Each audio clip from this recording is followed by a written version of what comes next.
proudly presents Mystery.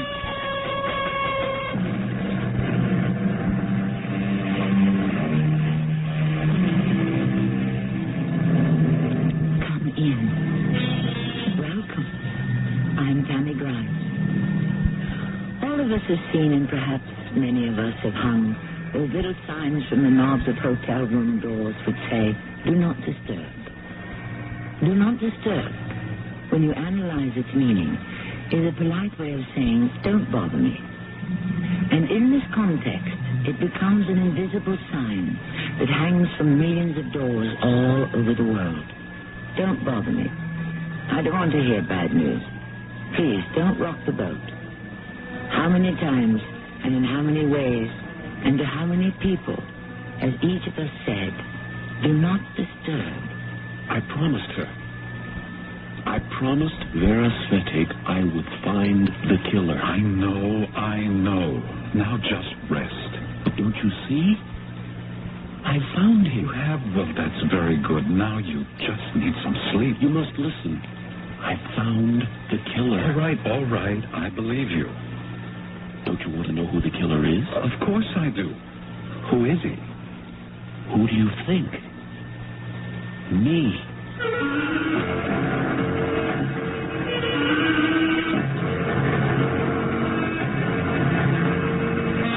Our mystery drama, I Am the Killer, was written especially for the Mystery Theater by Sam Dan and Starsky and Lay. I'll be back shortly with Act One. You're listening to the Mystery Theater on your conversation station, WMCA New York. When we think of mystery stories, we think of detectives like Sherlock Holmes, or Hercule Poirot, or Sam Spade, or whoever our favorite happens to be. But the fact is, the greatest killers in history were not human beings at all, but tiny, mysterious, microscopic murderers. Therefore, the greatest detectives have been doctors and scientists. One of these was the most unlikely of a man who lived and worked almost 150 years ago. Everything about him seemed comical. His bald, bullet-like head, his excitable manner, and he even had a funny-sounding name, Ignash. The time is the early 1840s. We are in the Viennese dance hall. Johann Strauss, the elder, is leading the orchestra. One of the tables is filled with medical students trying to unwind and relax. Excuse me, weren't you at the lecture today? Yes. That's right. You were the one who made a jackass of himself. Me?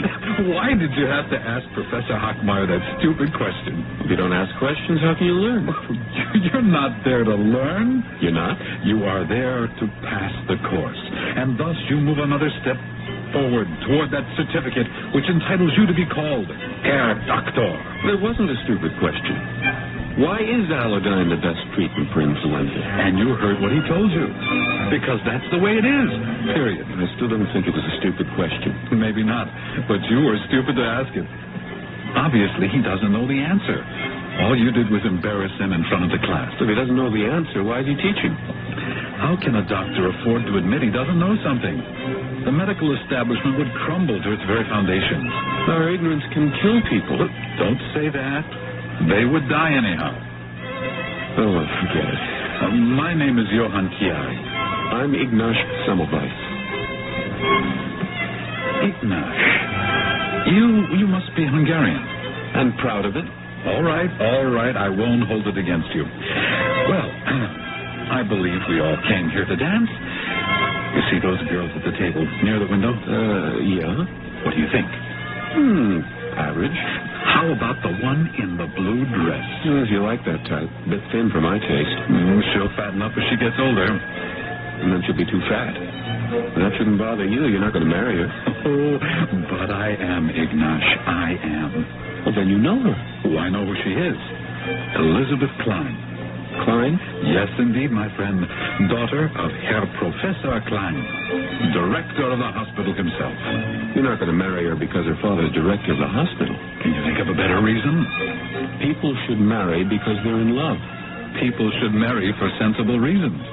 Then, because they have made the right marriage, and they're happy, at that time they fall in love. Well, I think I shall ask Elizabeth to dance. Just like that? That's how it's done. Incidentally, the one in red...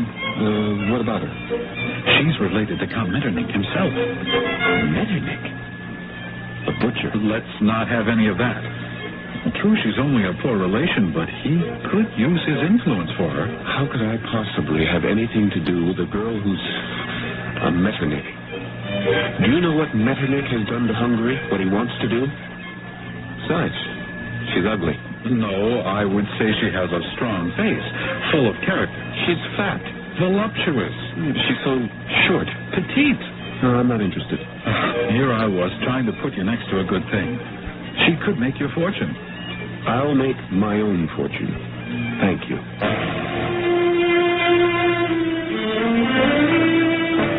That was my friend, Ignaz Semmelweis. Caustic, abrasive, corrosive, like acid. A constant irritation to his professors. But what causes the disease, Professor Klein? That is not your concern, Herr Semmelweis. What is my concern, Herr Professor? Your concern is to show the proper respect to your teachers and your superiors. But how am I being disrespectful? By wasting the time of the class on foolish questions. Excuse me, Herr Professor. Why are these questions foolish? It is not the province of a doctor to determine the cause of a disease. His mission is to cure it. But how can we cure it? Herr Semmelweis, we have already wasted enough time. You could expect it in every class, at every lecture. He would always interrupt and ask, how? Can this be proved? Why, Professor?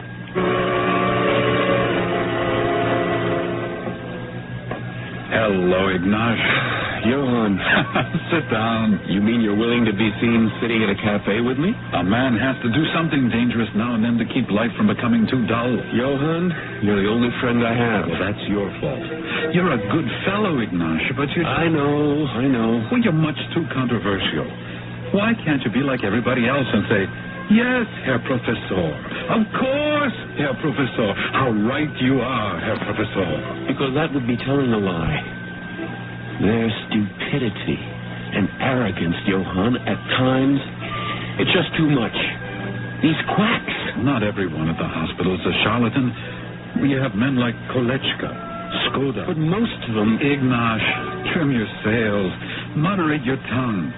The most important thing is to become a doctor. And then, later... There is no later. There's only now. And I refuse to develop bad habits. What can I tell you? They despised him, but they couldn't deny his brilliance. He was the brightest one of us all.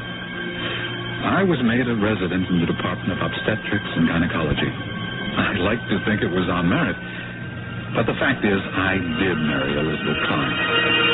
Ignaz was also appointed, simply because there was no way they could have kept him out. So he reported to me for duty because I was, after all, his senior. Obstetrics was divided into Division 1 and Division 2. We, the doctors, work in Division 1. And who works in Division 2? Midwives. Midwives? Yes. Well, thousands of women still live in the Middle Ages. They believe devoutly that babies should be delivered by midwives.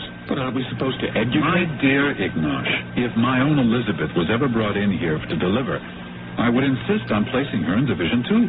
I don't believe you. The fact is, Division 2 is a safer place. I can't believe it. Consider the figures. This month alone, 36 out of 200 mothers died of childbed fever in Division 1. That's almost 1 in 5. And in Division 2, where the midwives work, it's something like 1 in 20. How is that possible? And here comes the latest. Yes, the usual procession. It's headed by the lay brother, and now the priest. And now the poor dead woman.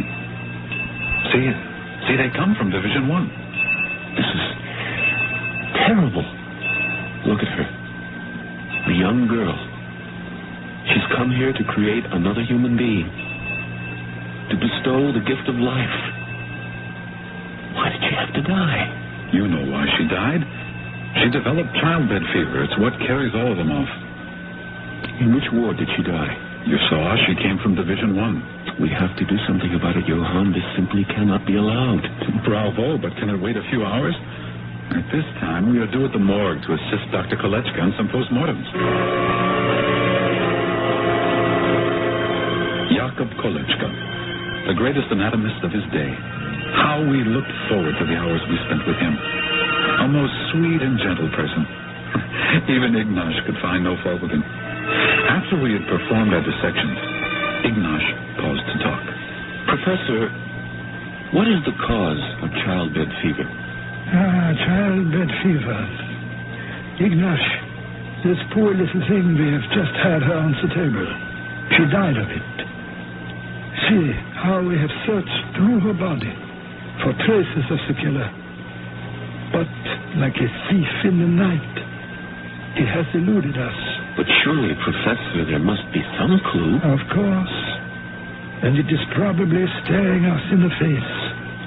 But we simply cannot see it. They come here, they die by the hundreds. How can we stand by and do nothing? We do what we can. We do what we can. But what is that? Ignash, progress comes slowly in medicine. Problems defy solutions for hundreds of years. And then suddenly, out of the clear blue, the answer is revealed. And meanwhile? Meanwhile, I can only refer you to the philosophy of Hippocrates, who said, life is short, the art is long, experience is treacherous, and judgment difficult. Perhaps. But I have neither the time nor the temperament for philosophy. Then you must find the time and develop the temperament. Otherwise, you will lose your sanity. What causes childbed fever? What is killing all these women in our hospital? Perhaps one day, Ignash. And that day will not be today. We're due at Division 1 to deliver some babies. We walked along the corridors. As I look back at it now, how dim and dismal and dingy they were. Ignash was silent. His face was set, as if in stone. And Kolechka's the best of them. How can he sleep at night? You'll fall asleep at night too, Ignash, after a while. Listen, another one. You'll get used to that too. I don't want to see it. Let's walk around the other way. It's coming from Division 1, isn't it? Yes, Ignash. Look, if this is how you feel, perhaps you should not have chosen obstetrics. If I hadn't, would that have changed anything? The killer disease would still exist. The women would still be murdered. Where his patients were concerned, I had never seen such tenderness, such sympathy, such concern. She was a little more than a child, and she was ready to give birth to a child of her own. She was poor, ragged, dirty. After all, she was only a charity patient. As he stopped by her cot, she grasped his hand. Herr Doctor. Herr Doctor. Yes, my dear? Oh, Doctor, please, help me. Of course, that's why I'm here. Save me, Doctor. I'll do everything I can for you, my child. Doctor, please, please. Don't be afraid. Millions of babies are born every day all over the world. It's a normal... It's natural. Don't let them kill me. No. No one's going to kill you. Yes. Is this the place where they kill the mothers right in here? Now, who's been telling you stories? It's true, Doctor. I wanted to go into Division 2. That's the place for the mothers who are going to live. Division 1. It's where they kill us. Oh, no. Ask anyone. My sister died here. My friend Lisa died here. Everyone here gets the fever after the baby is born. Oh, please, Doctor, take me away from here. Put me in Division 2, please. My dear, you're here now. I'm your doctor. Now, look at me. Do you think I would let any harm come to you? I'm Dr. Semmelweis. What's your name? Vera Svettik. I promise you, Vera, everything will be all right. But The pain. It's starting again. The baby. Now, Vera, you can trust me. Say you trust me. I trust you, Doctor. I trust you.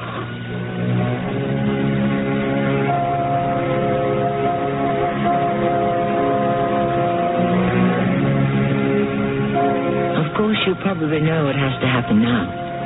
Stories that are taken from life and reality must follow a real and lifelike logic. Sometimes there can be more fantastic than the most contrived tales of the most inventive writer's imagination. Our exploration of the human psyche and the human body continues shortly with Act 2. And now, the Mystery Theater continues on WMCA, New York.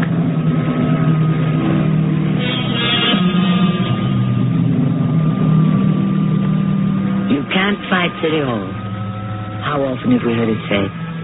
Actually, City Hall need not refer to the municipal building that houses the government administration. City Hall has come to stand for the establishment, the established way of doing business, and the established patterns of thought. After all, go back a few thousand years. It was City Hall that forced Socrates to drink the hemlock, and it has been pouring similar beverages for dissenters ever since. Please, Doctor, don't let me die. I promise you, Vera, I'll do everything I can. Now, don't be afraid. You're going to have a beautiful baby.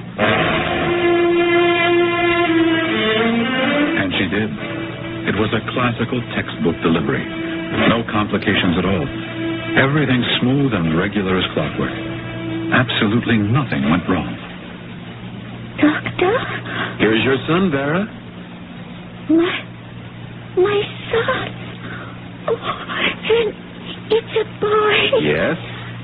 Heaven be praised. You wanted a boy, didn't you? Oh, yes, Doctor, yes. This world is no place for a girl, especially for the kind of girl she would have to become. A girl like me. But you're a very nice girl, Vera. Where else could she grow up, if not where I grew up, on the streets? And where else could she earn her living but on the streets? It isn't as if she has a father who's a millionaire or a Grand Duke. Who is her father? I don't know. Well, you get some sleep now. You had a hard morning. Yes, Doctor.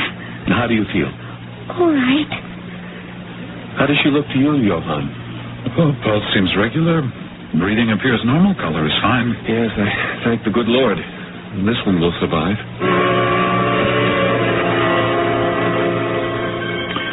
The following day, Ignash asked for and received a short leave from his duties. He disappeared from sight. I was at a complete loss to account for it. I was his best friend, and he hadn't told me a word. Where had he gone? What was he up to? Some days later, as unexpectedly as he had vanished, he returned to the hospital. Please, don't ask me where I've been, Johann. I can't tell you. And here I thought we were such good friends. We are. Believe me, we are, but Maybe I can tell you. You were always so pale, but now your face, your hands are burned by the sun. It appears you've been outdoors quite a bit. Why? I can't tell you. Well, again, maybe I can tell you. You've been drilling. Drilling? What are you saying? With that crazy band of revolutionists, the Citizens' Army. Army? Rabble is more like it. Why have you worked so hard? So that you could throw your life and your career away on some barricade? We are doctors. We are above politics. But we are not above humanity. We are not above freedom. We are not above justice. I should have known better than to get you started. All right, let's get to work. I've got a great deal of catching up to do. How are things in our maternity division? No better. They still die. Yes. And nobody does anything. Nobody knows anything. That young girl, how is she? Well, which young girl? You know, the one who begged me to transfer her to Division 2. Well, I don't know. There are so many of them. They come and go so quickly. What was her name? I can't seem to remember. Oh, no. Not another one. Why? Why do they have to march like that through the hospital corridors? Come now. You can't get angry at everything all the time. Reverend Father, what is the name of the... My son, we pray for the soul of Vera Svetic. Vera Svetic. That was her name. I remember now. That was her name. No, she can't be dead. I promised her she would live. She cannot be dead. But she was. From a living, breathing human being, she had become a statistic. The 37th victim claimed by childbed fever that month. We were well on our way to a record. We went to the morgue for our session with Dr. Kolechka. Ignash gave him no rest. She came to you here? Yes, Ignash. You did the postmortem? Yes, Ignash. What did you see? What did you find? What did you learn? The answer to all three questions, nothing. There is a killer running loose in our maternity division. We must find that killer. And we will. We will search through the body. We will keep looking through the tissue. The murderer is in there. Right now, we cannot see him. But he cannot hide forever. If we live long enough and work hard enough, in time, we will learn all the answers. But we cannot expect to live forever. In time, both Ignash and I were promoted. I became Dr. Klein's surgical assistant. True, I had married his daughter, but I liked to think it was on merit. And Klein surprised everyone by naming Ignash head of maternity, Division 1. Now the ward was his to run as he saw fit. He could tell the other doctors what to do and how to do it. Why? Why has Klein given me this promotion? Because you deserve it. No, I don't believe that. No, he had some ulterior motive. Ignash, sometimes you have to give even a man like Klein credit for a decent action. Of course, it's obvious. Division 1 is a disgrace. All Vienna knows it's a death trap. And he's made me its chief to frustrate me, to destroy my reputation. Why can't you believe he gave you the job because he knows you're the best man? If anyone can stop the deaths that take place there, you are the one. You think so? Let's find out. I'll challenge him. I'll ask him for money, for personnel, so that I can experiment and do research.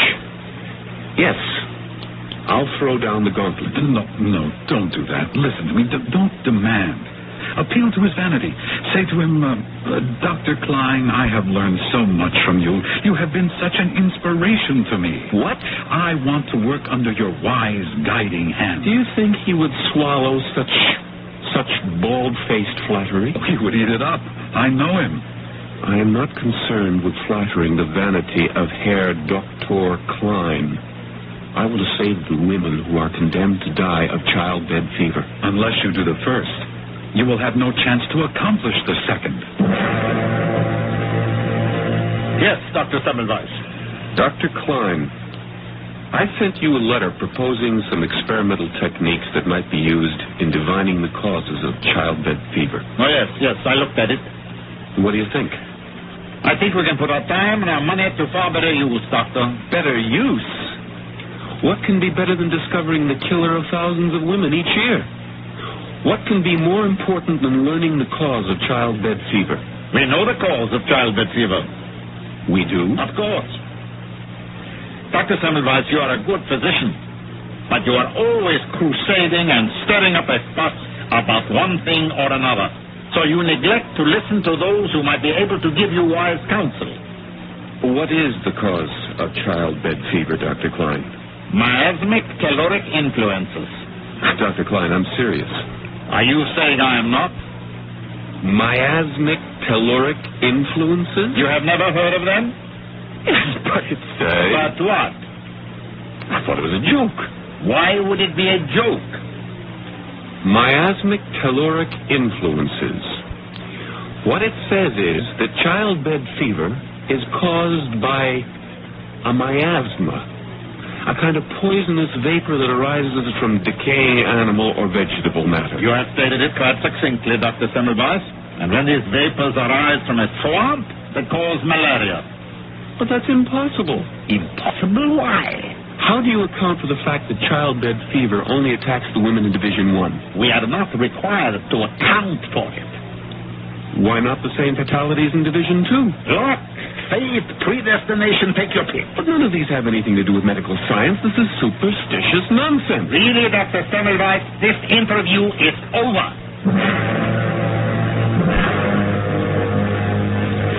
I've heard all about it, Ignash. You did everything you shouldn't have. The man's an idiot. True, but he's your idiot. You have to work with him. Miasmic, telluric influences. Why don't you transfer to another service? I did, and my life is so much happier. No more childbed fever. I broke my promise to Vera Svetic. She's not the only one who died. To me, she represents all of them. Every woman in that ward who looks up at me with hope and trust in her eyes. And I betray them all, just as I betrayed her. I'm going to find that killer, Johann, if it's the last thing I do. It may well be. But what's the first thing you're going to do? Klein says that those who are placed in Ward 1 are predestined, marked by fate to die. I'll make him eat those words. But what are you going to do? Come down to Division 2 and watch me. Good morning, Dr. Semmelweis. Good morning, Sister Margaret. How are things in Division 2 today? Very fine, Dr. Semmelweis. They haven't had a single case of childbed fever here in over a week. Yes, so I understand. Tell me, how do you account for it? How do I account for it? Is the doctor asking me? Yes. Since the doctor honors me, just an ignorant midwife with that question. Never mind this nonsense. If you suspect anything at all, you must tell me. Since the doctor is speaking frankly, I can only suspect that midwives are more successful at delivering babies than doctors. Obviously. But why? I cannot say, doctor. It has been suggested that the women who come to Division 1 are destined to die, while those who are sent to Division 2 are destined to live. Now, what do you think of that? Who has suggested this ridiculous theory? Dr. Klein, the director of the hospital. Oh, well then, in that case, it is probably quite valid. Let's find out. We shall move all your Ward 2 patients into my Ward 1, and all my Ward 1 patients in here. Oh, no. No? I am the head of Division 2. I refuse. My good woman, you may be the head of this division, but I am the head of the entire department of obstetrics and gynecology. We will make the change. At once. To move all the patients? No. The patients will remain where they are. The staffs will move. All your women will go and work next door. All my doctors and medical students will come and work in here. And so, we shall see.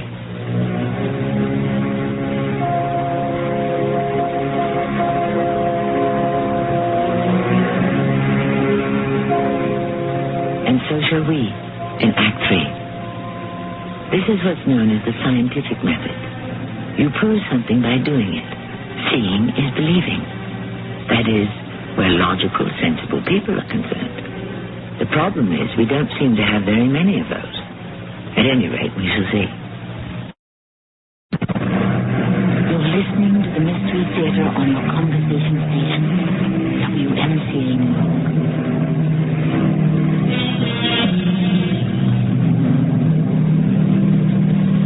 All the things we never think about. All those things we take for granted. Freedom, justice, equality, beliefs. It's so hard to realize how even the most simple propositions, the earth is round, diseases are caused by germs, as I said. It's so hard to believe that all these things had to be won. People had to suffer and even died before society accepted them. Contrary to Mr. Emerson's belief, if a man builds a better mousetrap, the world does not beat a bath to his door. More often, it beats him to death. Well, they changed the personnel, and thus changed the divisions. But this still did not stop the slaughter. The doctors kept losing a number of their patients to childbed fever. The midwives lost many fewer. At least Klein has been proved wrong. What good does it do to prove him wrong? You have to be proved right. Those midwives, they know the answer. I don't believe it. If they knew it, they would tell it. That's just it, Johann. They don't know that they know the answer. How is that possible? I must simply spend my time there. I must observe how they work. I must ask questions. And if you wanted to find Dr. Semmelweis, he was usually poking about Division 2, watching, asking questions. The poor midwives were really quite embarrassed. Sister Margaret actually complained to Dr. Klein.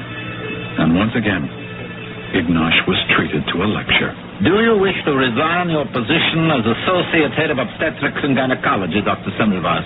No, Dr. Klein. Who said that? Obviously, you consider yourself unqualified. You ask the most basic questions of a midwife, of all people. We can learn from anyone, from everyone. Really? What can we learn? Perhaps answers to those questions that are eluding us. Such as what causes childbed fever. Again? We know what causes childbed fever. Miasmic caloric influences. Then why doesn't it cause childbed fever in Division 2? That is not your concern. You are required to deliver these women of their babies. And kill them at the same time. You are not the one who is killing them. No, Doctor. Now, we have had enough of this entire affair. Go back to your work, and do not let me hear another word about that infernal affliction. Sister Margaret. Yes, Doctor? I've noticed something. In your division, you deliver the women while they are lying on their sides. Yes, sir. Now, in Division 1, they lie on their backs. Could this have some significance? Right. I don't know. Well, why do you have them lie on their sides? Why? Yes, why? Right. I don't know. Well, surely there must be a reason. We do it this way because it seems to me that we have always done it this way. Can you think of any advantages? No. But how does it happen? Doctor, some years ago, when the division was first formed, probably at the very beginning, whoever was head midwife said this is how women would be delivered. And that is how it's been ever since. If you were the director of this hospital and had absolute powers, what would you do about this childbed fever epidemic? Since you have asked me in confidence, I can only say this. I would do away with all obstetrics and gynecology. I would prohibit doctors from delivering babies. By law, I would restrict that function to midwives. Surely you'll admit that there are certain births that are beyond the skill of a midwife. Certain deliveries that require cesarean surgery. Those women would die without doctors. Admit that. Yes. That most births are simple. Yet more women die from childbed fever. What is obvious, sir, is that the doctors kill more than they save.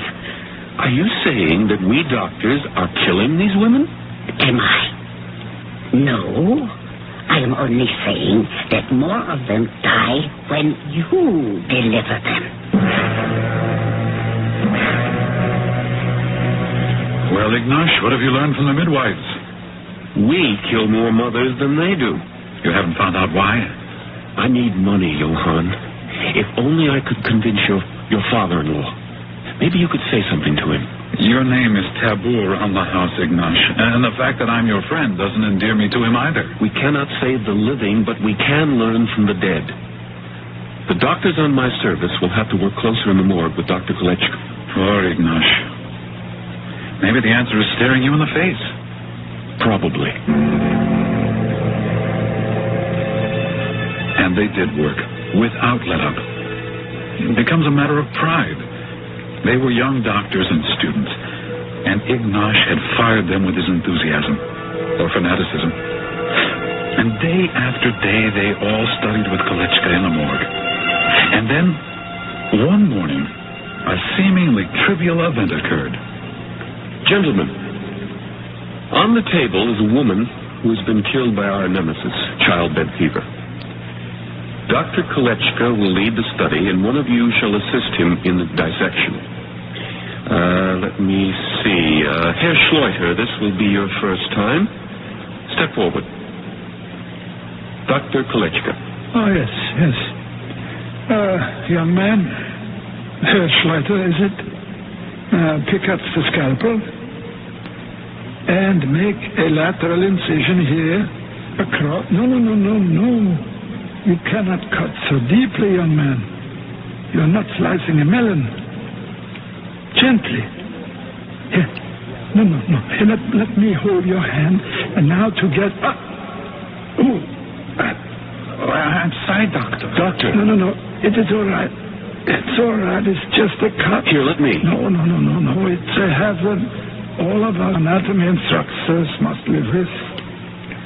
You see, it bleeds cleanly. It is not very deep. I'll dress it myself. Dr. Semmelweis, will you finish the demonstration? Yes, of course, Herr Doctor. Suddenly, things went badly in Division 1. The death rate, always high, went even higher. Ignash went without sleep. He spent days and nights at the hospital. I was afraid his health would be broken. Ignash, you must get some rest. Does the killer ever take a rest? The killer? Yes, the killer. The killer that stalks my Division 1. The killer that strikes without mercy and at random. The killer that is never sated but needs more and more victims. Ignash, I think I once said the answer might be staring you in the face. Well, if it is, I don't see it. Do you see it? Do you see it, Johann? Perhaps. Then tell me. Tell me. Who killed my little Veresthetic? Providence. Providence. You've been infected by your father-in-law. A kindly Providence. Kindly. Poor Veresthetic. First a child, and then a woman of the streets. What did she have to look forward to? Cold, hunger, disease. How much longer did she have to live in any event? I can't believe you're saying this, Johann. All of the... Well, most of them. Who are they? The homeless, the waifs, the prostitutes, the dregs of society. They're human beings. Of course. But perhaps they're better off dead. No one is better off dead. Maybe this is nature's way. Nature? Yes, nature is cruel.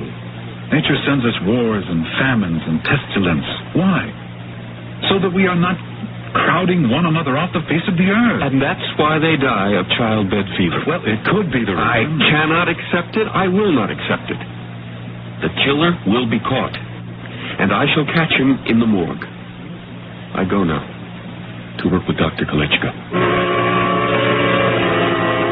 His eyes were so feverish. He seemed so excited. I was afraid to let him go alone. And just as well. When we arrived at the morgue, we were greeted by a shattering piece of news. The place was empty, except for the porter. Where's Dr. Kolechka? Oh, haven't you heard, sir? Haven't I heard what? Why is there no class being held here? Well, Dr. Kolechka is dead. Dead? No, that's impossible. He can't... I am sorry, Your Honor. I spoke to him just a few days ago. I tell you, he was in perfect health. Yes, sir. They say he died of blood poisoning.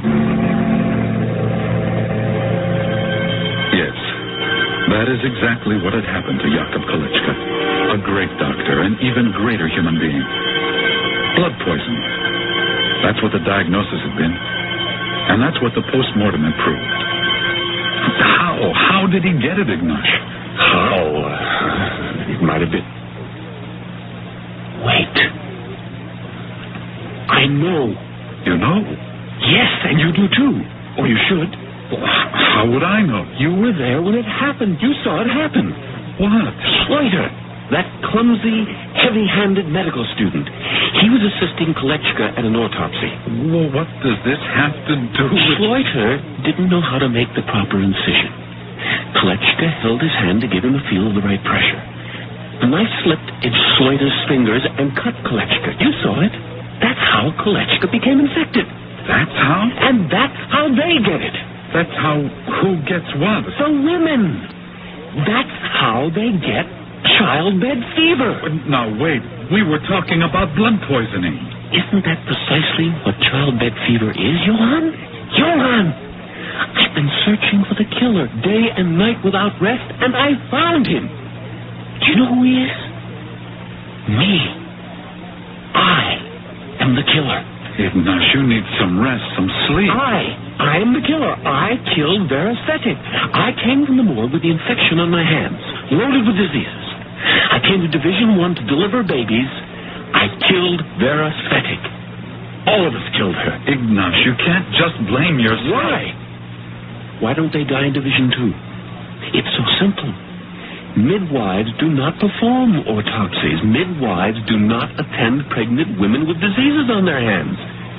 Why didn't we see it? Why couldn't we see it? Now listen to me. Here's what we're going to do.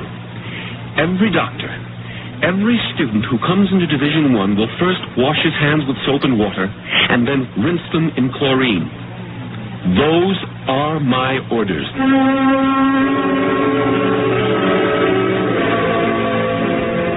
Those were his orders, and the basins were supplied. And as you can well imagine, there was considerable complaining and grumbling, and Dr. Klein fairly exploded. What is this nonsense, Dr. Semmelweis? This nonsense has been in effect for almost 2 weeks, and in that time we have had not one single death due to childbed fever. How do you account for that, Dr. Klein? Very simple. The miasmic caloric influences are obviously on the wane. The idiot! What does it take to make him admit his mistake? Don't you understand, Ignash? He can't afford to admit that all these deaths could have been prevented by just a few basins of chlorine solution. He has to fight you to the end. I am the killer, Johann. All this time, I was the killer.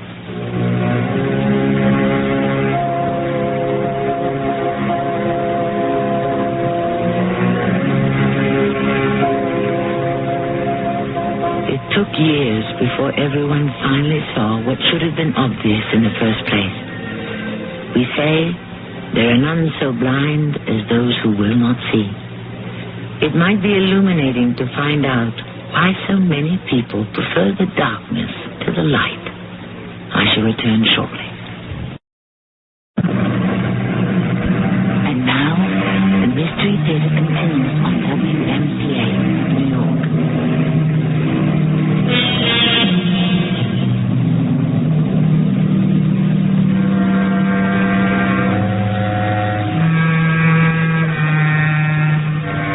What happened to Dr. Semmelweis afterward?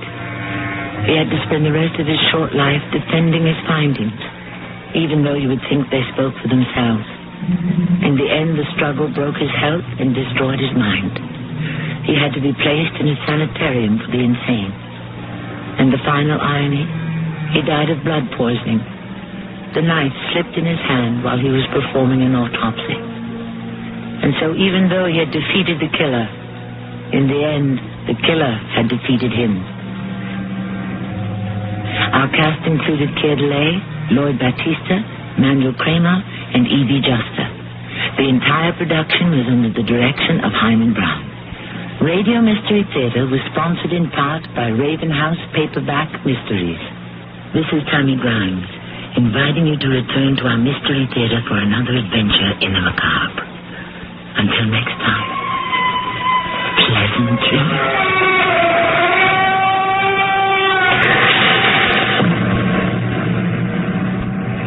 CBS Radio Mystery Theater presents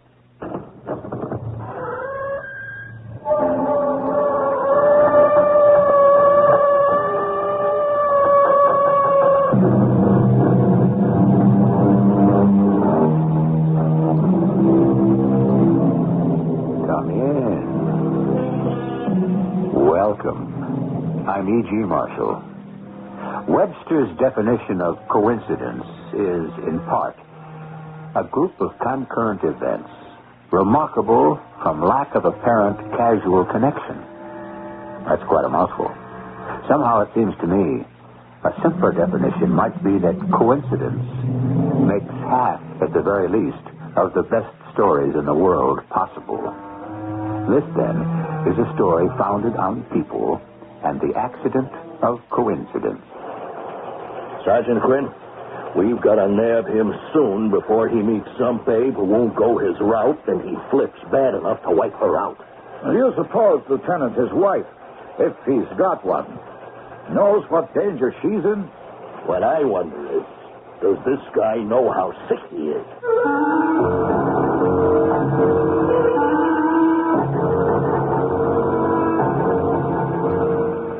Our mystery drama, A Model Murderer, was written especially for the Mystery Theater by Ian Martin and stars Larry Haynes and Marion Seldes. It is sponsored in part by Buick Motor Division and Contact, the 12-hour cold capsule. I'll be back shortly with Act One.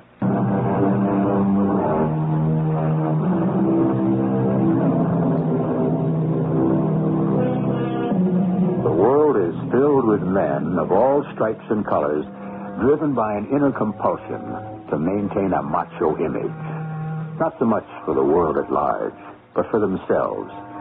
Such a one is Lou Richmond, appliance salesman. At first glance, not such a glamorous business. But then, at first glance, neither is Lou. Except that, for some inexplicable reason, this 40-odd-year-old man with a receding hairline and slightly paunching has his own special magic with women and the luck of the devil getting away with it until... But that's the story, isn't it? Excuse me. But will you just permit me to say how exquisitely lovely you are? How can I stop you? You've already said it. You know, I've been watching you from the other side of the bar. Watching? My eyes have been glued. It would have been hard not to be aware of it.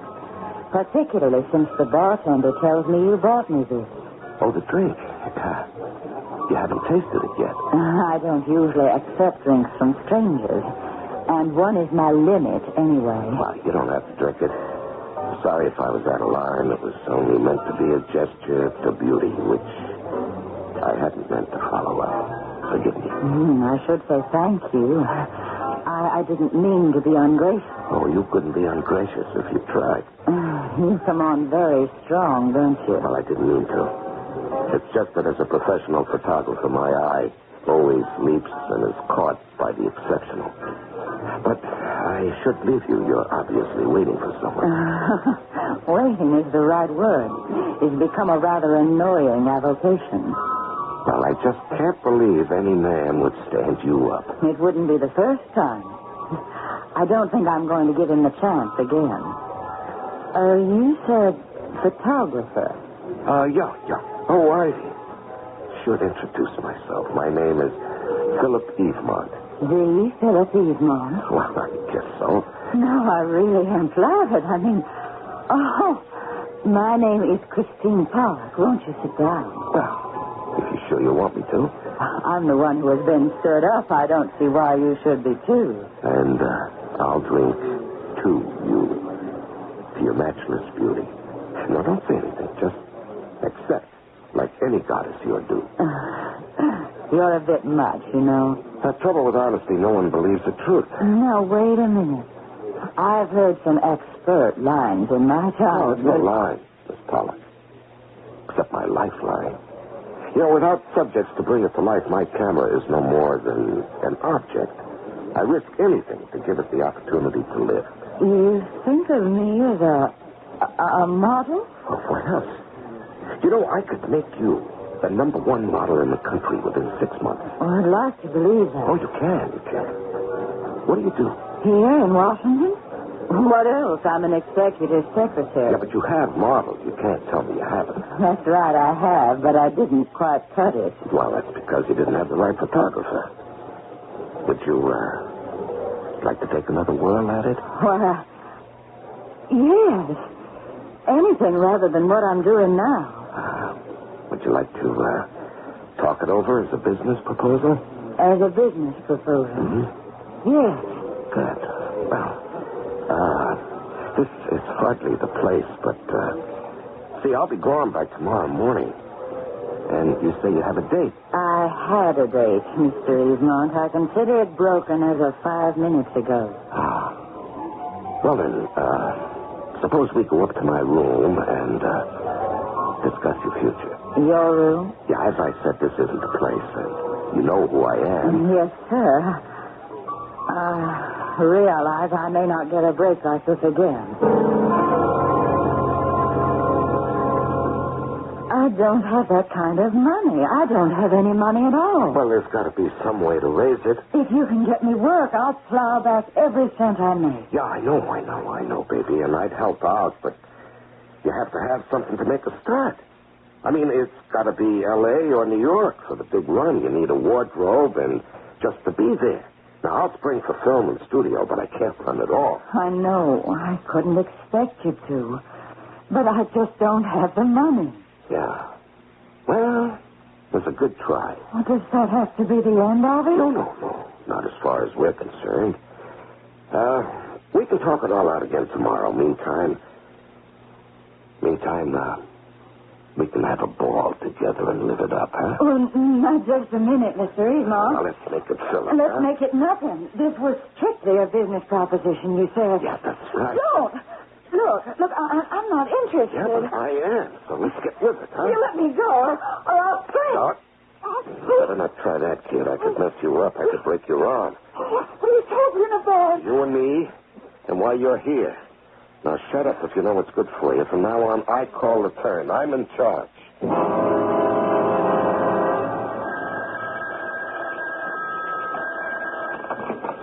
Yeah? Who? Oh, sure. Put him on. Hello. This is Lieutenant Matthews, 45th Precinct. Who's there? Detective Sergeant Bill Quinn, D.C. Police. I just wanted to cross-check with you in New York. It looks like we got Phil the Flash on the loose again down here. You sure, Sergeant? Well, Mike, Fitz is tired of operating. How much did he take this babe for? Well, nothing in cash, but she got beat up pretty bad. Now, he's got to be nailed before he goes for something big. You get any further make on him? Same description, nothing new. I'm sending up all the poop by telex for cross-reference. How do you figure him, Mike?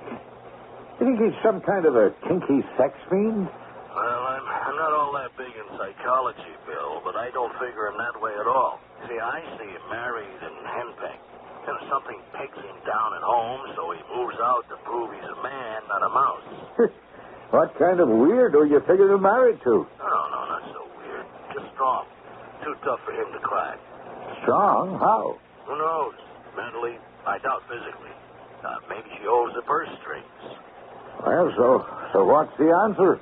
Just that we gotta nab him soon before he meets some babe and he flips bad enough to wipe her out completely. I wonder if his wife, if he's got one, knows what danger she's in. What I wonder is, does this guy, whoever he is, know how sick he is?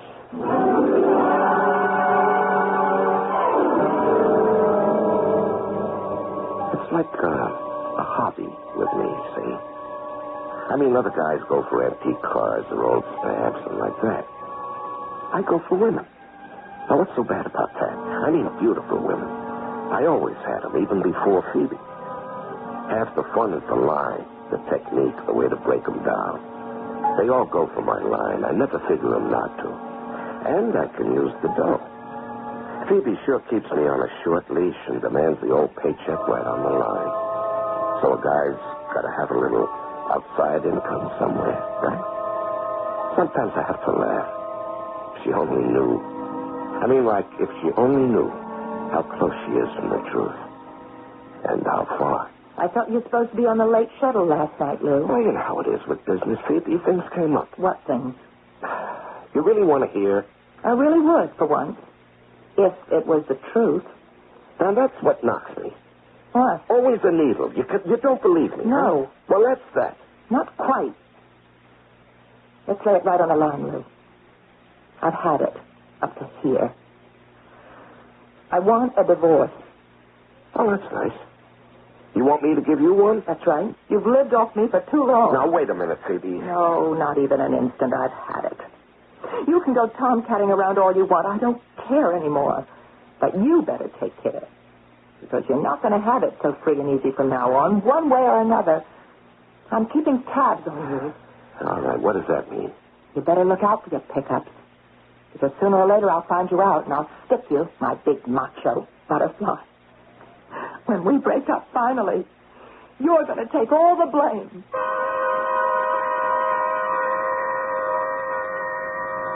I didn't have any particular answer, except the coast. Phoebe is independently wealthy, and it's a wise man who knows which side his bread is buttered on. Except, who could have figured Athena? Oh, that was the thing that blew everything 6 ways from nowhere. Athena, the goddess of justice. But who knew she would weigh the scales on me? It started out just like usual. Excuse me. Would you just permit me to say how exquisitely lovely you are? Should I? Just because you tried to buy me a drink? No, the drink was a gesture. My statement was a compulsion. After all, I am at best half a man. How is that again? Well, the other half of me is my camera. Insatiable, demanding, never satisfied with anything less than perfection. So, when I see it with both eyes... Are you trying to tell me you're a photographer? I am. Well, it's a small world. I'm a model. Oh, really? Professional? Of course. Well, not quite yet. It's a little difficult in Youngstown to get started. That's why I came to New York. Perhaps I can help. May I introduce myself? He's gone this far. Why not? But my name is Philip Evelyn. Yours? Athena Blackwell. I mean, that's the name I'm going to use when I... Evelyn? Not the Philip Evelyn. Well, I suppose I'd have to say yes to that. But you're one of the most famous photographers in the world. Wow. I've been very lucky. Because I know how to pick the right subjects to make me look good, to make me successful. Like you. You want to photograph me? No, not only to photograph you, to create you. Create me? Yeah. Well, that was a clumsy way of saying it. What I meant is, I want to evoke your personality so it shines with your beauty. I see you in ethereal creations, the sheerest of satins and silks, molding you and yet concealing you. Why? I mean, there's so much expense involved, isn't there? Well, would it be too much to pay to become the top model in the country? I could make you that in 6 months. The top model? Mm-hmm. Well, I'd have a little money saved up, but I don't think it would be enough. How much? It's so expensive to live in New York. There isn't so much left. About $3,500. Well, we'll just have to make it do. Where are you living now? Oh, I have a furnished room in Queens. It isn't the best place, but it's reasonable. Yeah, now, look, we've got to move you out of there right away. We'll check you into the Savoy region. The address is very important. Now, we've got to start creating a wardrobe for you tomorrow, and I'll help you shop. And then we'll see about building you a portfolio. But look, this isn't a place to talk business, is it? Why don't we go up to my room? Oh, I don't know. This is moving awfully fast. Well, that's the way with success when you get a chance to grab it. How do I know that? I mean, I may have been alone at a bar, but I'm not a pickup. No, we're talking about a career. Or don't you want one? Yes. Well, let's forget any personal relationship, okay? Let's just consider how lucky it is we ran into each other and what a huge business success, if we handle it right, we can make together. Now, shall we go upstairs? Plan the future. I had her hooked, and obediently she came upstairs. $3,500 was a nice little bundle. And for the 10 days I'd had to spend in New York, it would serve us very nicely. The fringe benefits would come soon enough. It's a nice little setup, I thought. How the devil could I know it was the beginning of disaster?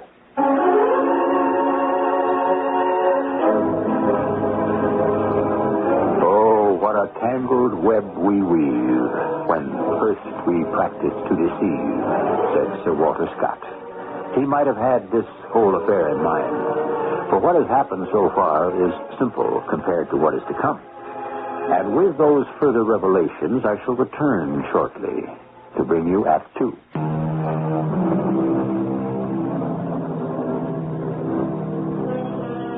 Some people never learn, and Lou Richmond is typically one of them.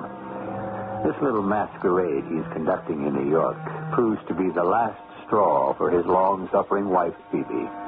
And the new chapter in his life story that he has opened may very well prove to be his last. And not only because his wife has decided to close the book on him. I just can't take it anymore, Dennis. So I'm going to lower the boom. I'm going to take your advice. Well, it's about time, sis. The only thing that gravels me is that it's going to be expensive. My own brother's going to run up legal fees on me? No, don't be silly.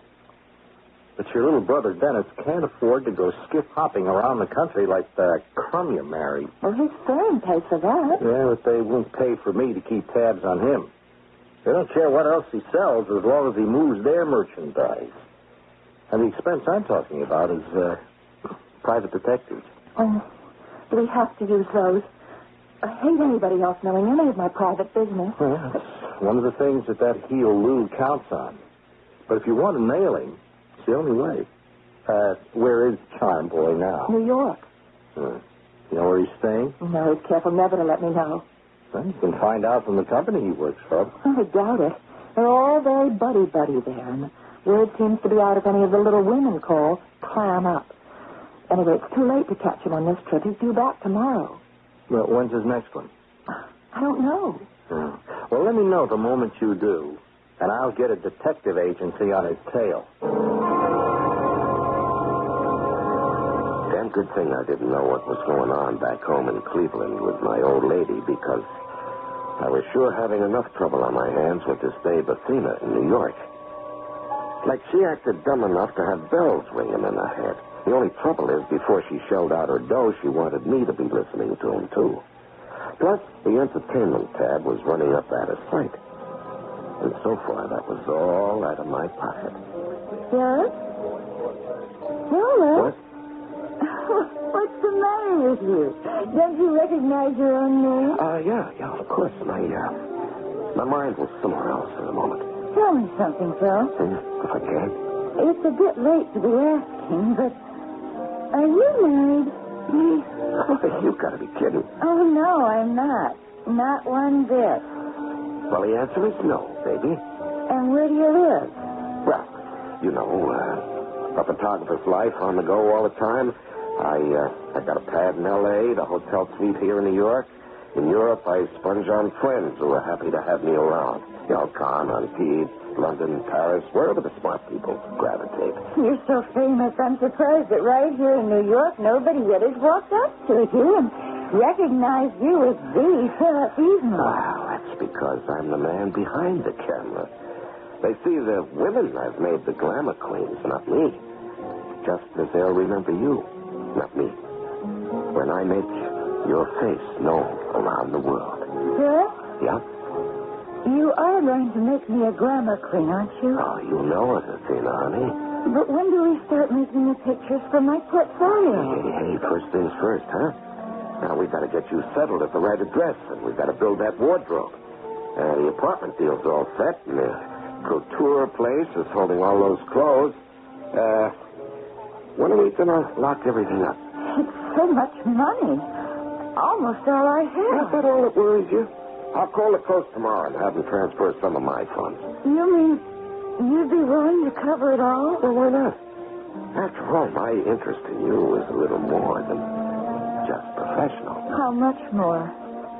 Well, let's settle up here and go back to my hotel suite. I can explain so much better there. Oh, Phil, I want to believe you. I want to believe you so much. But what was that? When someone took a flashlight picture. Something for your scrapbook, a moment to remember. Practically instant results in less than 15 seconds. Well, who told you to snap it? Was it you, Athena? No, I had nothing. You can tear that up right now, Flash Gun Casey. Don't you want to see it first? No. Oh, Phil, please, can't we just look at it? There's the bell, warm as love. You make a nice couple. Oh, it is a good picture. Can't we have it? All right. Here. I'll get the change, sir. Now, keep it and blow. Yes, sir. But give me that. Please don't tear it up. Okay. I'll shove it in my wallet. It's a nice picture, Phil. We do make a nice couple. Yeah. Now, let's get out of here. My place. Where you can really relax.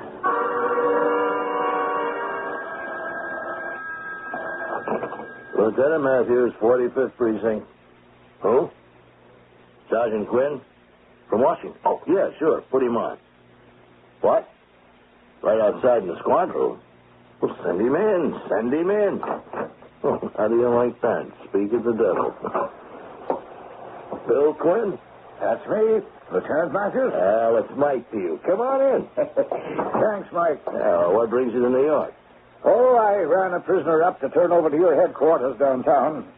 Figured as long as I was here, I'd drop in and meet you in person. Well, that's great. Here, grab yourself a seat. Prisoner? Not our boy. Phil the Flash? No, more's the pity. We ran into a complete dead end on him. Yeah, I know. Funny thing, coincidence, you know. I was just going over his file. That's one reason I dropped by to meet you. That guy kind of niggles around in the back of my mind. You got anything new on him up here? No. He just seems to be laying low for a while. Maybe he ran out of gas or got the call. Oh, no, not this boy. He'll be back. He's like all of them. They get a good thing going, and they just got to run it into the ground. They never know when to quit. What's so good about it? He don't clean up that much. Well, he don't do so bad neither here. Let's see. We've collated everything we've been able to off the wires. Chicago 74, Iris Coliseo, $1,500, and aggravated assault. 75, Marion Shuttle, $500, no other charges. 2 ladies in 76, another couple of grand, and one assault charge. Washington, you know the story. Oh, here, 7 separate complaints, civil and criminal. Add it all up. 17 separate females, and maybe a total of 35 to 40 grand. And these are only the ones who try to turn him in. Same line every time? Sure. Claims to be Philip Piedmont. Doesn't even look like him. This guy's maybe 5'11". Piedmont's 6, 7, or 8. This guy's heavy set, paunchy. His teeth are not so good. He's balding. But Piedmont has a head of hair like a lion and a set of choppers like a movie star. How did he get away with it? You're asking me, Bill? Well, it's a crazy world. Just the same, I'd like to pin him down. Yeah, so would I. Just one break, I ask, before it's too late. Too late? You mean before he gives up the scam? Well, if I knew he'd give it up, I'd settle for that. You know what I told you over the phone? I'm afraid if he don't, it's going to back up somehow. Real big. Well, like how? Well, one of these dames is going to see the light and realize what a ride she's been taken for. And she might just get hold of something lethal like a gun or a knife. Put a couple of holes in him. Wouldn't you figure maybe he had it coming? Yeah, well, maybe. But what really worries me with this guy's history of assault and battery is what he might do if one of them tried to blow the whistle on him before he had a chance to duck. I'm afraid of how far he might go to keep his identity a secret. Hey, sometimes I think I'm getting old. My wife says even my worries have worries. Come on. Let's go hoist a couple of beers in the local pub and congratulate ourselves that as far as we know, old Phil the Flash is off the prowl.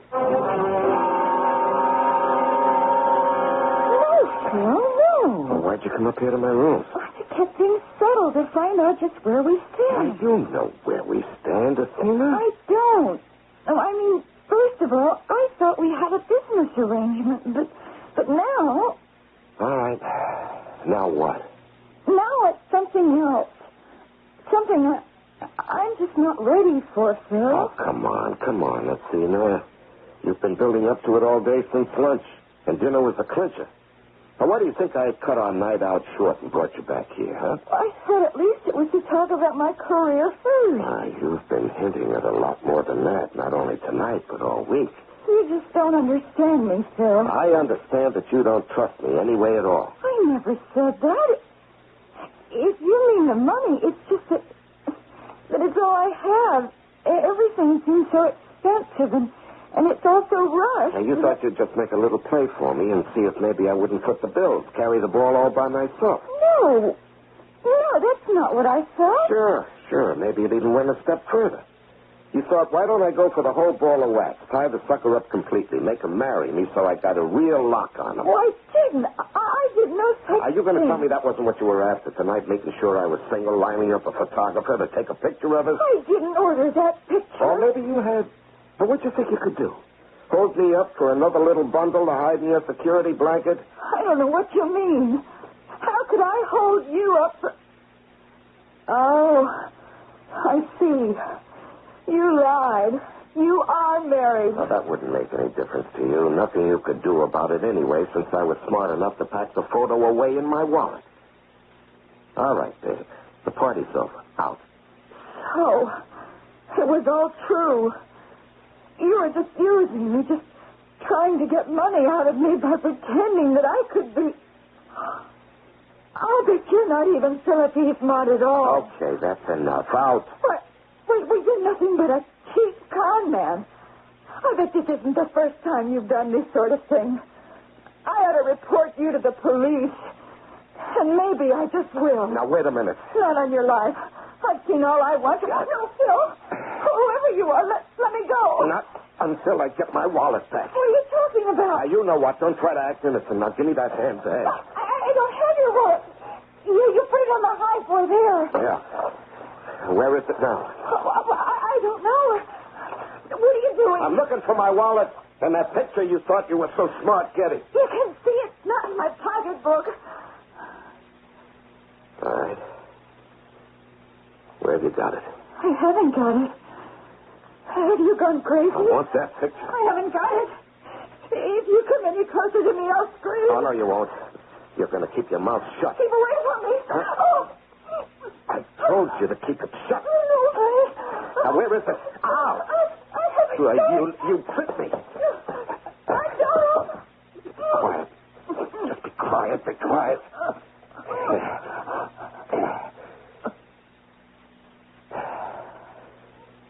That's better. Okay, now, come on. Don't try to fool me. Come on, where is it? Where's my wallet? Athena? Oh, no. Oh, good Lord. I can't have. You can't be dead.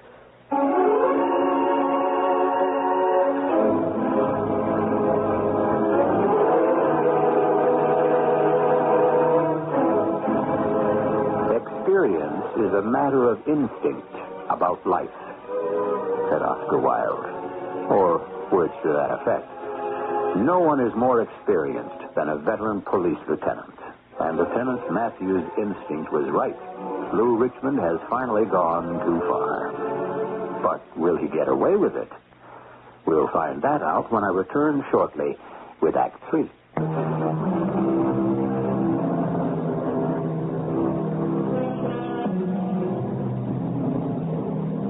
At the climax of Gilbert and Sullivan's operetta, The Mikado, the three principals sum up the dramatic tension of the moment in these statements. Here's a howdy-do, here's a pretty mess, and here's a state of things. Now, I don't think Lou Richmond could be so polite and contained in his quandary. It is, after all, one thing to have an angry, disillusioned woman on your hands, but quite another to have a dead one. Oh, wait a minute. Is she really dead? We didn't stop quite long enough before to find out, did we? I never figured anything like this to happen. I just never figured it. I didn't choke her all that much. Maybe when we fell somehow her neck. But what's the difference? She's dead. I gotta get out of here. No, wait a minute. No, the wallet. That picture. That's her only tie to me. I gotta find that twist. And let's see. Where could it be? It's crazy. I had my wallet when I came in here. I put it on top of the high boy there. Nothing back. Under. Not anywhere. Now, what could have happened? Now, let me think now. We came out of the restaurant. I was putting my wallet in my pocket. Maybe I dropped it there. Or maybe in the cab. Or getting out. Yeah, getting out. That must have been it. Getting out. That's what it must have been. It sure ain't anywhere in the suite or I'd have found it. Well, kiss your luck, Lou Richmond. And hightail it out of here fast.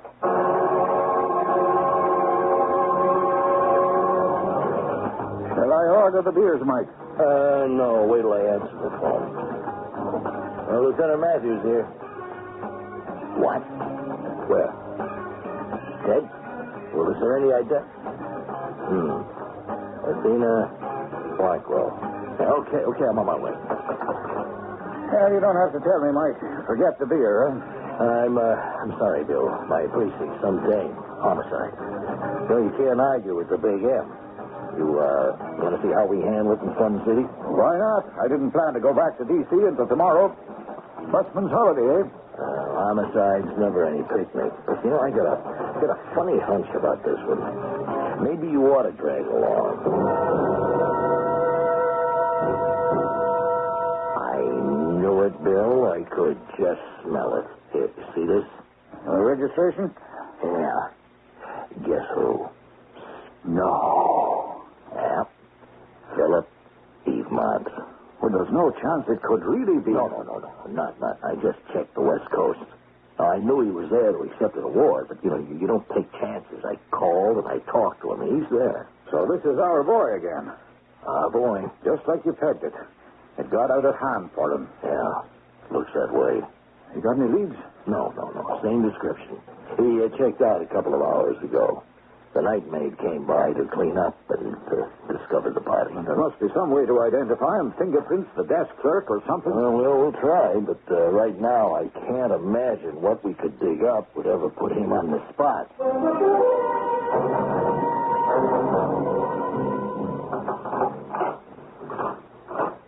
Who is it? Who is that? It's all right, Phoebe, honey. It's just me. Lou? Who else? Why, I didn't expect you back until late tomorrow. Yeah, well, my plans got changed. My business was all finished, so I took the chance to get on home to you as fast as possible. What's the matter? One of your lady loves walk out on you? No, it wasn't like that. I just wanted to get back home. What? Well, that's a switch. Now, look, Phoebe, honey, I'm sorry. I'm tired and it's late. Let's not have any go-rounds, huh? Give me a break. A humble Lou Richmond. What happened in New York? Something go wrong? No. It's just, I've been thinking, honey. Maybe I do spend too much time away from home. Tomorrow, I'm going to tell the office I've had it with the road. It's time I stayed home more, mended a few fences. They don't need mending, Lou. They fell down a long time ago. Well, maybe it's time you and me started rebuilding them. A little late for that. Maybe it is. I guess we have to wait for tomorrow and the future to find out, huh? But tonight, I am so tired, honey. I'm good for nothing. I just want to hit the hay and maybe never wake up. I slept like I'd had knockout drops and woke up feeling not much better than if I had. I grabbed some OJ and left for the office. But first, I headed for the out-of-town newspaper stand to pick up the news and the Times. The story was in both of them. Buried in the right-hand bottom of the Times' first page. Splashed all over the news with a picture of Athena they'd dug up somewhere. But only guesses about me. Nothing about the wallet. The next day, it was inside the Times, but still on page 2 of the news. No mention of the wallet. By the end of the week, the Times had forgotten it, and the news had a small squib that police had no clue. The wallet was gone, disappeared. My prayer had been answered. just that Lou's been so good to me the last few months, Dennis. Oh, come on, Phoebe. Now, look, if he has, there has to be a reason. That crumb Lou Richmond never stopped operating a day in his life. You mean you're giving up the idea of any divorce action? There's just no way I could go ahead with it now. What do you mean now? Well, in 3 months, he hasn't made a road trip. He's working right here at the office in Cleveland. I have his number. I talk to him every day, and he's home every night. Just like it was when we were first married. You're making a big mistake. Now, I can see the way you feel, but this guy hasn't changed. Why won't you give him the benefit of the doubt? Because that miserable phony never gave you a break, and he doesn't deserve one from you. I don't know what turned his sails, but you mark my words, he is ducking something. He'll only be on good behavior as long as it suits him. And then he'll be back on the prowl again, and I don't like to see my only sister taken for a patsy. All right, Dennis. I promise you, if the out-of-town trips start again or anything else, you can call in your bloodhounds. But until they do, I'm going to give Lou the benefit of the doubt.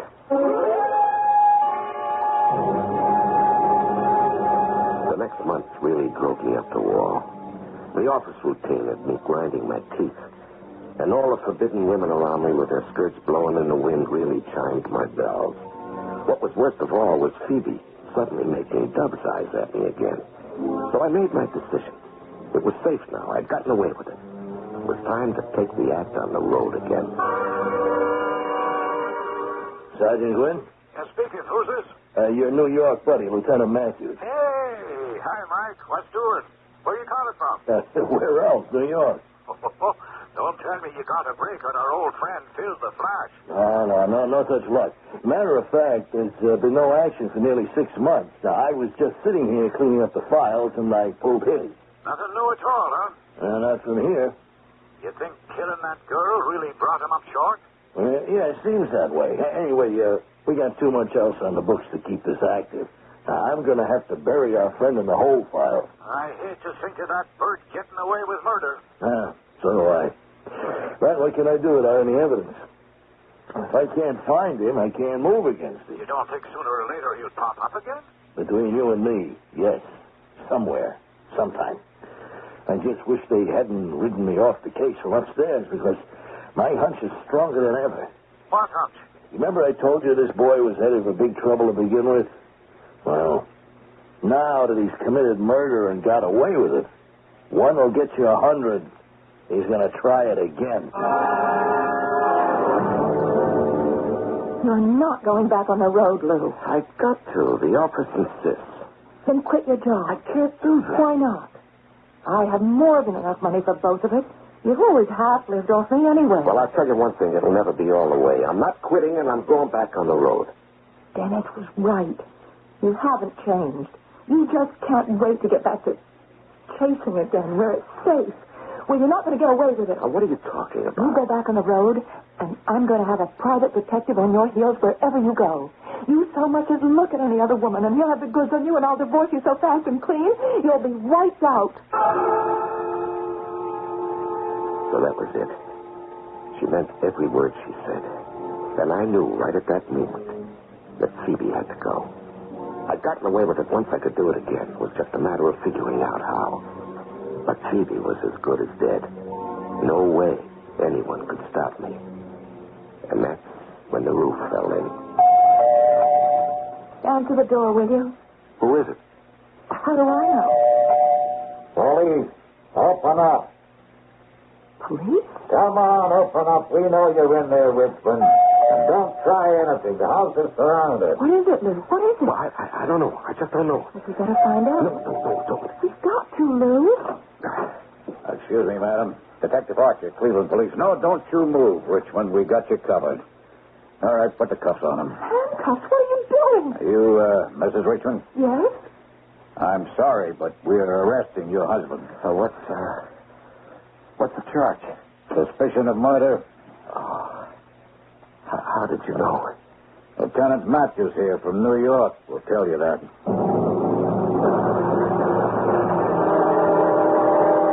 But I looked behind the high boy. So did we at the time.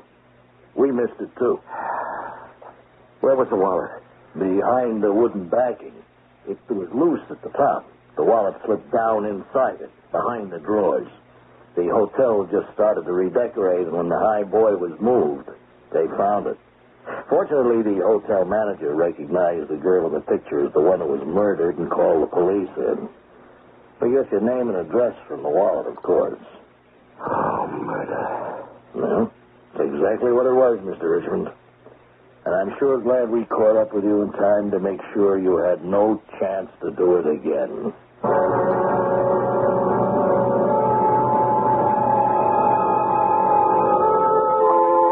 Coincidence.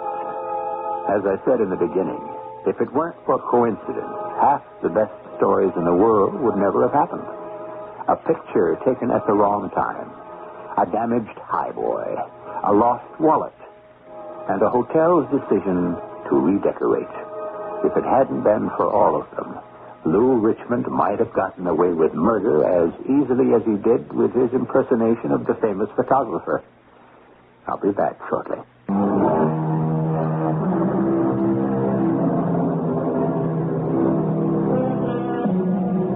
A melancholy story. What makes such a tawdry and despicable man? Perhaps all of us must share the blame a little. Day after day, the newspapers chronicle stories of human beings like you and me taken in by the flimsiest of schemes. Why? How? Who doesn't, in his heart of heart, dream of being rich or famous or powerful? Of all the 7 deadly sins, greed is the most insidious. But of course, you and I will never be taken in. Or will we? Our cast included Larry Haynes, Marion Seldes, Catherine Byers, Earl Hammond, and Ian Martin. The entire production was under the direction of Hyman Brown. This is E.G. Marshall inviting you to return to our Mystery Theater for another adventure in the macabre. Until next time, pleasant dreams.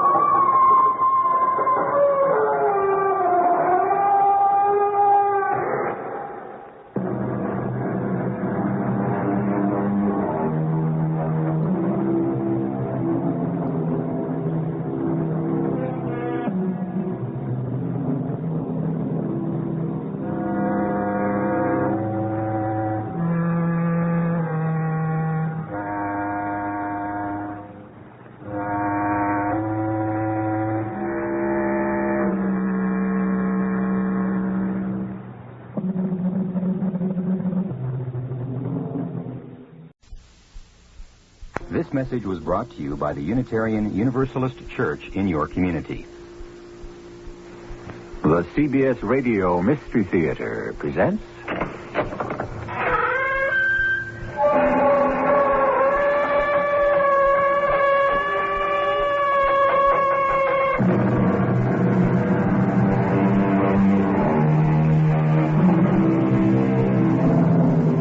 Come in. Welcome. I'm E.G. Marshall. We live in an age of scientific wonders. The far-out science fiction of yesterday has become today's reality. And yet, despite these giant strides unlocking the secrets of nature, mankind suffers from confusion and fear. Fear partially engendered by these very scientific advances that are first hailed as triumphs. Why? Perhaps because the science of technology lacks soul. You can't help Amelia. Don't you understand? She's beyond help. If she is, it's your doing, Professor. You and your computers, your laboratories have done this to her. You're too emotional, Gerald. Why can't you look upon this as a noble and successful experiment? Never. I look upon it as a monstrous denial of the human spirit and the destruction of love.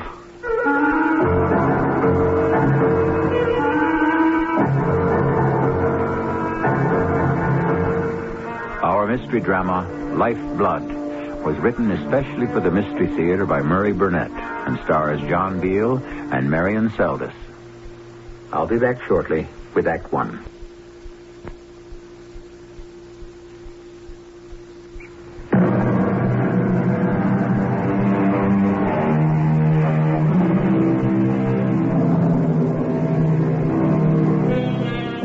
Bible has it that the Lord created Eve from one of Adam's ribs. Pygmalion fell in love with the statue of Aphrodite and brought her to life as Galatea by his earnest prayers to the gods. I'm sure every man has dreamed of his idea of the perfect woman. Our story today is the tale of a man who made that dream come true. Gerald, you surprise me. You can't be serious when you say you're nervous about seeing Uncle. He may think I'm too old for you. By the way, Amelia, just how old are you? Now that is a question no gentleman asks a lady. You should know that. Anyway, isn't Uncle waiting for you? Yes. And I want you to wait here in the den for me. I'll be right back. I'll wait for you, darling. Oh, nice to see you, Gerald. Now, sit down. Make yourself comfortable. Well, I'm glad my niece has come to visit with me. I see a lot more of you since she's here. Well, that's exactly what I've come to talk with you about, Arthur. Your niece. Oh? Something important? Very. I've asked Amelia to marry me, and she said she would. Oh, no. I've never lied to you, Arthur, and there's certainly no reason for you to... Don't be a fool, Gerald. I didn't mean that Amelia had turned you down. Of course, she accepted you. I don't understand. I know, and I'm reluctantly forced to explain. When you hear why, you won't want to marry Amelia. Impossible. There's nothing you can say about Amelia that would make me love her any less. She's the perfect woman. She's not a woman. What did you say? I said Amelia is not a Not woman. a lot of people know about this brand, but it's one that I and a ton of... My creation. You can't be serious. If I had a niece, Gerald, I'd be the happiest man in the world if you and she wanted to get married. You have everything to make a great husband. You're good-looking, successful, intelligent, and you've got integrity. Well, thank you, but we're off the point. Are you trying to tell me that Amelia is a mindless, soulless replica of a woman? And I didn't know it? Exactly. When was the last time you saw a doctor? I see you all the time. I mean professionally. You think I've gone over the edge, huh? All right. It must be a big shock to you, and you deserve some proof. Ask Amelia to come in. I don't think that's a good idea. You've inferred that I've lost my mind. Now I want to prove to you that I'm perfectly sane. Ask her in. Now. All right. All right. Whatever you say, Arthur. Amelia, would you come in for a minute? Certainly, Gerald. Have you spoken to Uncle Arthur? He has. Come here, Amelia, and listen to me carefully. I always do, Uncle. You taught me that. Of course. Who are your parents? Parents? Yes, your mother and father. Oh, my father was your brother, and he and mother are dead. Good. Excellent. But who made you, shaped you, taught you, told you what to do and say and how to behave? You, Uncle. And are you grateful? I owe everything to you. My very existence. I understand Gerald has proposed marriage to you. Yes, Uncle. Whom would you rather kiss now? Me or Gerald? It really doesn't matter to me. Amelia. Kiss me, then. Of course. Well, Gerald, do you still think I'm out of my mind? I don't know what to think. If you've really accomplished this miracle, how did you do it? What is she made of? Sugar and spice and everything nice. If what you're telling me is true, this is a scientific miracle. If this is really an automaton, your creature made up of what in heaven's name? Of the results of years of experimentation with computers, sound waves, unheard of advances in physics and chemistry. In short, 10 years of my life. Of course you realize what this means. When you show Amelia to the world and explain your accomplishment, you'll be the most famous... I have other plans for Amelia. Haven't I, my dear? So you've told me, Uncle. I don't understand. I intend for her to meet Wilkerson. Wilkerson? What's he got to do with this? What do you think will happen when that Romeo, that woman chaser, sets eyes on this beauty? Tell me that, Gerald. Don't tell me you're still harboring a grudge against Wilkerson for something that happened 10 years ago. Something? Is that how you describe my public humiliation? My being forced to resign as head of the DNA experimentation project? Of being laughed at because of a stupid mistake that wasn't mine? Oh, it's been long forgotten, Arthur. Not by me. Tell me, Amelia, what do you think of Harry Wilkerson? I think he's a most attractive man. Very masculine and brilliant. Oh, I've been a fool. You couldn't help yourself. No man will be able to resist Amelia. No, I mean about swallowing this fairy tale about a robot. You've hypnotized her, that's all. You found a great subject for hypnosis, and... Amelia, my child, come here and bring me a pin. What are you going to do? Prove to you that Amelia's exactly what I said. An unfeeling robot. Oh, thank you, my dear. Now watch as I take this pin... Now be careful. Plunge it deeply and directly into this lovely arm. So. No! Did that hurt, Amelia? Of course not. Well, Gerald? She still could be hypnotized. Then she'd feel no pain. Correct. But if she's human, where's the blood?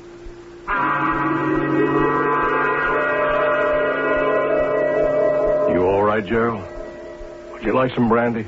No, nothing, thank you. But I would feel better if you sent Amelia out of the room. Of course. Amelia?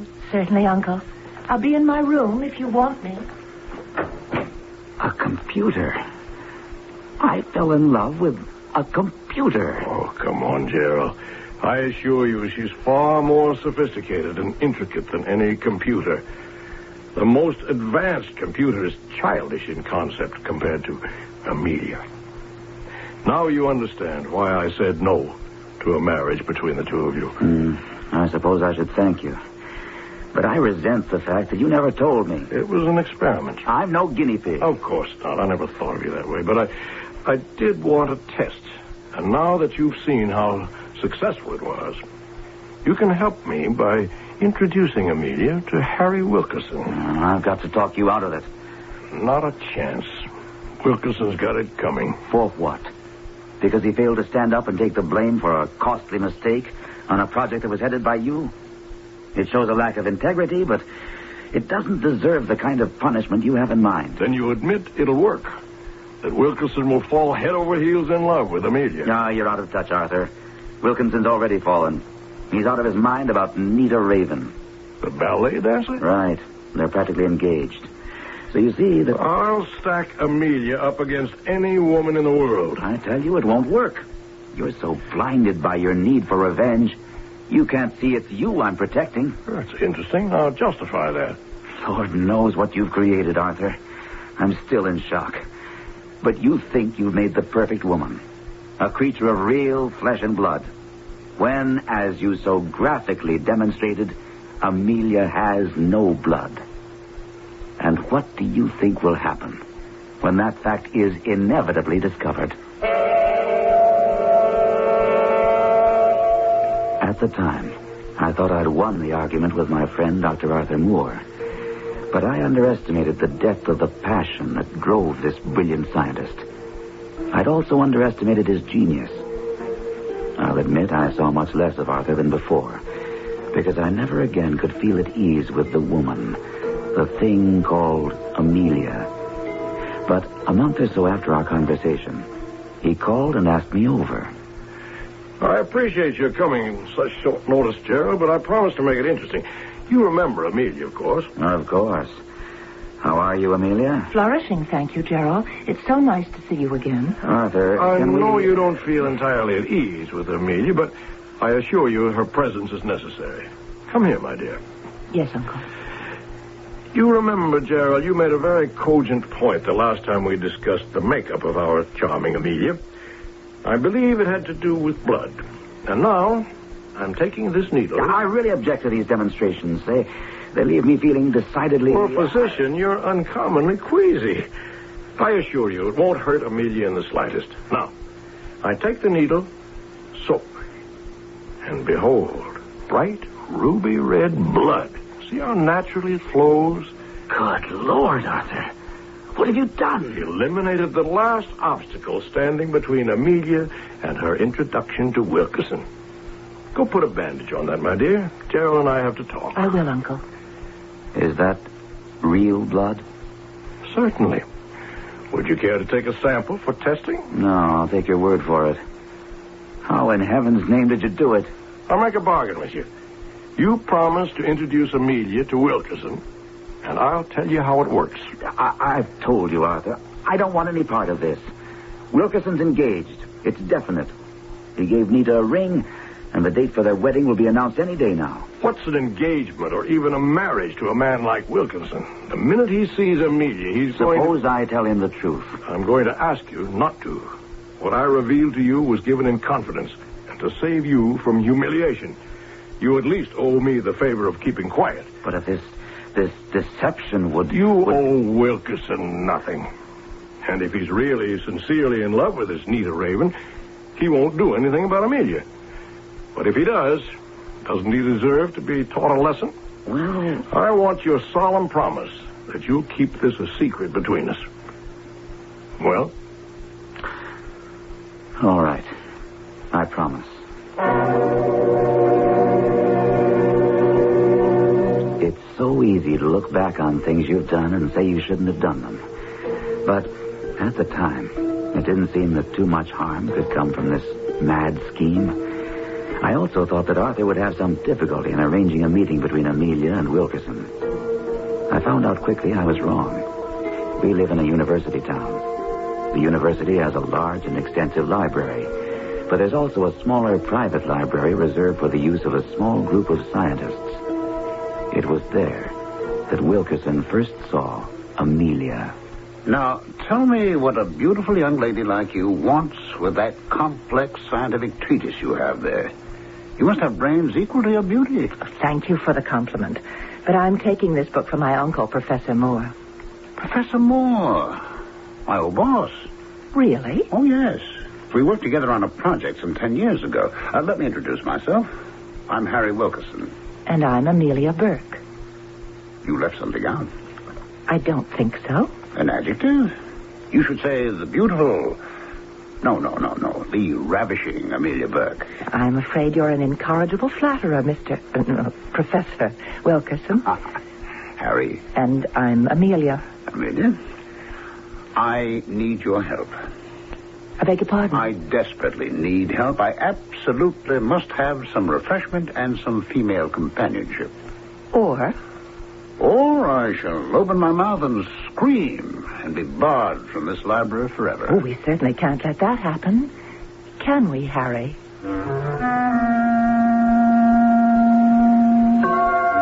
Men have died and worms have eaten them, but not for love, said William Shakespeare, and he was the greatest.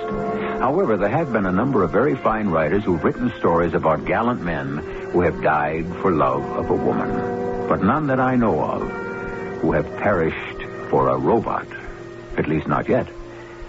I'll be back shortly with Act Two.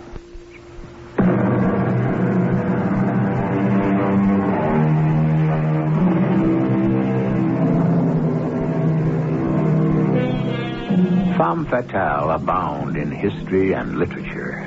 They all have one thing in common. They possess a strange appeal which leads men to follow their siren song down the path to destruction. They also share another characteristic. They are human. Unlike Amelia Burke, who is a robot created for the express purpose of ensnaring one man. And she seems to be succeeding. Who is Amelia? What is she? I'm a woman, Harry. Really a very simple, predictable woman. Oh, let me contradict you. As a man who's not inexperienced when it comes to women, allow me to say that you're completely unpredictable and almost unknowable. If you're trying to confuse me, you're succeeding. All I know about you is that you're the most beautiful and charming woman I've ever met. Thank you. But who are you really? Who are your parents? Why did you suddenly appear on the scene to live with your uncle who never mentioned you all these years? I thought women were the curious sex. Oh, you're unbelievable. We've been seeing each other for 2 weeks, and you've never asked whether I was married or even engaged. Not a single question why we always meet in these little out-of-the-way places. The important thing to me is that we're together. I couldn't have said that better myself. But don't you sometimes long for a little more privacy? That might be nice. I figured you might feel that way, so I spoke with a good friend of mine, a fellow who can keep his mouth shut, and I've arranged for us to have the use of his apartment this Friday afternoon. He's going out of town for the weekend. How does that sound to you? Like everything else you say, Harry. Very nice. Amelia, my darling, you're wonderful. Just magnificent. Thank you, Uncle. Now, I think we ought to recheck your programming for the big date you have coming up on Friday. Who the devil is that? Just sit there, Amelia. I'll get rid of whoever it is. Gerald, it's a pleasure to see you, but you've really come at a time when... I'm sorry if I've interrupted anything. It's important that we talk. Important to whom? To you. Oh. This thing with Wilkerson has gone far enough, Arthur. As a matter of fact, it's gone too far. Well, that all depends on the point of view. Now, I'm not here to argue. I'm here to tell you, Arthur, that you must stop it now. Well, we don't like that very much, do we, Amelia? No, Uncle. Unless you stop. I intend to tell Wilkerson the truth. Calm down a minute, will you? I don't want to hear any of your pseudo-rational... Gerald, if Amelia were a real, as you put it once, flesh and blood woman, would you interfere? Come on, answer, would you? I refuse to answer any hypothetical question. Then I'll answer for you. You wouldn't. And why wouldn't you? Arthur, I've already told you. Because it wouldn't be any of your business. But just because Amelia is something out of the ordinary, you consider it your duty to warn Wilkinson, or better, to make him aware of what Amelia is. I intend to tell him, if that's what you mean. Believe me, Arthur, I'll do it. I believe you, even though you're breaking a solemn promise. But have you ever thought of what Wilkinson will think of you when you come to him with this preposterous, incredible story? I'll make him believe me. You know better. And what's more, I'll see to it that Wilkinson will think you're jealous, that you want Amelia for yourself.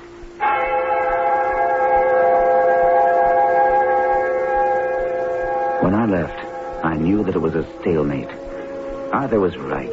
Wilkinson would never believe me. But I was determined to do something. The problem was, what? When I was racking my brains for a solution, Amelia was pushing ahead as programmed. Amelia, why did you call and have me meet you here? Isn't this a good place? Out of the way and discreet? No, that's not what I meant. We had an appointment. Sit down, Harry. I think we have a lot to talk about. Whatever you have to say could be said better at the apartment. I'm sure you think so, Harry. You've changed. What is it? Has something happened? How is your fiancée? Her name is Nita Raven, if I am not mistaken. Oh. Well, I knew it had to happen sometime. It was too good to lie. Now you understand why I didn't come to the apartment and why I won't go to the apartment. I didn't know you were engaged. I am. And her name is Nita Raven, but that doesn't mean I'm not interested in other women. Particularly someone as fascinating as you. Does Nita know about me? Of course not. But it's all right for me to know about Nita? I didn't tell you about her. Why not? Because you're too important to me. I was afraid that what's happening right now would have happened much sooner. Nothing's happening. Yes, that's what I mean. Oh, Amelia, we're two adults. You like me. Now, don't try to deny it. I see it in your eyes, the way you talk to me. And I am crazy about you. Now, let's forget about everything else and get over to Bob's apartment. You make it sound so simple. That's because it is. You belong to someone else. No one belongs to anyone else. Have you ever discussed that with Nita? Certainly. She knows that when we get married, we both don't stop living. She knows I'm not going to stop admiring beautiful women simply because I'm married. You may admire me to your heart's content, and you can do that here just as well as in your friend's apartment.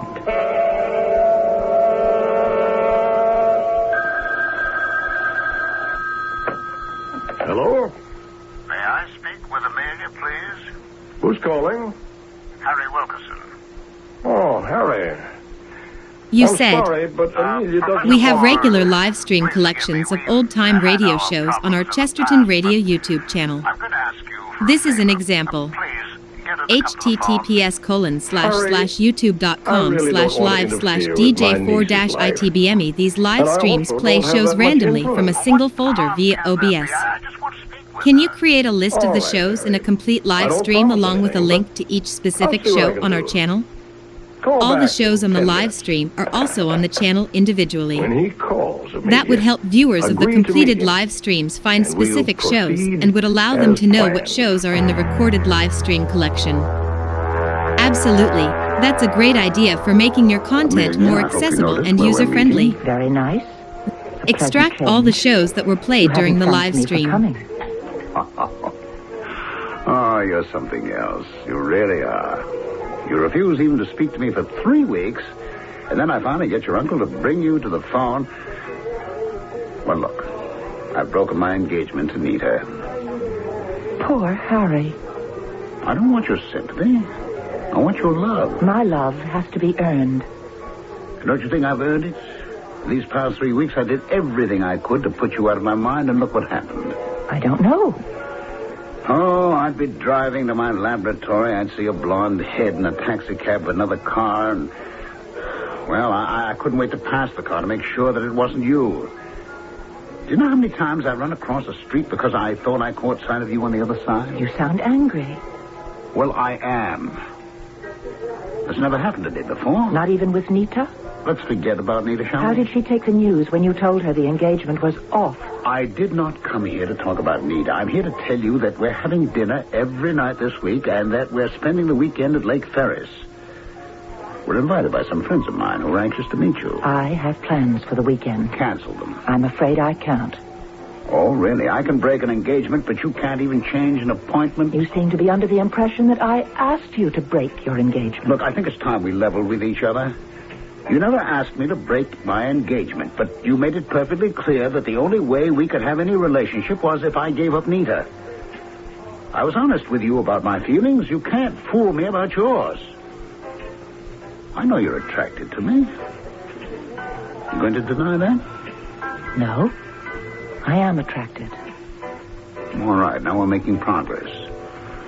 I've broken a commitment, and I expect you to break... Why do you make this sound like a business deal?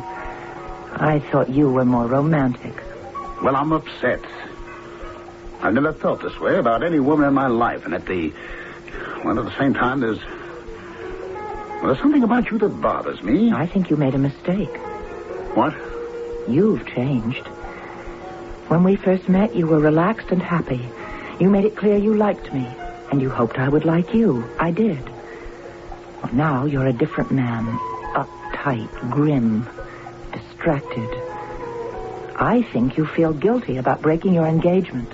And if you do, there's no future for us. Oh, now, Thank you for the lunch. Think about what I said, Harry, and then call me. I promise I'll answer the phone.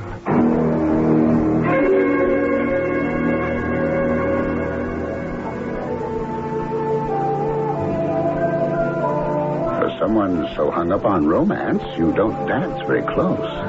I'm sorry. Dancing isn't my strong point. I only know how to waltz and foxtrot. I would have thought that you'd been the queen of disco in college. Would you have liked me better? Oh, it's impossible for me to love you any more than I do now. Shall we go back to the table? Oh, as you like. The Ferrises were disappointed they didn't meet you the other weekend. Tell them I'm flattered. I have a surprise for you. I love surprises. What is it? Here. Open this box. Oh, it looks like a ring, is it? Open the box. Well, do you like it? It's very nice. Very nice. That's an engagement ring. I'm asking you to marry me. I realize. That's all you have to say. I realize. I'll bet I'd get more reaction from a robot. Don't you ever say a thing like that. Never. It's disgusting. Well, a reaction at last. You are exquisite. Promise me you'll never use that word again. What's wrong with exquisite? There's nothing to joke about. You know the word I mean. I can think of a lot of words some ladies might object to, but... Harry! All right. It will never pass my lips again. Now slip on the ring and we'll seal our engagement with a kiss. Harry, I know you're going to think this is silly, but this isn't the ring I wanted. Darling, if you knew how long I searched for it... It's beautiful, but Comey, sentimental, the ring I want is the one you gave Nita. Oh, come on, Amelia. Nita's out of my life. I'm not going to ask for the ring back. If she had any pride, she'd give it back. Well, forget it. I'll get you any ring you want except that. That's the only way I'll really feel sure of your love. I want the ring that Nita has. Otherwise, we're not engaged. A famous poet commenting on the human race wrote, "The female of the species is deadlier than the male." I don't think anyone can question that some form of robot is a definite part of man's future. But are we going to have to apply the same yardstick to the automatons? We should have the answer when I return with the final act of Lifeblood shortly. Have you ever wished your bank would pay you interest on your checking account? Wouldn't it only seem fair? We at Otero Savings think so. That's why we're offering the check-in account. It's better than checking because you get 5.25% interest. At Otero, you get the best of both. The interest-earning capability of a savings account with the complete flexibility of a checking account. The Otero check-in account. From Otero Savings. Member FSLIC. You missed Jimmy's birthday party. I was with a client, and I stopped And up Jimmy's your child. I was only going to have one drink. I didn't mean I to know stay you so never long. mean to, but I've had it. Mary. You quit drinking or I'm leaving. Now, Mary, please. Jim. Sound familiar? That was a scene from my life. My wife thought I had a drinking problem. I didn't, but I was scared I wasn't in control, and I didn't want to lose my family. We went to the recovery center. We worked together and solved our problems. Life can be good again. Call the recovery center, 825-4951, the recovery center.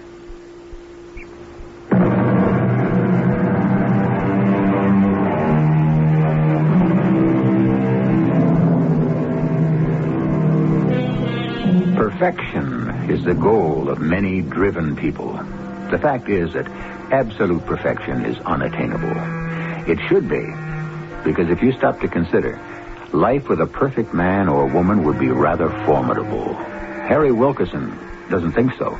He's fallen in love with a perfect woman, Amelia Burke. He's unaware that Amelia is a robot, the creation of a genius who holds a long-standing grudge against him and who's determined to use Amelia to extract a terrible revenge. I thank you for the invitation, Gerald, but I never dine out. I thought you might make an exception, Professor. The dinner is an occasion for me to congratulate you upon the success of your stratagem to even the score with Wilkerson. I think your congratulations are a trifle premature. Really? Wilkerson's broken off his engagement to Nita. He's a man driven almost to the point of distraction. He's on such a short fuse that his colleagues object to working with him. What more do you want? I want him to have the final gift, the thing he wants more than anything in the world. I want to see him married to Amelia. But he hasn't seen or spoken with Amelia in a month. And she's seeing other men. You seem well informed. Have you talked with Wilkerson? Yes, but not about Amelia. She's a subject he refuses to discuss. I've tried.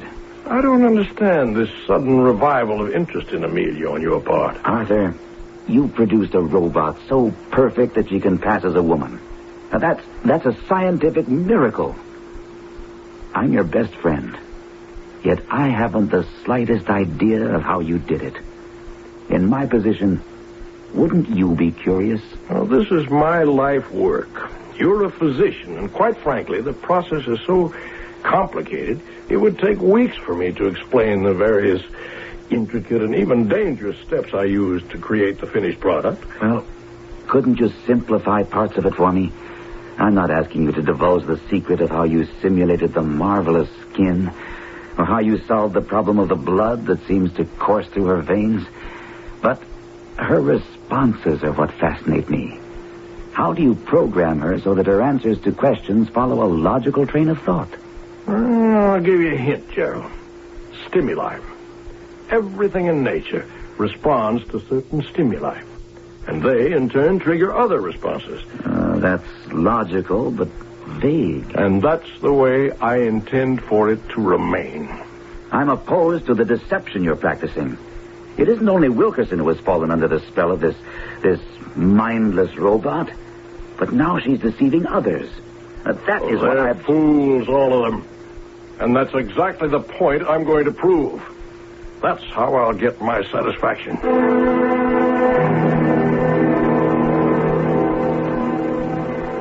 Of course, Arthur was right. After long hours considering how I could expose Amelia as a robot, I hit upon the idea that the weakness was Amelia herself. Because of my own experience with her, I had some understanding of how she'd been programmed. I felt that perhaps I could disturb her pattern enough to expose her. But I had to get her alone. Arthur rarely went out. He monitored her phone calls. But I knew he would attend an important lecture on DNA and cloning the following night. So I called and got her permission to visit. It's so nice to see you again, Gerald. Have you missed me? How could I not miss such an interesting person as you, Amelia? You're much more interesting than I. Did your uncle tell you to say that? My uncle? Amelia, I know who you are. Or rather, what you are. Of course you do. You're Uncle Arthur's dearest friend. How do you know that? The way I know everything else. I just know it.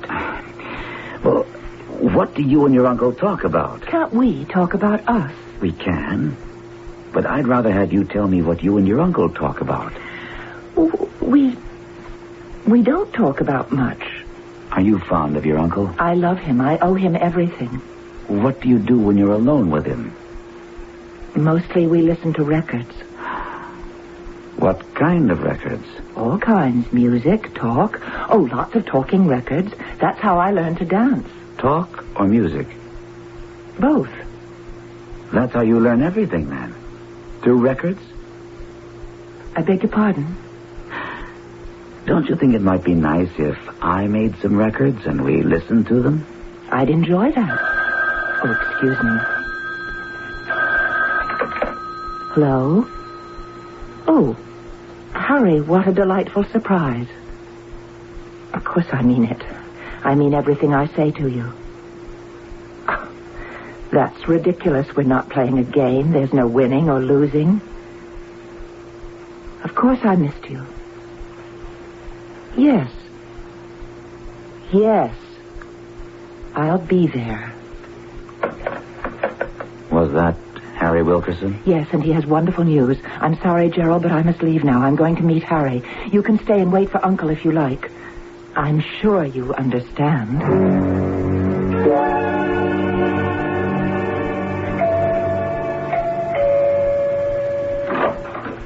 Amelia, let me pinch you. Why? To make sure the dreams come true. Come in. What a lovely apartment.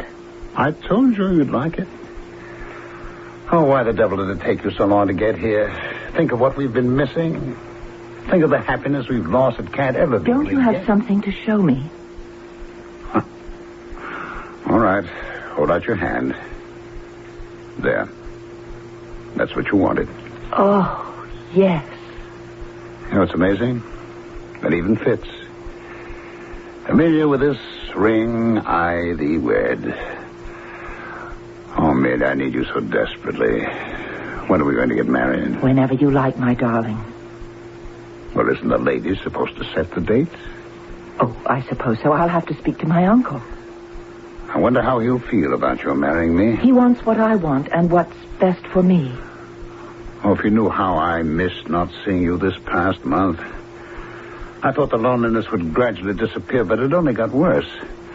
As the days went by, I missed you more and more. My poor darling, you could have saved yourself all that misery if you'd just gotten the ring for me right off.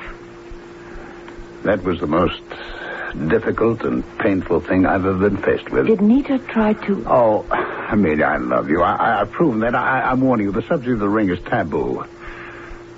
We'll never mention it again. Okay? If you want. After all, a wife must please her husband.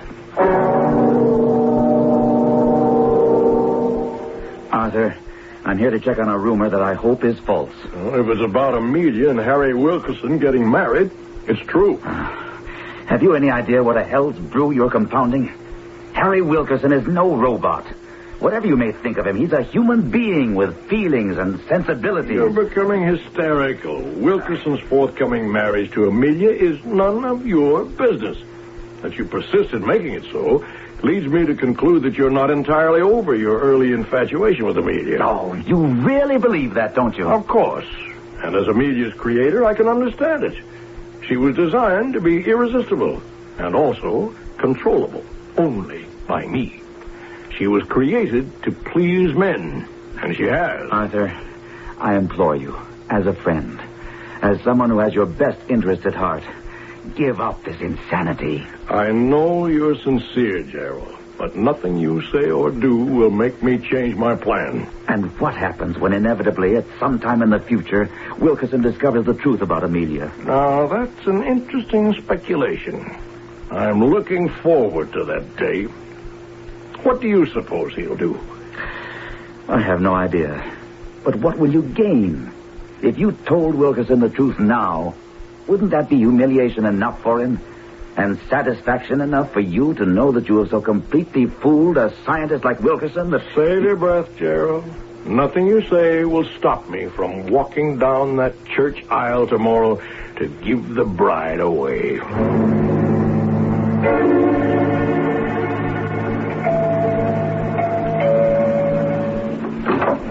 Oh, Gerald. Oh, you've caught me at a terrible time. Didn't you know that I'm getting married in an hour? Not if I can help it. What the devil is it? Harry, your marriage to Amelia will be a disaster. It's simply a plot on the part of Arthur Moore to make a fool of you. Have you lost your mind? Amelia is a mannequin, an automaton, a robot, programmed by Moore. Gerald, I can see you believe that.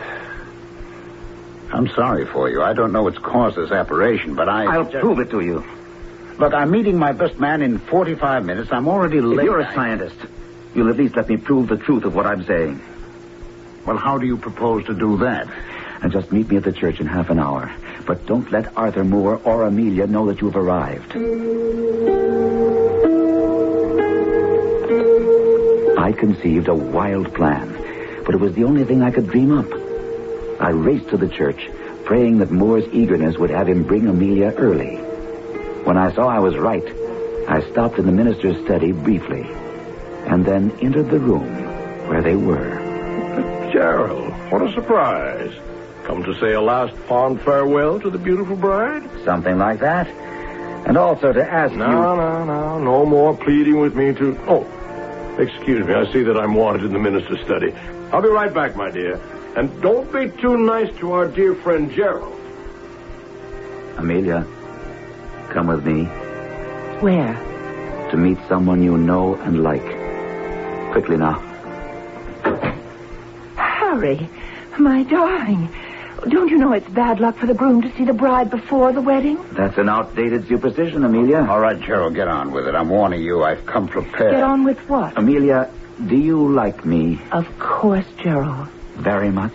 You are one of the most fascinating men I've ever met. All right, what is this rigmarole? Quiet.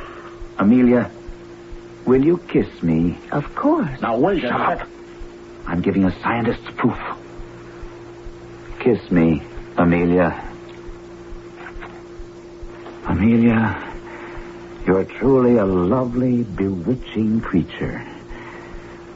Will you marry me? Why, of course. Oh, no, wait. No, Uncle Arthur told me not to be too nice to you. Uncle Arthur told... Amelia, what about me? How can you think of anyone else when... I want you to marry me, Amelia, to be my wife. You want to, don't you? Of course, dear Gerald. I've always liked you. You know that. Shut up, you stupid mindless... There's no sense in shouting at her, Harry. She's only a robot. Only? I told you I came prepared. And now I'm going to prove it. What's going on here? Wilkerson, what have you lost your mind? Put that knife down. Not until I've destroyed your monstrous creation. Now watch while I rip her insides out. Stop him, Gerald. Somebody. There. Right where your heart is supposed to be, and there. And there. Stop it. Stop it, Harry. Stop slashing at Amelia. Look. Don't you see? The professor is bleeding also. Gerald, maybe you were right. Harry, get an ambulance here immediately. Move, man! Too late, Gerald. The knife has gone too deep. Too much loss of blood. Don't talk, Arthur. It doesn't matter now. You see, I was telling the truth when I said I gave 10 years of my life to Amelia. I did give her life, Gerald. My own life's blood.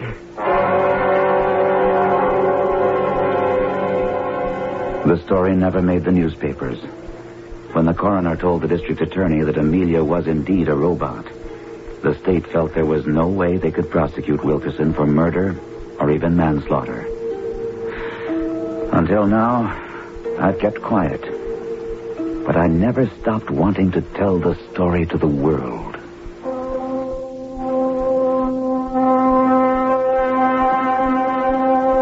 And quite a story it is. Harry Wilkerson resigned and left town quietly. You may take the story as a fairy tale, a horror story, or as a warning. The choice is yours. Oh, and there is another aspect to this story that should be considered. I'll be right back to explore it with you.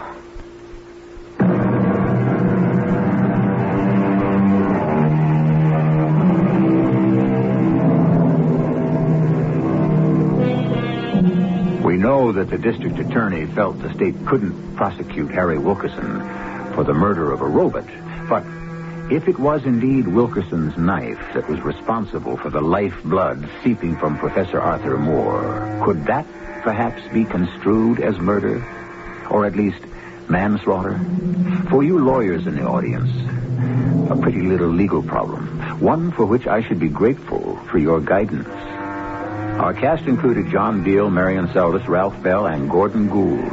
The entire production was under the direction of Hyman Brown. And now, a preview of our next tale. So this is your room, Rodney. It's very nice. Oh, but, my, so hot and stuffy. Oh, dear me, let's open a window. It's midsummer, and you have all the windows closed. There, that's better. Now, let's see your butterflies. Well, aren't you going to show me your collection? Rodney, why are you staring like that? Rodney, don't come any closer to me. I don't like it. Rodney, what's the matter with you? Rodney!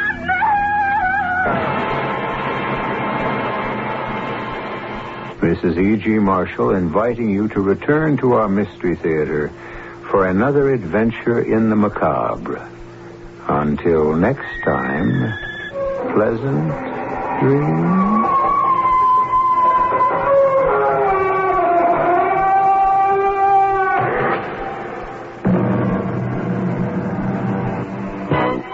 This is the voice of... Destroyed because of poor storage and transportation facilities. Frank Sedefani, CBS News. Are you eating ice cream right now? If not, why not? Everyone knows.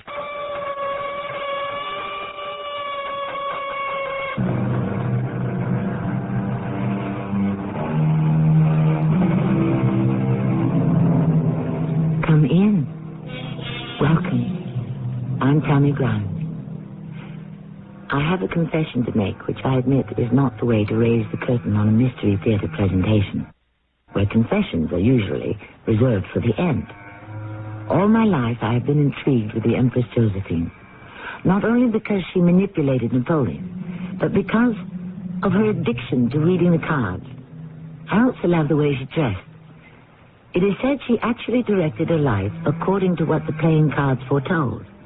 So it's with a special interest and delight that I not only get to introduce today's three acts, but to play the part of Josephine myself. Empress, may I join you? I am counting a card for every year of my marriage.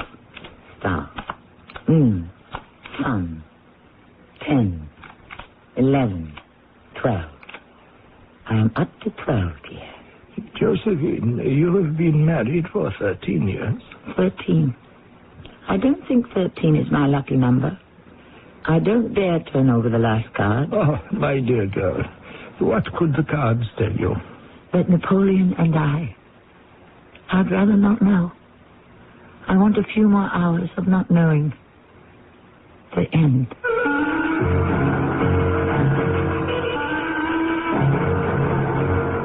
Our mystery drama, In the Cards, was written especially for the Mystery Theater by G. Frederick Lewis. I shall return shortly with Act One. Lots of friends are dropping by, summer fun's in store. With picnic time and camping time, it's country time for sure. Before you all get thirsty, here's a trip that should be made. Get a drink that tastes like good old-fashioned lemonade. Country time! Get down to your store for plenty of Country Time lemonade-flavored drinks. Look for the Country Time coupon in this Sunday's paper. Tastes like good old-fashioned lemonade. Weekdays from the creators of The Young and the Restless.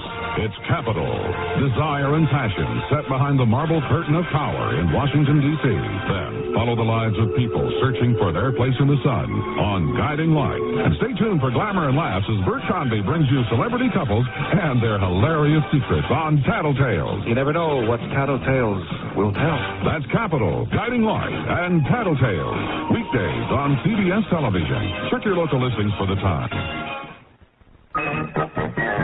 Hello, control room. Do you know what's next? Yeah, it's another Bob Sellers commercial reply. Oh, man. Is there any way to get out of it? We could write a letter and quit, but you better read the intro. Well, here is a Bob Sellers commercial reply from an interested citizen. Thank you. This reply is to all of the many people who want to know why there is a boat stuck out in front of Bob Sellers' Pontiac on the Grand River at 10 miles, 9 miles after 1 mile. The captain of this boat was afloat on the boat at Bob Sellers' Pontiac when the Grand River became a road again. This raises the question, Bob Sellers will sell Pontiacs that don't cost very much to everyone, even captains who don't have both oars in the water. Did you write that letter? Oh, yeah, come on in. We're all going to sign it. On the Grand River at 10 Mile Run.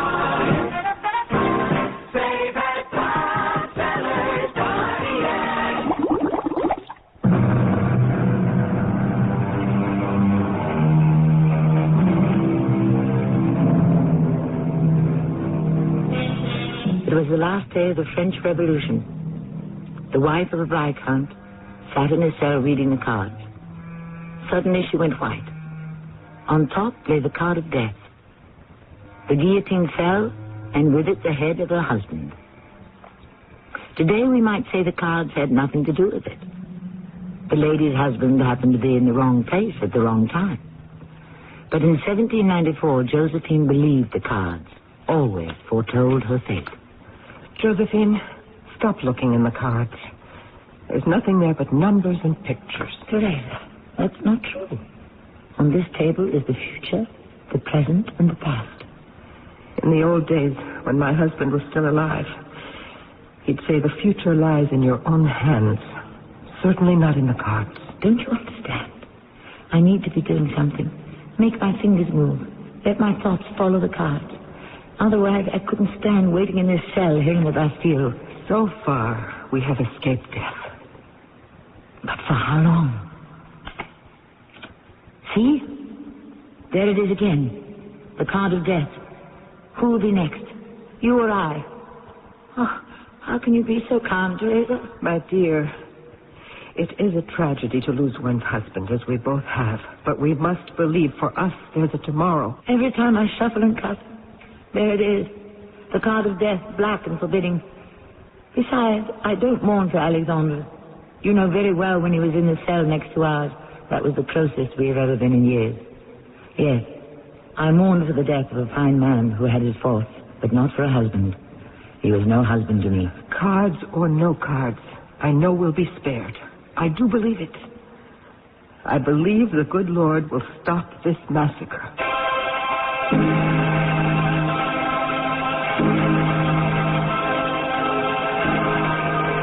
That day, that night was the end of the revolution. Robespierre was dead. The doors were thrown wide, and in a daze we wandered through the blood-soaked garden into the streets to freedom. A year later, I was living in Paris with Teresa Tanya, and we remembered. Was it really a year ago today? Teresa, I have a confession to make. Do you remember how you made me kneel and pray? Even as I was praying, I kept one hand on my cards in my pocket. Oh, Josephine. You thought if the Lord wouldn't free you, the cards might. And I'm not sure to this day. You're a superstitious goose. Now, why aren't you dressed for this evening? My 2 guests will be here. I'd like you to make yourself presentable. You treat me as if I was 16, and I'm twice that. Yes, I am, but don't tell anyone. Anyway, you're right. I shouldn't criticize your belief in the Savior. And I won't make fun of your face in the cards.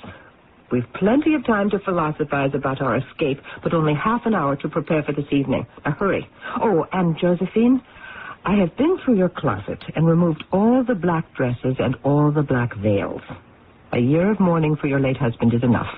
I've left 3 pretty bright silk dresses on your bed to choose from. Ah, Teresa, I only make this mistake when I'm invited to your house. I arrive too early. Pierre, it's all right. I was dressed. Josephine will join us when she's ready. I have my fingers crossed for this evening. Ah, how so? We can speak as old friends, you and I. We are both of that certain age when one can talk of anything. Oh, I love gossip. Go on. And I love Josephine. She has been living here for a year, and she's not getting any younger, but I simply cannot find a man who interests her. I have invited every personable single man, every army man, and every diplomat.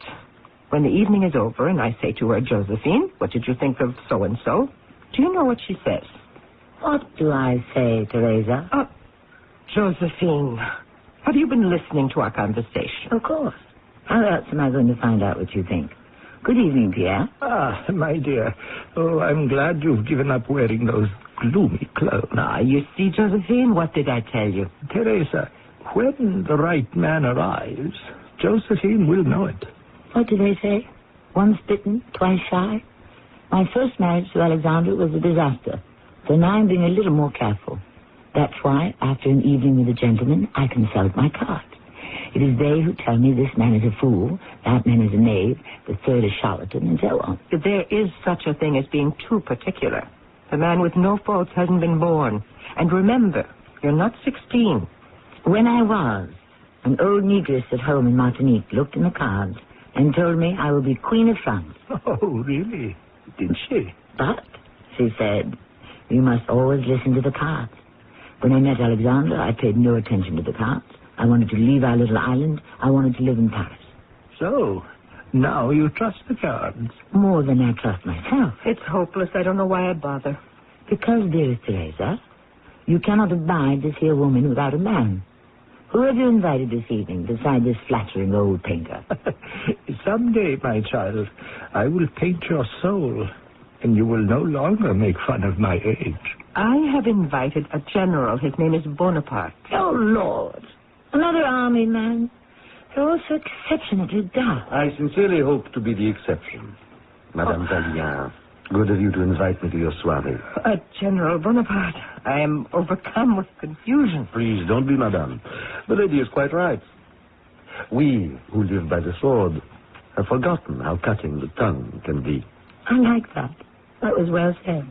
General Bonaparte, the Vicomtesse Alexandra Beauharnais. A pleasure. And may I introduce Monsieur Pierre Proudhon? An honor. I have seen your painting of Madame Tallien, and also that of Madame Ricamier.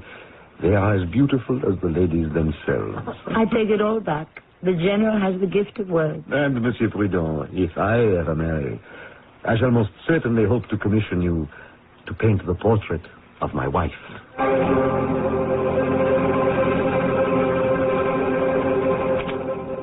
Eh bien, Josephine?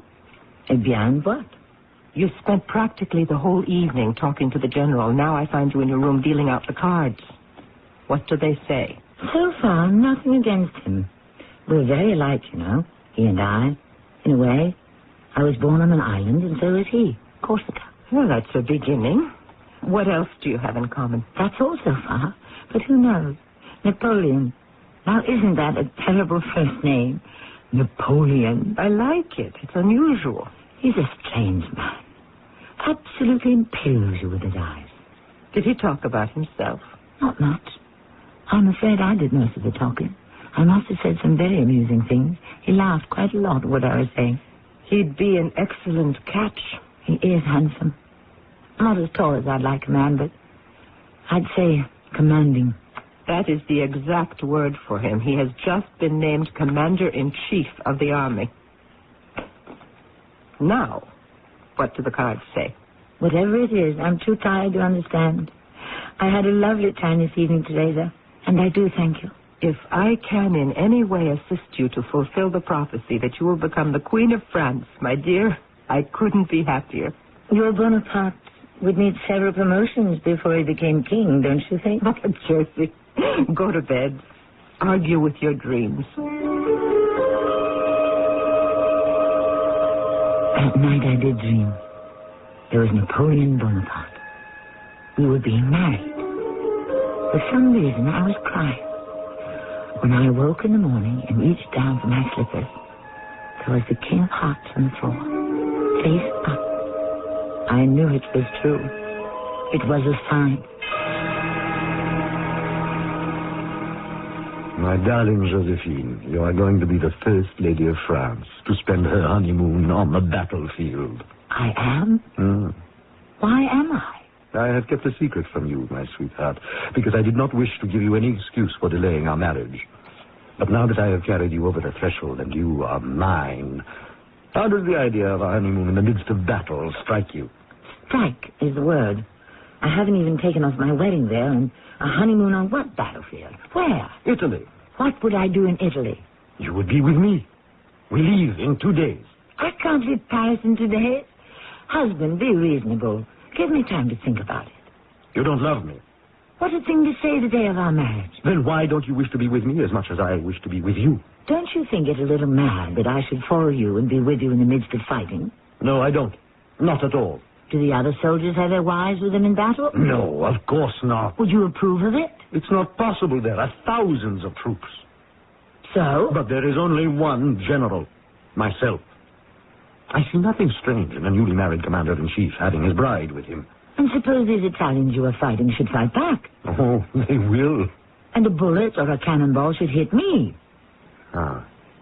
Oh, that's possible. And if you put me so far away as to be out of danger, I might as well be comfortable here in Paris.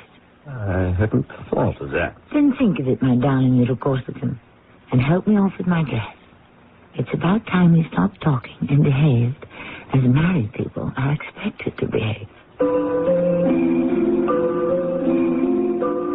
Josephine had the answers before one could even put the questions to her. Napoleon was not just a good catch, a young general who would go far, but he was an ardent lover, a serious and demanding man, rapidly becoming a little too much for the cool, offhand, unserious, and superstitious Josephine. I shall return shortly with Act Two. For summer work or summer fun, True Value Hardware Store's all-new Summer Value Day circular is packed with hundreds of sensibly priced items.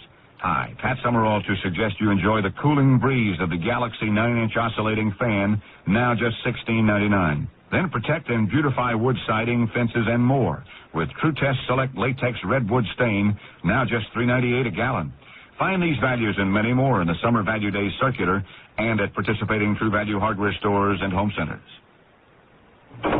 Mom, where have you been? Oh, sitting in a traffic jam for an hour. Oh, and from the way you're bent over, you've got a nagging backache, right? Right. Here, let me help you into the house. Then I'll go get some Doan's pills. Oh, thanks, dear. Good advice. Doan's pills for temporary relief of simple backache pain due to overexertion, stress, or strain. Use only as directed. You're walking around pretty spry tonight, Mom. Well, that's nothing to be surprised about. I took Doan's pills, remember? Announcing the opening of a new eyeglass factory in Farmington Hills. The Eyeglass Factory, where you have a selection of almost 2,000 different eyeglass frames in stock with savings of 30 to 50% below what you normally pay at optometric centers. In addition to those savings, extra discounts for senior citizens, eye examinations at only $18, a complete repair service department, and the acceptance of all major vision insurance plans. In addition, if you're looking for regular or soft contact lenses, they have those too at comparable savings. The Eyeglass Factory of Oak Park is on Coolidge, just south of 9 Mile Road. Phone 542-2200. The Eyeglass Factory of Redford on Plymouth Road, halfway between Beach Daly and Inkster. Phone 937-1340. And now the new Eyeglass Factory at 28851 Orchard Lake Road between 12 and 13 Mile Roads. Call 553-3820. Now, 3 places to save at the Eyeglass Factory.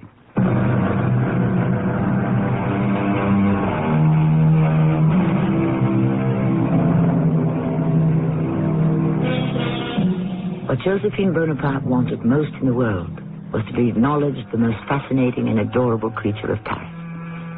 France, that had revolted against royalty, now took society to its bosom. The teas, the fancy dress balls, the elegant clothes. That, to Josephine, was life.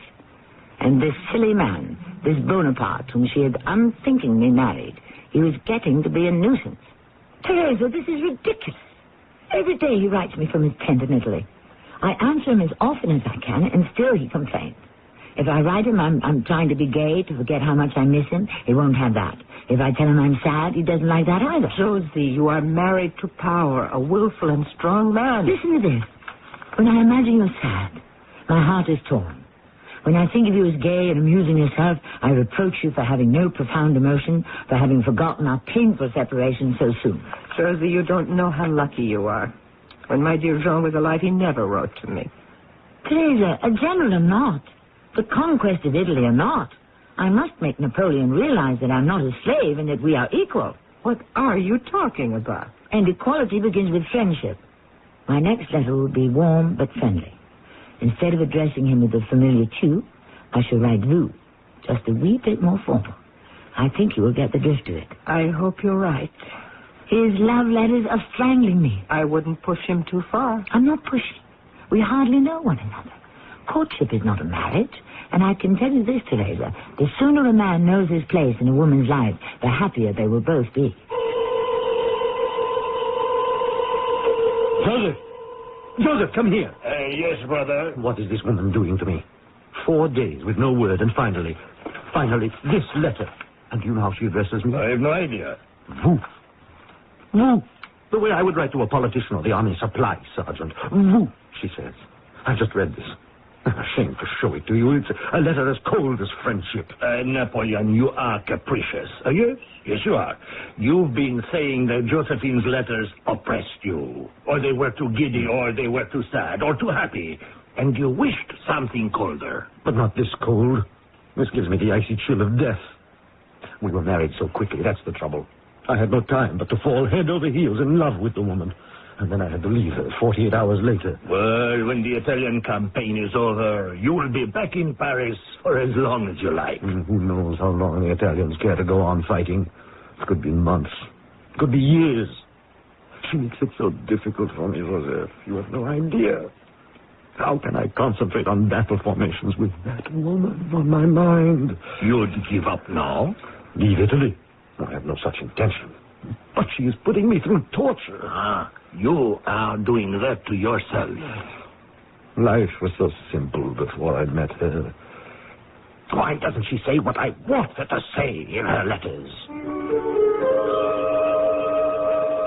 Because I couldn't. I hated to write letters. He wants an answer to every letter he writes. He oppresses me. Suddenly the fun is taken out of my life. I feel him standing there behind me, breathing down my back. And one card kept coming up every time I shuffled the deck. Justice. Yes, justice. Josie, it's not that bad. If you want your own life and you don't happen to feel affectionate, write to him affectionately anyway. He's there. He's always there. Like a gendarme who comes knocking at your door in the dead of night saying, "What are you doing?" All I want from Napoleon is justice. Justice? Oh, Josie, you've been consulting the cards again. Why not? When have they failed me? Oh, we're going to the theater tonight. They're doing Molière. Thank goodness. 2 big fat letters on my desk waiting to be answered. He's won 6 victories in 2 weeks. What have I been doing? At least I can tell him that I've gone to the theater to see something cultural. He might say Molière is frivolous. That's him. I'll say I went to improve my mind.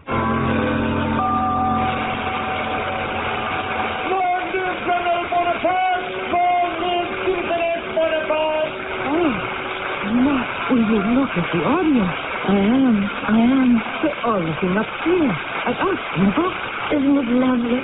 I adore them. Long live Our Lady of the Victory! That's me, Josephine. Will you please stop bowing to them? They'll never stop applauding you. I'm not going to disappoint my audience. Please move back to the rear of the box where you can't be seen. They simply won't go back to their seats and let the play begin. Come on. We're just going to have to leave, that's all. Leave the theater? The play hasn't begun yet. You see? They signal to begin the play, but the audience says it wishes. They want me. Mesdames, Messieurs, ladies and gentlemen, I have an announcement to make. We have just received word the brother of General Bonaparte, our also beloved Joseph Bonaparte, has arrived in Paris with 22 flags captured in the Italian campaign.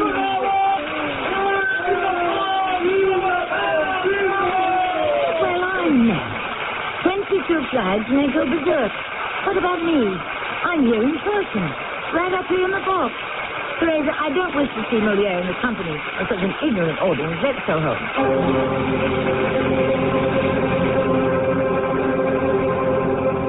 Madame Bonaparte, why we were never introduced before this, I can't imagine.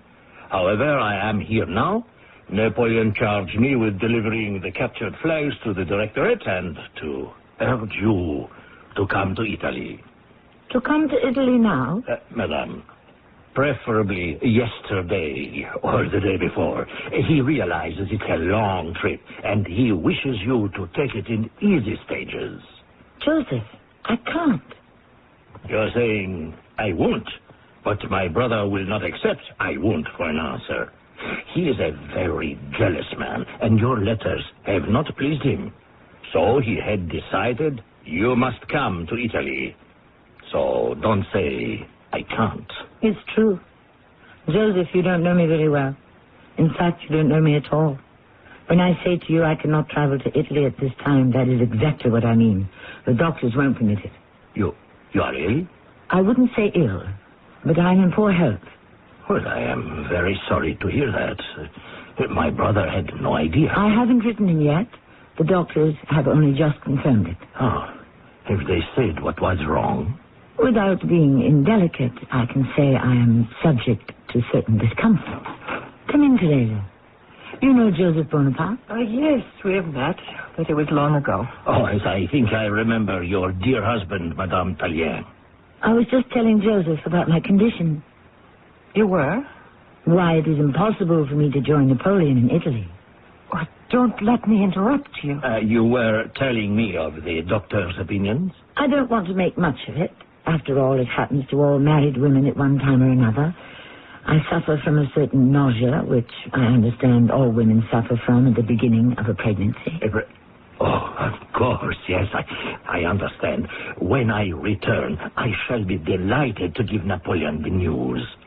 You will have made him supremely happy. Well, ladies, if you will forgive me, I must go. Tomorrow, when I leave Paris, I shall stop by Madame Bonaparte to take from you any special word or letters for the General. Good day. It was a pleasure, indeed a pleasure. Josie, that is a wicked, wicked lie, isn't it? You're not pregnant, are you? What else could I say when he said Napoleon wouldn't take no for an answer? I am in my tent tonight, writing to you. Joseph will have arrived in Paris today. I have asked him to tell you to make the trip by easy stages. Lodgings await you in Mondavi. From there you will go to Nice and Genoa. I await you, my love. I will forgive you all the letters you did not write me when you arrive. Adieu, Josephine. You are, for me, a monster I cannot understand. I love you more each day. So you are going back to Italy today, Joseph? Without you, unfortunately. What must be, must be. Oh, I forgot to mention, I was to tell you to bring your personal maid, your cook, and your coachman. Napoleon has a beautiful coach for you. How thoughtful. I shall tell him you are with child. His child. May I say to you, if something were to go amiss, and you were not with child, he would be extremely disappointed. So would I. Are you sure you won't reconsider? He loves you very much, and he needs you with him. I wish I could go, Joseph, but I must think of the baby. Weeks passed, months. April became May, and May turned into June. It was spring in Paris, then early summer. There were so many things to do, activities I knew Napoleon wouldn't approve of. So I wrote him less and less. He began to be suspicious. Was I really pregnant? I kept up the fiction as long as I could. It's so dark in your house, Teresa. Let's light some candles. Why is there no light? Josie, it's 4 o'clock in the morning. Oh. Servants have better sense than to let candles burn all night. Where are the matches? We don't use matches, my dear. They're not safe. Oh, I've run to the table, I think. In the middle of the table are some sulfur splints. You can light the candles with those. Didn't I look beautiful in the reception line with that crown of flowers? Everyone said I looked beautiful. It was a long evening. I love the way everyone kept offering to toast me in wine. Long live Our Lady of the Victories. I found the splints. You really danced your feet off. It's a good thing no one asked you about your pregnancy. People are polite enough not to ask. There's a candle number 1. Oh, there's a man sitting in the armchair. Josie, light the other candle. Good evening, Josephine.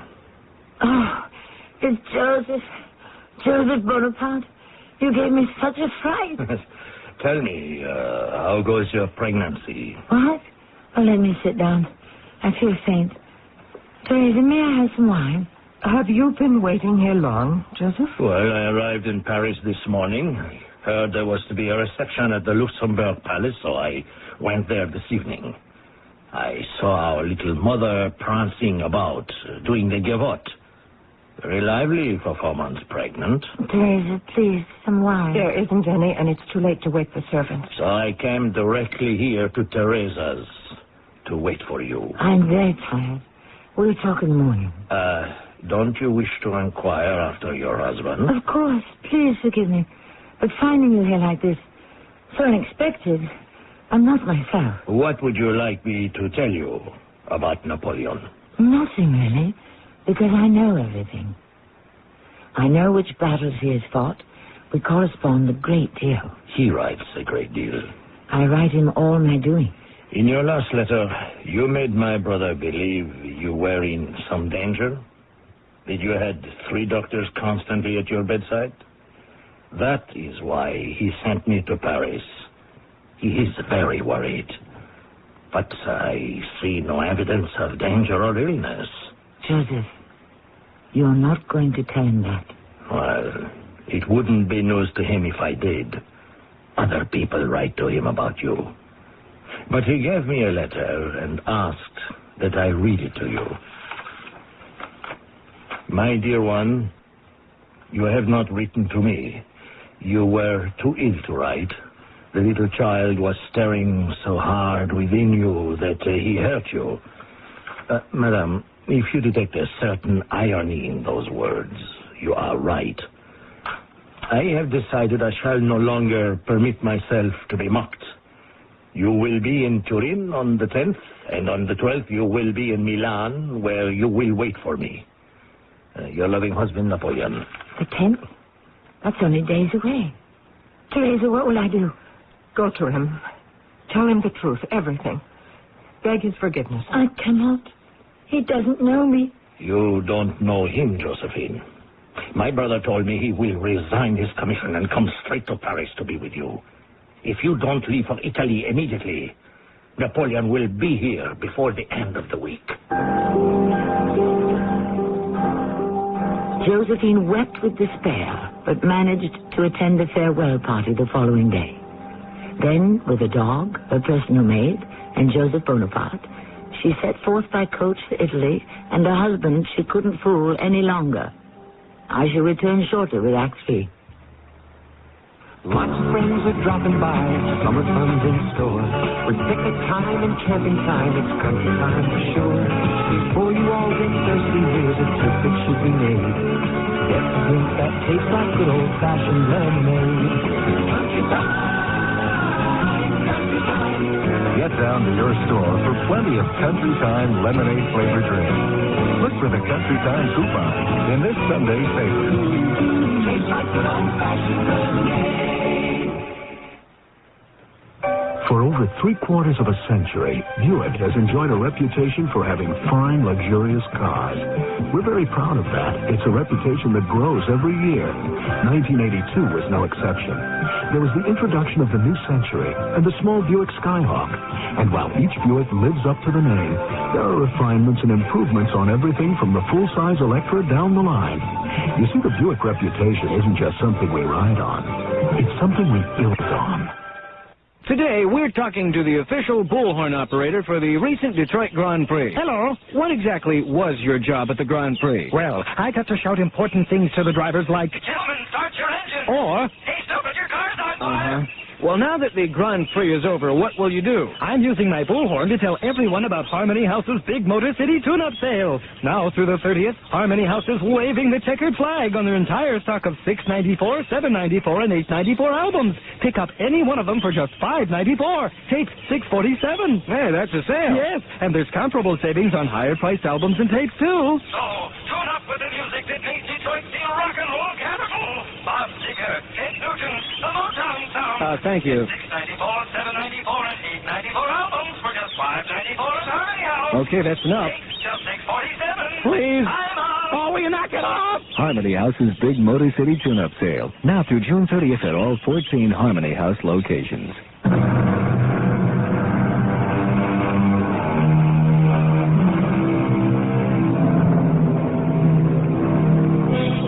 Who was it who wrote about loving not wisely, but too well? Byron? Shelley?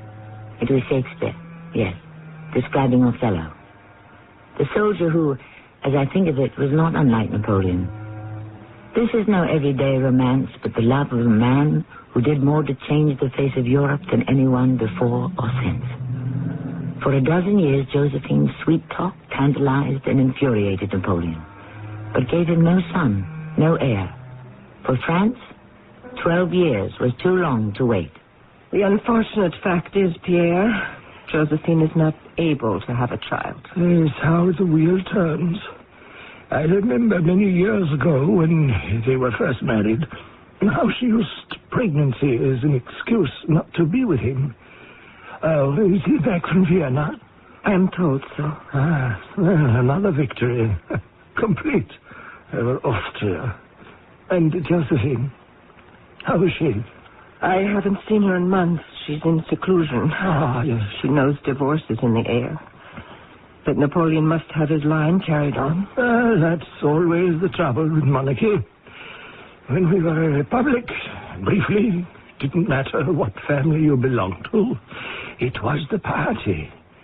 But the moment Napoleon crowned himself emperor and Josephine empress, Bonaparte had to be next on the throne. So, You haven't seen her? I feel guilty about that. I'm told she spends more and more time consulting her cards, trying to see into the future. Napoleon has ordered me to paint Josephine. No. Oh, yes. She knows about it. I'm to meet with her at my maison to get started. I think he wishes the portrait before he speaks to her formally about a divorce. I understand there's a list of 18 marriageable princesses drawn up for consideration as Napoleon's second wife. Oh, really? Maria Louise of Austria and Anna Pavlovna of Russia seem to be in the lead. No, I shouldn't think Mary Louise would want to marry the man who just subjugated her country. Nevertheless, I hear she's the favorite. No, Teresa, forgive me. I used to enjoy gossip, but I just don't anymore. I go tomorrow to my maison. May I bring Josephine your affection? I will write you a note to give her. How sad she must be that her reign as Empress of France was so short. I don't think that's the tragedy. When they were first married, it was he who adored her. He worshipped her, loved her to distraction. Now, Cupid has turned about and aimed his arrows at Josephine, and it is she who loves him the more.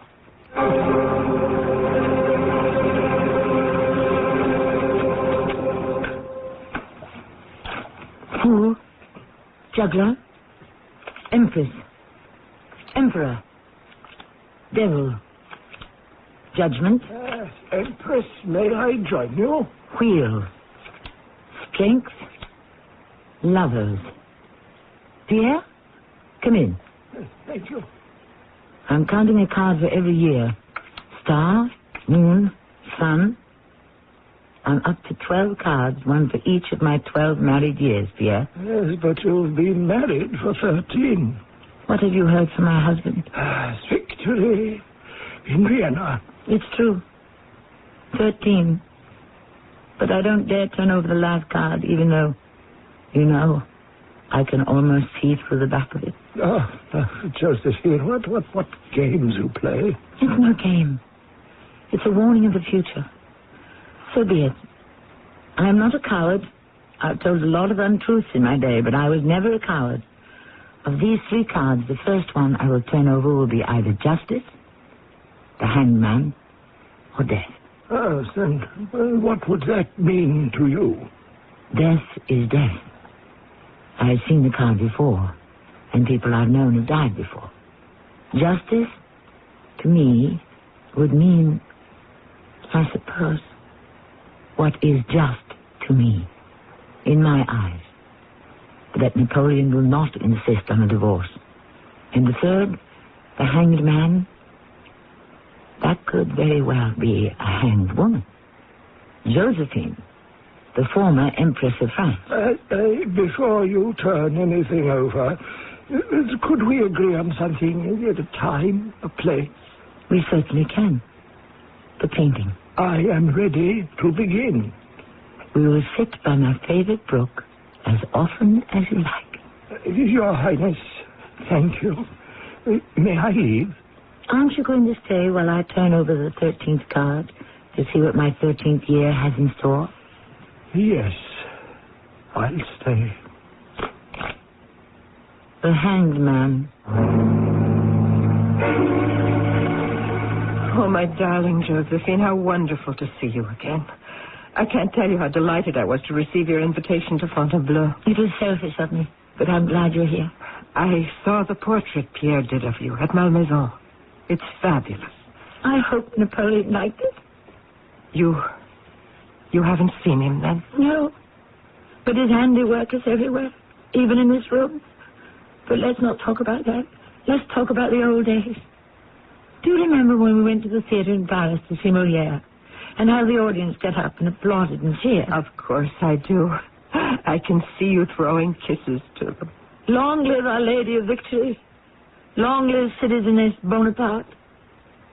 She didn't live very long, did she? 13 years is not a very long life, is it, Teresa? I am so... miserable. Josephine. I am disgraced.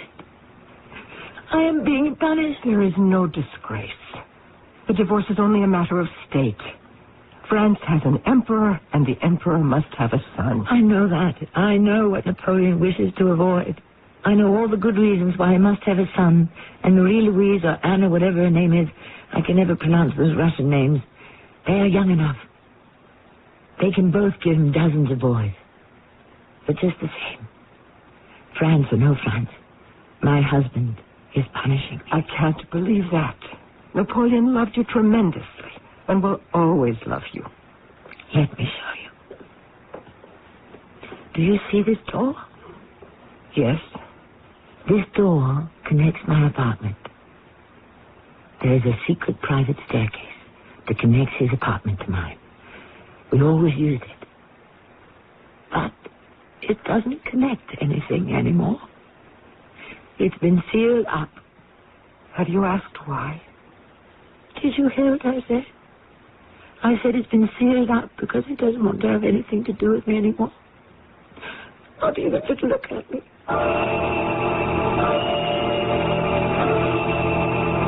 Napoleon? Yes. Joseph. Staring into space again? When are you going to set the date? Joseph, I haven't even spoken to my wife yet. That comes first. You haven't? But you are back in France for a month. Why do you wait? It isn't an easy task. It's like cutting off an arm. Worse, for this arm has a life of its own. Does putting off the day make it any easier? No, it doesn't. I'm afraid this time her cards are betraying her. She is positive that her presence in my life protects me. And if I divorce her, I might be defeated in battle or even die in exile. This is the age of reason, not superstition. An heir is essential to give France peace and stability. Therefore, Josephine and I, who both love France more than we love each other, must part. Excellent. Tell her that. I'm afraid to. She'll be all tears, grief-stricken. I hate scenes. In front of armies and cannon, I stand up. But in front of Josephine, I tremble. You see, my darling wife... Will you have some more coffee? Yes. No, thank you. Not now. We must regard this I have act... so looked forward to the two of us having a little dinner alone, just like the old days. Do you remember the picnics at my maison? Of course I remember them, dearest. Josephine, will you please let me say what I must? By all means. I'll be quiet as a mouse.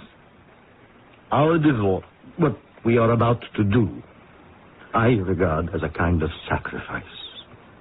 And you, my darling Josephine... No, don't. Please don't. I can't listen to this. I know it will happen to me. Disgrace. All honors taken away, all my friends. Who will look at me? Who will care about an ex-empress? Oh, but that is not so. You may say what you like, but the cards have told me. In the end, I will have to leave France. Josephine, listen to me. You will always be the empress, Josephine. You will have Malmaison for yourself, an entire court for yourself. You will always be held in high regard by all of France. I promise you I shall see to that. That every Frenchman will hold you up as a noble victim to the needs of our country, to whom the greatest honors will always be shown. Who is it to be? What do you mean, who? You know what I mean. Anna, the Russian, or Marie-Louise, the Austrian? You won't tell anyone. It's not official, and I know I'll have problems with Vienna. So it is Marie-Louise. That's what I'm advised. I hear she's a big fat cow. A blonde. No. You used to like them slender and dark-haired. I still do, my darling. Very well. I'll consent. The divorce is yours. I know you'll be generous. You'll consent? You'll consent? Don't act as though you were doing me a favor. The divorce is the Emperor's edict, not a favor you are bestowing. I hope to be a gentleman to the end and let me have the last word. I shall. In 2 weeks, we'll gather in the throne room at the Tuileries, and we shall both make our private decision public. With the permission of my august and dear husband, I declare that having no hope of bearing children for the interests of France, I am glad to give him the greatest proof of my attachment and devotion. I'm sorry. I can't read any more of what I wish to say to you. Joseph, pick up the page she dropped and read it. I believe that by consenting to the dissolution of a marriage which deprives France of one day being governed by the descendants raised up by Providence to wipe out the evils of a terrible revolution. Joseph, let me. I don't need to read what I've prepared. I can say it, straight out. The dissolution of my marriage can never change the feelings of my heart. In me, the Emperor will always have his best friend. 13 years. It's not very long, is it? But it was my whole lifetime. I know how much this act, demanded by politics, has wounded him. But we both glory in the sacrifice we make for the good of the country.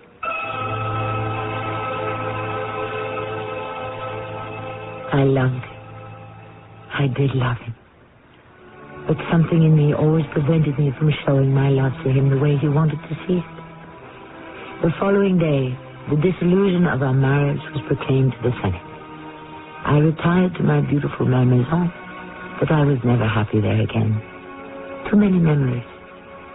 I remember when he was in Italy and wrote to me not to be gay or sad, but he would prefer it if I were melancholy.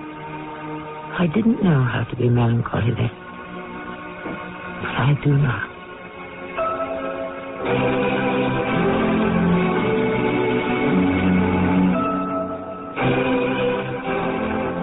Josephine lived to see Napoleon retreat from Moscow.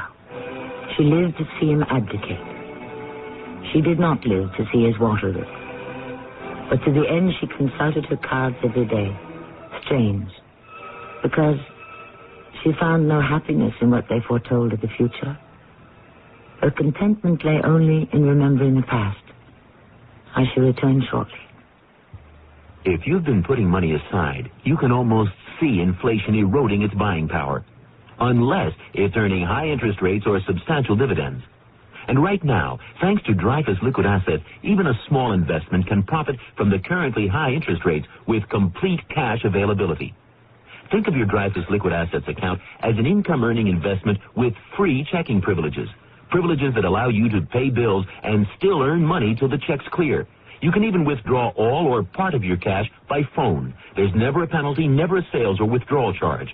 To get all the details, call toll-free 800-228-5000 for a simple, no-jargon information booklet and a prospectus including management fee, charges, and expenses. Find out how Dreyfus Liquid Assets helps you get the lion's share from today's high interest rates. Read the prospectus carefully before you invest. 800-228-5000. No charge for the call. 800-228-5000. Call now.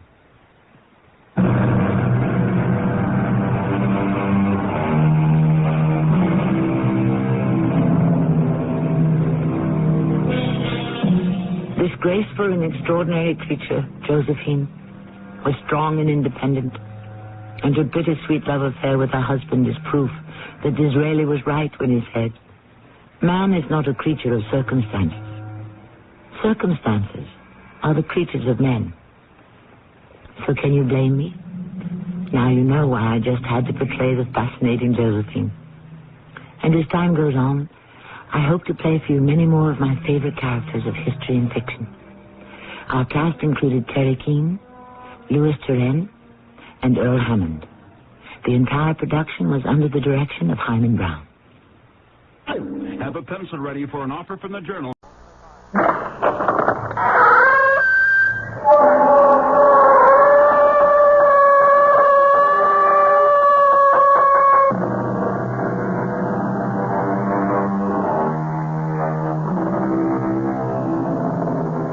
Come in. Welcome. I'm E.G. Marshall. Welcome to the terrifying world of your imagination. My story explores the dark, uncharted area of the human brain.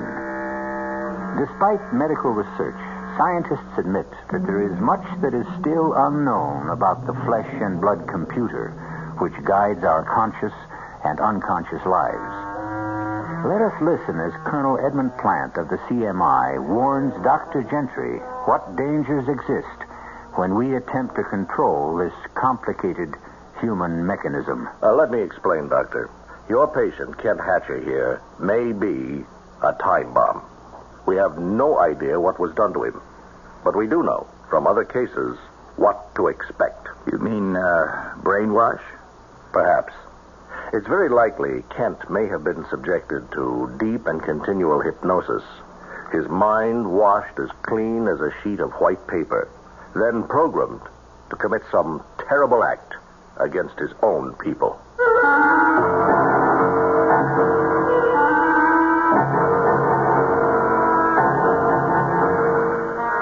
Our mystery drama, Prognosis Negative, was written especially for the Mystery Theater by Sidney Sloan and stars William Redfield and Bryna Rayburn.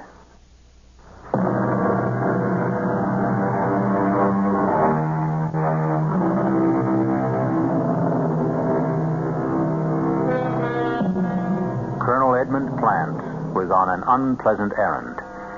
As he walked into the big, dirty gray building, the military hospital for the insane, known to the brass as the Pit, he could think of many places he'd rather be.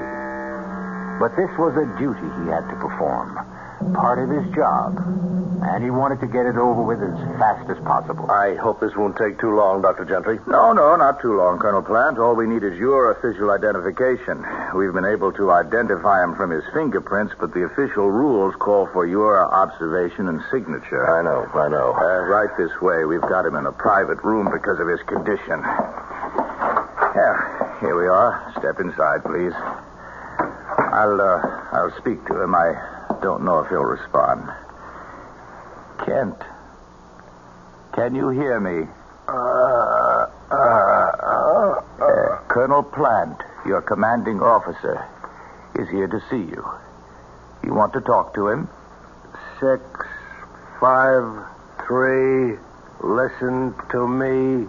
Listen to me. What does that mean? Well, we don't know. That's the only response we've been able to get from him. Kent, do you remember me? Kent. See? Look at his eyes. No focus. He doesn't hear you. He's in a world of his own. Kent Hatcher disappeared on a mission behind enemy lines 8 years ago. 2 months ago, he showed up in a prisoner exchange. We had believed him dead in action. After 7 years, he was declared officially dead. Well, does he have any relatives? A wife? Yeah, he had a wife. She's remarried. Moved away. Left the state, I believe. Anyone else, Colonel? No. So, here he is. Mindless, mutilated, tortured. No relatives, no friends. And his superiors embarrassed or annoyed that he's still alive. Now, I did not make the rules, nor did I persuade Kent Hatcher to take the mission. It was purely voluntary. I know. Well, what do we do now? Of course, we will do our best to bring him back. Mentally and physically? Both, if possible, but it is doubtful. He has an overstrained heart condition. It's quite serious. So permanent physical recovery is doubtful. Perhaps it's all for the good. But you would rather that he die? Let me explain. Kent Hatcher may be a time bomb. We have no idea what was done to him, but we do know from other cases what to expect. You mean brainwash? Perhaps. It's very likely Kent may have been subjected to deep and continual hypnosis. His mind washed as clean as a sheet of white paper, and then programmed to commit some terrible act against his own people. 6, 5, 3, listen to me. Listen to me. Doctor, I want this man kept under surveillance day and night. We cannot take any chances.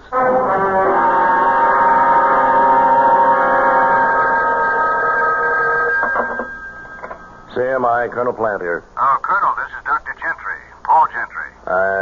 Yes? Remember we were talking just last week about the case of Kent Hatcher, one of your agents? Oh, yes, that. Well, yes. I'm afraid I'm going to puncture that theory of yours about Hatcher being something of a time bomb ready to blow up. I'm certain that he's not dangerous.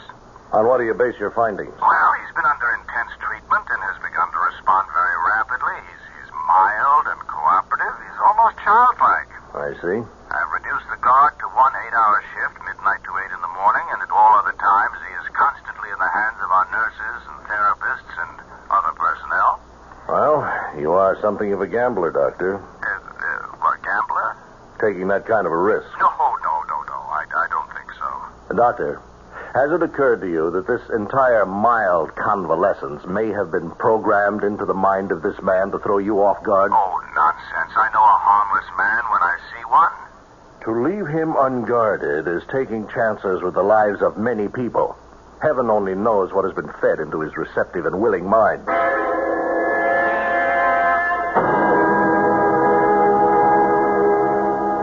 You know your name is Kent, don't you? Yes, Doctor. Do you know your full name? Can you remember? Yes. Kent Hatcher. Very good. Now, how do you know that is your name? You told me. You had a life before you were brought here. You were married. Can you remember that? No, Doctor. You had a daughter, Mary. She was very ill. I don't remember. You loved her very much. When she died, you were heartbroken. Heartbroken? You don't recall anything? No. Oh, Doctor, I just wanted to remind you have a lecture today at the university. Oh, yes. That's right. Thank you, Evelyn. Look, I'm working with Hatcher. You know the case? I should know it. I've been transcribing all your notes. Well, I'm in the midst of giving him a series of perception tests, all very simple, just a matter of timing them. Yes, I know them, Doctor. You think you could finish them while I'm at the university? Well, yes, I guess I could, but... What? I'm just a bit afraid of him. I was in the office the last time you spoke with Colonel Platt. Now, look, if you don't want the assignment, I'll just get... No, I want it. As long as you say he's... Well, okay. Good. I'll expect you in 10 minutes.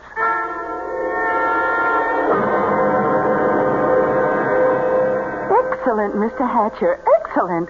Well, I'll have a good report for Dr. Gentry. Now, suppose we put all the equipment, the puzzles and the cards, back into their proper boxes. Proper boxes? The boxes they came in. You understand, don't you? Understand. I think you understand more than you pretend. Are you pretending? No. Oh, don't get upset. I'm sorry if I hurt your feelings. 6, 5, 3. Listen to me.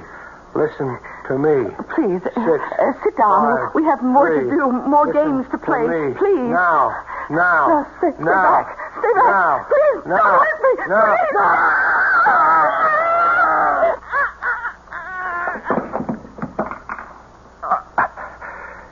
6, 5, 3. Listen to me. Listen to me.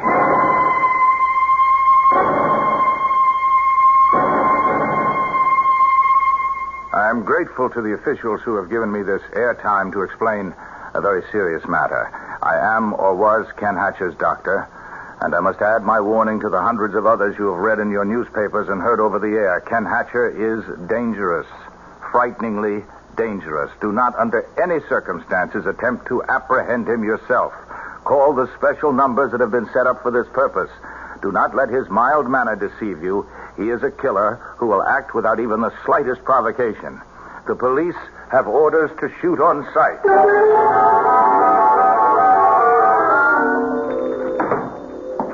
Morning, mister. What can I do for you?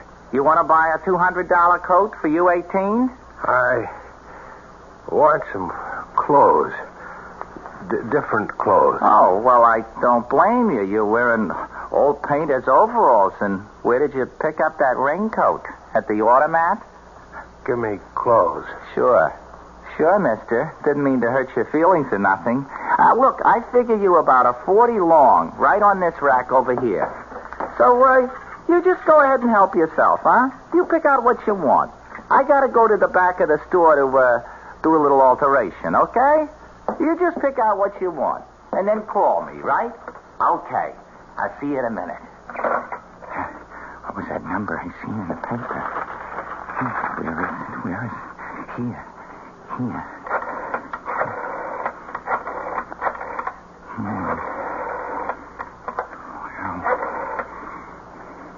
Hello, listen. He's right in my store. I recognize him in a picture in the paper. Also, I've seen it 4 times on the news. I don't know how long...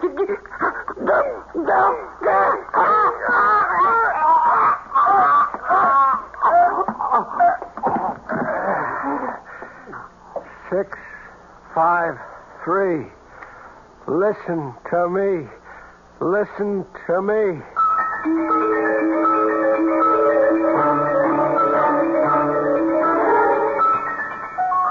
Now, the way I see it, Archie, the old girl's prime for the taking right now, with the right approach.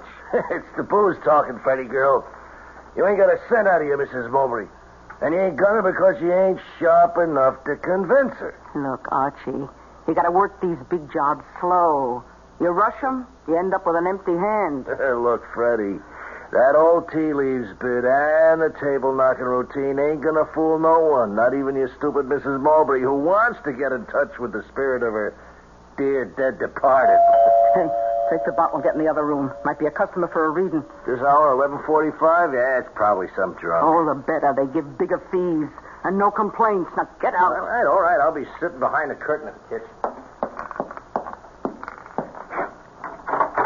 Yes? Oh, step inside, friend, and let Frederica Gillis solve your problems. You have... Yes. Oh, look. Step inside, please. That's better. Now, what's troubling you, friend? Money matters, domestic difficulties, fear of the future. There is a sign in your window. Spiritual reader, forecaster of the future, palms red. No, not that. Not what? The sign, the sign, room to rent. Oh, that. Well, that's a mistake, mister.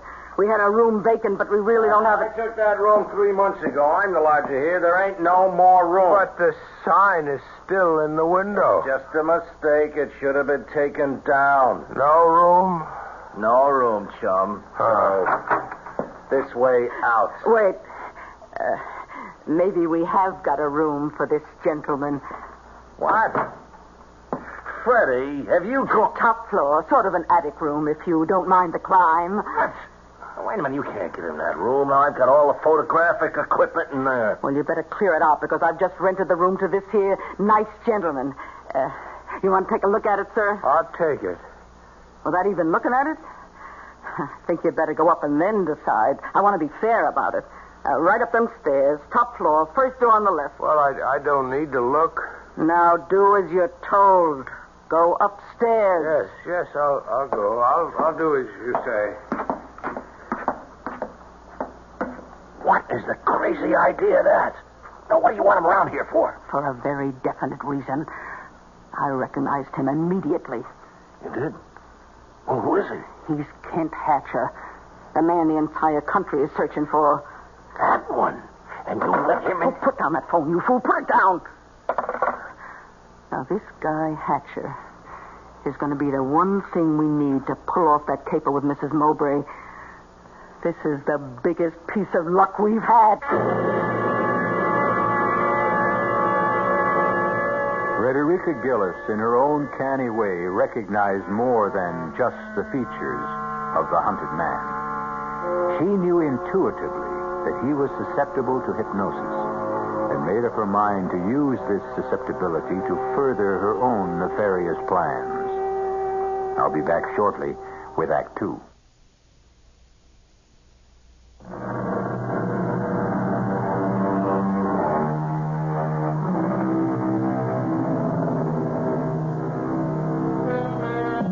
Several days have passed since Kent Hatcher, the hunted man, found refuge with Frederica Gillis and her accomplice, Archie. She has not permitted him to leave the house, and, in fact, has been working to disguise his much publicized scarred face. That you, Archie? Right, Freddie girl. Come out here in the kitchen. I want you to see something. Coming. Well, Archie, how do you like him? Good. What a change you made in his appearance. You've even given him a new hairdo. Looks a lot different with the dye job. Takes years off his age, blacking it up like that. Wait till his beard grows out. That'll cover most of the scars. It's terrific. Well, Kent, how do you like your new look? I like it. Thank you. Only his name is not Kent, Archie. That had to be changed. His name is Mazumodar. What? He's going to be Mazumodar, the Indian mystic. He'll darken his face, let his beard grow out, and then with a fancy, what do you call them things they wrap around their heads? Turban, that's it. Oh, can't you just see him in a rich-looking robe with a turban on his head? Now, wait, well, what's on your mind, Freddie girl? Oh, you're not very quick, Archie. Now, look, what I have in mind is Mazumodar. Mazumodar, do you hear me? I hear you. What is your name? Tell me your name. I am Mazumodar. Now, I want you to go to your room, and you are to stay there until I call you. Repeat what I have told you. Go to my room and stay until you call me. Now, go. I go to my room and stay. That's amazing. To me, he's behaving like a little lamb. Oh, I could sense right from the moment I laid eyes on him that he was an easy subject. Oh, we're going to give Mrs. Mowbray the greatest spirit show she's ever seen in her life. She'll hand us her money in a bushel basket.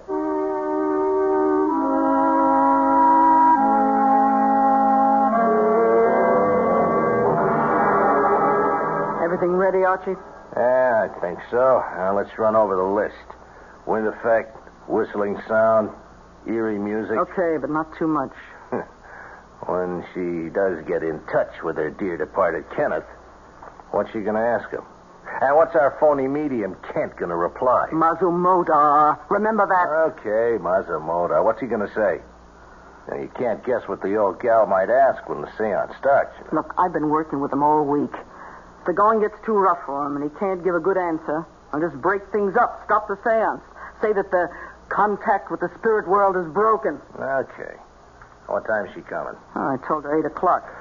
Well, now, just to get things straight, now, I'll be in the kitchen. All the sound effects will be piped into here where the seance is taking place, right? Right.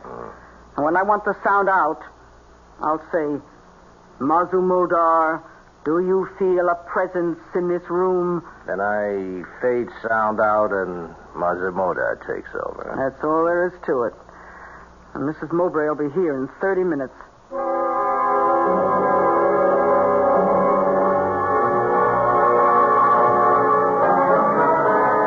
Mrs. Mowbray, this is the great Mazumodar. Oh, does he speak English? Oh, yes. I've asked him to conduct the seance in English. He's agreed, though he'd rather do it in his own language. Oh, I understand. Thank him for me. If he is able to reach out into the great void and bring my son, my dear son Kenneth, back to me, even for an instant. Mazumodar will do his best. I told him of your great sorrow, and he was sympathetic. Weren't you all-seeing one? I am sympathetic to the sorrows of a grieving mother. Oh, bless you. Bless you. Please help me. Let us begin. Sit here at this table, Mrs. Mowbray. Yes. You there. I will sit opposite you. The great Mazumodar will sit between us. Let the seance begin. What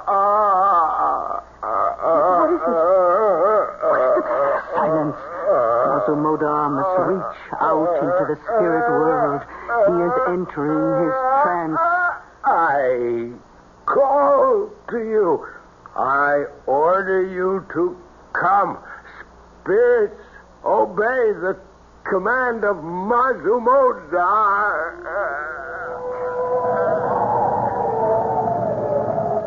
Do you feel a presence, all-seeing one? There is one here who demands to speak. Then let him speak. Mother, where are you? It's Kenneth. He's calling to me. You may speak to him. Oh, Kenneth, darling, I miss you terribly. Are you happy? I am happy, Mother. Oh, this is so alone, darling. I want you with me always. I have felt your presence near me. I have been with you from the moment of my death. It has been difficult reaching you, difficult to let you hear my voice. Now you are being helped by kind and gentle people. Be good to them, Mother. Without them, our thin thread of contact will dissolve. I will return to you, and we will talk again. I will return. Oh, what happened? Why has he gone? Oh, call him back, I beg you. Mother Modar, I will give you anything you want, but please let me speak to him again. Now, stop that. You want to ruin everything? Stop, I say. The seance is at an end. Oh, please. Ask Mazumodar to forgive me for my outburst. Mazumodar understands, Mrs. Mowbray. Oh, I hope he does.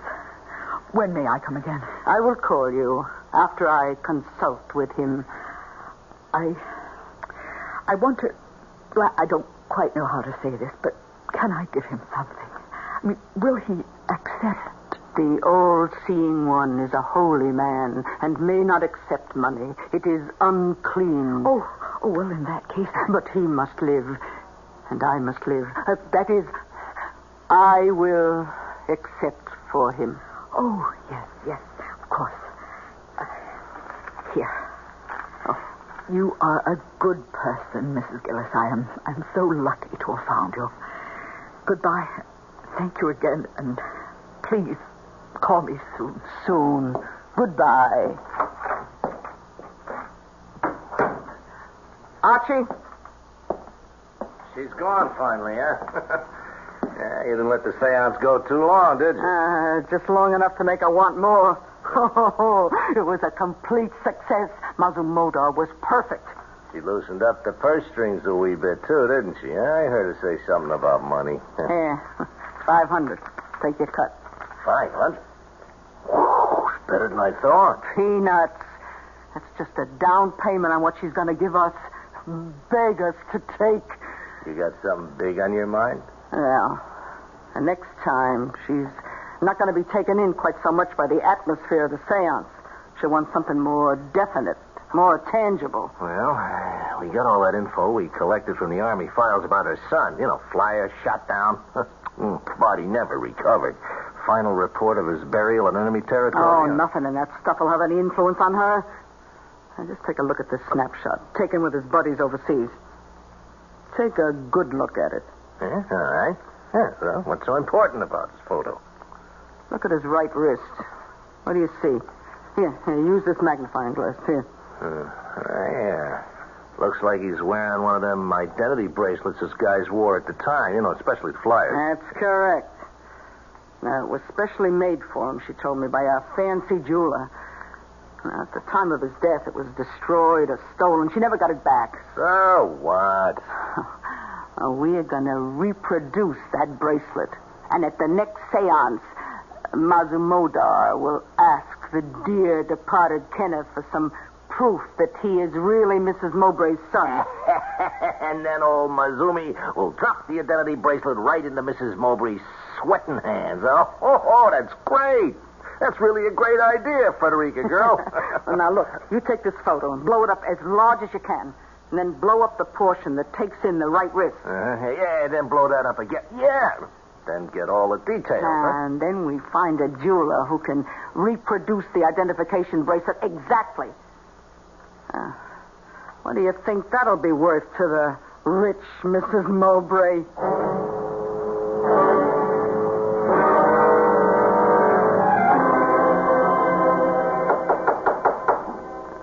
Now open up, Kent. Now, will you be a good guy? Good guy, now open up the door, huh? Look, I gotta get in there, Kent. Now, I got all my photographic equipment in there. Well, thanks, old man. Hey, I'm sorry if I disturbed you. It will take me a minute. No. What? No. Wait a minute, Kent, or No. Massimo, whatever your name. Now, listen. No. Now, stop. Now, don't look at me No. like that. Federica! No. Federica, help! 6. No. 5. No. 3. Stop. Listen No. to me. Stop. Listen Federica! to Help. me.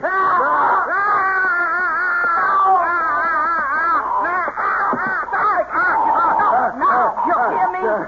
You hear me and you obey. Tell me that you hear me. I hear you. Well, now go back into your room and stay there until I order you to leave. Repeat what I have said. Go back to my room. Stay there. Until I order you to leave. Until you order me to leave.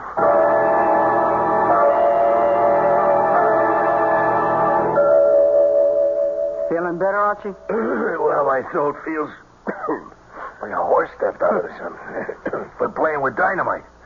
The best thing we can do is turn him in before we all wake up dead some morning. Huh? Yeah. Wait till we make the big caper. Till the next seance. And we're able to drop the identification bracelet into the center of the table. Yeah, can we take the chance? Can we wait that long? So just go to work. Take your pictures. How long will it take to have the bracelet made? Well, I know a guy who does great work. Good. Can you get to him? He's just a telephone call away. He owes me a couple of favors. Well, call him. And then start working with your camera. I got all your equipment out of Mazumodar's room.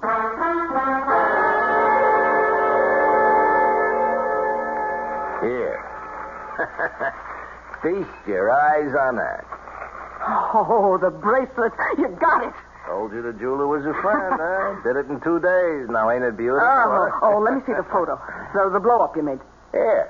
Spitting image. Oh, perfect. Looks like the original. Yeah. Look how he made it look as though it had been in a fire, eh? Mulberry went down in flames, you know. Yeah.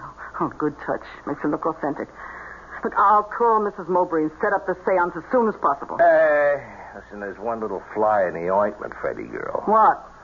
Maybe we ought to get a new medium to run the show, huh? What are you talking about? New medium? No. We've got to use Mazumodar. We've established him. Well, you got to unestablish him. He's gone. Gone? When? How? We'll just have to find him. Come on. He didn't have much money, so he couldn't have gone far. Well, wouldn't it be better to report the whole thing to the police? And throw away enough money to keep us in the good things for the rest of our life? Are you crazy? But now... No buts. Mazumodar is the key that will unlock Mrs. Mowbray's bank account. And we're not going to let that slip out of our hands.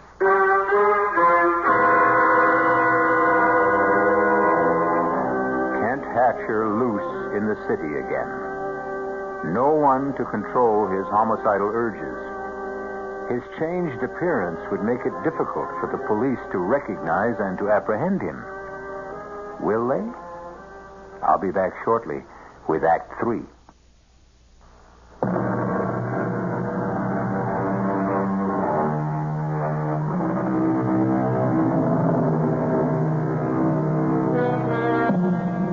Days have gone by since Kent Hatcher broke through the bonds of hypnotic suggestion and fled from the house of Frederica Gillis. Mrs. Gillis and Archie have been hunting for him for hours. But the tortured man wanders through the big city. Something urges him onward. Something that he cannot define even to himself. Hello. May I speak to Carl Shearson, please? This is his wife. Carl, Alma, I know you don't like me calling the office, but I think I saw him. No, Carl, I'm sure. He's changed, but I knew him. Yes, I know I said that before, but this time he followed me. Yes, I tried to get away. I ran into Fletcher's grocery store, quickly ordered some groceries, and asked them to let me slip out the back entrance. I didn't see him after that. Call the police. No, I couldn't. They'll kill him. They're searching for him, and they'll take no chance. Oh, someone at the door. Must be my grocery order. I told them to send it up. Call me back in a few minutes, Carl. Coming. Oh, no. No. Please, don't come in here. Get your foot out of the door. Let me close it, please. Alma, I want to talk to you. Alma, don't hold the door. I won't hurt you. Come in. Alma, I've been following you. At first, I didn't know why. And then the name Alma kept repeating in my head. Then I knew who Alma was. Do you know who I am? Yes. I know you can't. They told me you were dead. I was alone all those years. I'm remarried. Remarried? You were declared legally dead. Even then I hesitated, but Carl insisted that we marry. He's a good man, kind. I need him. He loves me. Our daughter, Mary, dead, isn't she? Pneumonia. The year after you disappeared. Dead. Everything dead, or gone, or over. Kent, you must go away. Hide. They're looking for you. They may find you here. All over. You know, Alma, I can hardly remember what you used to look like. I can hardly remember my life.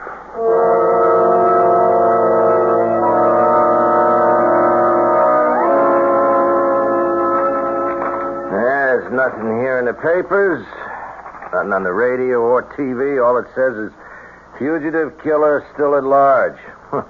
Seems he ran into his ex-missus and her new husband reported it to the police. No, that means he's still in town. Yeah, worse luck. I wish he'd take off with the great open spaces. I hope we never see him again. What are you talking about, Archie? We need him. I'm hoping he'll come back here. Here? Yeah, where else can he go? He hasn't a cent. He knows he's safe here. Question is, Freddie, are we? I can control him, and we need him. I've stalled Mrs. Mowbray twice. I can't keep doing it without her losing interest. If he walked in that door today, we could schedule the seance for tonight, and Clear out of here, Archie. That's a client wants a reading. I'll go in the kitchen. All right. Call me if you want. Yeah. You, Mazumoda. Oh, come in. Archie, come here. What is it? What? Why, it's him. But he was right. He did come back. Mazumoda, listen to me. Listen. You are to go to your room. Go to my room. You will change your street clothes to Mazumoda's robe and turban. Do you understand? I understand. Now, go to your room. I go to my room. It's amazing. That's truly amazing. You got him like a monkey on a string. I told you I could control him. You gonna pull it off tonight? Why should we wait? As soon as we get our money, we'll get rid of him, turn him in. Well, it's my sentiments exactly. Now, he is too hot to handle. The sooner the cops get him, the better. Hand me the phone.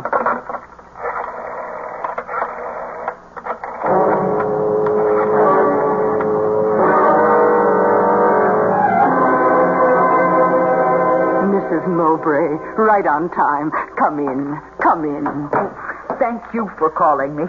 I began to think that all contact with my son Kenneth was broken. I thought perhaps I had disturbed Mazumodar by my outburst. Oh, no, nothing like that.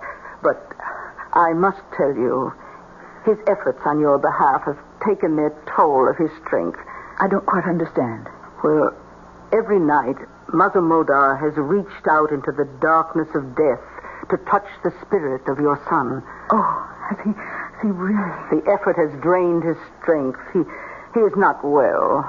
Oh, then perhaps it may take him months, perhaps years to recuperate, and the expenses incurred are very high. I will pay them anything. Well, I am certain that he will be successful tonight.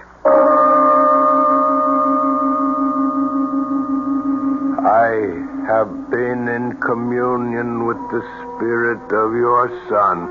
I have informed him that he must appear to you and must give you some evidence known only to the two of you to prove without any doubt that it is truly he. Oh, if he could. We will begin. Sit here at this table, as we did the last time. Yes. You there, I across from you, and Mazumodar sitting between us. Now, I will dim the lights. Let us join hands and complete the mystic circle.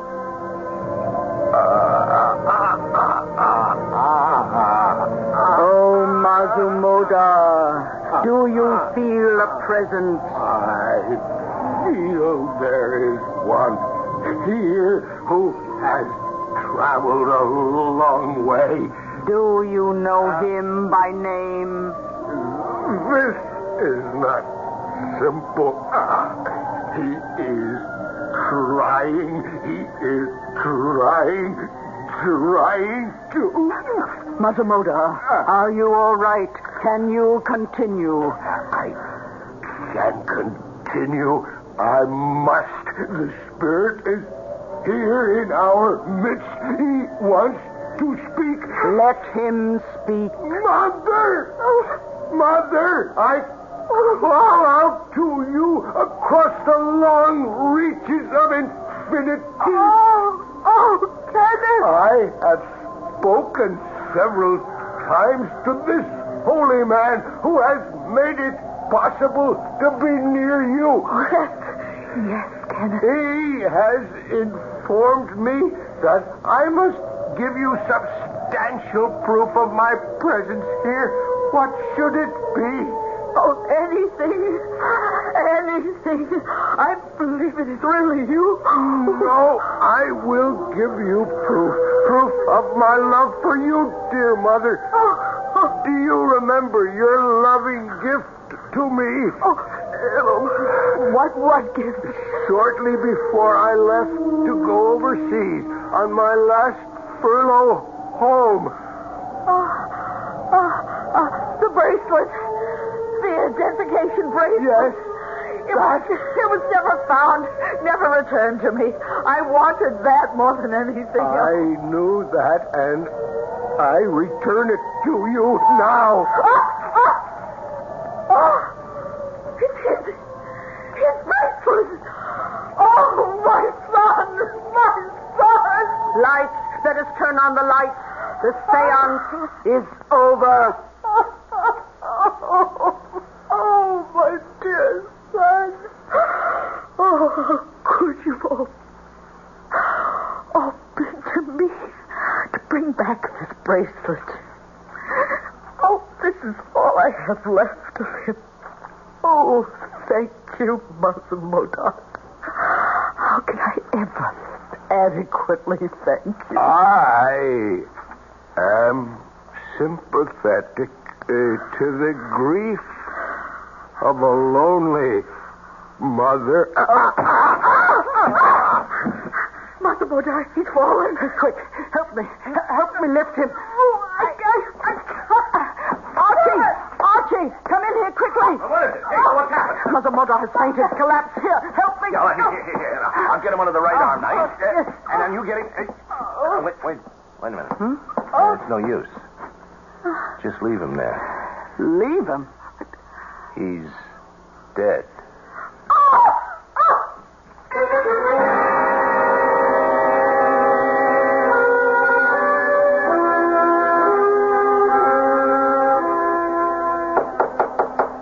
Come in.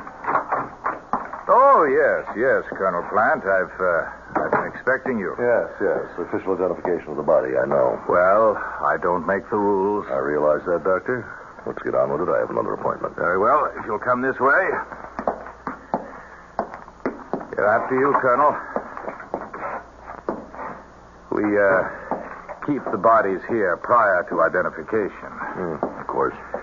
Right this way, please. And here we are, number 31416. Do you identify this man, Colonel Plant? I do. His name was Kent Hatcher. His serial number... No, that won't be necessary, Colonel. It's all here on this form. May I have your signature, please? Yes, of course. There you are. Thank you. Is that all? No, that's all that's required officially, Colonel. But do you mind if I ask you a question? Yes, go ahead. That business with the identification bracelet? Oh, it was a fake, a reproduction. Mrs. Gillis' accomplice, Archie, had it made from a photograph. We got all that in their confessions. They had made it look as though the dead son, Kenneth, had sent the bracelet to his mother from the great beyond? Mm-hmm.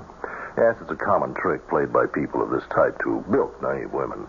However, there was one aspect of the matter that has not been satisfactorily explained. You mean about the inscription on the inside of the identification band? To my son, forever and ever, Mother. Doctor, there was no way they could have known what that was, or whether there was even an inscription. In some mysterious way, that engraving appeared on the inner face of the silver bracelet. How? We shall never know.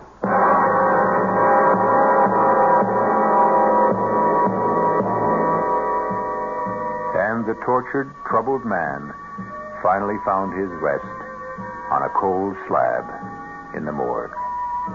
Unmourned, unwanted, unwept for. I'll be back shortly.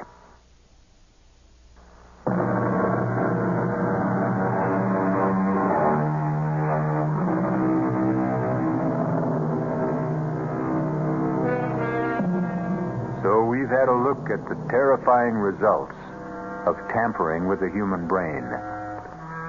All the experts agreed pretty much on the methods that had been used, but not one had an answer for Kent Hatcher's mysterious extrasensory knowledge of the inscription on the inside of the bracelet.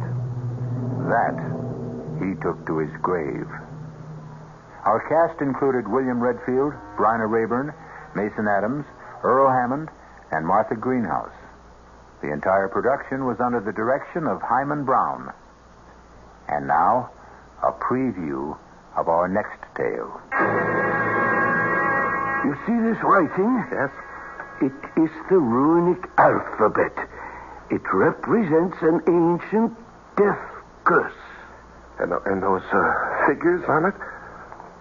The date of your death. Oh, that's ridiculous. It has earned the reputation of being one of the most powerful of all the ancient spells. The drawback, of course, was the absolute necessity of having the man or woman casting the runes to pass the curse on directly and have it accepted. Oh, no, I won't believe that. This is the 20th century. Careful. Lose this paper and you lose your only chance. You mean there's something I can do? One thing. What is it? Pass the curse to someone else. This is E.G. Marshall inviting you to return to our Mystery Theater for another adventure in the macabre. Until next time, pleasant dreams.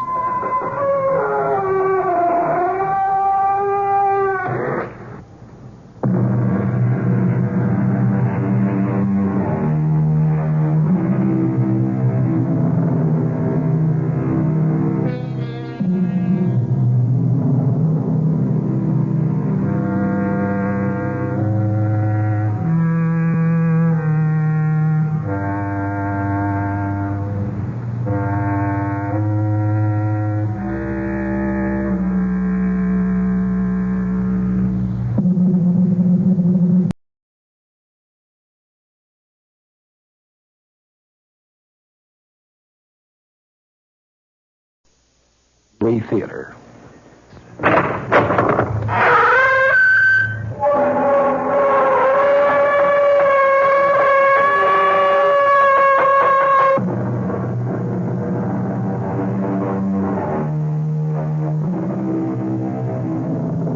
Come in. Welcome. I'm E.G. Marshall. How nice to see you again. It's good to know that you've become a regular visitor. And since you're such a good customer, it's only fair to warn you that the story you're about to hear may be a little bit more disturbing than most. If the sounds of a woman screaming in utter terror unnerve you, then perhaps you may not want to listen to a tale called Where Fear Begins. It's a story about exactly that, fear. But perhaps the best way to find out is to hear what happens to Amanda Shepard on a dark night when moonlight streams through her window, but not just moonlight. Our mystery drama, Where Fear Begins, was written especially for the Mystery Theater by Henry Slessor and stars Kim Hunter.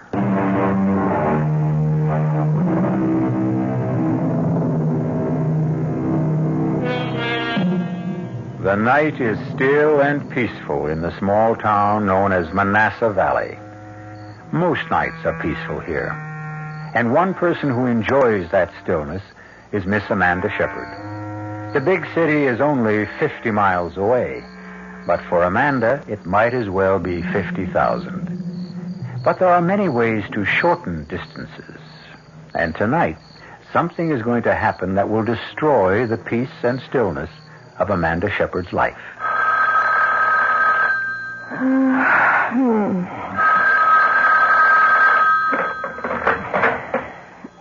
Yes. Hello. Amanda, is that you? Yes. Who's this? It's Vera. Vera? Oh, for heaven's sake, what's the matter with you? Don't you know what time it is? Amanda, I need help. You've got to help me. What are you talking about? Where are you? Amanda, I'm scared. I don't know what to do. I'm so frightened. You've got to help me. Listen, are you drunk? You've got to come out here. You've got to stay with me. Vera, will you please make some sense? It's 2:00 in the morning. I'm 50 miles away. Well, then come. Tomorrow, come. Oh, please. Please come as soon as you can. Oh, for heaven's sake, Vera, I've got a class to teach tomorrow.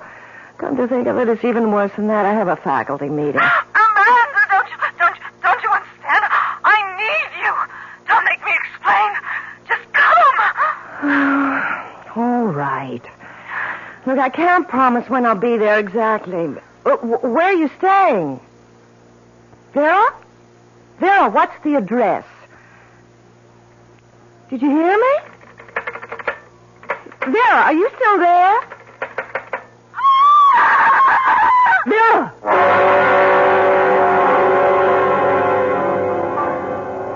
Excuse me. Yes, ma'am. What can I get you? Nothing, thanks. I was looking for the manager. So are his creditors. Well, maybe you can help me. Have you worked here long? Truth is, I don't work here now. I'm what you might call a guest bartender. Oh, I see. Tell me anyway. Well, I'm trying to find someone. I know she no longer works here. She told me she quit her job about 2 months ago, but it's the last bit of information I have about her. Now, who is her exactly? Her name is Vera Shepard. Do you know her by any chance? Nope, I can't say I do. Well, she called me last night and sounded as if she was in trouble. I'm almost tempted to call the police, but knowing Vera could just be some of her melodramatics. Well, thank you anyway. It's okay. Hey, wait a minute. Yes? This Vera Shepard, is she blonde, pretty, about your height? Yes. There's a girl I met in an encounter group last month. Her last name was Shepard, but her first name was Roxanne. Roxanne? Well, that could be her. She always hated the name Vera. She was always threatening to change it. Look, have you any idea where she might be living? Sure. She lives with me. What? In the same rooming house. Upstairs, in indescribable squalor, I might add. What's a nice lady like you doing with a friend like Roxy? She's my sister. Ouch. Well, excuse me, I think I'll go see if I can pry my foot out of my mouth. Wait a minute. Where's this squalid rooming house of yours? Number 9 Hudson Street, near the river. If you see a bum sleeping in the doorway, that's the place. Hey, you weren't thinking of going there now. Of course. It's not a good idea. Now, you can't go into a neighborhood like that looking the way you do. What's wrong with the way I look? Wait a minute. My friend Tony will be back here in 5 minutes to take over the bar. I'll go with you. Look, I'm sure I can find it alone. There's some pretty bad customers around there. They don't look any better here. You can trust me. Underneath this dirty shirt beats a heart of pure soap. Well, all right.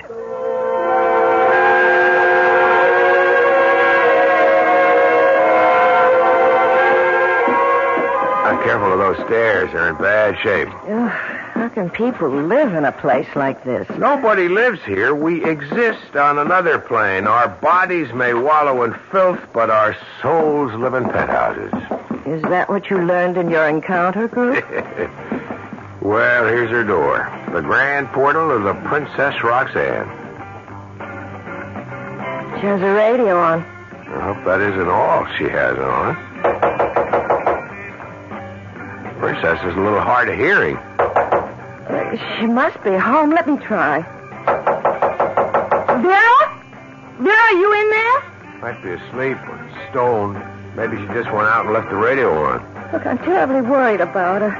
She really sounded dreadful. She said she was frightened about something. I could always break the door in. It's pretty flimsy. Do you think we should? Just say the word. All right. Please. That's the word. By the way, what did you say your name was? Amanda Shepard. My name is Kirk Davies. Pleased to meet you. There. That was easy. Come on in. Ooh, what an awful place. I told you, indescribable squalor. The bedroom must be in here. Vera? Vera, it's me. It's Amanda. Oh, my... Vera! Oh, my God! What is it? Is she sick? Look at her. Look at her eyes. Easy, take it easy. I don't think she's breathing. She's dead. Oh, my God, my poor sister is dead.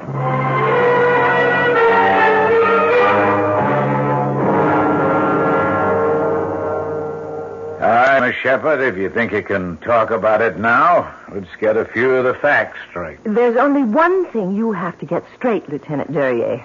Somebody did this to my sister. Yeah, you told me.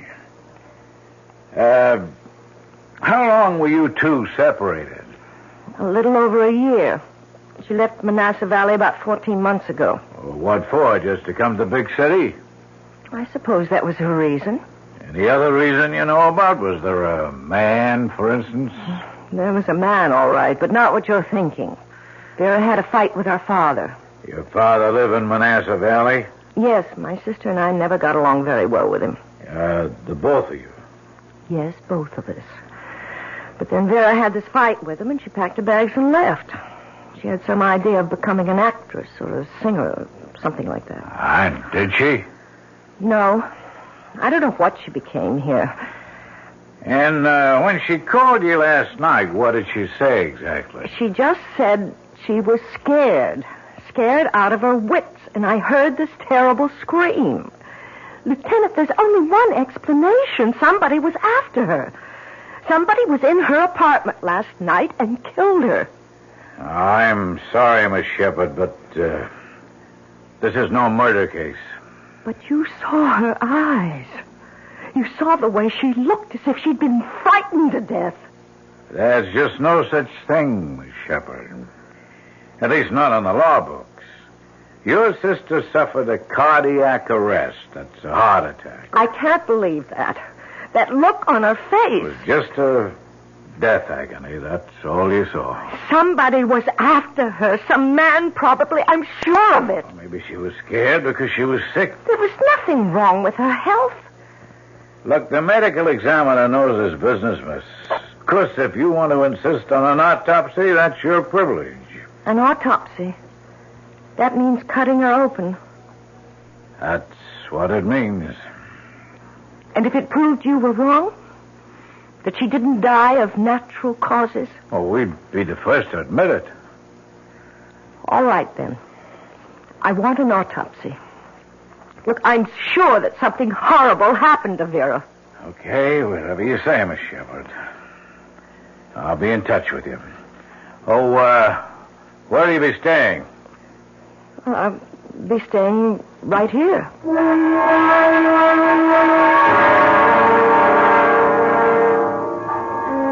I just don't see how you can live in that place. Well, the rent's been paid until the end of the month. There's no reason I should stay anywhere else. Thought you had a job in Manassas Falls. Manassas Valley. I do have a job. I teach school. I've already asked for a leave of absence. Look, I'm not leaving here until the police do something about this. You may have a long wait. It doesn't matter how long. I know something happened to my sister, and nobody seems to care. Listen, I'll be taking care of the bar for another couple of hours. Why don't I meet you later for a drink or something? No, I have to get home. I have to call my father, and I have to get some sleep. I'm so dreadfully tired. Okay, but if you need a friend, remember, I live 1 floor away. Yes, I'll remember.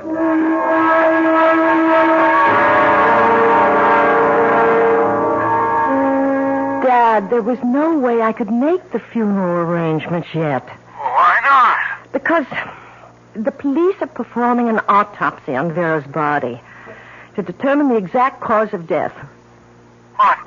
I thought you told me she had a heart attack. Yes, but I still thought it'd be wise to learn more about it. Dad, she was only 26 years old. Yeah, but she wasn't a well girl, Amanda. You know that. She had rheumatic fever when she was a child. Always seemed perfectly well to me.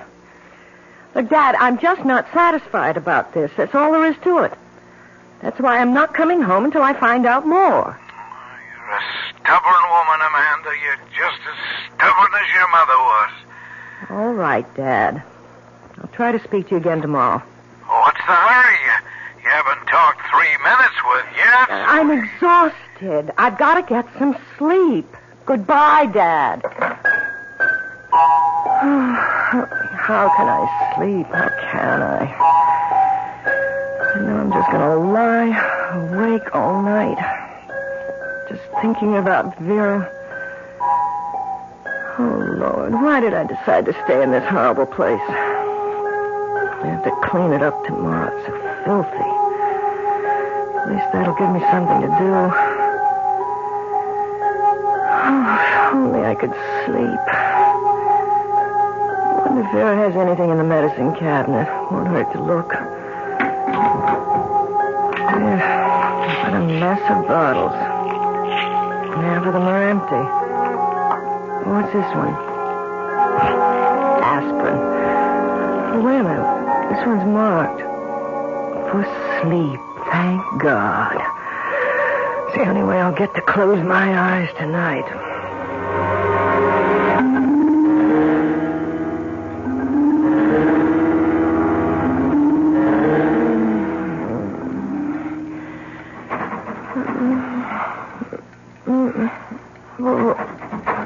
What is it?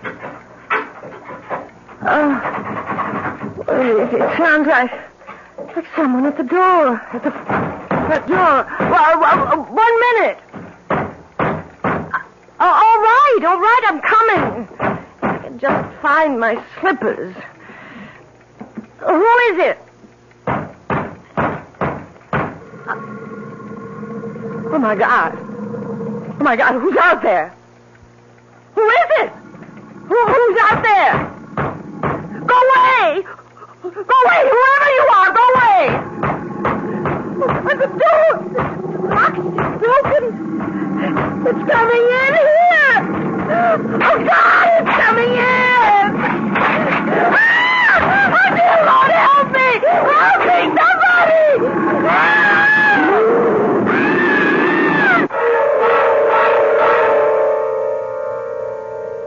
Well, now that's what I would call an unexpected visitor. Of course, there are neighborhoods in every large city that have their share of gorillas, but they're customarily of the human variety. How did this specimen get to Amanda Shepard's apartment? I'd be glad to tell you, but That would be spoiling the surprises that...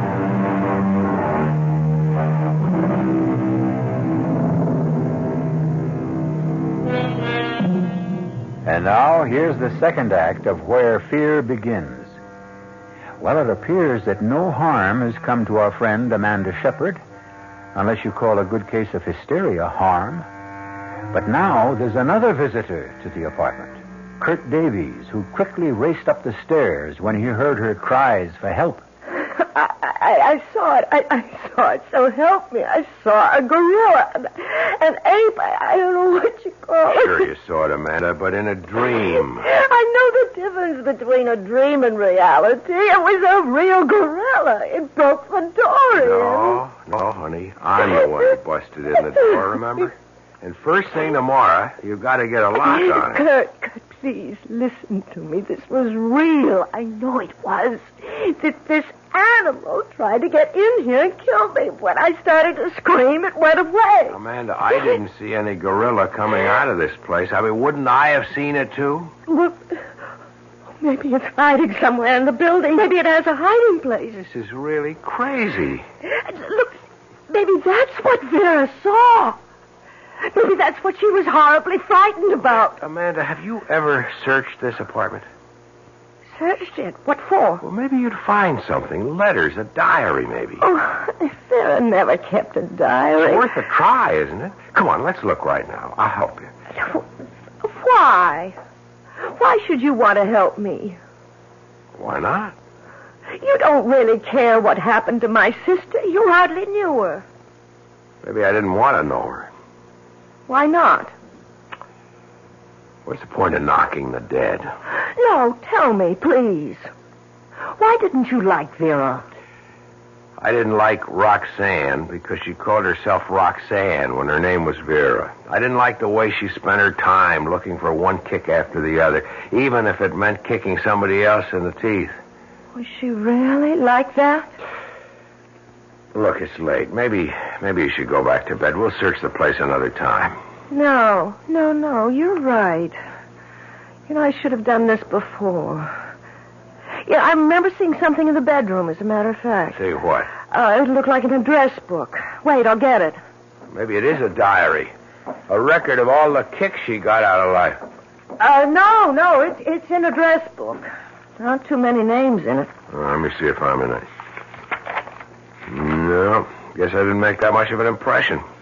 Do you recognize anybody's name? Let's see. There's Tony's. That's the place where I work. I thought you were only a guest bartender. That's only temporary. Till my rich uncle in Argentina dies. That is, if I have a rich uncle. Wait a minute. What'd you find? Are you sure your sister was healthy? Well, my father doesn't agree, but I think she was, yes. I mean healthy in the head. Ever occur to you that the call she made to you that night was just, well, that she might have been wigging out? Oh, no. Look, I'm sure Vera wasn't crazy. Well, the reason I ask is she has Dr. Swaley's number in her book. Who? Dr. Raymond Swaley. I've heard of him. What kind of a doctor is he? I suppose you could call him a shrink, but I think he calls himself a psychologist. If your sister Vera was all that together, would she be seeing someone like that?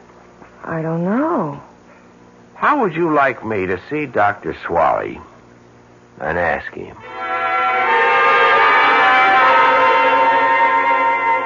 No, the name isn't familiar, I'm afraid. But I won't trust my memory. I have a book that my secretary keeps for me. She might have called herself Roxanne Shepard. It's a very neat alphabetical book. Miss Riegelman tends to be a little compulsive about her record keeping. I'll have to explore her subconscious one of these days. No, there's no one of that name who was my patient. Maybe you knew her personally. Oh, I'm quite sure I didn't. Yeah, but your name was in her address book. She might have heard about me. You mean she might have taken down your name but never called you? That's possible, isn't it? I guess so. How old did you say the girl was? 26. Pity. And the cause of death? They called it cardiac arrest, but her sister doesn't believe it. She insisted that an autopsy be performed. Was it? Yes. And the result? Negative. It was heart failure, all right. Well, then, why isn't the lady satisfied? Because she still thinks that people can die of fright. Pure and simple fright.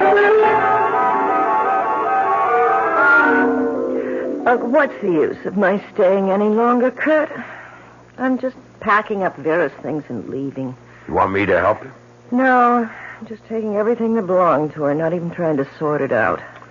Don't forget the stuff in the medicine cabinet. I'll bring it to you. Most of the bottles are empty.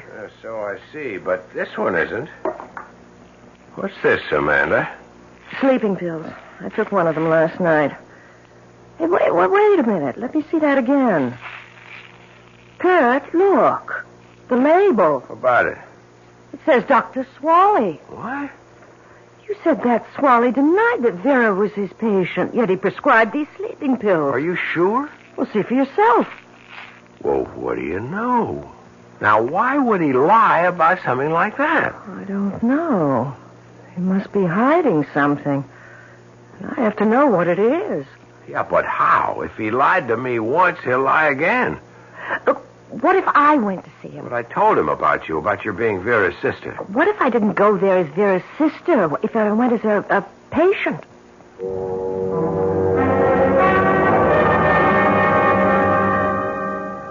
I'm so miserable all the time, Doctor. So depressed and nervous. I don't want to wake up in the morning. I want to go right on sleeping, hibernating from the world.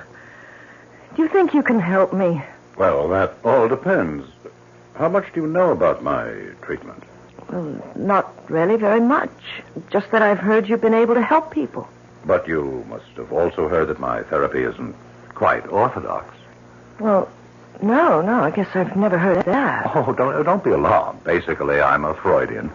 I believe in the theory of the subconscious, but I look at it slightly differently. I call the subconscious the dungeon of the human mind, the place where we hide all our guilty fears. The conscious mind tries to forget their existence, but they cry out and rattle their chains and make our lives miserable. Do you understand? I think so. Personally, I believe that fear is the true enemy of mental health. What I try to do for my patients is eliminate fear. We're all afraid of something, aren't we? Right now, you look as if you're afraid of me. No, I'm really very interested. It's one thing to know what we fear. Insects, mice, grizzly bears, high places. But many of our fears are so buried in our minds that we forget their existence. Do you ever have nightmares, Miss Lewis? Yes. In fact, I had one just the other night. I dreamt that a gorilla tried to break into my apartment. It was, so terribly real. Are you especially afraid of gorillas? I've never even thought about them, not since I was... For heaven's sake. You were about to say, not since you were a child. Yes, when I was a child, only 4 years old. I'd forgotten all about it. But you remember now. Yes, my father took me to the zoo. I was having a good time until he brought me to the gorilla cage. And it frightened you? Well, at first I was fascinated. I'd never seen anything like it before. So much like a man and not a man. So Daddy picked me up so I could get a better look. And it reached for me. It reached out for me. Oh, God, how could I have forgotten that? I screamed at the top of my lungs. And just the other night you screamed again? Yes. Isn't it incredible? But don't you see what happened? You relived this fearful event of your childhood, what we call a traumatic experience. Now that you've done it, faced it, perhaps you've also uprooted it, along with other repressed fears. Well, I don't know about that. All I know is I was absolutely terrified. Terrified, yes, but perhaps also purified. Miss Lewis, I'm sure you've heard of LSD, haven't you? LSD? Oh, yes, of course. It's that drug that makes you see hallucinations. No, it isn't the only drug, you know. There's mescaline, psilocybin, and a new derivative of LSD-25, which I've developed, known as EN30. I don't understand. Well, LSD is the chemical shorthand for lysergic acid and diethylamide. A very small amount can produce hallucinations of every form and variety. EN30 is rather different. It produces only one kind of hallucinatory affect. The affect of fear. Fear? Some people call it, incorrectly, the horror drug. It's a powerful hallucinogen. Dangerous when used carelessly, but extremely useful under controlled conditions.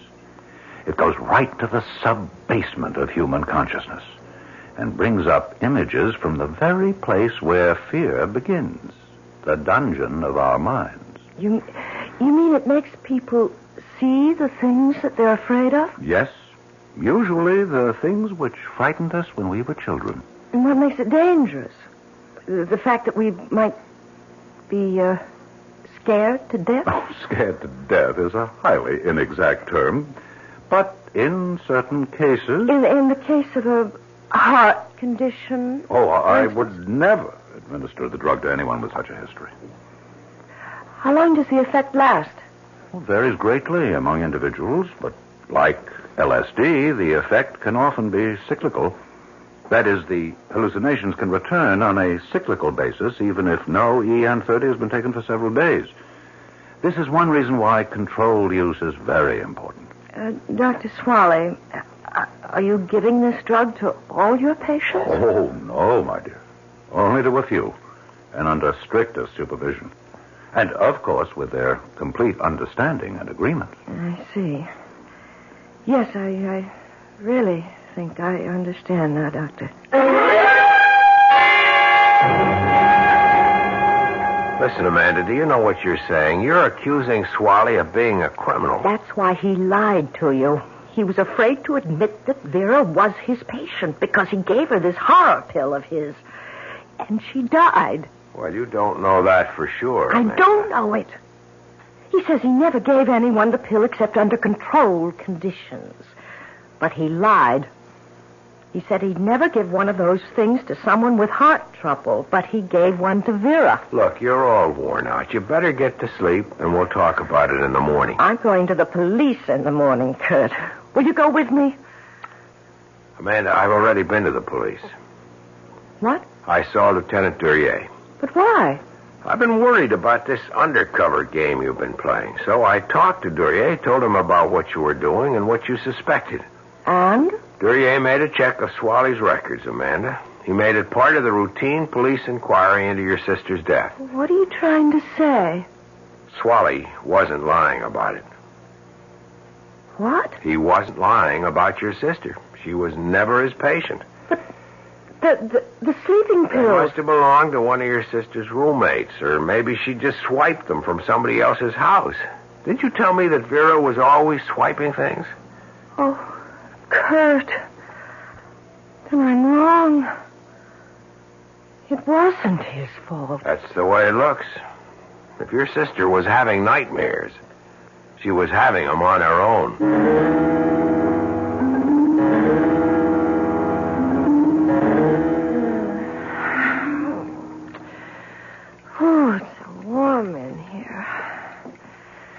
Warm to sleep. I've got to open that window or I'll suffocate.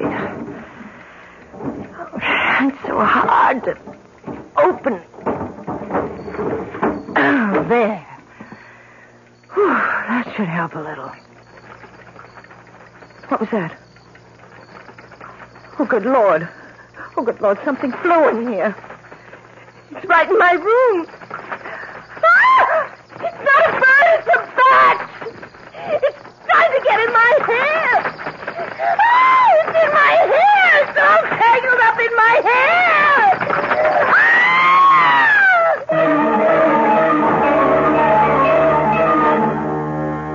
What is there about a bat which fills almost all of us with dread? Is it the cape-like wings, the rat-like face, the raking claws, the terrifying screech of their voices? Can anyone blame Amanda Shepard for the cry of horror she emits when that winged monster comes flapping into her room? Or was there really a bat? Was it only a creature of her imagination?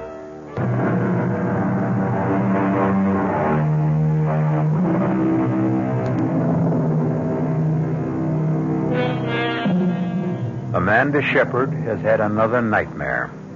A dream so vivid that she lies in her bed this morning in a state of shock, still unable to believe that the bat which flew into her room the night before isn't still entangled in her hair. It may have been the heat, Amanda.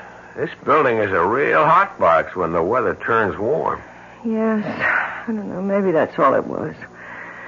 Maybe I had some kind of a heat stroke. If you ask me, you ought to get out of this apartment right now. Maybe that's another reason you have bad dreams. This place is depressing you. Yes, you're right. There's no point in my staying here anymore. The police have proved that, haven't they? You just have to accept the truth. Your sister died because she died. And I guess that means I should go back. Doesn't mean you have to go back to Manassas Valley. Listen, have you ever thought of teaching right here in the city? We've got an awful lot of kids here who No, Kurt. No, it's time for me to go home.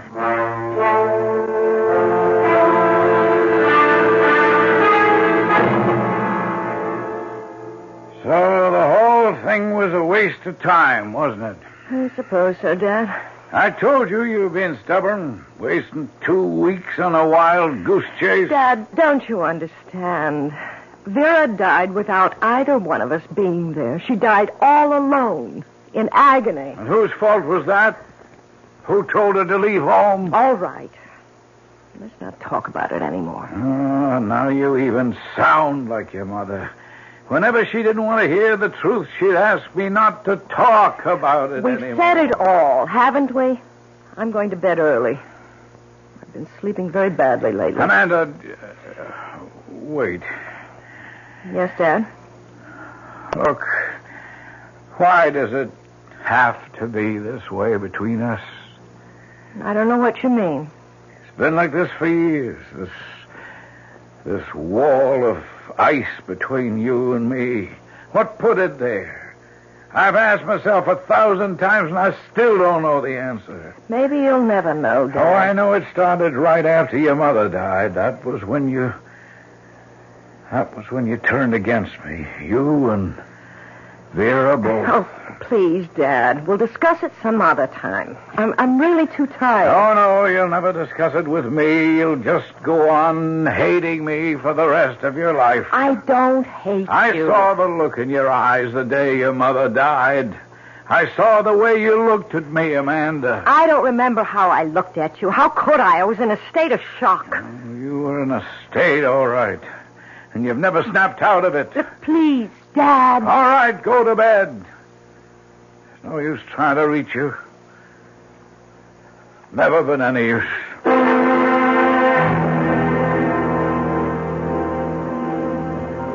Hi, handsome.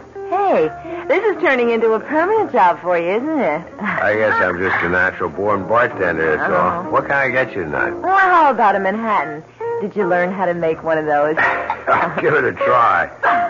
Hey, how's your blonde friend these days? Which one? I know a half a dozen blondes. You know the one I mean. The one who looks like a school teacher. She is a school teacher. No kidding. Now, where is she now? Going back to teaching school, I guess. Hey, you really liked her, didn't you? That's what I heard around. I liked her. But she's strictly a small-town girl. Is it true that she was Roxy's sister? That's right. It's hard to believe, isn't it? That Roxy Shepherd would have a sister like that. Hey, did you know that I was her last roommate? What? That's right. I paid half the rent on that filthy pad of hers. I couldn't stand it more than 1 week. She was stoned all the time, you know. Yeah, I figured she hit the stuff pretty hard. That girl would take anything, as long as there was a kick in it. She even went to some doctor just to get some kind of pill he was handing out. What'd you say? She heard about some nutty kind of LSD that a shrink was using on his patient.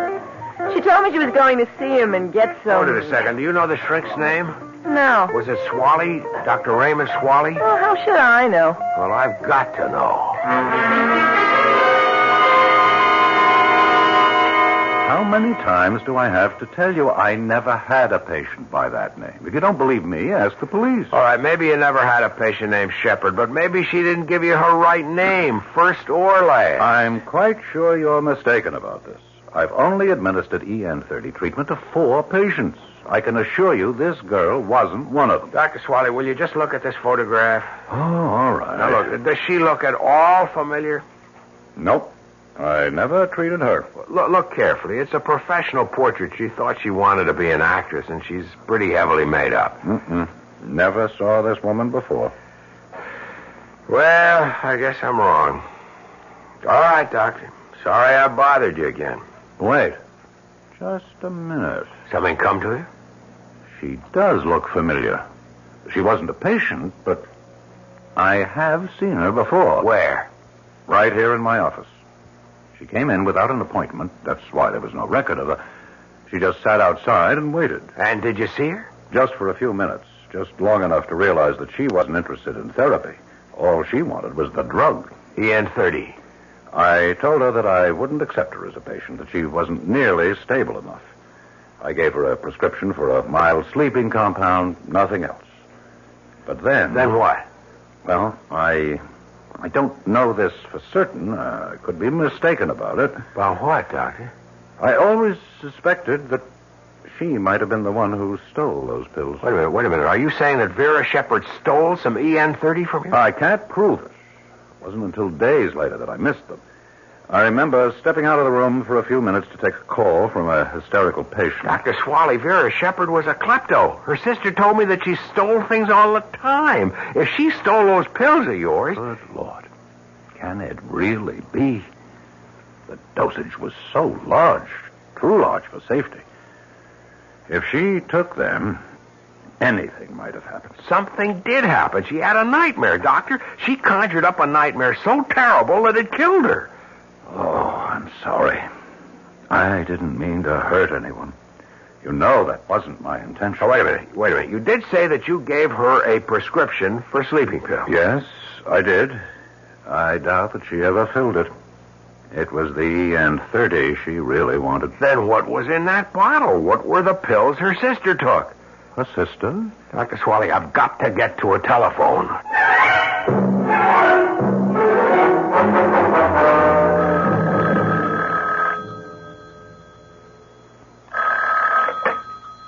Hello? Hello, is Amanda Shepard there?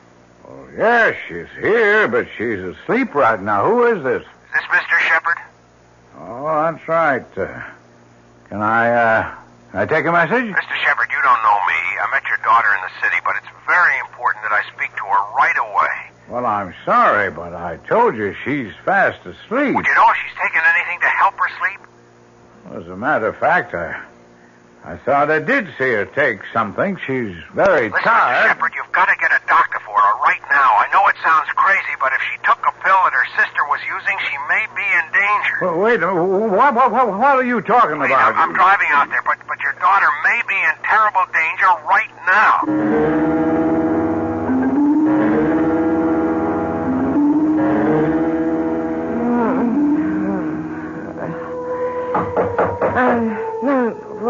Who is it?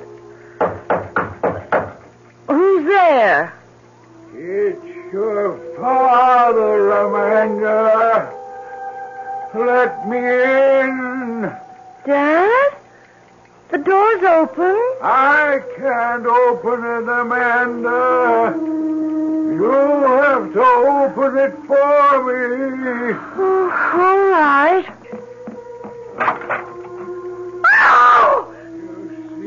Why? I couldn't open the door, Amanda. I have your mother. I have to hold your mother. She's bleeding. She's covered with blood. I warned her, Amanda. I said I would kill her one day. And now I've done it. I've killed your mother.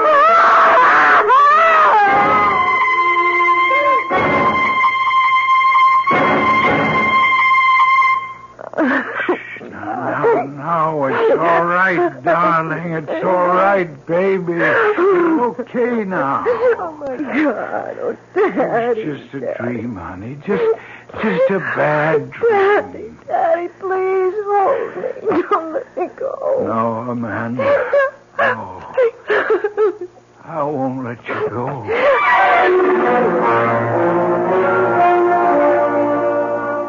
Dr. Swally told me himself, Amanda. He's discontinuing the use of EN30. Says it's far too dangerous to take any more chances with. Frankly, I think he's right. Kurt, do you know what my sensation was? What?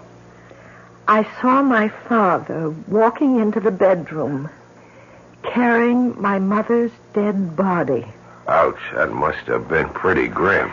Well, the strange part is, it reminded me of something. Something I'd forgotten a long time ago. What was that? When I was a little girl, I used to hear my father and mother arguing downstairs. Fighting with each other night after night. Well, I was so afraid. Well, it's understandable. But do you know what I was afraid of? I was afraid that my father was going to kill my mother. That's an awful thought. Well, it wasn't true, of course, but it was a fear that stayed with me all this time. But now I feel as if I can get rid of it. Kurt, I know it sounds crazy, but wouldn't it be something if it turns out that Dr. Swally had the right idea?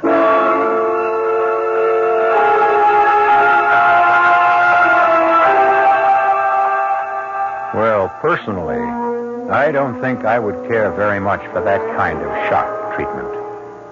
In fact, I think I'd rather have my neurosis than gorillas, bats, and so forth in my house. But to each his own, huh? Our cast included Kim Hunter, Mason Adams, Alan Hewitt, Ian Martin, and Phoebe Doran. The entire production was under the direction of Hyman Brown. This is E.G. Marshall inviting you to return to our Mystery Theater for another adventure in the macabre. Until next time, pleasant dreams.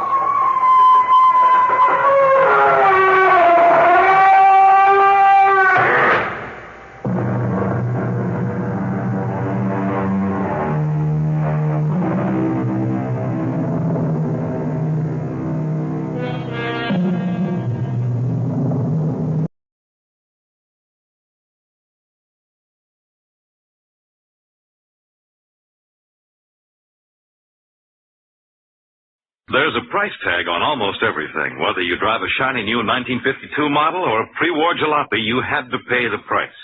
And when you're driving that car, remember that speed also has its price. The price tag on speed violations last year was 15,000 killed and 500,000 injured. This year, thousands of lives can be saved if you and millions of other motorists come to the sober realization that speed is the biggest killer on the highways and resolve to slow down before you or someone else pays the price that must be paid for it. You can do your part by keeping within speed limits. At all times, drive as though your life depends on it. It does. The CBS Radio Mystery Theater presents...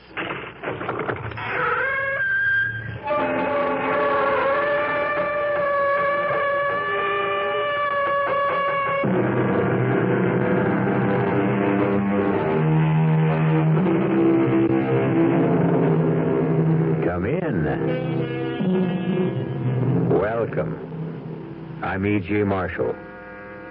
I don't know if you've ever stopped to think about it, but of all the creatures in the animal kingdom, only man, and man alone, will murder his mate simply because she no longer pleases him. True, certain of our friends in fur, fin, or feather will indulge in desertion or even divorce, but murder? For that, you must have the highest degree of culture and civilization. For that, you have to be human. I must know what I can do, Doctor, to keep myself from killing my wife.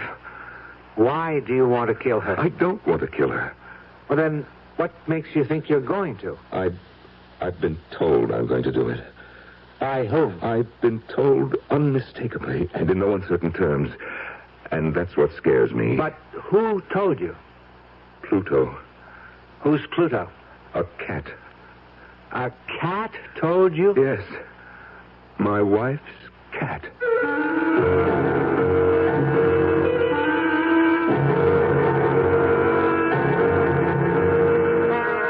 Our mystery drama, The Black Cat, was written especially for the Mystery Theater by Sam Dan and stars Norman Rose. It is sponsored in part by Anheuser-Busch Incorporated, brewers of Budweiser, and by the Kellogg Company, makers of Kellogg's Special K cereal. I'll be back shortly with Act One. Can you really tell the future by reading my palm, Madame Xanadu? Have faith, and let me have your left hand. Ah, yes, I see very clearly. What do you see, Madame Xanadu? Tell me what you see. You will meet a tall, good-looking man. I will? Yes, a tall, good-looking man who will make you very happy. Oh. He is from the Internal Revenue Service. The Internal Revenue Service? Yes, and he has many, many free publications for you, ranging from business expenses and child care to sick pay and retirement income. One of those publications may solve your tax problem and make you very happy. Oh, for heaven's sake. Here, what do you see in my other palm? It says here you can get any of those free publications at your IRS district office. You know, when tax time rolls around, I need help. That's why I was really glad to hear about CIT's income tax service. It's beautiful. For just a $5 minimum charge, they take care of all the headaches connected with taxes. CIT's tax service is fast, computerized, and accurate, and they'll figure out your biggest tax savings under the law. Not only that, if you need cash, you can check out a CIT Unilone at the same time. CIT's income tax service. Why not go see them today?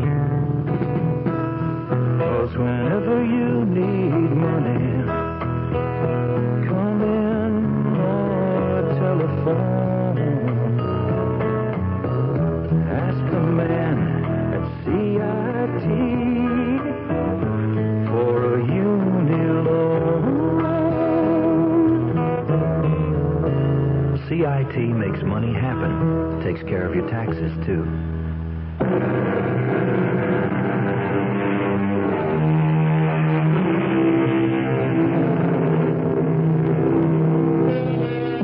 Consider the act of murder.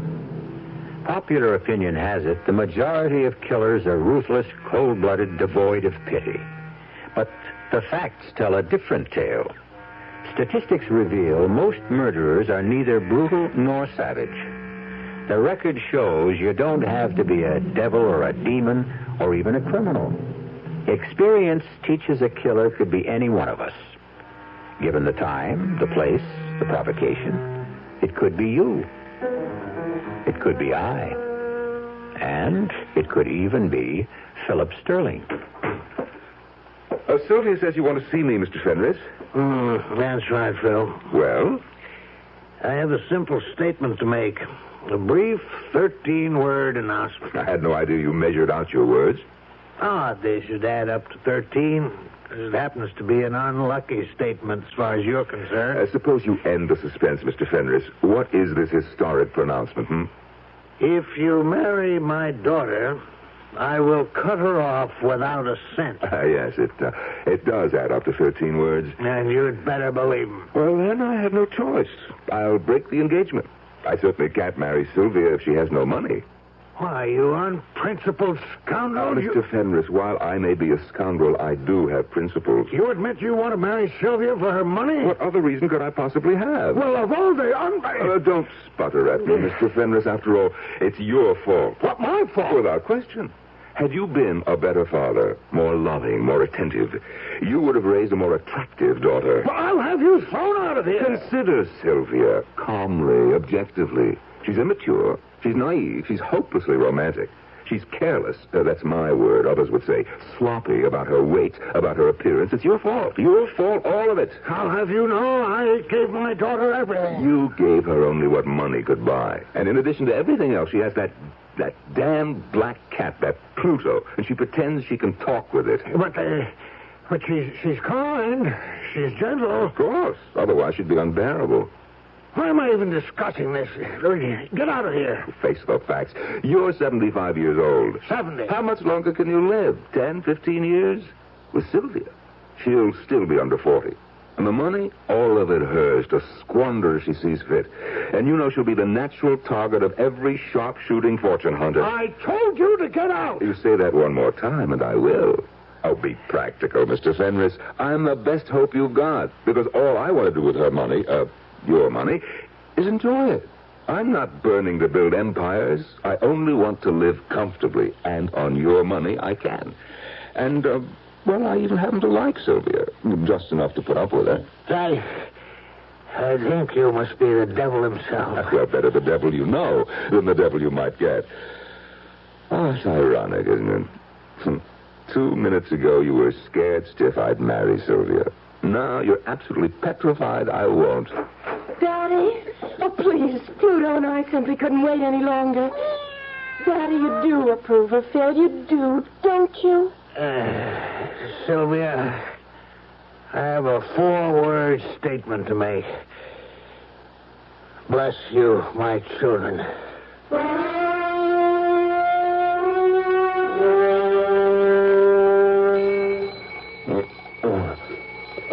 Oh, hey. Who set that thing? Good morning, Phil, darling. I did. You did? What for? We have to be up and about. Oh, at 5:45 in the morning? Oh, I intend to make your breakfast. I never ate breakfast. Oh, well, you should. You should. Gets the day off to a glorious start. Well, it's not as if I'll be swinging a pick and shovel. Well, maybe you should. Oh, Pluto's up. Would you get out of bed, Phil, darling, and let him in? Yes, dear.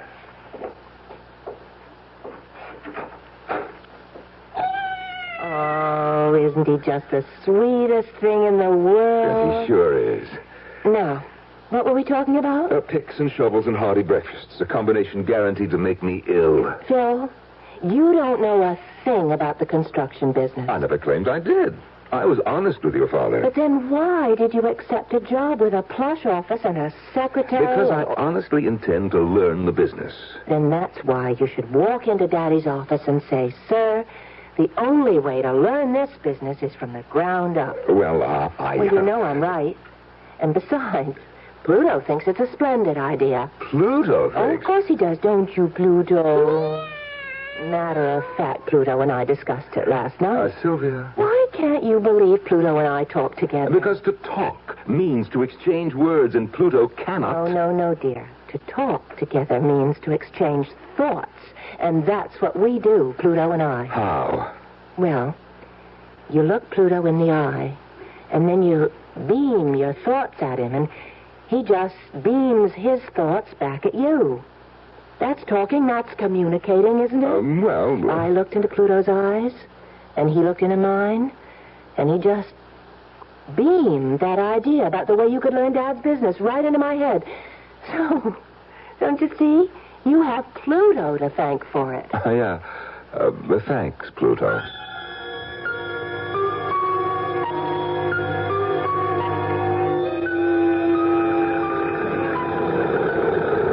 All my life, I hated work.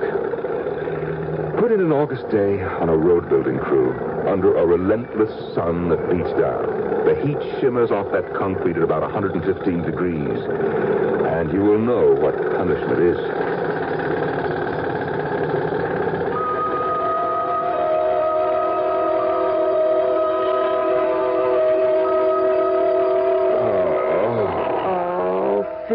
Darling, where does it hurt? Everywhere. Well, a little gentle massage will ease those aches. No, nothing. Nothing will ever relieve these pains. Pluto says you'll get used to it. Yeah, well, you just tell Pluto for me that I will never get used to it. You will. Let Pluto tell you himself. Will you tell him, Pluto, dear? Oh, come on, Sylvia. You say that you won't get used to that kind of work. You just beam that thought into Pluto's eyes. Sylvia, my back hurts. I'm in no mood I will give you inspiration and courage. You just look into Pluto's eyes. Come on, Pluto. Yep, up on the bed, jump. That's it. Now, look into Phil's eyes. Don't you feel Pluto's thoughts coming into your mind?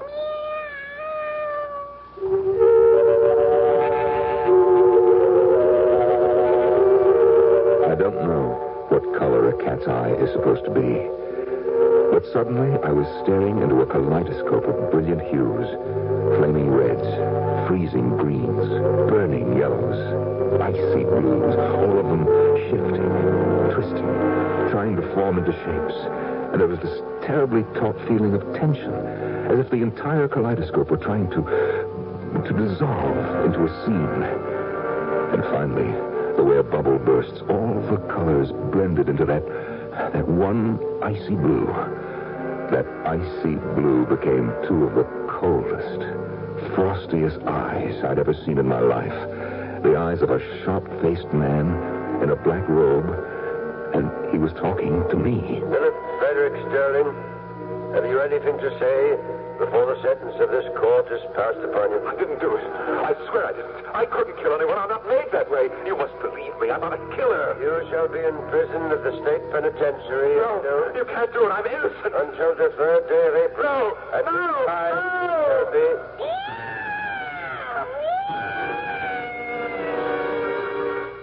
What did you do? What did you do to Pluto? Huh? I didn't do anything to Pluto. He saw something in your eyes. Oh, what could he have seen? The future. The future? Yes.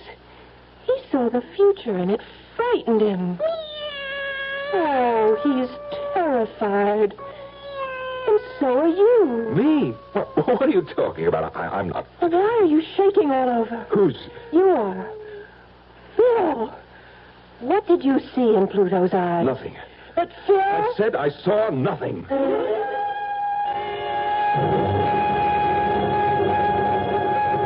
I could say that to her, Doctor, but not to myself, because I had seen something. A courtroom, a judge, a jury, a defendant, and of course that defendant was me. Go on, Mr. Sterling. I wasn't imagining this, Doctor. I looked into the eyes of that cat, and I saw... Yes, you saw that you were being convicted of murder and sentenced by a judge. You don't think I'm crazy? Crazy has many connotations. Whether or not you're crazy, as you put it, is irrelevant here. But why should I see such a scene? I think you know why. Oh, I don't. I say you do. Please, Doctor, tell me why. It's because you want to kill your wife.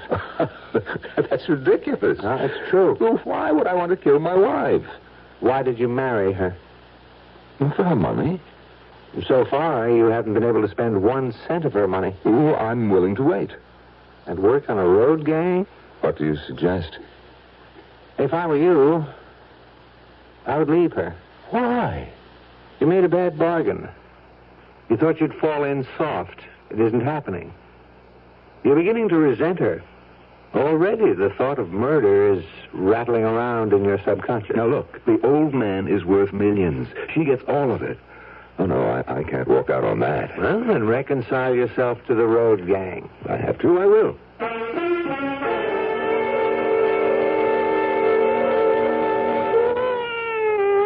Oh, darling, reach down and pat Pluto's head. Ah. He's forgiven you. For what? For scaring him the other day. Oh, poor Pluto. Come here, boy. Now you see how he likes you? Well, I like him, too. We're pals, aren't we, Pluto? Well, do you think you could talk to each other again? Oh, sure. How are things, Pluto, baby?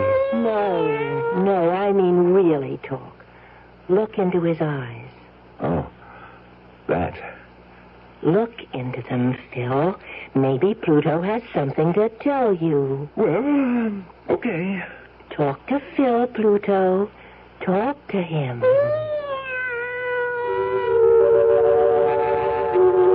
Once again, I looked into Pluto's eyes. Deep into his eyes. Once again, the colors surged and swirled. Reds, greens, blues, yellows, boiling, burning. And suddenly,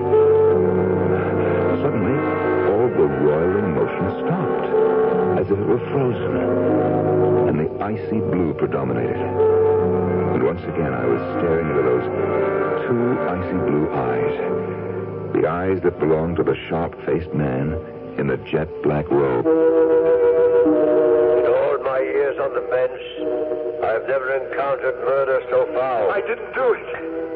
I must warn the prisoner. If he insists on interrupting... I didn't do it. The fiendishness of this act... I couldn't do it. Only a month... No!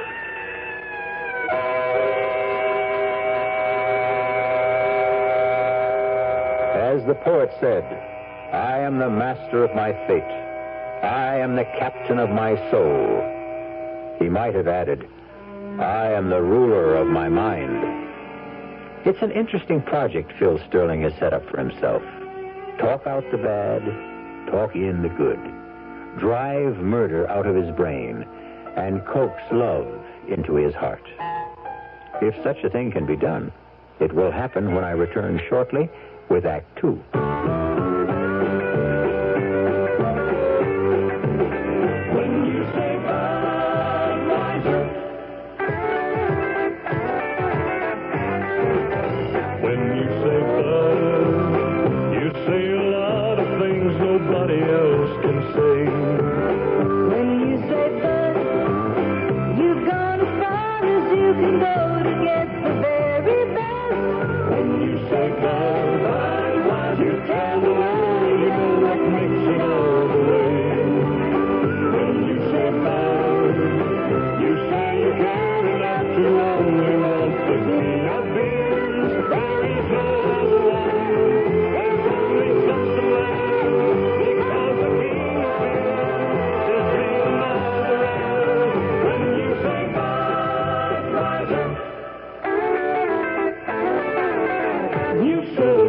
Anheuser-Busch, St. Louis.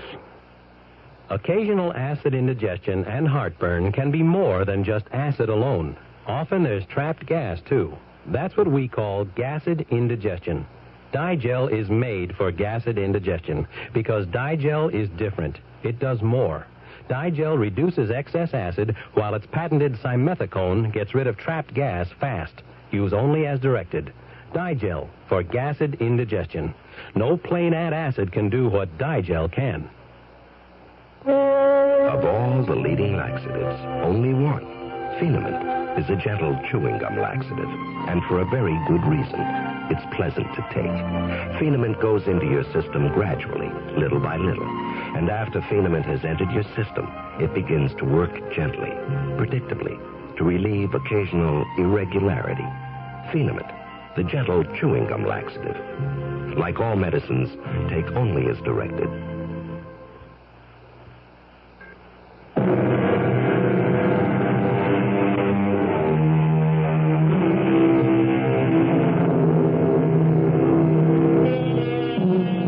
If, as they say, you can see the entire universe in a single drop of water, why is it unreasonable to suppose that Philip Sterling can see the future in the eyes of a cat? Phil is not only convinced he can see his future, he is also certain he can change it. For the better, naturally. Sylvia, call Pluto in here. Oh, darling, he's very frightened. Call him in. Well, I'm not sure that I should. I need him. You what? Sylvia, you're the one who insisted on having the word obey in the marriage ceremony. Call Pluto in here.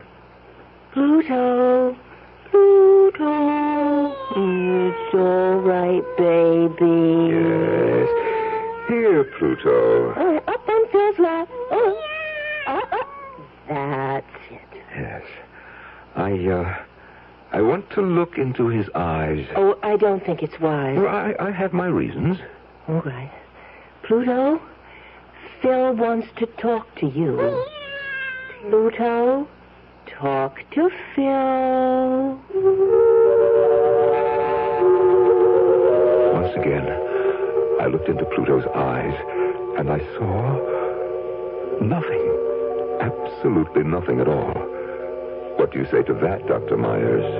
Murder? If it was ever in there, I drove it out of my mind. I drove all thoughts of murder out of my mind. Look, Pluto's smiling. Of course. And you're smiling, too. I'm smiling because I love you. Oh, Phil, what's got into you lately? Oh, nothing. Nothing at all.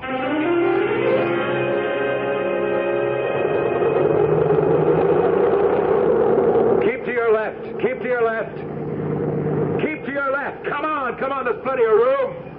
Come on, keep moving. Oh, my God, it can't be, but it is. Gwen, look. It's Phil. Phil, baby, is this for real? Phil, darling. Oh, wait till the gang hears about this. Oh, hi, Gwenny. Bruce.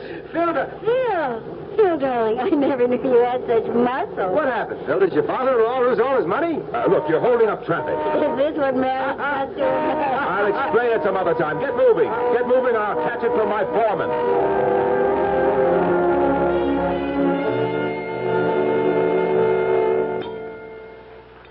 Everything go all right today? Oh, sure. You haven't said a word all during dinner. Well, I'm just tired. Well, I know you're not used to hard work, but you'll see. You'll find it so rewarding. Oh, sure. I have a surprise for you. Aren't you going to ask me what it is? Okay. It's Dad's wedding gift. You know what he wants to give us? A house. A house? A house of our very own. He wants to give us the house on Rogers Cove. The big one? Yep, the big one with the boat landing, the tennis court. Well, that is a gift. I turned it down. You what? I turned it down. But Sylvia, why? Because we can't afford it. We can't afford it. Not on your salary. You don't know how hard I had to work to restrain my father. From doing what? Well, he wants to give us everything right away. Now, think of that, what it would do to you. It would absolutely rob you of your initiative. Sylvia, we shouldn't insult your father by, All in good time, darling. Our first home should be a modest ranch house, or would you prefer a split level? In a development with other young couples like ourselves. But, darling... Well, Phil, I had a long talk about it with Pluto. With Pluto? He'll show you the wisdom of it. Pluto, go to Phil. No, wait a minute. Wait a minute, Sylvia. Sylvia, I must tell you, I love you. Of course you do. I love you. My only desire is to protect you, to keep you from harm. Now, Pluto. Phil wants to talk with you.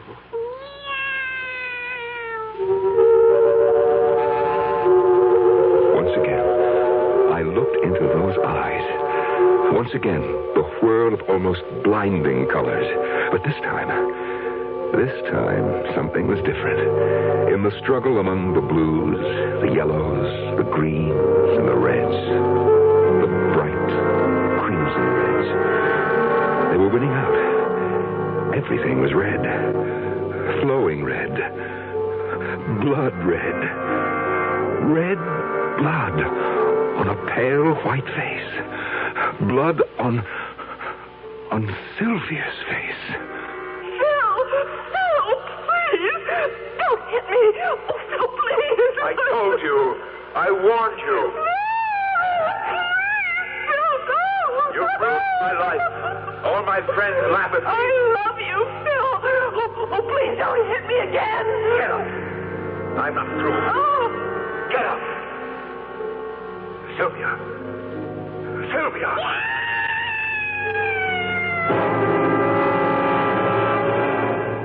Phil, honestly, you have the most violent conversations with Pluto. Oh, no, Pluto. Everything's all right. Phil, what were you and Pluto talking about? Nothing. Nothing at all. Where are you going? Out. Oh, I'll come with you. No. Oh. Sylvia, can't you understand? Sometimes a man just wants to be by himself, that's all. Of course, darling, I understand. We understand, don't we, Pluto? Yes.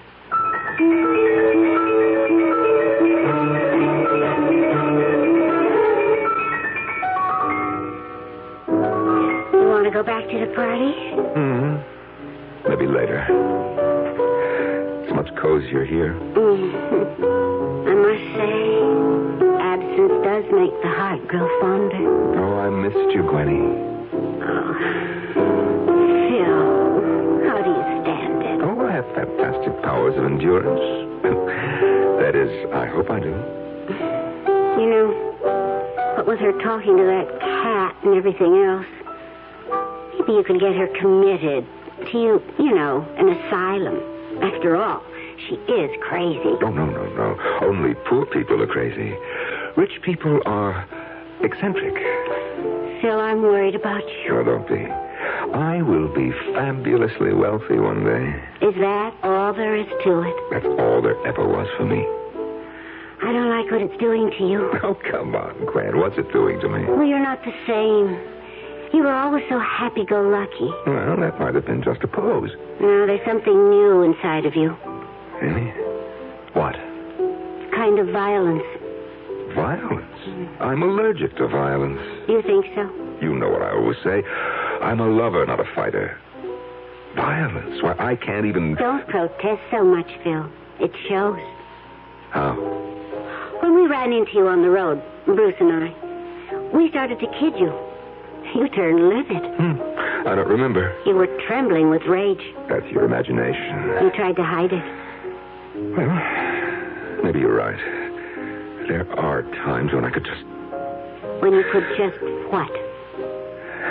Kill her. You know, it scares me. I never felt that way before about anybody.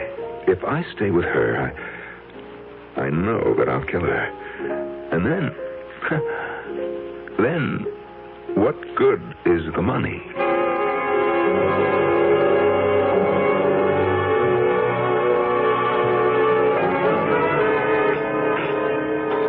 Ah, that's delicious. Have another helping, Dad. You know, Phil, she used to break the heart of every chef I'd hire. These fellas all had international reputations, but she'd just walk into the kitchen and whip up a little dish and put them all to shame. Daddy, the preparation of food is a personal, intimate thing. Oh, we shouldn't hire strangers to do it. Don't you agree, Phil? I've never seen Phil so quiet. That's right.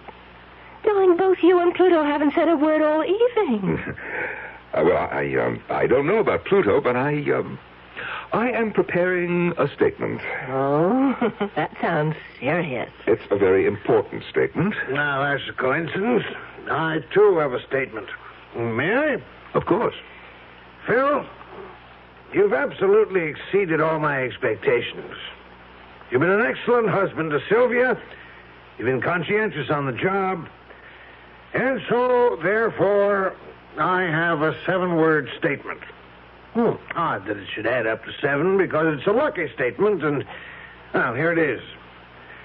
I have included you in my will. Oh, Daddy. Oh, that's wonderful. Isn't it wonderful, Pluto? I know now, Phil, that you'll succeed in the business. One day, they'll all be yours. Oh, Phil, did you hear that? Oh, yes. Yes, I heard it. Well, now that Daddy has made his statement, what was yours? What was mine? I was ready to say 4 simple words. I want a divorce. However, at that moment, it seemed like a stupid thing to do. I happened to glance at Pluto. He was looking up at me.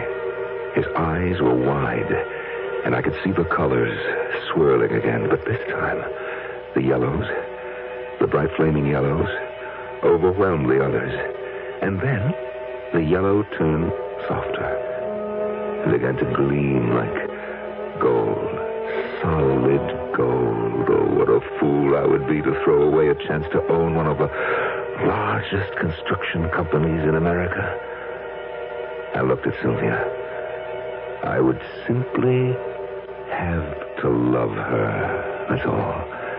Love her so earnestly, so devotedly that I wouldn't have the inclination to kill her. Huh?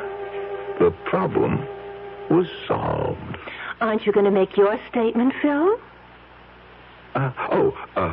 Well, as it turns out, I really don't have one.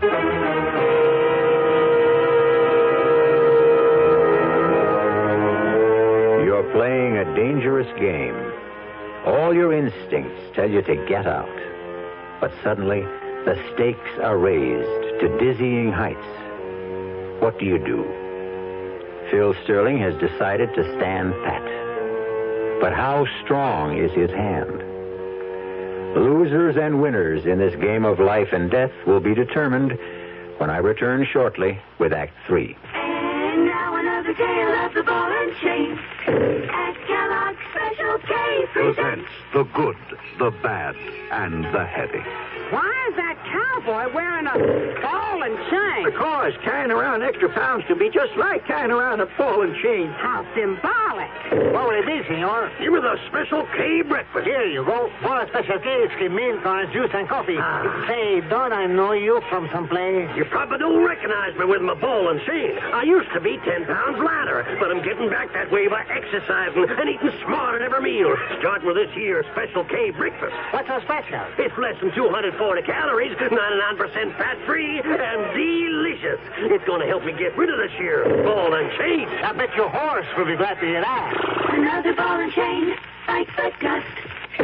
Your happy ending could begin with the Kellogg's Special K breakfast. That's Kellogg's Special K. That's right. Good night.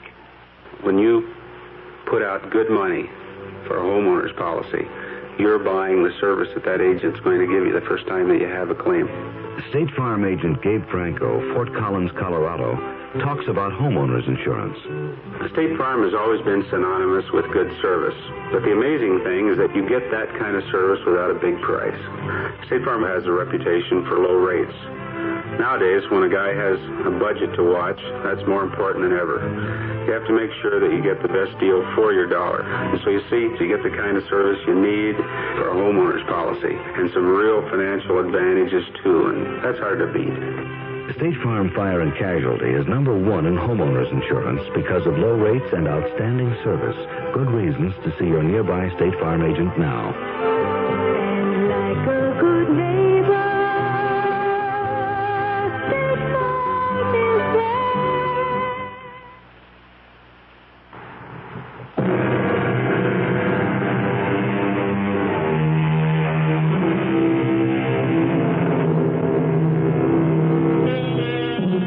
Why should love be a random, subjective thing, completely beyond our conscious control? Why can't we say, she is the logical person for me to love? Phil Sterling is determined to love his wife, because if he can't, he knows he will have to kill her. Oh, darling, let's quit for the night. Oh, I can mix a batch of cement and start on the wall if you want me to. You work hard all day. Then you come home at night, and I make you work in the basement. Oh, well, I don't mind. Come on upstairs, wash up. No, I'd just as soon keep working and finish this. Oh, but not tonight, Phil. I asked the Conways over for coffee. The Conways? Well, they really are such lovely people. Well, he's a bore. Phil? And she's such an idiot. Phil, you have to be friendly with your neighbors. Why? Oh, darling, don't lose touch with ordinary people.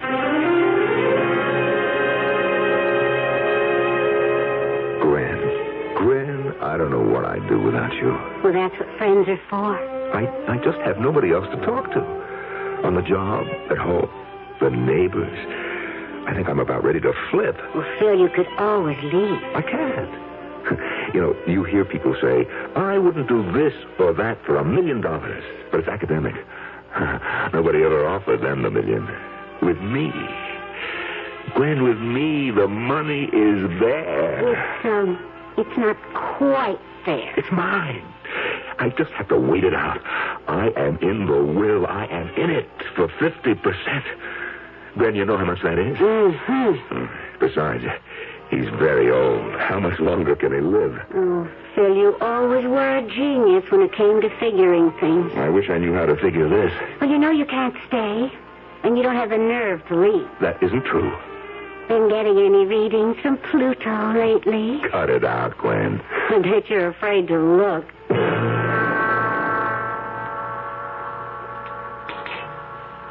Phil, you haven't eaten a thing. I'm not hungry. Oh, darling, something's troubling you.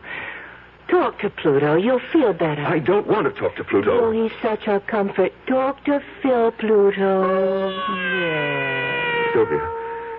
Sylvia, I love you. Well, I love you, and Pluto loves you, too. Tell him you love him, Pluto. Well, I know something will cheer you up. Daddy's got the results from his physical today, and he's in the best shape of his life. He is? And you deserve all the credit. Because he doesn't have to worry about me anymore. The doctor said Daddy will probably live forever. Oh, that's great. Phil, I can tell you're not feeling... I'm fine. You're out of sorts. Come on, let Pluto comfort you. Keep that cat away from me. Pluto is not that cat. Oh, now you see, you've hurt his feelings. Oh, for crying out loud. Tell him you're sorry. Phil wants to apologize, Pluto. Tell him you forgive him. Once again, I was staring into Pluto's eyes. And into that boiling maelstrom of colors, all I could see now was brown. And it was the brown of the cement in the basement. And on this brown cement was a sharp and pointed mason's trowel. And suddenly, the trowel was in my hand. No, you'll kill Pluto! That's right. Get out of my way! Oh, no! He's driving me crazy. I have to kill him.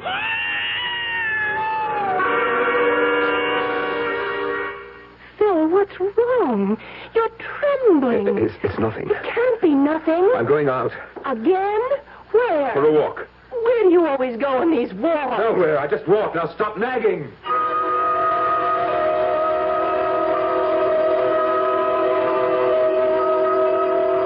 I don't know what I would do without you, Gwen. Good old Gwen. Comfy as a pair of old shoes. Ready as a candlestick. Reliable, dependable. There when you need me. Well, it's true. Well, congratulate me. I'm getting married. Huh? Married? Why? Why? Has it occurred to you I might want a life of my own? Bruce asked me to marry him. Oh, Bruce. He may not be much, but he's all mine. And at least he asked me. Gwen, listen. In just a couple of years, I'll really be rich. And I hope you'll be very happy. I'll make it up to you. As they say in the movies, I guess this is goodbye. But, Gwen, if I can't see you... No, Philip. All or nothing. That's what I want. And to be fair, it's what Sylvia wants. Choose between us. Who gets all and who gets nothing. Well, maybe I would miss Gwen. But not for long. Gwen comes back. She always comes back. My problem, Sylvia. Oh, I have to calm down. Keep your temper. Concentrate on loving Sylvia. Loving Sylvia.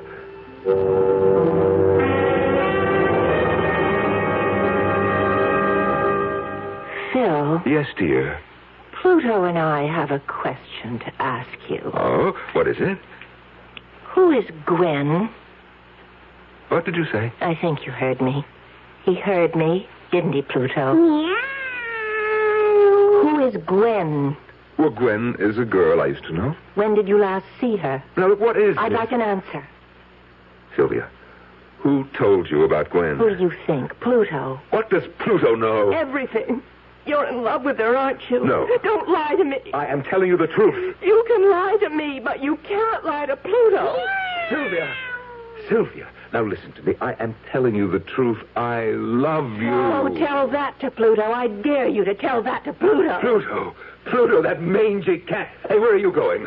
Home. You're home now. No, I'm going home to my father. I never want to see you again. That damn cat, I'll kill him. No, please, don't.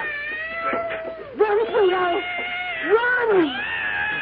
Oh, that stupid cat. Look, he ran down to the basement, Sylvia. He can't get away now. I've got you cornered, you stupid cat. Dodge him. Pluto, dodge him. You can't get away. You won't get away. Phil, you're mad. Put down that trowel. Stand still. Stand still, you stupid beast. You've got nowhere to go. Here, Pluto. Here, come to me. Come, I'll protect you. Sylvia, let go of that cat.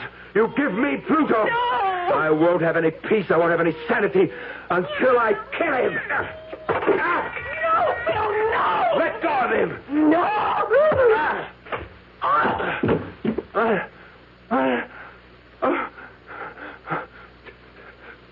Sylvia,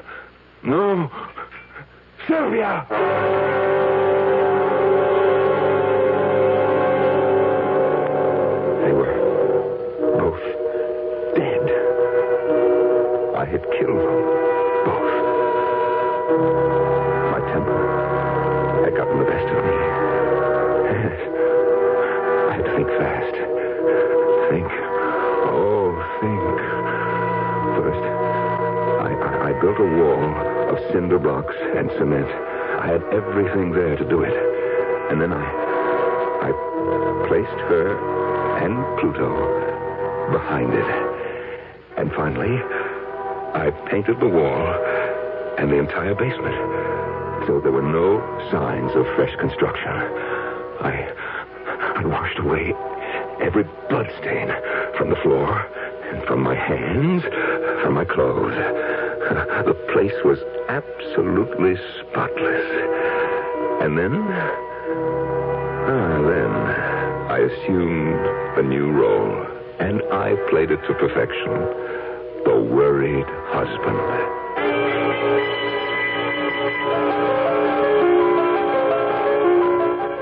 What could have happened to her, Phil? I don't know. Oh, I'm scared.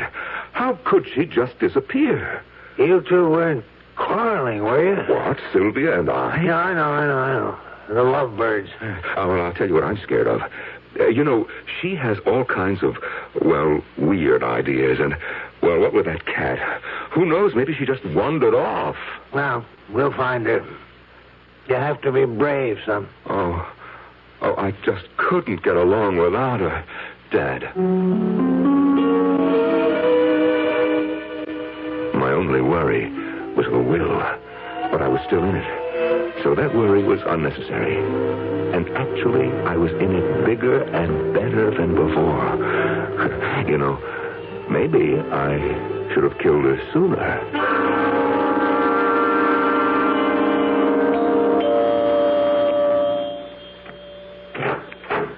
Yes?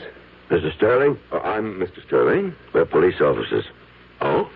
May we come in? I'm Lieutenant Haley. Sergeant Miller. Yes. Detective Krause. Well, what can I do for you, gentlemen? Your wife has been reported missing. Yes, that's right.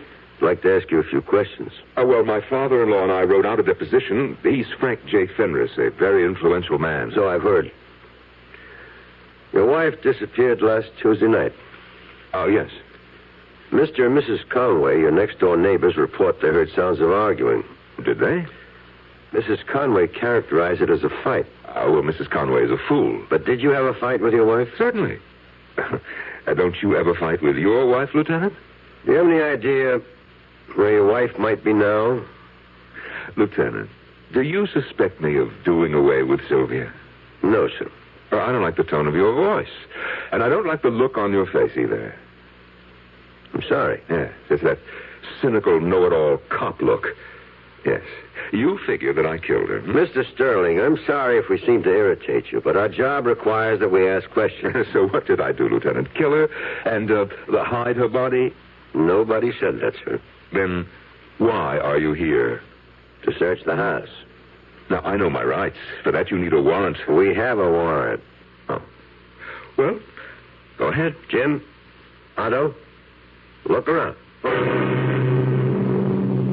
Well, Lieutenant, any corpses in the closets? Will you show us to the basement? The basement? Yes. You have one? Well, of course we do. Just follow me.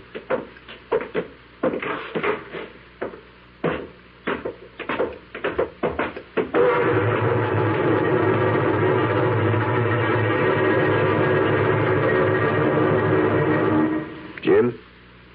Anything? Otto? Mr. Sterling, I'm sorry we put you to so much trouble. Something the matter, Mr. Sterling? Mr. Sterling? Huh? No, I'm all right. Are you ill? You look so pale. Now, I know this must be a difficult time for you, Mr. Sterling. Yes, it is. Well, we're through here. Are you sure you're all right? Oh, yes. I'm just fine. Well, goodbye, sir. Oh, goodbye. You know, it's funny. I hear a cat. He must be right in this room, but I don't see him. A cat? A cat? What cat? You mean you don't hear that cat? Wait. He's behind that wall. He has to be behind that wall. Pluto. Oh, no. It can't be Pluto. He's dead. He's dead. Otto, Jim, get some tools. We're going to break down that wall. He's dead. I killed him. Why isn't he dead?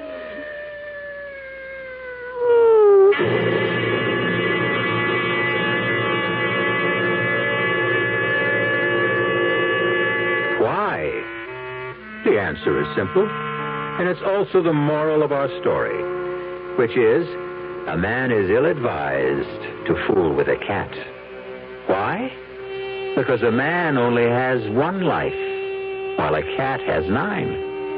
And at this point in time, Philip Frederick Sterling has no lives at all, while Pluto still has 8. I'll be back shortly. Young I may be, but still I'm a man. Just turned 18 and I'll do what I can to find me a place where I can be me. Get ready for life, be free and see. Where do I go from here? Oh, where do I go from here? I finished school, but what lies ahead? Don't want to get trapped, want to feel free instead.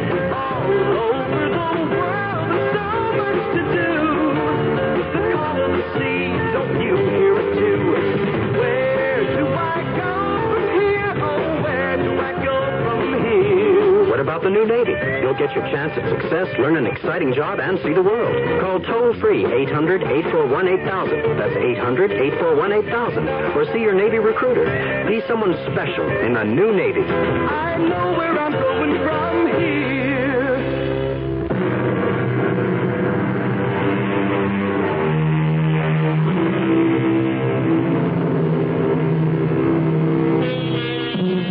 What we're doing on this show is bringing back some of the best of the good old days.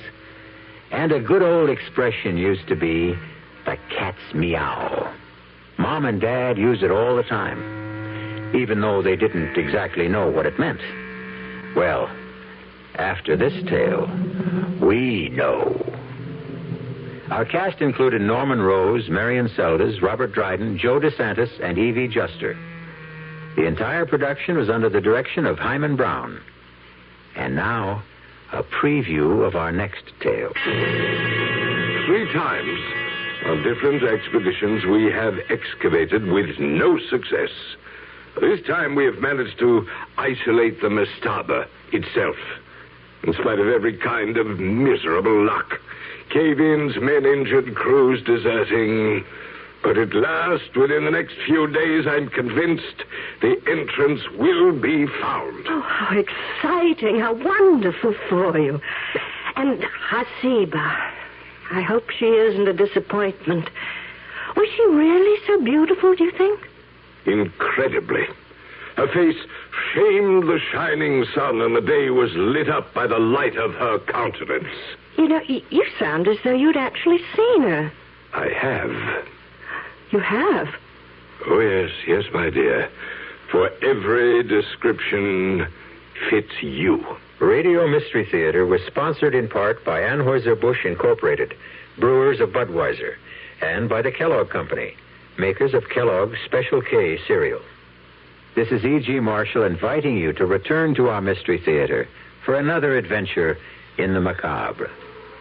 Until next time, pleasant dreams.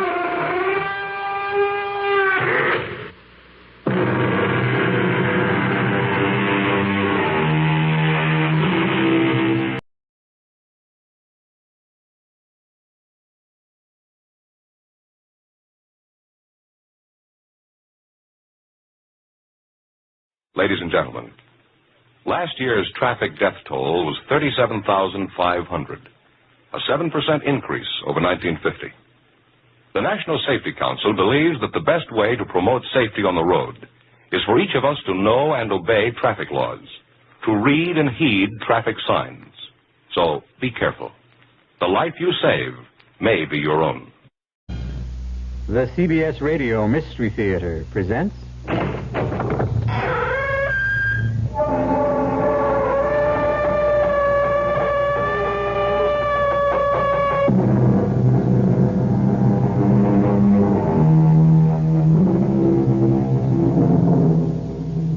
Come in.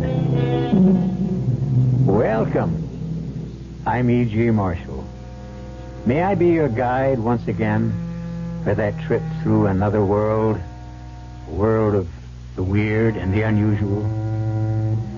Consider, what we are pleased to call science is based primarily on our observation of cause and effect.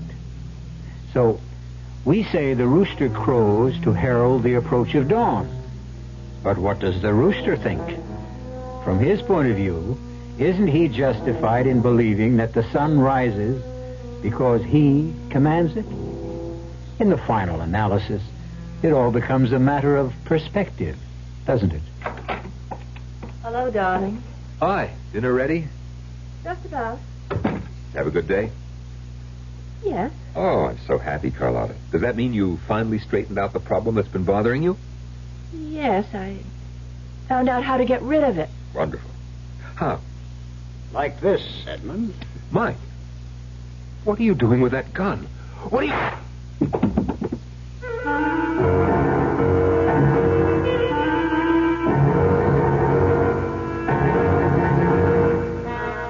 Our mystery drama, The Deadliest Favor, was written especially for the Mystery Theater by Sam Dan and stars Norman Rose and Marion Seldes. It is sponsored in part by Buick Motor Division and Anheuser-Busch Incorporated, Brewers of Budweiser. I'll be back shortly with Act One. Excuse me, sir, but do you know what happens this time of year? Right on, pal. I happen to know that right about now a freak blizzard falls on Dumont, New Jersey, and they're snowed in for the rest of the summer. Happens every year. No. You see, what happens this time of year is that you can get a particularly good deal on what is perhaps the most luxurious mid-size car on the market, the mid-size Buick Century Regal. Well, what good's a car when you're hopelessly snowed in? Well, that's a point. How long would it take you to read a brief 3-page pamphlet on drugs? 3 minutes? 4 minutes? Well, not very long. And it would be time well spent. For your free pamphlet, write Drugs, Box 8200, Albany, New York. That's Drugs, Box 8200, Albany, New York. But don't wait. Time might be running out. This message nationwide brought to you by the New York State Drug Abuse Control Commission. Listen to a tough summer wash. The machine's loaded with sweat socks, beach towels. These things aren't just dirty, they smell. If you want to make sure it comes out clean and fresh, pour Lysol brand disinfectant in your washing machine. Lysol cuts way down on germs, eliminates odors, especially important if you wash in cold water. Lysol, the brown bottle in the red and yellow box. The fast, easy, effective way to cut down on germs. Make your whole wash smell fresh and clean every time you wash.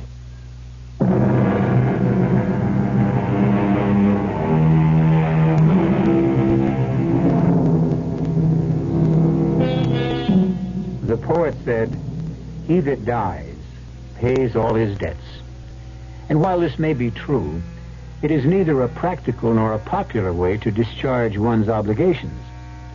And yet, how can we ever hope to pay the vast accumulation of debt that accrues during our lifetime? Well, this has nothing to do with money. We refer rather to the true obligations when we ask, can anyone live long enough to repay all the favors extended, all the kindnesses shown, all the comforting words spoken by friends and strangers?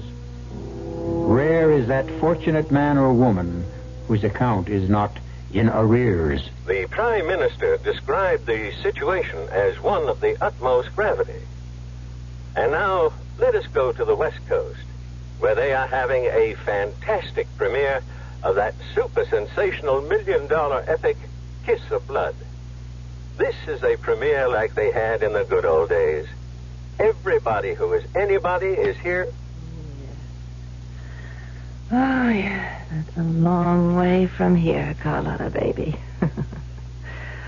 A long, long way. myself this bed. I'll just have to learn to like it.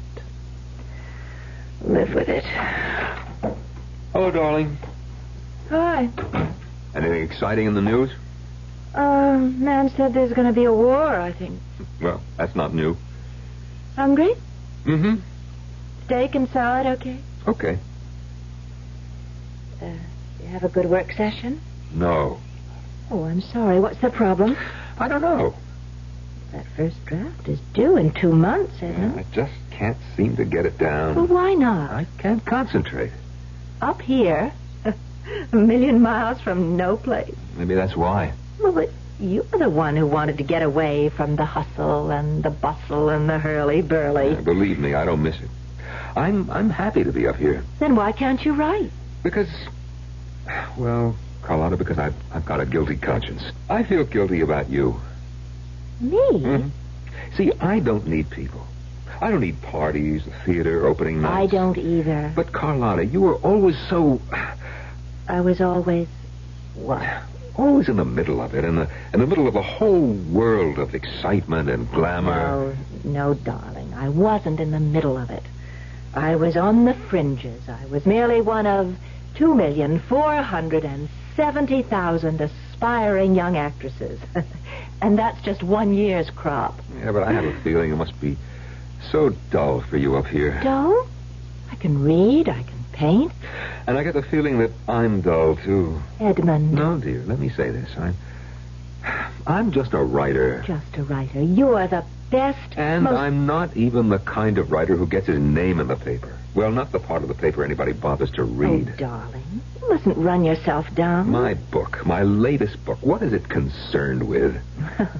You said you'd explain it to me. Well, in this book, I explore the pupal and the larval stages in the development of the caddis fly.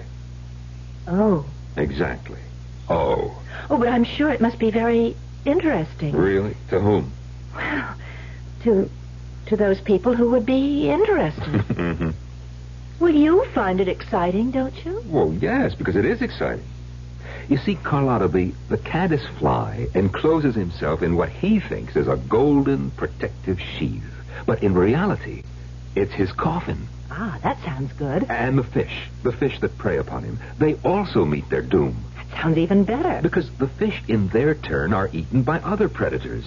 Well, you got plenty of action. And listen, the largest and most powerful predator is man. Consider how we, in our turn, are eaten, not by stronger carnivorous, but by our own artificially induced anxieties and tensions. But that sounds great. Yeah. But it's not the kind of thing that'll head a bestseller list or get me on the talk shows. Is that what you want? No, but... But what? Well, I have an idea. It's what you would want. Edmund, I'm happy. I'm very happy. I've got you, and you're everything I could wish for. Come in. Oh, Sheriff. Afternoon, Mr. Churchill. Miss Churchill? Well, you're just in time for dinner, Sheriff. Well, thank you both very kindly, but I happen to be here in line of duty. Oh, you mean there's a possibility you may have to arrest me or Mr. Churchill? Or maybe both of us. No, I don't think so. What can we do for you, Sheriff? Well, now, Mr. Churchill, it's about an old friend of yours named Mike Perry. Mike Perry? The Mike Perry? Killer Mike Perry. He's a friend of yours, Edmund? That's what we've been told. Well, you learn something every day. After all these years, they finally did catch up with Killer Mike. They got him on a charge that can stick. And what does he go ahead and do? Smooth as you please, he just busts his way out of jail. And he's here? He's up here? Well, no, he probably ain't up here. Well, then why are you... The big city cops and the federals, they went and compiled this list of all his friends. You were one of his friends, Edmund. Well, 20 years ago, we went to school together. And that's what I mean. We've got to run down those leads. You seen him around here, Mr. Churchill? No, Sheriff. If you do, you'll get in touch. Certainly. Well, I just done my day's work. Drive 20 miles up to see the Churchills. Ask my 2 questions, and I'll drive 20 miles back to town. Well, I'm sorry I bothered you, folks. That's quite all right. Oh, drop in again anytime. Well, goodbye now, and have a nice evening. Oh, are you going to take part in the annual fly casting contest a week from Saturday, Mr. Churchill? You couldn't keep him away. Well, I almost won last year, remember? Well, Frank Miller over at the motel asked me to remind you. You haven't sent in your entry fee. It's got to be paid by tomorrow. Oh, right. Thank you. I'm not going to be disqualified on a technicality. Would you take the money to him, Sheriff? Oh, sure thing. Darling, do you have $5? Mm-hmm. It's gone up to 10 this year. We have twice as many prizes. Oh, well, here you are, Sheriff. Right. Well, let me know if you hear anything or see anything. Good night. Good night. Edmund? This gang leader? This Mike Perry? How could he possibly have been a friend of yours? Well, we were roommates in college. No. He's an educated man, Carlotta. Then how could he... Rob? Kill? I don't know. And how could you associate with a gangster? Well, he wasn't a gangster in those days. Actually, he was a history major. Darling, do you know something? If this were a movie, that door would open right now. And he'd storm in here with a gun in his hand. No, he wouldn't do that. He'd knock on the door, and he'd politely ask permission to come in. And he'd say to me, "Well, Eddie, I'm here to collect." Collect? What? The debt I owe him. What? What do you owe him? Well, it's hard to say, Carlotta, on the face of it. I owe him $3,000. $3,000? $3,000 can mean a little or a lot. Depends on the situation. To me, it once meant life itself. But you never told me. It was tuition and living expenses for my senior year. There would be a job waiting for me in June. A job in research. A job I dreamed about. But I would need the degree. Well, my uncle, who was executor of my father's estate, gambled away the money. And are you about to tell me that Mike Perry gave you the $3,000? Yes. Where'd he get the money? He robbed a bank. He what? Yeah. He robbed a bank. But... He came into my room that day and he said, "Eddie, nobody has the right to be that down in the mouth. You look as if you're ready to hang yourself." And I said I was. And he said, "Kid, tomorrow morning, I'm going to lay that $3,000 right in your hot little hand." And he did. And when I asked him where he got it, he told me. He robbed a bank. And you believed him? No, he did. I said to him, "How could you?" And he said, "They got plenty of money. They'll never miss it. But for you, it's the end of the world." And you took that money? I took it, because at that time, without that money, it would have been the end of the world for me. But Carlotta, I'll tell you this. I repaid the bank. You did? After I sold my first book. I sent them $3,000 in cash. Anonymously, of course. Oh, well then you don't owe anybody anything. No, that's not true. I'm still indebted to Mike Perry. Well, I'm sure he doesn't need your $3,000. They say he has millions. I don't owe him the money, exactly. See, what I owe him is a favor. What kind of a favor? I don't know. Whatever he asks. Well, what could he ask of you? Well, when he gave me the money all those years ago, he said, "Eddie, one day I'm going to come to you for a favor. Maybe to save my life, the way I just saved yours. And you better be good for it." Well, there isn't anything you can do for him, Edmund.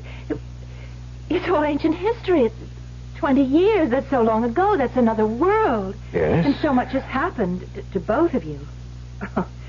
Oh, I'd venture to say he doesn't even remember you. He just can't get used to the idea. What idea? What idea? Edmund, the idea of Mike Perry being a college man. And your roommate. When was the last time you saw Mike Perry? When? Or can't you even remember? Oh, yeah, I can remember. The last time I saw Mike Perry was about 30 minutes ago.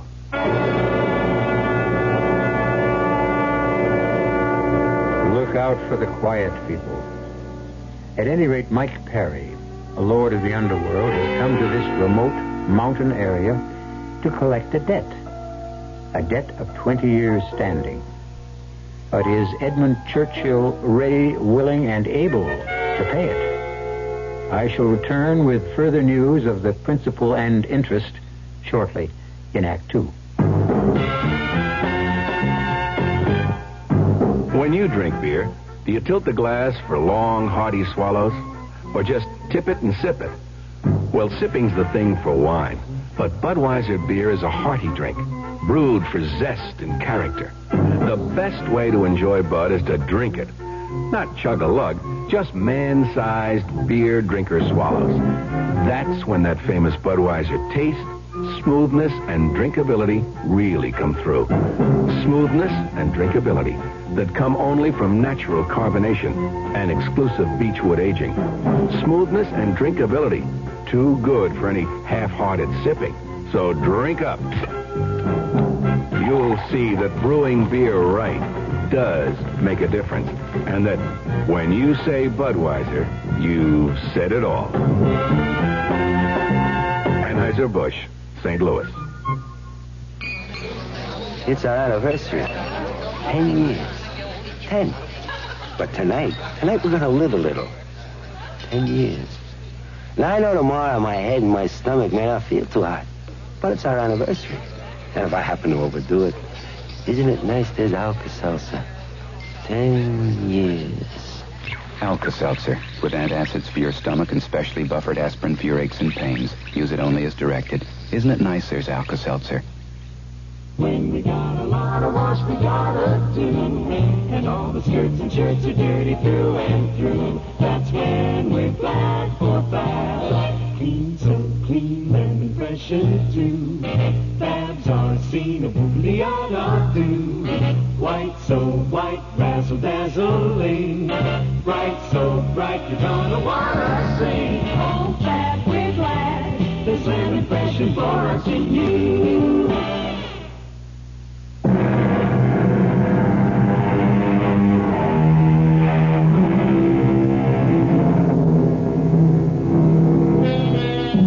Ladies, what do you know about your husbands? To Carlotta Churchill, Edmund, her husband, was mild, self-effacing, unassuming, a writer of books on nature. Now she has discovered that Edmund is providing refuge for Mike Perry, an underworld overlord who is a fugitive from justice. Why? Well, it seems the two men are old friends. He's here? Mike Perry is here? Yes, Carlotta. Where? In my studio, above the barn. Then you lied to Sheriff Parker. Yes. You and I were not... We're not what, Carlotta? We're not the kind of people who assist gangsters, killers. At one time, Mike Perry did me a favor. Now he's calling it in. But the law, Edmund. Yes, I've thought about it, and, well, sometimes you just have to. It's wrong. It's wrong. It's not the point. Are you telling me that we are going to shelter this murderer? I'm telling you I have no alternative as a man of honor. Honor? What has honor got to do with this hoodlum? How can you pervert the word honor? Honor is a personal thing, Carlotta. He's come here to destroy you. But I owe a debt to the roommate I had in my senior year. Now, please, Carlotta, try to understand. I hope it's okay to come in. Oh, yeah, sure, Mike, come in. Carlotta, this is Mike Perry, very old friend. How do you do, Carlotta? Well, I must say, Eddie, your taste has improved since we were undergraduates. Mr. Perry, my husband is under the misguided impression that he is somehow obligated to you. That's his affair. If I had my way, I would call the police. You would? Why? You stand for everything I find evil, vicious, and depraved in our society.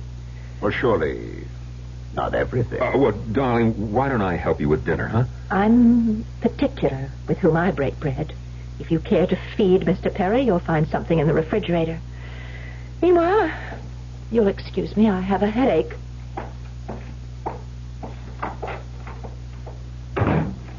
You know, Eddie, I don't think she likes me.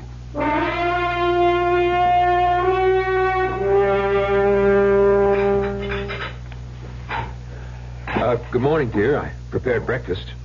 Just coffee for me. Where's the gangster chieftain? I put him in the spare room. Carlotta. Yes? Carlotta, there are certain laws that one does not violate. The law of hospitality. And it doesn't matter who a man is or what he does if he's a guest under your roof. He's a guest under your roof, Edmund, not mine. Good morning. Morning. Did you sleep well, Mike? I always sleep well. One might think you have a clear conscience. Like some breakfast? Well, I can help myself, thank you. Oh, I've been up for hours. I did some pages. Now I'll cast a few flies, sharpen up for the tournament, and maybe catch a few rainbows for lunch. Well, I'll see you both later. Well, alone at last. If you'll excuse me, Mr. Perry. Oh, no, don't go. If my presence is so distasteful, I'll leave the table and have breakfast later. Thank you. Tell me, Carlotta, why do you hate me? You flatter yourself. I have contempt for what you are. But hate, that's too important an emotion to squander. Well, I'll say this for you. You don't squander it. You invested very carefully. You lowered the boom on me last night. You said I was everything vile and evil and depraved. It's true. Well, it's immaterial. Those are only words, but I saw something that you didn't see when you said that about What me. do you think you saw? The flush in your cheeks, the fire in your eyes. Well, of course. I was angry. Yes, I know. But show me a person who really hates something or someone. I'll tell you why. They hate because they're afraid. Afraid of what? Of themselves. They instinctively know. They're fascinated by that something or that someone. Are you saying that I'm fascinated by you? Aren't you? No, don't answer that right now. Because you're probably not aware of it. Just yet. Hello? Morning, Miss Churchill. Oh, good morning, Sheriff. Mr. Churchill about? He's fishing. Is it important? Well, just tell him I gave Frank Miller his entry fee, and he's all set for the contest. Yes, I'll tell him. Oh, is there any news about the escaped gangster? Not a whisper. Although they do think he may be headed toward this part of the country. Oh? When it comes to hiding out, this is as good a place as any, and better than most. Keep an eye peeled, will you, Miss Churchill? Well, of course. Bye now. Goodbye. Thank you. For what? For not calling in the hounds.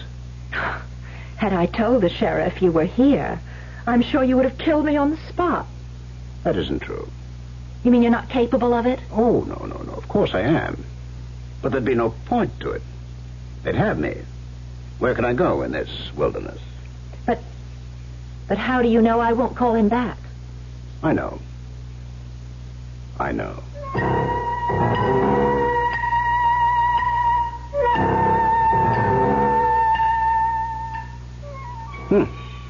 You've got a good highlight on the cliffside there. And your shadows are remarkable. What are you... What am I doing here? Well, I thought I'd take a walk. You're not a bad painter. What would you know about it? Oh, I'm quite a patron of the arts. Haven't you heard? Oh, I can imagine. No. People like the Medicis, the Borgias, they robbed and they killed. Yet they practically financed the Renaissance. You know, you have delusions of grandeur. Why did you quit? Quit what? The theater. I was never in the theater. Oh, that isn't true. I saw you in a play. It was 10 years ago. I'll never forget your performance. You have developed flattery into a fine art. It was a great performance. What happened? Nothing. Tell me the truth. I told you. Nothing happened.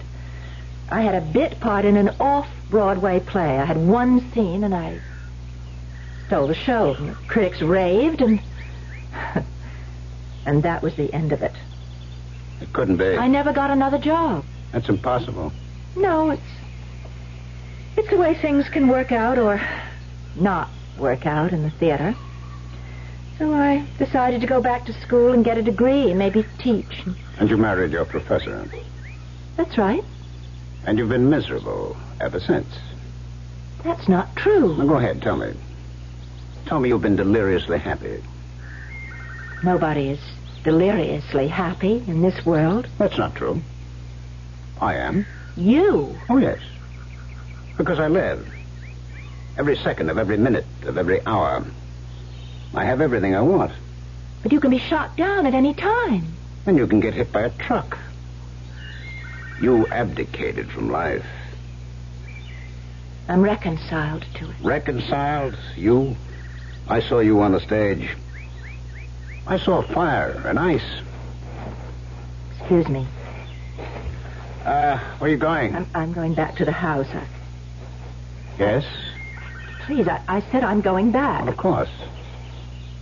You know why? You're afraid. Afraid of what? Of this? Let go of me. Please let go. Oh, now, who are you kidding? Let... Oh. Now, I'll let you go. I despise you. Oh, sure.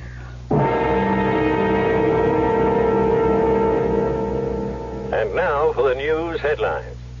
There is still no word on the whereabouts of Mike Perry, who escaped from federal custody in New York last Monday. It's believed he may be headed west. Little Dolly Prescott, the teenage sex queen, is suing... Not so good. Oh, they'll never think to look here, Eddie. You can't tell. Look, don't walk around in the open. They be patrolling in helicopters. And how long shall we be honored with your company, Mr. Perry? Darling, Mike is welcome to stay as long as he likes. Well, until the heat's off. I see. You know, Mike, I don't believe it. What? Well, everything I read in the papers. You should always believe what you read in the papers, even if it isn't true. You never killed anybody. No one could ever prove I did. You are the same guy I went to school with. Sure. I mean it. Well, I don't know what's gotten into me, but I'm writing again. 26 pages yesterday, and 9 this morning already, and I'm going to get back to that typewriter. Will you both excuse me? Oh, sure. You know how it is when you're hot. See you good people at cocktail time. Well, I'll have to get out of here. Where will you go?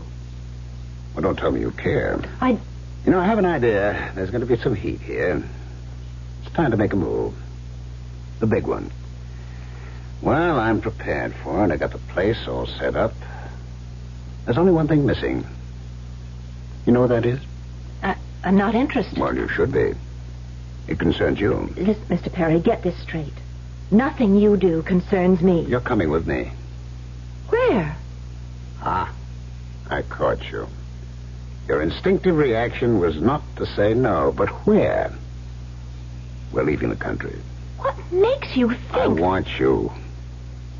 And I get what I want. It's that simple. And besides, you want me. What gives you that idea? As of right now, you don't have the courage to take what you want. It's all right, I'll help you. And what makes you think I want you? You mean you want what you've got now? Eddie? This hermitage, a million miles from nowhere? I'm happy. Oh, yes. Doing what? Every year that goes by is wasted. Soon you'll be old. Too old. Where are you running to? You see, your problem is with timing. You quit the theater too soon. You stayed with Eddie too long. Make your move. Now. You'll never get another chance. Please keep away from me. Why? Because I'm right, huh? You know the poem? Full many a flower was made to blush unseen and waste its fragrance on the desert air. Don't waste the fragrance, baby. Don't. Mike, That's better. Oh, that's much better. What about Eddie? Eddie? Oh, we'll take care of Eddie. What are you saying, Mike? I'm saying we'll just let things work out. No. Don't move.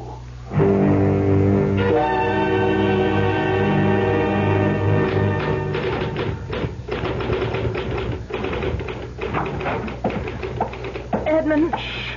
Let me just finish this paragraph.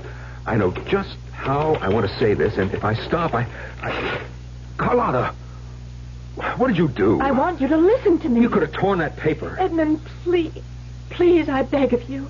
Pick up that phone right now. Why? Do it. All right. Now, when the operator comes on, ask her to give you the sheriff's office and tell Sheriff Parker that Mike Perry is here. Carlotta, how can you ask me? I won't ask you again. I should hope not. I won't have the strength. You know, I don't understand you at all. Please call, please, before it's too late. Too late for what? Too late for what? Nothing. Nothing.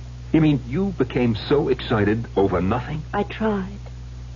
Oh, Edmund, I tried. Whatever happens, at least I did try.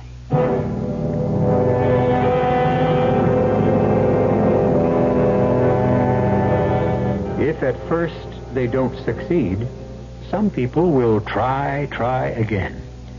On the other hand, there are others who quit. And there's a lot to be said for both points of view. Will she try again to convince Edmund? If so, how hard? Everything will be revealed in good time when I return shortly with Act 3. Hey, we're the Action Corps. See, we contribute more. T's for the teamwork of our crew. Our ideals are high. Oh, oughtn't you apply? Means it's now that we need you. A, C, D, we could go on all day. Oh, here's why volunteers are needed right away. Action is VISTA, the Peace Corps, RSVP, SCORE, and other volunteer programs that are helping people to help themselves. If you're trained in a skill or just have a little love to share, Action needs you. Yeah, baby. Action really needs you. Don't crawl under a rock. Get into action. Oh, yeah. This is the public service of this station and the Advertising Council.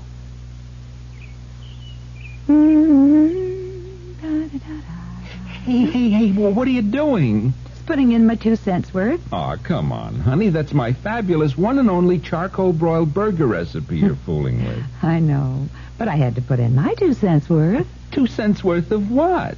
Accent flavor enhancer, dear. And why, may I ask, did you do that? Because Accent Flavor Enhancer helps us get all the good natural flavor we paid for, and all it takes is 2 cents worth per pound meat. Been using it for years. You know, with the price of meat today, I'd be glad to pay an extra 2 cents to make sure I got the best flavor I could get. Honey, thanks for putting in your 2 cents worth. Accent Flavor Enhancer. Accent has the answer. Accent Flavor Enhancer. Accent has the answer. Do-do-do-do-do.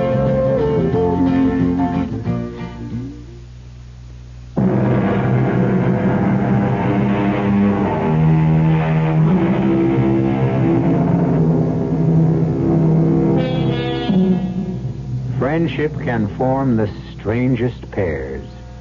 And one of these is Edmund Churchill, a writer of nature books, and Mike Perry, a notorious gangster. Right now, Mike is hiding out in Edmund's secluded mountain home. And far from being bored by the solitude, he is quite happy. Why not? Edmund has a lovely young wife. And as they say, all's fair. And then Mike said to the professor, "Sir, there is every reason to believe that the Arthurian legend is based on fact. Furthermore, I must have been a bore in those days. Wait. What is it? Hear that outside? It's a car. Who is it, Edmund? coming up the hill. It's the sheriff. What would the sheriff... Mike, go to the spare room, quickly. All right. Oh, Edmund, the ashtray. Get rid of it. Everybody knows we don't smoke. But it's no good. The smell will still be in the... Oh. Give me one of Mike's cigarettes. Yeah, okay. Leave the pack on the table, and I'll say I started again if you notice. No, wait. Something must be wrong. What? I don't understand why. The table's set for 3. Come in. What did you say, Carlotta? Table is... Oh, hello, Sheriff. Hi, folks. How's that casting arm, Mr. Churchill? Oh, it's first rate. Well, you people having company? Table set for 3, I noticed. It's lunchtime. I saw your car coming up the hill, so I set another plate. Join us? Don't mind if I do. That platter of roast beef looks great. Sheriff, what's going on? Well, tell you, I figure Mike Perry's gonna head this way. You do? Why? Because he's that type of person. He does the unexpected. Goes where you'd never dream to look for him. But to come here? Every place else is red hot. And my theory is he's headed this way. Well, I see you started smoking again. Yes, ever since this thing started, I've been so nervous. Oh, there's nothing to worry about. Well, we're not worried. It's just... We're going to patrol this whole area. On foot, in cars, by helicopter. We'll get him. That is, if your hunch is correct. Well, I got a feeling. There's more than a hunch. It's based on a pretty fair analysis of all the known factors. Now, could I trouble you for a slice of that terrific roast beef?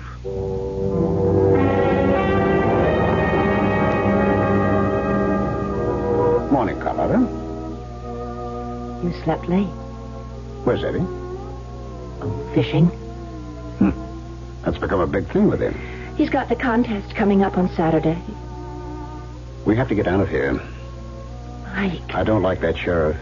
Oh, he's just... Just what? A hick constable? Don't sell him short. He makes smart moves. Where could you go? Where could we go? Remember that we. Well, where?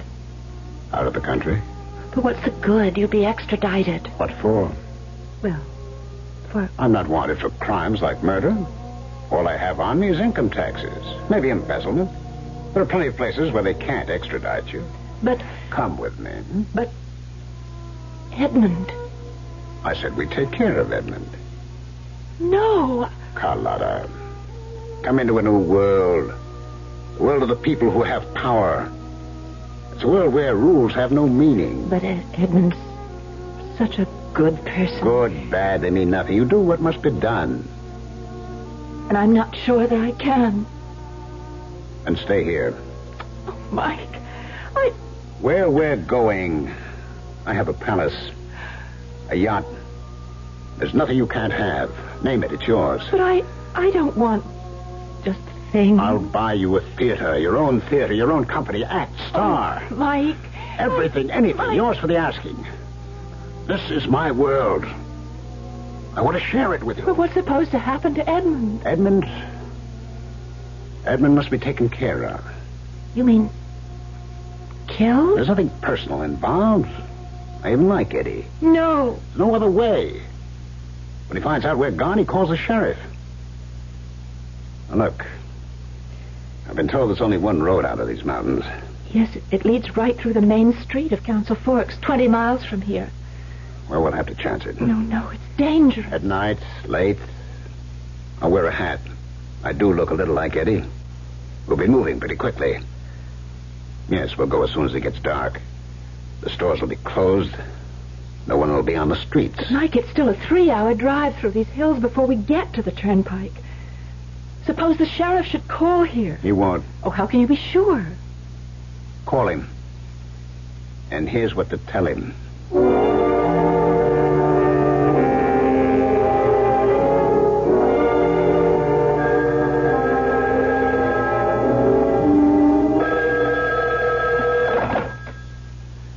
Sheriff Parker speaking. Oh, Sheriff, I just called to tell you we're leaving. Leaving? When? This evening, we received a call from Mr. Churchill's agent. He has to be in Hollywood by tomorrow afternoon. Will we be seeing him on the screen? Well, you'll be seeing characters from his book. Well, good luck. And we won't be back for, well, I don't know how long. Well, maybe it's for the best. Might have been dangerous if that gangster fella showed up. Well, we'll see you when we return. Goodbye, Sheriff. Bye now. Oh, tell Mr. Churchill I'll get back. Miss Churchill? Miss Churchill? Well, I guess she hung up. It doesn't matter. I can catch them when they come through town.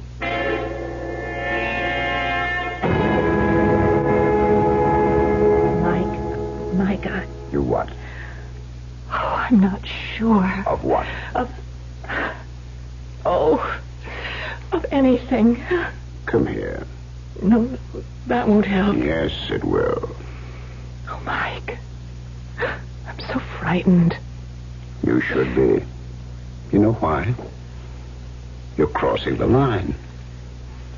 Promise me you won't hurt Edmund. Of course. Are you packed? Yes.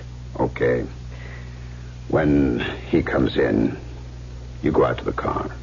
You won't hurt him. Promise. I promise. Well, greetings. Well, just in time for a drink, Eddie. Oh, I'm in great form. Shame you can't come to town with us Saturday and watch the contest. Well, I'll keep them here. Fix you something, darling? Who? Me? Join us? I don't think so. I feel so... it's a little stuffy in here. I think I'll get a breath of fresh air. Listen, Carlotta. I appreciate this. What? Well, what you're doing. It's plain you have no use for Mike, and you're going against your code of morality. I know it's uncomfortable for you, but you're doing it for me, and, well, I think you're wonderful. Goodbye, Edmund. Goodbye? Where are you going? Oh, just for a walk. Well, Mike, here's to us. Yes, Eddie. To us. She's right, but she doesn't understand how it used to be between you and me. Of course not. But after this is over, we're finished, Mike. We're square. But that's how you want it. It can't be any other way. That's right. It can't be any other way. Mike, what are you doing with that gun? Well, you see what I'm doing. I'm aiming it. Mike, why? Because I have no choice. As you said, it can't be any other way. Well, why? I mean, why do you want to kill me? I don't want to kill you, Eddie. I have to. And therefore... Mike, it's me. It's Eddie. If you stand still, Eddie, you won't feel a thing. Mike, no! Mike! You killed him! Yes, I killed him. You promised! I promised I wouldn't hurt him. And I didn't. He died instantly. Oh, no. Oh, I didn't realize. Yes, you did. You did. No. I don't want to go with you. You have to go. You have no choice. You just crossed the line.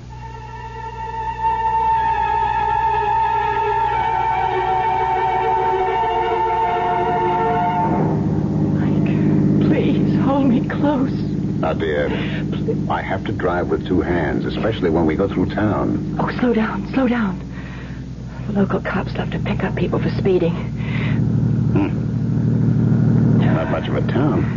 Well, we chose the right hour. All the stores are closed. People have finished dinner.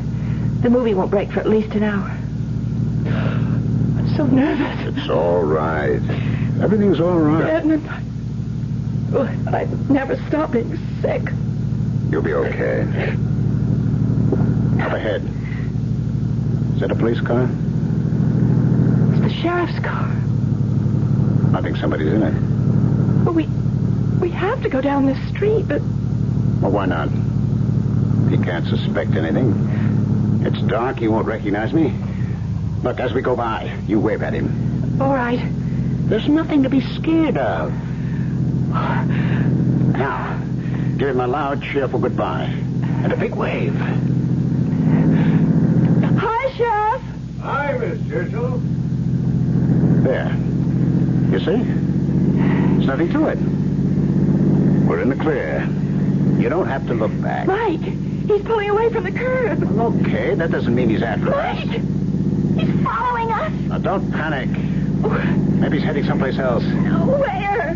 This road leads away from town. There's nothing for more than 80 miles. He's after us. Why?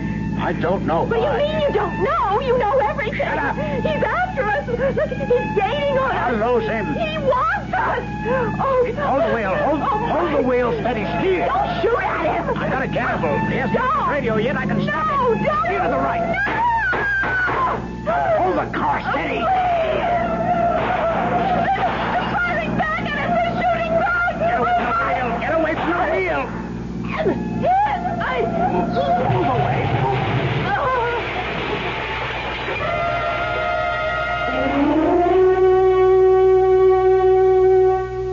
And I have with me here a man who captured the fugitive gangster Mike Perry, our own Sheriff Pete Parker. Sheriff, what's the story? I didn't know anything. I saw them drive by in the car, and I thought it was Mr. Churchill with her. And since he was not going to be here for the fly casting tournament on Saturday, I wanted to give him back his entry fee. After all, it was $10, and that don't grow on trees, you know.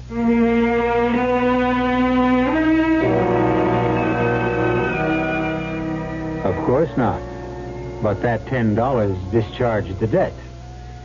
And while we don't know who did win that fishing contest the following day, the grand winner should be Sheriff Parker, who caught the biggest fish of all the night before.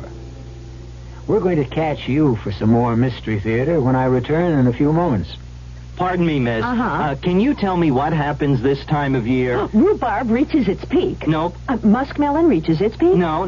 Does it in any way involve something reaching its peak? No, not really. Oh. What happens this time of year is that you can get a really outstanding deal on Buick's small but surprisingly elegant Apollo. And with what's happening to prices, you may never have a better chance to buy a Buick, huh? Hey, I know what happened. Yeah? The buzzards come back to Hinckley Ridge, Ohio. Oh. Uh-huh. I hadn't thought of that. Sure, I've heard that phrase, give to the college of your choice. Good idea. And I know all colleges need more money, what with inflation and all.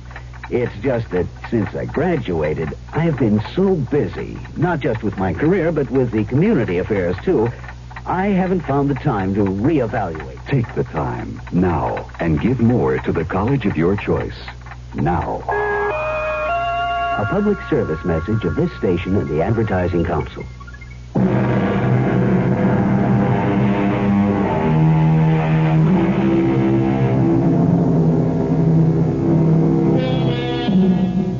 Certain emotions slumber inside each of us. We lead lives that may have nothing to do with our true desires. And then one day, a Mike Perry can arrive to awaken a Carlotta Churchill. Well, we certainly hope there are no Carlottas among our listeners. And if any of you are even contemplating a Carlotta-like move, tune us in instead. You'll get all the vicarious enjoyment with none of the actual penalties.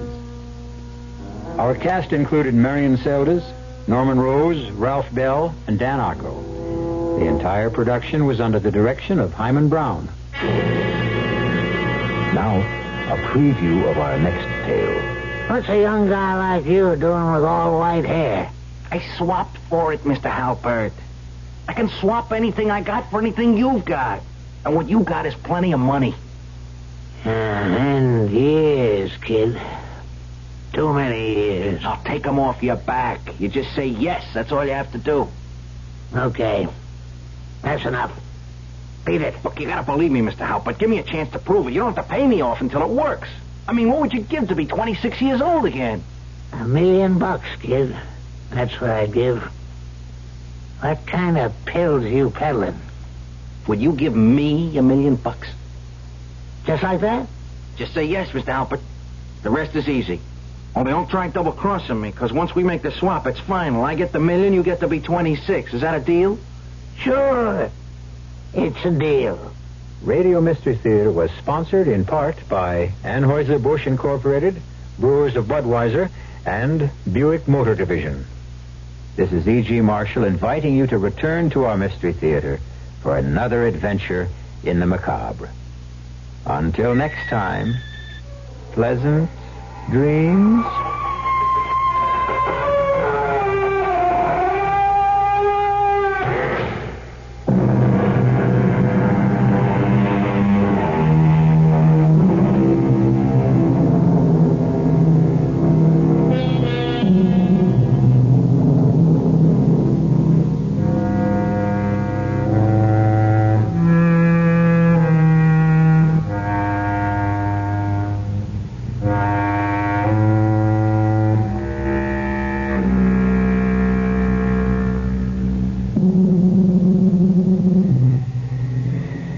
Freeze is on at Kroger, and that means savings for you. Because from now until October 12th, Kroger is freezing prices on over 500 different items. It's true. For 60 days, the prices on hundreds of name brand items you use most often, will not.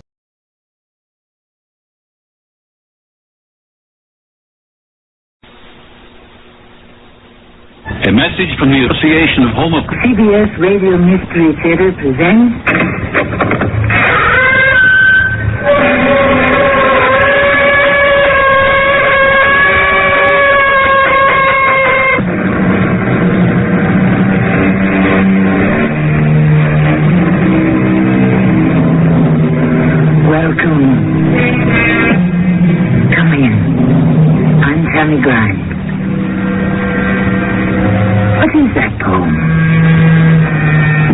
Fortune is a fickle gypsy, always blind and often tipsy.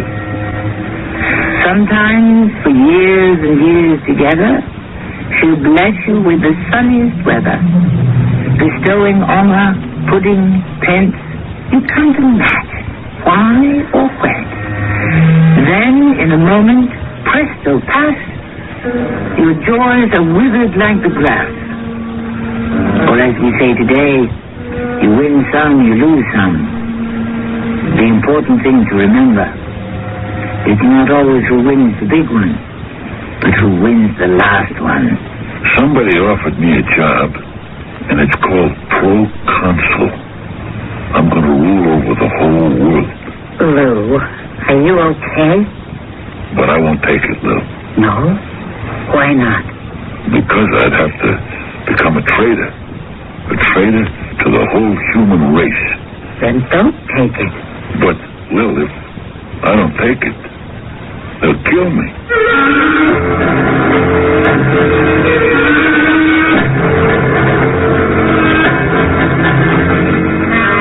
Our mystery drama, Fly Swatter, was written especially for the Mystery Theater by Sam Dan and stars Fred Gwynn and E.B. Juster. I'll be back shortly with Act One.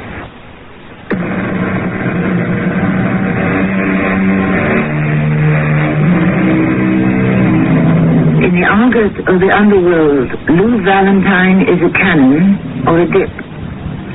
Both of them are used to describe a pickpocket. Of course, we can hold no brief for this kind of activity, nor do we justify it in any way. But it is one of the world's oldest professions, and to perform it with proficiency requires years of painstaking practice. Lou works with his wife, Lil. Here they are, in action. Lil is about 40, dark hair, dark eyes, and full figure. She holds a piece of paper in her hand. There is a confused, but also a rather charming look on her face as she approaches a well-dressed, dignified, mature-looking gentleman. In a most seductive French accent, she says, "Oh, pardon, monsieur. I do not speak English very good. Only better. Will you read this address?" Even a heart of stone could hardly resist this charmer. He looks at her. He looks at the paper. He is blinded by that dazzling smile. and he wants this moment to last as long as possible. Are you lost, my dear lady? Let me see if I may... Oh, is that number 23 or 33? Well, now, let me think it out. That would be near, He's so enchanted he doesn't notice the small, slender man who has come up behind him. And he doesn't realize that his wallet has just been deftly removed from his pocket. But she does. And now it is time to disengage. I must thank you. Au revoir. And she is gone. What a smooth operation. But life, by its very nature, cannot run smoothly all the time. Lou Valentine is plagued by special problems. Two of them are about to surface this morning. Problem number one is now approaching. Hello, Lou. Do I know you? My name is Frankie. Frankie what? Frankie, it don't make no difference. So? What do you want? I want to be your friend. What? Had your breakfast? Hey, let's hop into this lunchroom and take on a stack of wheat. I'm buying. Well, then, after you. You like some more coffee? I'd like some more conversation. Lou, you are the best dip in the business, and we respect that. Thank you. Otherwise, you'd have had your fingers busted. Huh? You were spotted working 5th and Jefferson. You and a wife. Great team. Pleasure to watch. She's so good, that babe. She kind of sidles up to the mark, bats them baby browns at him. We'll miss you. Read this for me. And while he's trying to figure out, can he promote some action there, you're in and you're out of his pocket. Hey, we pick on a friend of yours. No, Lou, it ain't that. Then what's the beef? You can't work 5th and Jefferson no more. Why not? Because we rented it to somebody else. We? The association. Oh, the association. What happens now? You gotta join up, like everybody else. I've always been a freelance. I know. Them days is gone forever. Things gotta be organized, run in an orderly way. Otherwise, people are always knocking heads. So, you want to work? You pay your initiation.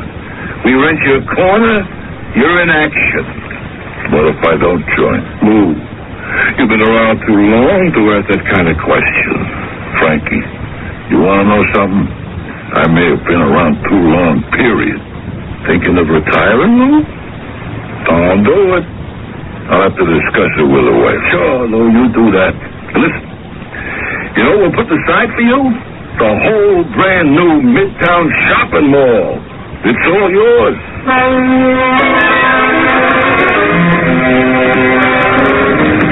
Hello, Lou. Hey, Sergeant Hawk. Lieutenant Hawk. Oh, finally made it, huh? I'd have made it long ago if I'd have been able to collar you a little. No hard feelings, I hope. No. And to prove it, I'll give you a little tip. Leave town. I like it here. You won't like it much longer. The worst come down, get all the known dips off the street. Well, thanks, Lieutenant. You're being watched, Lou. Sure. You figure you're too good to be picked up, but sooner or later, much obliged. And another thing that'll ruin it for you, the association. What's the association? You joined up yet? I never heard of it. You've always been a loner, but the way it works now, without those fellas, you can't work. And they'd set you down the river in a minute. Huh? Why are you telling me all this, Lieutenant? You've always been a gentleman, Lou. Don't you think it's time you retired? Hey, on what? You must have put away a nice little nest egg. Yeah, but we've been eating it for breakfast. You ever hear of inflation? You know what they say, Lou? Life begins at 40. Huh? For who?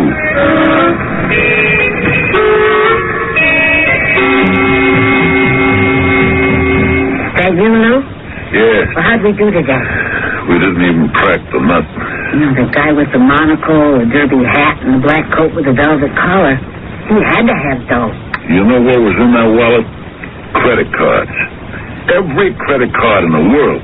I don't know what to say. Today you got a situation where both the rich and the poor walk around without any ready cash. The poor, because they don't have it. The rich, because they don't need it. It's all credit cards. Yeah. What's the matter with everybody? Don't they realize they're getting themselves into debt? What happened to all the old-fashioned values we were taught as kids? Thrift. You want something? You save your money. You pay cash, which means you have to carry cash. One place where people still carry cash is at the racetrack. That's where we find every cop in town. Half of them know us.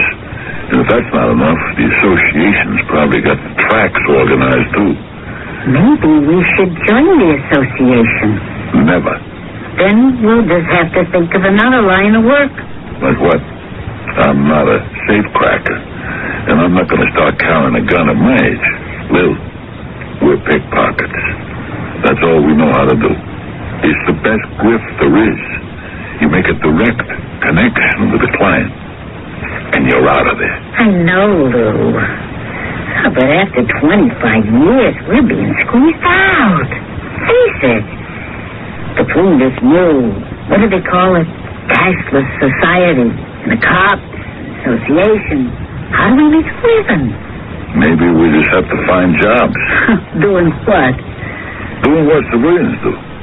How do they find jobs? Well, they answer the war bags. They go to agencies. The fellow behind the desk says, yeah? Let me see your resume. Let me see a listing of your skills. We got skills? They want what they call marketable skills.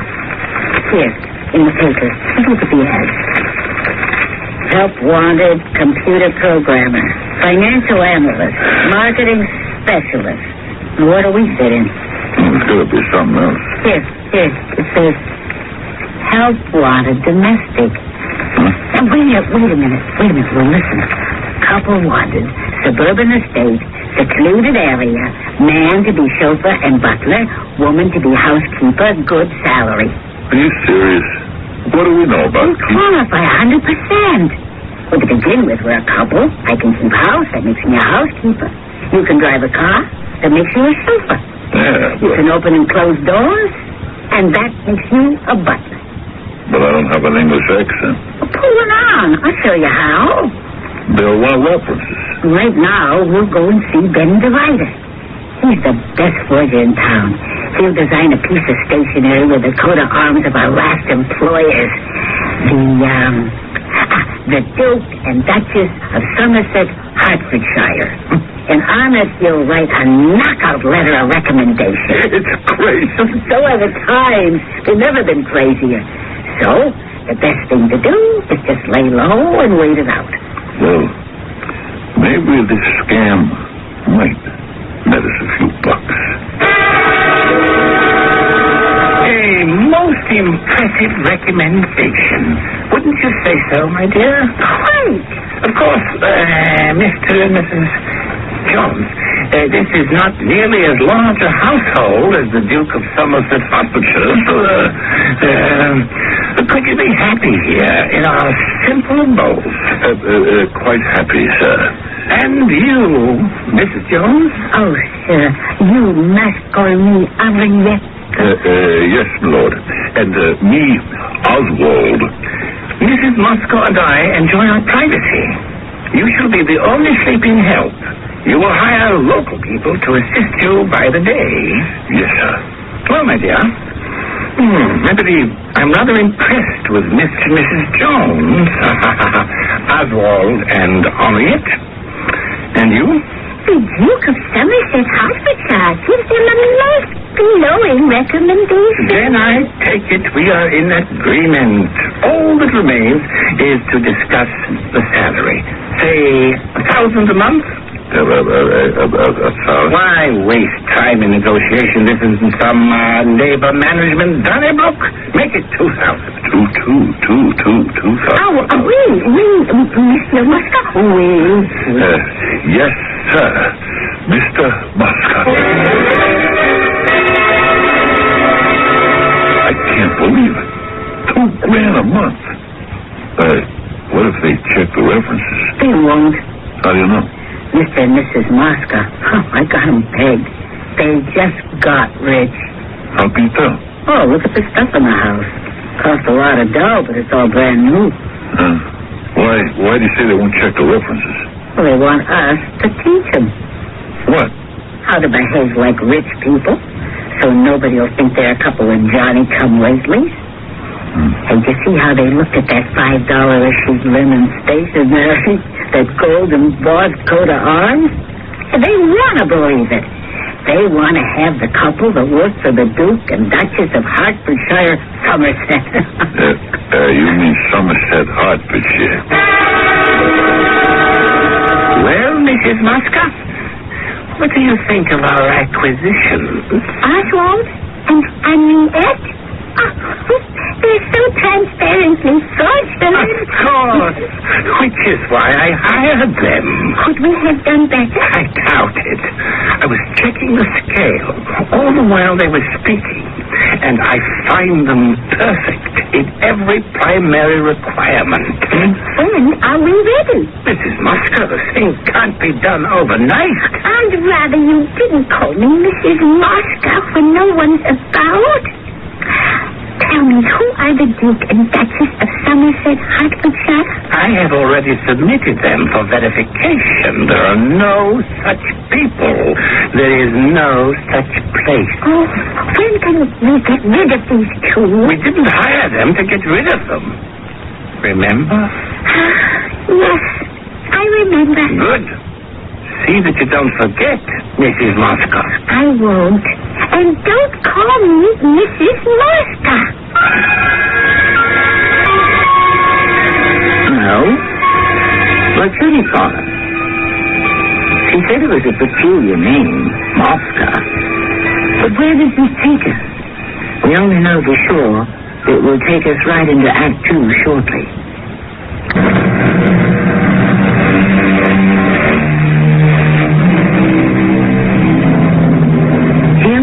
Lou and Will Valentine, a pair of out-of-work pickpockets who have decided to go straight. And so, they have found employment on a suburban estate as a housekeeping couple. But is their honest resolve about to be thwarted? Have they fallen among thieves, bigger and smarter thieves than themselves? You must know by now that we are weaving a tangled web. And what is our next move? We must wait for Oswald and Henriette to respond to the indoctrinator. And how long will that take? Who can say? We turn it on and hope for the best. Individuals vary. Oswald and Henriette. Indeed. The names are Lou and Little Valentine. Oh, who cares about that? You're not even curious? I just want to get this thing over with and move on. The process proceeds at its own pace. Who would that be? Your new butler. Oh, what does he want? I'm sure it has to do with food, lunch, dinner, so on and so forth. You mean we have to eat what they eat? I'm afraid so. Come in, please. Yes, Oswald? Madame Henriette would like to know what you would like for dinner, sir. Oh, whatever is convenient. Oh, yes, sir. Is there anything else, Oswald? No, sir. Tell me, Oswald, do you feel anything... Anything like what, madam? A light buzzing in your head, perhaps? No, madam. Oswald, that will be all. Yes, sir. Why did you have to ask him that? Because I told you I want to get this over with. What if he does feel a buzzing? Will it make any difference in the long run? Some kitchen, huh? Real classy. Yeah. Something wrong? Everything is brand new. All the appliances, nothing's been used. Well, naturally. There's never been any food in the refrigerator. Nothing's ever been cooked on the stove. How can you tell? You can tell. Take my word for it. So what? And there's absolutely nothing to eat in the house. Well, aren't we supposed to go out and do the shopping? Well, meanwhile, there isn't so much as a crumb. You'd think there'd be some coffee and sugar and bread. Something, anything. What do these people eat? Maybe they go out. You can't go out for everything. I mean, every time you want a cup of tea, let's say. Some people just don't go in for food. Oh, everybody's got to eat. Look. What? Flies. Hey, they can't be flies. It's the middle of January. How did they get here? Oh, look in the drawer there. See if you can find a firefly. Nothing. Well, remember to pick one up when we go to the store. How do you get flies this time of the winter? Oh, what's the difference? Let's get rid of them. Hey, let me roll up this newspaper. So many flies. Got it.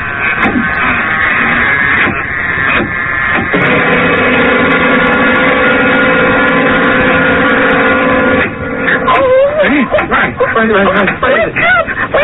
Wake up! Oh, what's happening? An attack! Sounds an alarm! Be quiet! There's a massacre! Do something!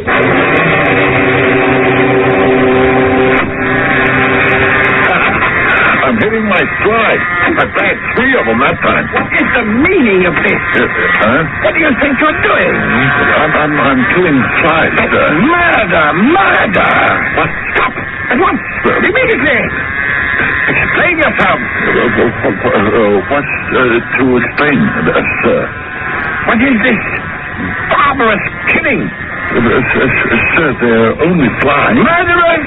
Assassins? Oh, but Monsieur Muscat, one must kill flies. Madam, are you insane? The flies, they spread the disease. That is a despicable slander. I will not have more of it in my household. Oh, but Monsieur... Is that understood? Oh, oui, Monsieur. Oswald. Yes, sir.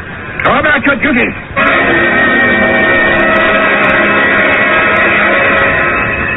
Well? The news is not good. How many? I counted 7. Oh, no. Who? The best and the bravest. Millicent, Edward, Robert, Gertrude, Virginia, Albert, and Maxine. Oh, I think I am going to pass out. You must not. Oh, I am exhausted. Yes, I can understand. Do you know what a strain it is to maintain this appearance? I know. I'm doing the same thing. When can we at least? When it is safe. But when will that be? I'll let you know. The shopping center's that way. I know. So, why are you headed towards the city? Well, we're working for a pair of nuts. This business with the flies. Why would he put on an act like that? That scares me. I don't think it was an act. That scares me even more. I think it was on a level. Why would a guy just go to pieces because we were killing flies? Came in, looked at us, spoke to us. He spoke to us as if we were killing human beings. Yeah. What does that mean? Beats me. But I'll tell you who might know. Who? Benny the writer. Ben? He knows everything. It could be a Jain. What's that? Jain. A religion. Never heard of it. In India. The guy looks like an American. It travels. What's it all about? Nobody knows for sure. It's got to be about something. It is. And it isn't. I can't believe the two of you. What am I listening to? Now, Benny, why would a guy have a fit just because we were killing some flies? Because they believe a fly has a soul. A fly? Every living thing has an immortal soul. Yeah. They won't even walk outdoors. Why not? They're afraid they'll step on an ant. You sure about all this, Benny? You could look it up. Yeah. Thanks, Benny. Anytime. Are you flies are driving me nuts. Me too. Hey, what's that? What does it look like? A fly swatter. Oh, and there's a couple. No, Lou, don't. Why not? You'll have him come running in here. Lou, I bought this thing because I mean business. You can't have flies all over the place. Sure, but you'll have to do it while they're out of the house. And when is that? They never go anyplace. They got a brand new car. They hire a chauffeur. And all they do is stay home in their room. Lou, what's going on here? You're asking me? Yeah. What did you make for dinner? Well, I made us a couple of hamburgers. And for them? Nothing. They're not going to eat dinner either? Well, he told me they'd skip it tonight. In 2 days, they haven't had a single bite to eat. I know. What are they living on? It was then he said. Maybe they think all animals and plants have immortal souls. Maybe they believe you're not supposed to eat any of them. Listen, I think it has to be a scam. They probably have a supply of chow stashed away in a bedroom, and they're putting on this act for you and me. Why? What can they get out of us? Oh, come on, Lou. Maybe we shouldn't even wait to find out. Let's leave right now. Well, so we're going to pick up $2,000 a month. Maybe we should quit before we get in too deep. Before we get too deep into what? Why don't we just sleep on it? Maybe things will look better in the morning.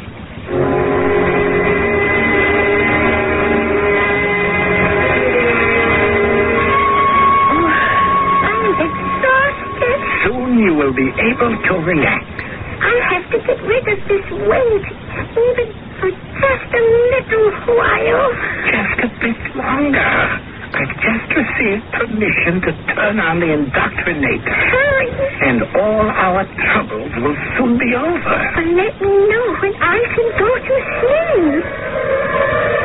Oh, you've got the thing started finally. It won't be much longer now.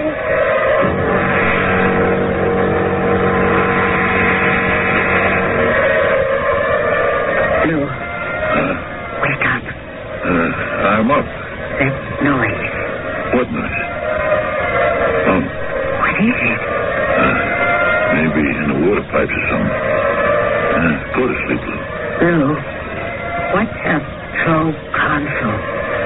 A who? A proconsul. Beats me. Oh, I know. Yeah. I know, too. It's like a governor. I don't want the job. But proconsul, you can rule over the whole world. I don't want to rule over the whole world. If you don't, you'll get someone else. Let 'em. And then they'll kill us. Lou. Uh-huh. Lou, what kind of a talk were we just having? I was fast asleep. Oh, why you wake me up? First you asked me what's a proconsul. Then you asked me how I'd like to be one. I say no, and you say, but you can rule over the whole world. Yeah, I did say that. But I was dreaming. How did you know? You mean you and I were having the exact same dream? At the exact same time? Maybe it wasn't a dream.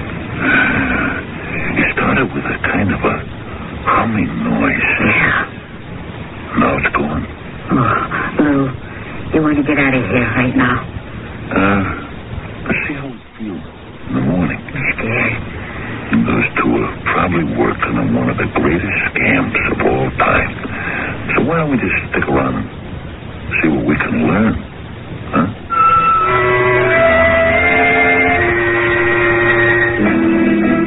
The desire for higher and further education is always to be commended.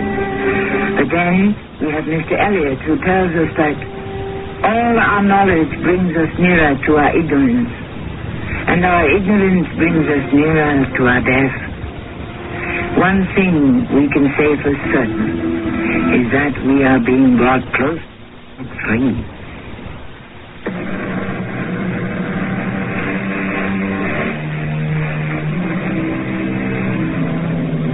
Why should people who seemingly do not eat advertise for a cook?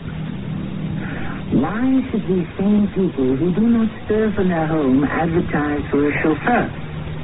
Why should anyone, in his or own right mind, protest the killing of the most common and dangerous of all household pests, the ordinary, everyday fly? Why indeed? You shut off the indoctrinator. Why did you shut it off? I'm getting resistance. Well, then let's rid ourselves of these two and find a couple of others. No. They have the exact profile. But it's taking too long. In the end, it will be worth the wait. Oh, why is this one so difficult? It happens sometimes. Let me use the indoctrinator. You? Why not? I'm qualified. But I'm the one who is... And you're the one who's not getting results. Well, sooner or later Suppose we fall asleep before we've sealed them. We won't. Look at you. You can hardly keep your eyes open now. Oh, all right. But if you use too much power... I am going to use exactly enough for the complete process. Easy. Now, just let me do this when you see.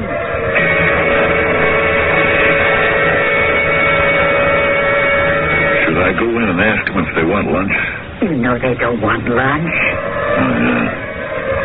What's their racket? I sure would want a house like this.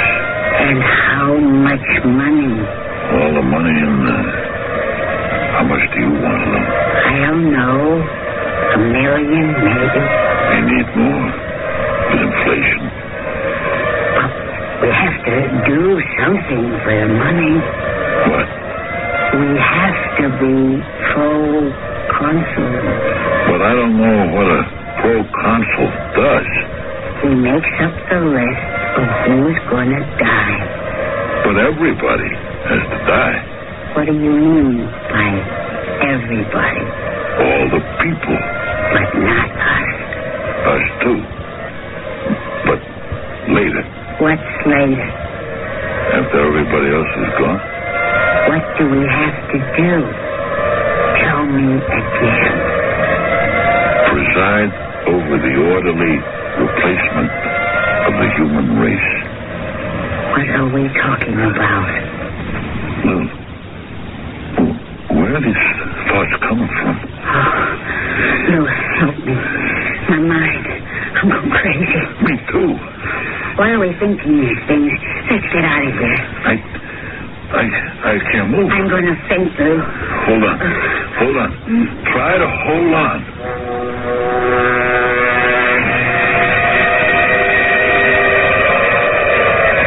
No! I am senior officer. Shut it off. You could kill them. It's the chance we take. We must restore them gently. We have to get their answer right now. Oh, listen. No, you listen. It's a race against time. We have to get security so we can relax and go to sleep. Yes, I understand. All right. I'll use it now.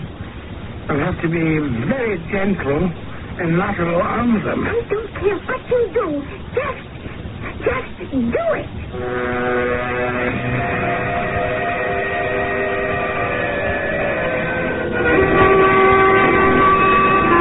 What pretty music. Where's it coming from? Maybe Mr. and Mrs. Mosca have a record player. They're such nice people. So kind, so considerate. Don't you just love them? Yes, love. They're real people. No, they're not. They're not? Why then? Why? Mr. and Mrs. Mosca are flies. Yes, Lou. But they're human beings, like you and me. No, they can't be. You saw them. If they were human, they'd have to eat. They're flies? From where? A star in Alpha Centauri. Where the prevalent life form is the fly. The fly. How did they get here? They are going to assist the terrestrial flies to take over the Earth? We have to stop them. We have to stop them. No, we can't. They're smarter. The fly is smarter than we are? You just give me my swatter. These flies are smarter. It's a hustle, a swindle, a rat. No, Lou. It's on the level. What do they want from you and me? Don't you hear what they're saying? Pro-consul. Pro-consul of the conquered province. I won't do it. Have we got a choice? That's being a traitor. It doesn't matter. We can't fight it. Well, do you know what you and I have been talking about? Yeah? Are we going crazy or what? Or is it on the level? Those things we were saying, those ideas that were running through our heads, where'd they come from? Did we imagine all this? Let's ask them. You know who? Benny, the writer. Well, what do you think? I think they're going to come over to us. He sounded pretty strong to me. He said, A, I won't do it. B, that being a traitor. To which she replied, A, it doesn't matter, and B, we can't fight. They're leaving the house. Where are they going? I sense they just want to talk about it, think about it. This strains the absolute capacities of their limited intelligence. So they will try in vain to fight off what they know is the inevitable. But they are ours now. They belong to us. Are you sure? Of course I'm sure. That is why I am squadron commander. Oh, but I was chosen because I was born with this extra sense that enables me to feel when my victims have passed a turning point. Now, all my training, my experience, and my instincts tell me that they have crossed their Rubicon and cast the die. Relax. Relax? Finally? Relax. Now, die the numbers. 1. Lower energy level. Repeat. Lower energy level. I can breathe. I can breathe. Really? 2. Prepare to discard humanoid shield. Repeat. Prepare to discard humanoid shield. 3. Discard humanoid shield. Discard. 4. Reduce to normal size and shape. Reduce to blessed normal size and shape. Now we can enjoy some sleep. Go ahead. I believe she already has. Oh, my dear, I'll be with you in a moment. I shall be with you in a brief moment.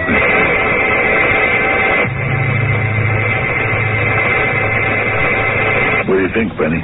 It's open and shut. The 2 of them are flies. Flies? Yeah, Lil. Flies. To begin with, the name gives it away. Name? Do you know what Mosca means? A fly. In Latin. But they're human beings like you and me. They look like human beings. How can they look like... project the image. What does that mean? You go to the movies, right? The people on the screen, they look real, huh? Yeah? But they're just shadows, right? These are not shadows. They are real. They only look real. I don't believe it. Why not? Because I know what's real and what's fake. The real and the fake, sometimes they can be the same thing. Here we go with that stuff again. Everything is relative. Who told you all this? Albert Einstein. You want me to believe that you, Benny the writer, you talked to Albert Einstein? It was very easy to talk to. All you had to do was ring the doorbell. He'd say, hello, how are you? Come in, have a cup of coffee. What's on your mind? Anybody could get to him. If you could talk to Mr. Einstein, Lou, I'm sure he'd tell you exact same thing I'm doing. Your Mr. and Mrs. Mosca are actually flies that come from some planet in Alpha Centauri. What kind of conversation am I listening to? What kind of nuts are in this room with me? Albert Einstein, Alpha Centauri, flies that can disguise themselves like human beings. And they're going to take over the planet Earth. But, Benny, isn't there anything we can do about it? No? No. What do you mean, no? Nothing. There has to be something. What? Look, it was a pretty good world while it lasted. But nothing goes on forever, huh? Everything has to come to an end one day, don't it? I suppose so. Thanks, Benny. Thanks a lot. Anytime. Well, what do you want to do? About what? Well, this whole thing. Lou, I've been thinking. All in our heads. Let me tell you what really happened. We were swapping flies in the kitchen, remember? Well, Mr. Mosca, he comes storming in there. He's so upset he's out of his mind. He lights into us. He calls us murderers, assassins, right? So? Then he gets us rabbled, nervous. We cook up this whole bit in our imagination. Is that what you think? What else could it possibly be? I don't know. Oh, come on, Lou. Fly? Yeah, maybe you could be right. But this will be the third day we're here, and the third day they haven't eaten. Oh, a lot of these highly religious people go in for periods of fasting, you know. So that takes care of it all, don't it? Maybe. Let's you and me go up and see him right now. Mr. Oswald and Madame Henriette. And we shall ask what Madame and Monsieur Mosca shall require of us this evening, yeah? Okay.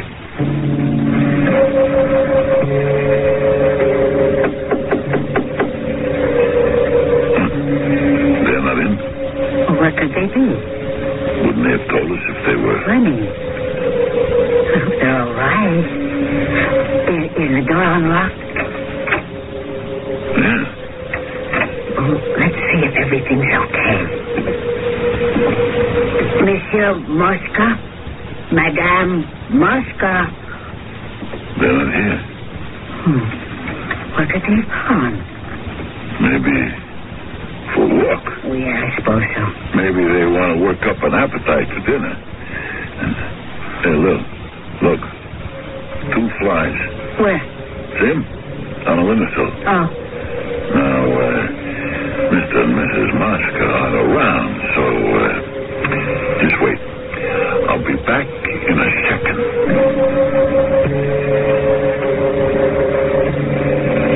Lou. My trusty fly swat. Wait a minute, Lou. For what? If we're going to work here, maybe we'll have to learn to live with flies. What are you talking about? Flies are dangerous. They spread all kinds of disease. Yeah, I know that, Lou. I know that, but... But what are you trying to tell me? Well, maybe we have to learn to respect the beliefs of our employers. Are you serious? Well, it's their house. They have the right to establish the rules. If we don't like it, we're free to leave. Well, aren't we? Yeah. You're right, Lou. Okay. I respect their beliefs. On the other hand, since they're not home, they'll never know. Go ahead, Lou. Stand back. Got them both. Get rid of the evidence quick. Okay. Good. Now, let us relax and wait for Mr. and Mrs. Mosca to come back from their walk.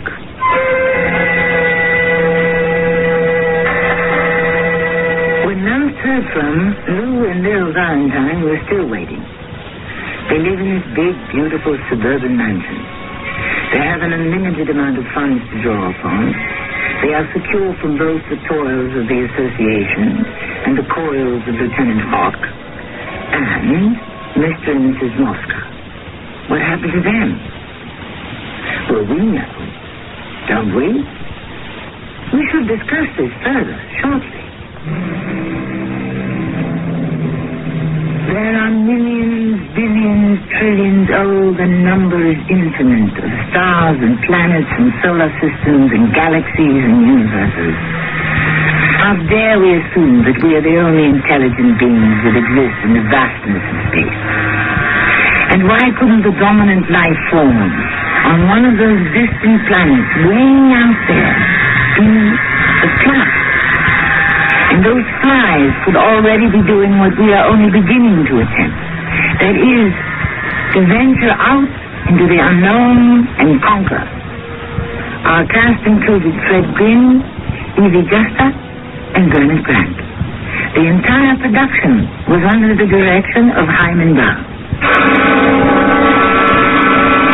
And now a preview of our next tale. I'll report the offer to Foley at the garage. He can alert the police. Do you think that is wise? If you do not do what this one man advises, you might be hurt, Tom. But Mr. Clark and the police have got to be told about the crazy offer. If I do receive the money, we'll celebrate when I return. 2 nights from now. Wish me luck. Just what the devil is going on, Alan? I wish I knew, Jack. 2 trucks. Now, how in the name of sanity can 2 18-wheelers disappear without a trace? Now, who hijacks them? Where do they take the trucks? How does it happen? Tom Tully will tell us. And where is he? He's been released by the police. He should be here any minute. Without a scratch on him, according to the police. Now, how do you explain that? Radio Mystery Theater was sponsored in part by White Westinghouse Appliance Company. This is Tommy Grimes, inviting you to return to our Mystery Theater for another adventure in our park. Until next time, pleasant dreams.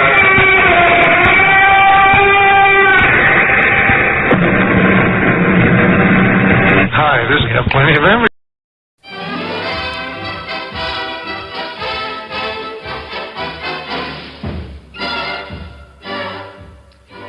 It was the maddest, gladdest, damnedest existence ever enjoyed by mortal youth. A newspaper reporter in those days had a grand and gaudy time of it, and no call to envy any man. And yet I have marveled that the human race did not revolt against the imposture, dig up the carcass of Gutenberg, and heave it to the buzzards and hyenas in some convenient zoo. The CBS Radio Workshop, dedicated to man's imagination, the theater of the mind. Tonight, Bring On the Angels, an affectionate revival drawn from his own book newspaper days of the early life and times of Henry L. Mencken.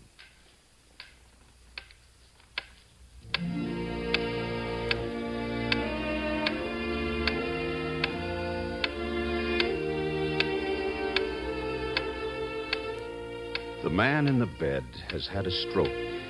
A being full of gusto and sour joy. He's paralyzed. A master's master of words. He'll never speak sense again. He's 68. His eyes are open, but there's no fire there. They see instead inward. What the sudden grab of thrombosis has left of his brain now gropes in the swirling mist of reversing time.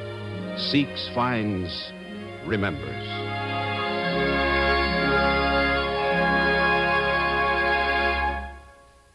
I remember my father died on Friday, January 13th, 1899, and was buried on the ensuing Sunday.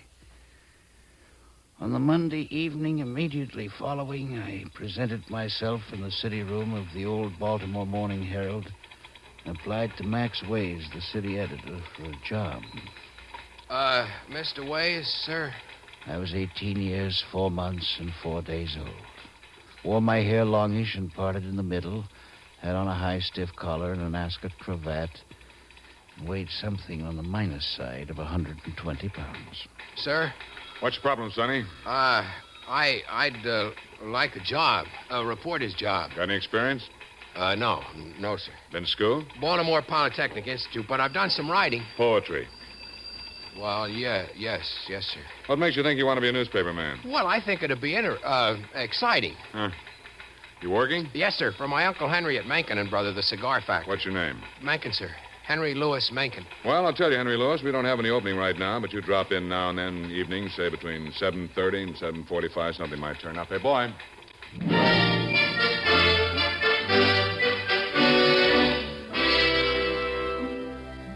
The next night, precisely at 7:31, I was back. Max waved me away without parley.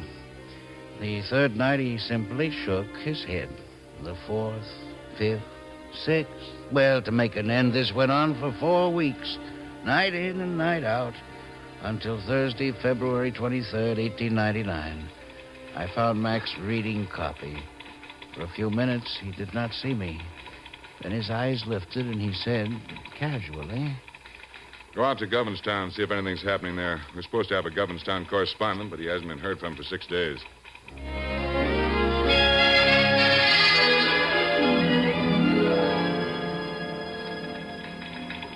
What'd you get, Henry? Well, there were only 2 lights burning in town, so The news. The Imperial Order of Red Men have postponed their oyster supper to March the 6th. Stop the press. Anything else? Yes, sir. A horse was stolen. Give me a stick. Sir? A stick is 1 paragraph. Pen and paper over there.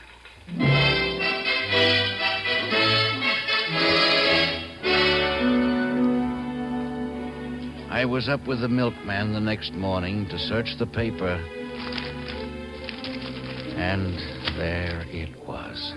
A horse, a buggy, and several sets of harness, valued in all at about $250, were stolen last night from the stable of Howard Quinian near Kingsville. The county police are at work on the case, but so far no trace of either thieves or booty has been found. He didn't change a single word. I was hooked. I was in print. I was a reporter. I was hired. Sonny, I'm going to give you a start. I'm going to put you on the payroll at $7 a week. If you make good, you get a raise. Well, that's wonderful, Mr. Ways. To $8, and the name is Max. Yes, sir.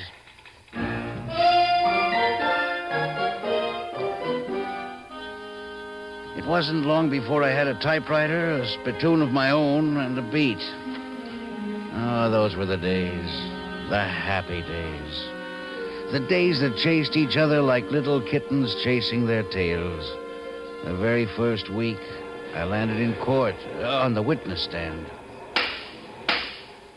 The reformers had blithered up a crusade against the bawdy dance halls, and I became an unwilling witness against 2 cops who had been aware of what was going on. Well, I was there in my official capacity, and I presume the police were. Answer the question. Did you see the defendants there? Well, I spoke to many officers of the law that night. I may have The seen... poor flat feet were guilty, for I talked with them there many times. But I managed to sophisticate my testimony with so many ifs and buts that it went for nothing, and they were acquitted.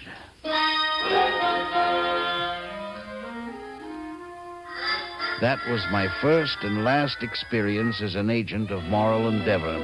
I made up my mind at once that my true and natural allegiance was to the devil's party. And it has been my firm belief ever since that all persons who devote themselves to forcing virtue on their fellow men deserve nothing better than kicks in the pants. Hence Mencken's law. To wit, whenever A annoys or injures B on the pretense of saving or improving X, A is a scoundrel.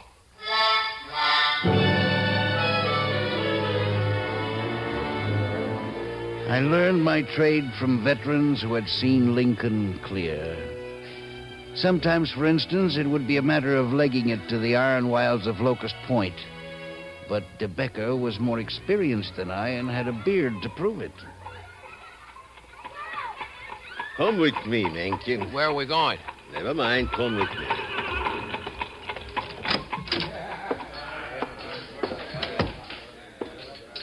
Two beers, dark. Again. Henry, why should we walk our legs off trying to find out the name of a stevedore kicked overboard by a mule? Yeah, but my city desk wants The us... fact, my boy, that another poor man has given his life to engorge the interests is not news. It happens every 10 minutes. Well, kicked by a mule... That is the story. Men are not kicked overboard by mules every day. That is the story, not the name. Therefore, I move you, my esteemed contemporary, that the name of the deceased be Ignaz Karpinski. Karpinski. That the name of his widow be Marie. That his age was 36. That he lived at 1777 4th Avenue. And that he leaves 11 minor children. Charlie!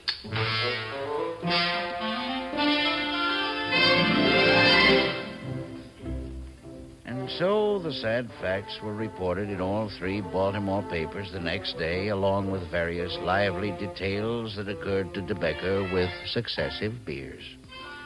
This labor-saving device was in use the whole time I covered South Baltimore, and I never heard any complaint against it. Every one of the 3 city editors, comparing his paper to the other 2, was surprised and pleased to discover that his reporter always got names and addresses right. But we never stooped to faking. Well, hardly ever.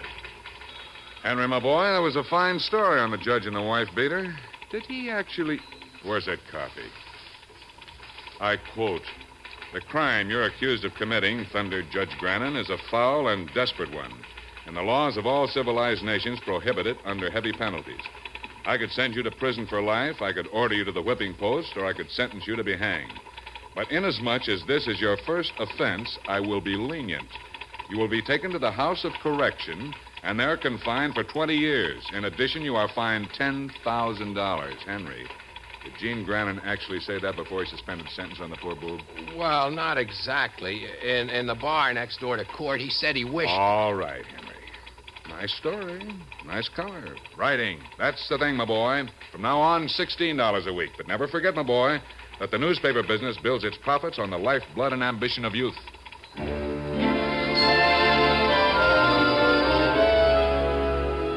By this time, I had begun to reflect upon my trade. It worked me too hard. More than once, I produced 5,000 words of copy between noon and midnight. Not in a single story. Why? But perhaps 12 or 15, every one of them requiring some legging. But there were compensations. Max put it best, I think, one night at the Stevedores Club.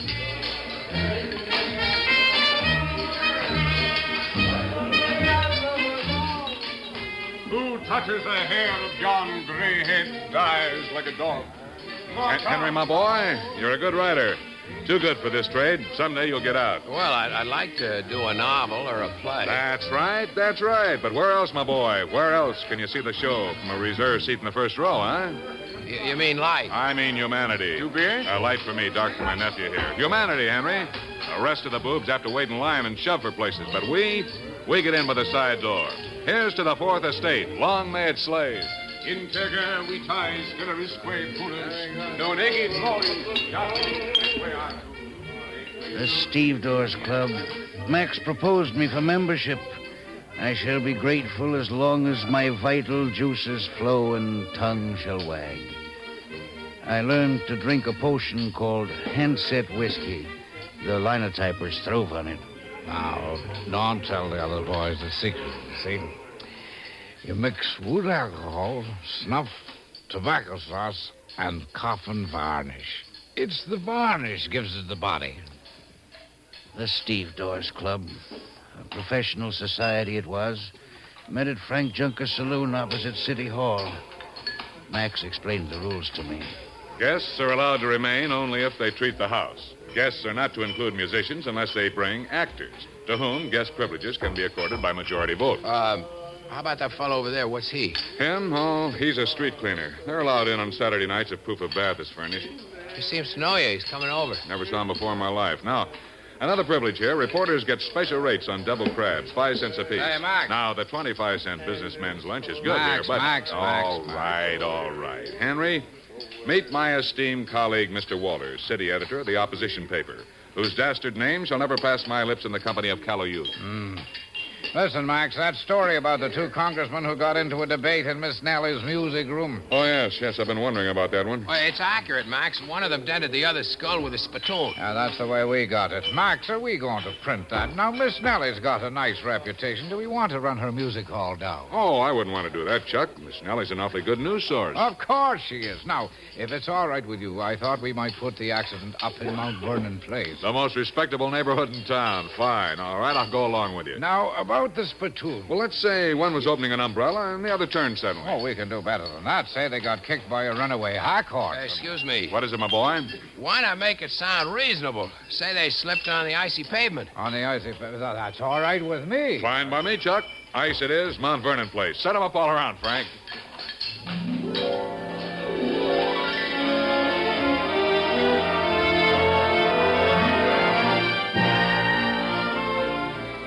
Thus, the cooperation of the press to protect a respected establishment, Miss Nellie's Music Hall. Scoops, beats, oh, there were plenty. But when the city editors agreed on the facts, that is how they appeared, nor ever did one break his word. There is honor among thieves, editors, and sometimes even editorial writers, giants of the embellished fact, the expanded truth. Like Jones, our telegraph editor, claimed to have been a church organist once. Well, there was the baby in the bank vault. What was the baby doing there, Jonesy? Why, Henry, the mother, being wealthy, had just forgotten about it in her eagerness to get the coupons over to the teller's window. So they sent for me. I set up my organ in front of the vault. Where did you get an organ, Jonesy? Borrowed it from a nearby sailor's vessel. Now, I fooled around until I found a note that would vibrate steel and shook the time lock to pieces. Whatever happened to the baby? Grew up to be a congressman, I believe. Should have left him be. Boy! Jonesy had one failing. He took to Handset whiskey on the job and began scouring the world for ancestors. Whenever the AP would announce the death of some eminent man, he'd stagger into the city room with the flimsy, sobbing piteously. What's the matter, Jonesy? Terrible thing, Max. Terrible. What is it, Jonesy? Let's have it, man. Bismarck is dead. Well, what of it? What do you care about him? You don't understand, boss. He was my father.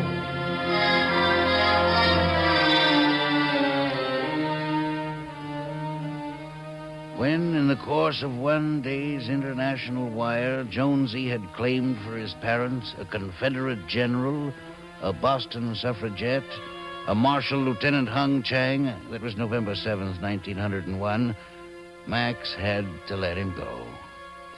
We were amazed when word drifted in that he was actually working as an organist in a Presbyterian church in a poor suburb, claiming to be a son of both John Calvin and John Knox.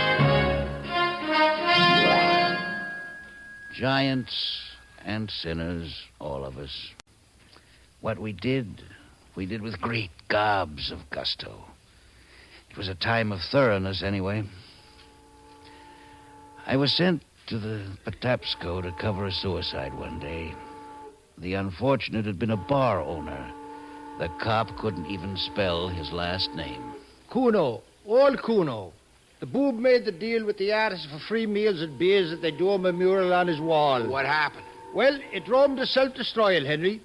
At the end of a month, they give him 8 square feet of beautiful bims and peekaboo chemises. But it run him 120 meals and 500 some beers. We got him. Let's go, Henry, and take your hat off. Now, the way we make it out, he climbed up on the rail, tied a rope to it looped around his neck, swallowed a dose of arsenic, shot himself through the head, then fell or jumped into the river. You always want to say it like that, my boy.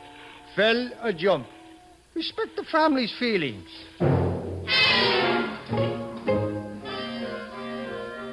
Sure, we worked sometimes and hard. Rewrite men were unheard of. Every reporter came back to the office and wrote his story himself.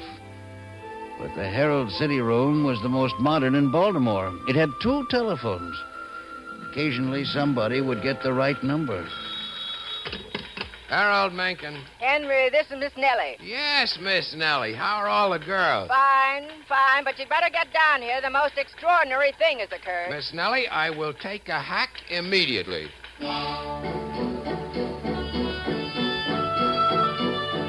Miss Nellie had appreciated my part in moving the cuspidorian congressman out of her precinct, so she'd called me on this one.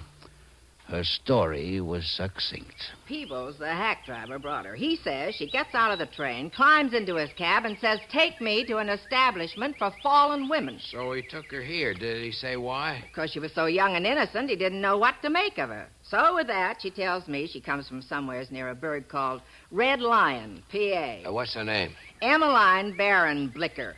Her father's one of them old rubes with whiskers. Very strict people. Yes, sir. Now, Emmeline had a beau in York, PA, name of Elmer. Whenever Elmer could get away from his work as train butcher on the Northern Central, he'd come out to the farm and they'd do a little hugging and kissing. Well, one day, old Whiskers caught him at it and hollered Emmeline out of the house.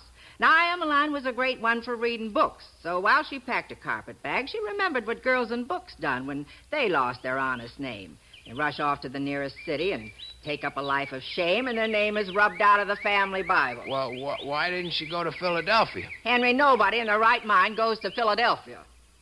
What do you want me to do, Miss Nellie? Print the story and ask Papa's forgiveness? Oh, no. This ain't for printing. I just want you to give the little girl some advising. I got her under lock and key upstairs. Now, would you, Henry? You're a writer. You can do it.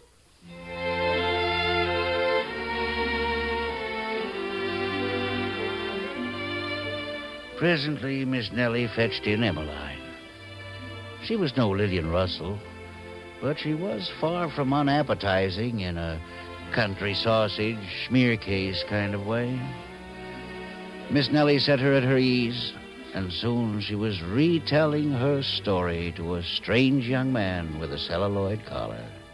Then, out of my worldly wisdom, I spoke. My dear Miss Barnblicker, you have been grossly misinformed. I don't know what these works of fiction are that you have read, but they are wrong. The world no longer burns men for heresy nor women for witchcraft, and it has ceased to condemn girls to lives of shame and death in the gutter for trivial derelictions such as those you acknowledge. The only thing that is frowned upon nowadays is getting caught. What do you think Emmy should do, Mr. Mencken? I advise you to go home, make some plausible excuse to your pa for lighting out, and resume your faithful ministrations to his cows. Now, you see, honey, Mr. Mencken says go home. Yes, and at the proper opportunity, take your beau to the pastor and join him in indissoluble love. It is the one safe, respectable, and hygienic course.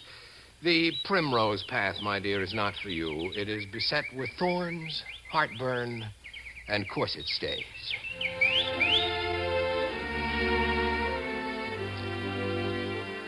All the ladies of the resident faculty wept copious tears, took up a collection to which I added $1, the coachman another, and Miss Nellie ordered a box lunch for the triumphantly repentant return to the parental pastures. Emma promised to send Miss Nellie a picture postcard of Red Lion showing the new hall of the Knights of Pythias, but it never arrived.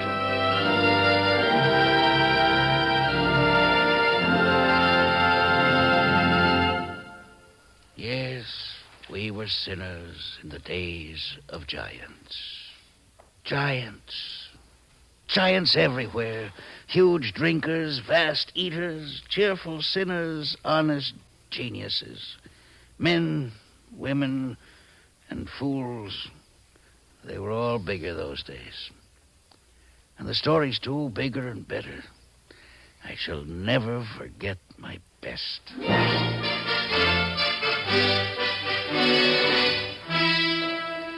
At midnight on Saturday, February 6th, 1904, by which time I was city editor, I put the Herald to bed, then joined the exercises of the Steve Dawes Club until 3:30. Catching a Nighthawk trolley, by 4 o'clock, I was snoring on my celibate couch in Holland Street. But at 11 a.m., How dare you disturb the peaceful Sabbath? Well, Mr. Mencken, there's a fire down in Hopkins Place. Let it burn. Well, sir, it looks like a ding whistler. Well, then let the ding thing whistle. This is my day off. Well, Mr. Mencken, sir, the fire department's talking of sending to Washington for apparatus. Well, why didn't you say so in the first place? Send a hack up while I dress.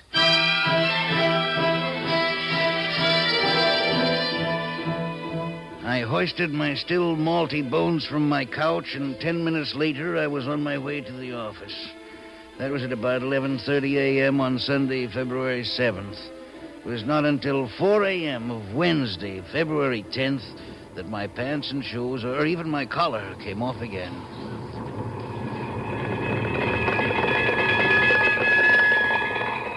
What I had walked into was the great Baltimore fire of 1904, which burned a square mile out of the heart of the town and went howling and spluttering on for 10 days.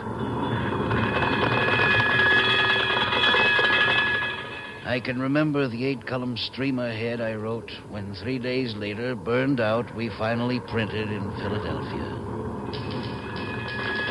Heart of Baltimore wrecked by greatest fire in city's history. We had a story, I'm here to tell you.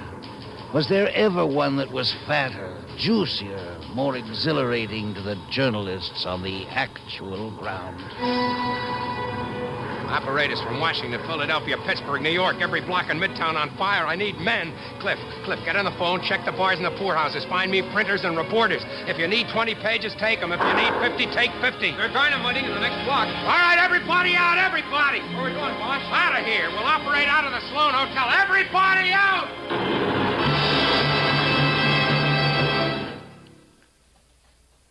I went into it a boy. When I came out of it at last, I was settled and indeed almost a middle-aged man, spavined by responsibility. When it was all over, I returned to the ruins of the Herald.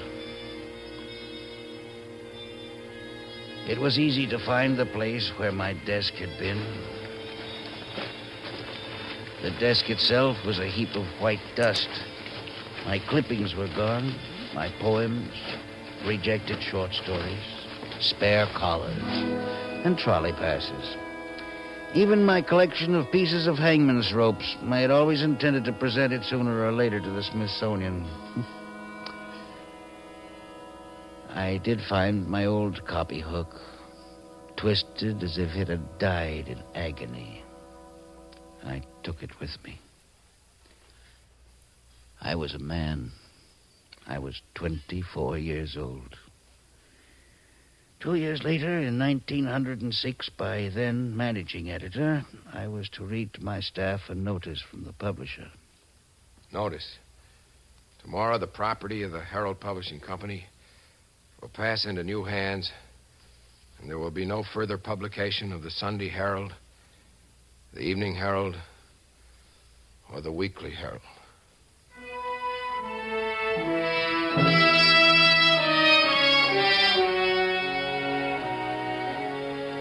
In my desk, I had a volume of stories by a new writer named Joseph Conrad. The man could write. His people were sailors, not newspaper men, but they spoke for me. I remember my youth and the feeling that will never come back anymore. The feeling that I could last forever. Outlast the sea, the earth, and all men. Youth. All youth. The silly, charming, beautiful youth.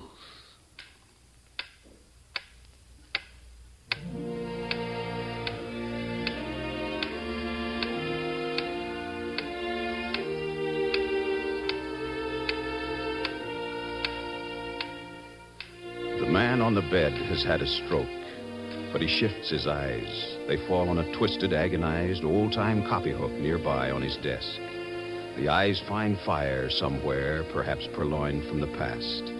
He, a writer who is to be paralyzed, who is never to speak sense again afterward, opens his mouth and speaks. Yes, Mr. Mencken, what is it?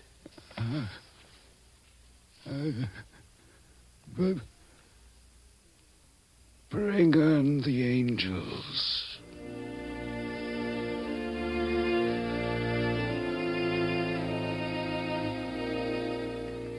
The angels will treat him kindly. Why? Simply for this alone of all his writings. If, after I depart this vale, you ever remember me and have thought to please my ghost, forgive some sinner and wink at a homely girl. Henry L. Mencken, 12 September 1880, 29 January 1956. Newspaperman.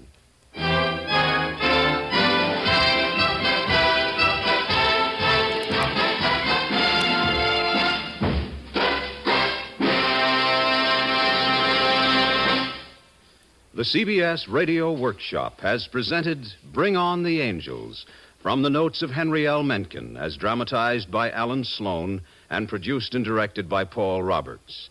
The music was composed by Ben Ludlow and conducted by Alfredo Antonini. Louis Van Ruten was heard as the elder Mencken, Mason Adams as the younger Mencken, Ed Prentice as Max Ways. Others in the cast included Ethel Owen, Daniel Ocko, Jackson Beck, Walter Kinsella, John Gibson, Joe Helgeson, and Ian Martin. This is Bob Hite inviting you to join us again next week for the CBS Radio Workshop. And remember, America listens most to the CBS Radio Network.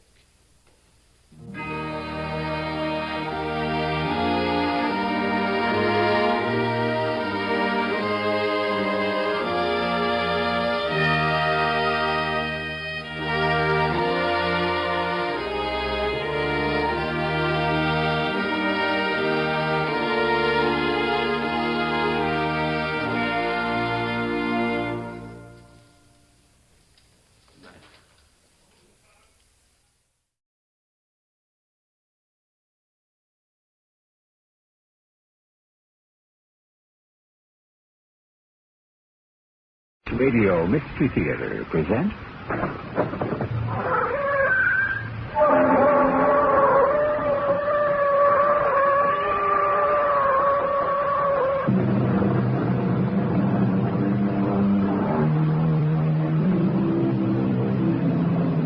Come in. Welcome. I'm Eugene Marshall. Mystery is our middle name. And if you consult Mr. Webster's dictionary, you'll find out that his first definition of the word is something that has not been or cannot be explained. A profound secret, an enigma.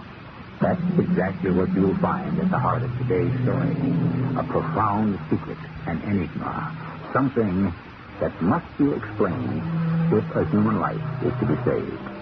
But there are other baffling questions to be answered along the way, such as, who is the mysterious piano player named Joaquin Fry? And why does attorney Tom Hendricks get this kind of greeting at his door when he presents an engraved invitation to one of Mr. Fry's piano recitals? Your invitation, sir? Oh, here you are. Sorry I was late. I had a little trouble finding the house. Well, that's all right. The concert hasn't started yet. Would you please put on your mask? My what?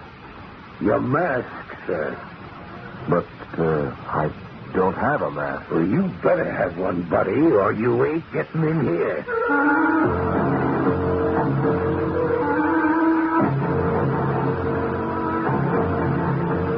Our mystery drama, Murder Preferred, was written especially for the Radio Mystery Theater by Henry Slessor and stars Tony Roberts. It is sponsored in part by True Value Hardware Stores. I'll be back shortly with Act One.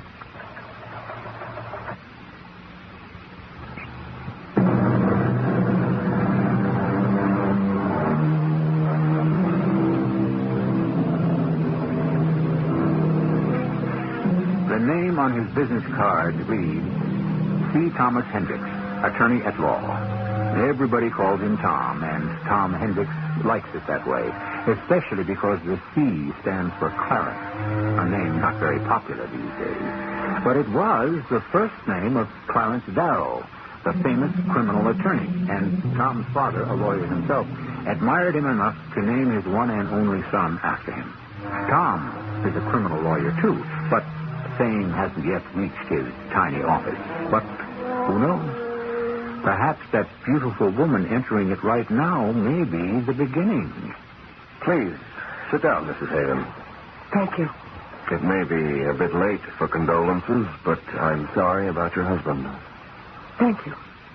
I know it probably doesn't help much to know that the police have arrested his murderer. It doesn't help in the least, Mr. Hendricks. In fact, that's why I'm here. Tony Gerard did not kill my husband. I see. I'm sure you don't see it all. Oh, I'm sure you've read all the newspaper stories and heard all the broadcasts about the case. It's your business, isn't it? Murder and arresting people and defending people, Mrs. Haven. Yes. That's what I wanted to see you about. Defending someone. Someone who is innocent. Mrs. Haven, are you trying to hire me for Tony Gerard? Not because he asked me to. You're not acting on his behalf? On his behalf, yes. With his permission, no. Tell me why you're so sure he's innocent. Because of some evidence you have? Nothing tangible. But something? Yes. You just know Tony Gerard didn't commit this murder. That's right. Mrs. Haven, whenever there's a serious crime like murder, someone always comes forward and swears that the accused couldn't have done it or that he wasn't the type. But I didn't say that. You see, Tony is the type. What? Tony is a very rough young man. He has a violent temper. He was in trouble all the time when he was a boy. He has a police record. Are you looking for a cigarette? No. My pills. You have some water? Yes, right here. Go on talking. But Tony would never kill anybody. That would be against God. He had a strong religious discipline when he was young. Its effect is still there. Oh, thank you. But you admit he was violent. That might lead him to forget that discipline if he had opportunity and motive. I suppose he had that, too. He was in the house that night. Our house. The night Walter was killed. And what about motive? No ideas about that, Mrs. Haven? Not the idea that people have. What idea is that? My father has told me about the rumors. Your father? Yes. You see, Dad is a wonderful source of gossip. He is retired. He used to be a doctor. Now he just plays golf and bridge, and he listens very well. I know people are saying that Tony and I were lovers. But it isn't true? Walter owed Tony some money. That was a problem between them, not me. Walter didn't want anybody to know that he owed anything to a man like Tony Gerard, especially because he was planning to run for the Senate. You're giving your husband a motive for murder, Mrs. Haven, not the other way around. Because there isn't any other way around. Tony didn't kill Walter, I swear it. Now, will you take the case, or won't you? Well, I'll have to think about it. For one thing, I'll have to find out if Tony Gerard wants me to handle it. I want you to. And I'll pay you, at least when the insurance payment is made. Are you sure it will be paid? Well, why not? Walter is dead. Why shouldn't the insurance company pay?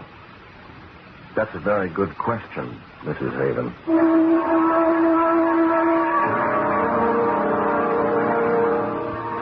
Tell me, Mr. Briggs, what kind of insurance policy did Mr. Haven carry? Ordinary life. And Mrs. Haven was the sole beneficiary? That's right.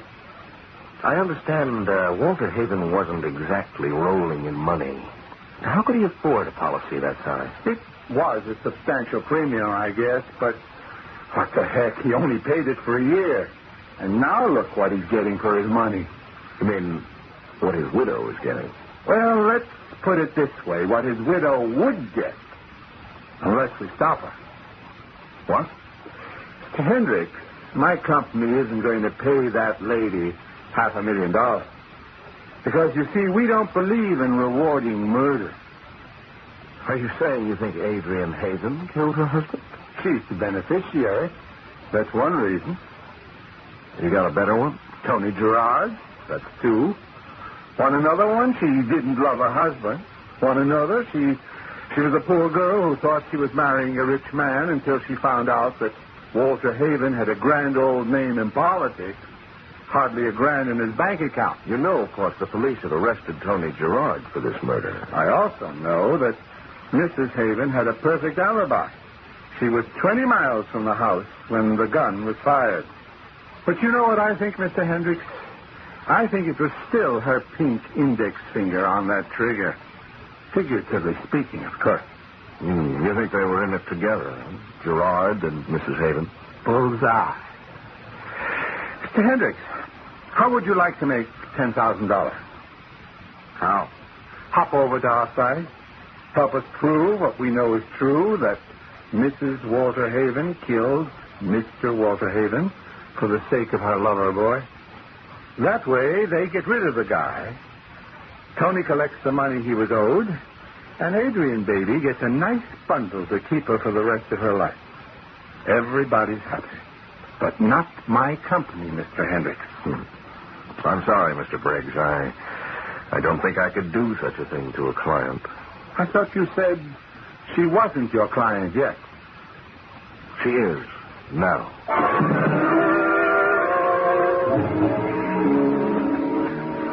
Sure you wouldn't like a little brandy with that, Mr. Hendricks? No, thank you, Dr. Sims. Shame to drink coffee without brandy. Shame to do anything without brandy. Only don't tell my daughter I said that. She thinks I drink too much of the stuff as it is. Well, you're the doctor. That's just what I tell Adrian. Oh, hello, Mr. Hendricks. Mrs. Haven. I'm sorry about coming downstairs so late. Mrs. Haven, I've decided to take your case. Oh, I'm so glad. Wait a minute. I don't think I like the way you put that, Mr. Hendricks. You mean Tony Gerard's case? Well, I'm not so sure it is Tony Gerard's case anymore. Well, if you're talking about those darn rumors... Your daughter told me you were a good collector of rumors, Doctor. Then you may have heard what the district attorney is considering. Not just a murder charge against Tony Gerard, but a charge of conspiracy to murder against your daughter. But they can't. It isn't true. What? That would be terrible, Adrian. If the case against Gerard is as solid as it appears, he won't have a chance. His muddy footprints are all over that room. His fingerprints are on the door that leads to the garden. There was no weapon found, but the police believe he simply discarded it. Well, that still doesn't mean my daughter is involved. But if the DA can prove that they were lovers, if not now, then in the past... Please stop this. I don't want to hear any more. Mrs. Haven, I can't defend Gerard because I don't think I can win. But if you want to retain me... Mr. Hendricks, what I want you to do is to hear the whole truth. Adrian, now, wait a minute. No, Dad. I have to tell him. Things are getting out of hand. Mr. Hendricks, the reason I know that Tony didn't kill my husband is because Walter killed himself. I'm sorry. I can't accept that. But it's true. There wasn't a single bit of evidence pointing to suicide. No note, no weapon. And as far as the police know, no motive. But there was such evidence, only I got rid of it. You did what? I'll tell you exactly what. When I came home that night, it was late, after 1:30. I'd been to a party alone. Walter insisted that I go. He had a speech to write for the nominating committee of his party. That was the most important thing in Walter's life, getting that party nomination, becoming a senator. When I arrived at the house, it was terribly quiet. We did have a servant, an old woman who took care of the place, but she was ill in the hospital, so Walter was alone. I saw the light on in his study when I drove up. I went inside. I couldn't believe what I saw. At first, I thought Walter was just asleep at his desk, his head on the blotter. But as I came closer, I saw that he was lying in his own blood. I saw the gun lying on the carpet. Then I saw the note that Walter had been writing just before he shot himself. Half of it was soaked in his blood. It said, "Adrian, darling, forgive me." That's all. I guess it was enough. But then I remembered something else, something I'd heard only a week or so before. Walter on the telephone, joking with one of his political cronies, saying something about committing suicide if he didn't get that nomination. Only he couldn't do that, he said, because it would make his insurance policy void. And then I realized that's exactly what was going to happen. Walter's suicide wouldn't just cost me a husband. I would lose the proceeds on his life policy, too. I'd be penniless again, with no one to take care of me. Or my father. I couldn't bear the thought of it. I picked up the suicide note and threw it in the fire. And then I took the gun and got rid of it. Good Lord, Mrs. Haven. Are you saying that you preferred people to think it was murder? It was the only way I could get that money. I was just being practical. Why shouldn't I think of myself? Walter wasn't thinking of me when he pulled the trigger. Yes, but what was he thinking about? Why did he pull that trigger? I don't know. Did he know about you and Tony? There was nothing between us. There hadn't been for years and years, and Walter knew all about that. Mrs. Haven, you're telling me that your husband was a happy man. But he was. He was the happiest man you could ever want to meet. Oh, nonsense. He was psychotic or something. You can't ever know about people. I can tell you that. I'm a doctor. Or used to be, anyway. Sorry, Dr. Simmons. But let's face it. Why would a happy man kill himself? It's a good question, and it deserves a good answer. Why would somebody with a beautiful wife and a brilliant future decide to put a bullet through his head? Was Walter Haven nourishing a secret so dark and terrible that the only solution for him was oblivion? How will you learn a dead man's secrets? We'll find out how Tom Hendricks tries to do exactly that when we return with Act Two.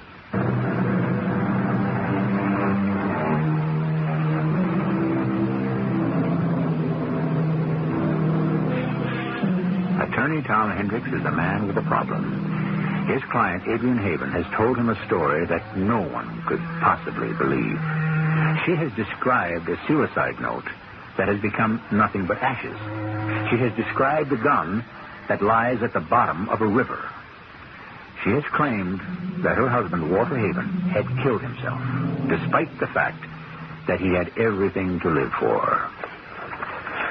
If I read one more political speech... I know, I'm sorry. I'm afraid Walter's speeches don't make very good reading, but they were effective enough. His party liked them. Well, I don't think we're going to find a motive for suicide among his political writings. But you haven't found anything in his personal correspondence? No, nothing at all. You did a good job, Mrs. Haven. Please, Adrian? Yeah, you did a good job, Adrian. You preferred murder, and murder's what you got. There's not a speck of evidence to prove that your husband didn't want to live anymore. The only problem he had seems to have been that $15,000 he borrowed from Tony Gerard's private loan company. He wouldn't kill himself over that. The only reason he wasn't making those payments was... Yes? Walter didn't like Tony, of course. He knew that Tony and I had known each other years ago. I think he enjoyed making Tony wait. But guys like Tony Gerard don't like to wait for their money, do they? Tony didn't kill him. I told you what happened in this room. Yes, you told me. But you know something. I'd like your friend Tony to tell me, too.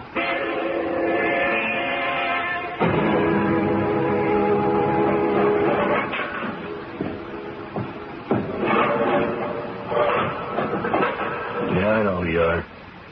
You're the lawyer. That's right. I thought we should get together, Mr. Gerard. Why? You're not my lawyer, you're hers. Yes, Mrs. Haven is my client. I thought you might be interested in helping her out. I'm the one that's sitting in jail. I'm sure you know that the district attorney is considering a conspiracy charge against Mrs. Haven. So it might not be too long before she's in jail, too. Come on, that's crazy. Adrian couldn't have killed that creep. She was at a party, 20 miles from the house. Look, I know she didn't do it. When I said conspiracy, Mr. Gerard, meaning that you and she were in this together. Well, that's even crazier. Me and Adrian haven't been together in any way for 5 years. Why don't you talk to me? Okay. All right. What do you want to know? No, to start with, what happened that night? Walter owed me $15,000. He dropped the 15 in Vegas on credit, and he didn't pay. I bought the debt from my buddy at the club, and I tried to collect. Boy, I liked having that creep owe me something. Anyway, he got a little nervous about it, especially when he had the nominating convention coming up. So he said he'd pay. And that's what I was doing out there that night, coming to collect. He sent Adrian off to some dinner party. Say he had to work on his next speech. He knew I was coming there. He told me to come in by the garden so I wouldn't have to use the front door. It was a cold, wet night. And dark, too. I couldn't find the stone path to the doors right away, so my shoes got all muddy. But I didn't care if I messed up his fancy carpet. I saw a light on. I pushed open the doors.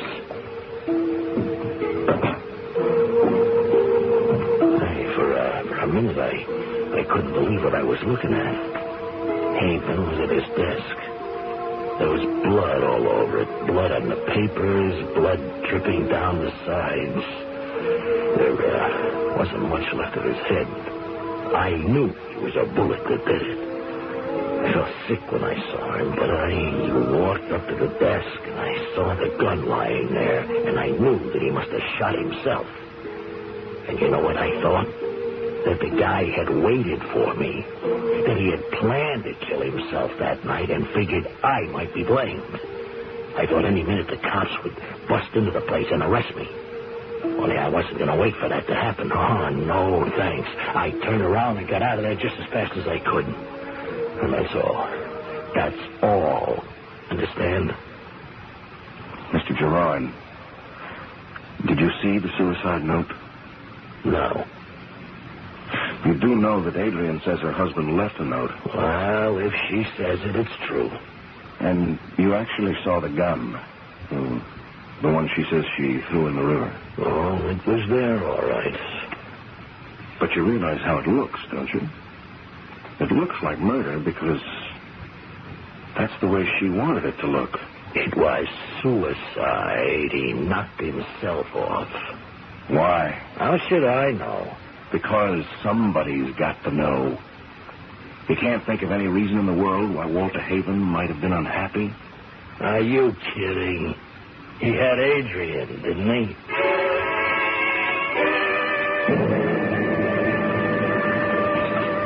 Oh, if you young folks will excuse me, I think I'll go up to bed. Oh, Dad, I think you should. I'm sorry dinner was so late. If you ask me, young lady, you're the one who should retire early. You don't look well at all. Well, I'm all right.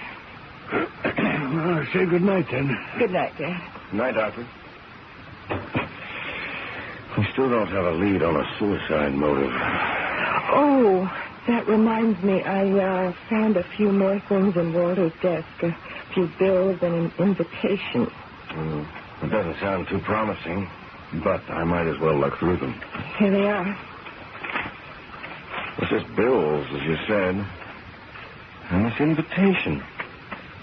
You are cordially invited to attend a piano recital featuring the works of Bach, Beethoven, and Chopin. July 24th, 8:30 p.m. Please bring this card with you. Black tie, donations, 909 St. Andrews Avenue. The Friends of Joachim. Oh, there's nothing too unusual about that. Well, there is one thing. What's that? Walter didn't like music. The Friends of Joachim. That's a funny name. Maybe Joachim was a composer, a pianist. I wouldn't know. Anyway, Walter wouldn't ever have gone to a recital. Well, maybe that's why it's important. Hey, you know something? What? The date. Today is July 24th. This piano recital is tonight.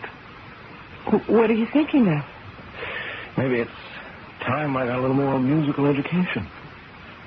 Maybe I ought to meet the Friends of Joachim.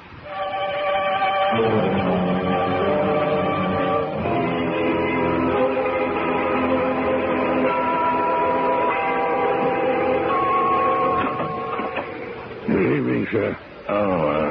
Good evening. This is the residence of the Friends of Joachim? This is Mr. Joachim Fry's residence, sir. Please come in.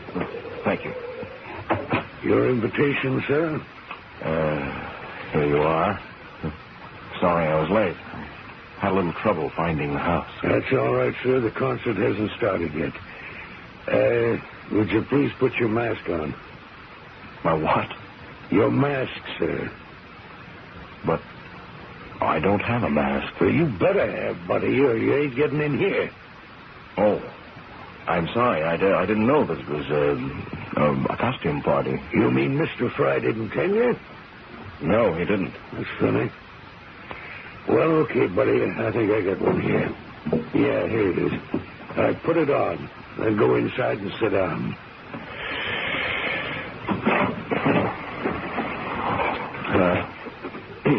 Good evening, gentlemen. It's quiet in here, isn't it? Oh, excuse me. Is this seat taken? Yeah. Thank you. Do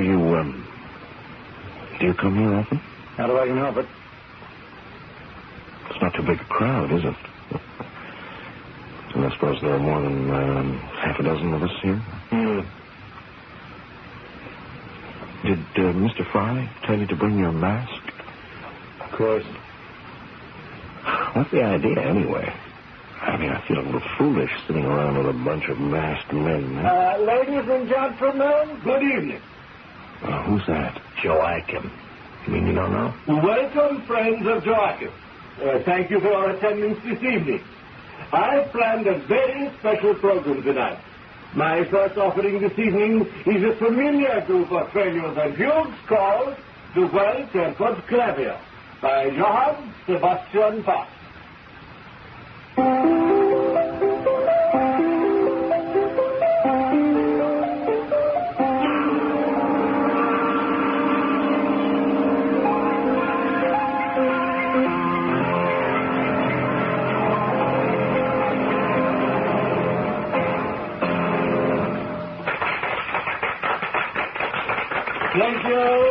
Thank you, gentlemen. I hope you've enjoyed this evening's concert. And now I shall be pleased to accept your donations. Mr. Sawyer will collect your envelopes. You first, mister. Yeah. Thank you, sir. Good night. And you, sir. Thank you very much. Good night. Thank you. Thank you, sir. Good night, now. Thank you. Good night, sir. Well, you're the last one. Oh, how much is the usual... I beg your pardon, sir? Well, this is my first recital. I'm afraid I didn't come prepared. Are you kidding me?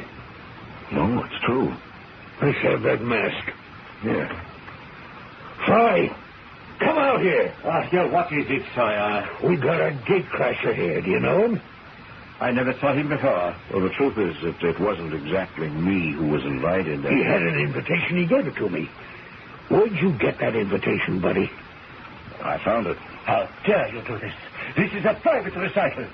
Sir, show the gentlemen what we think of intruders. It'll be a pleasure, Mr. Fry. Now, wait a minute. You like music, eh? Okay, fella, get set to hear some birds.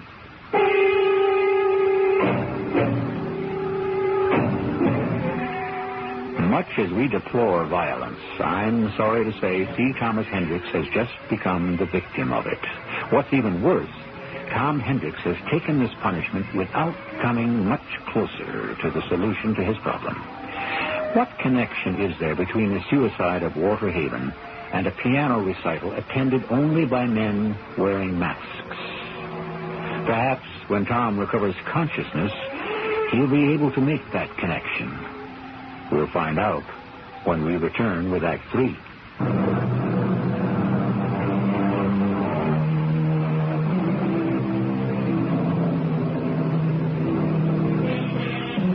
Tom Hendricks doesn't really remember how he got from the brownstone house of Joaquin Fry to the suburban home of Adrian Haven.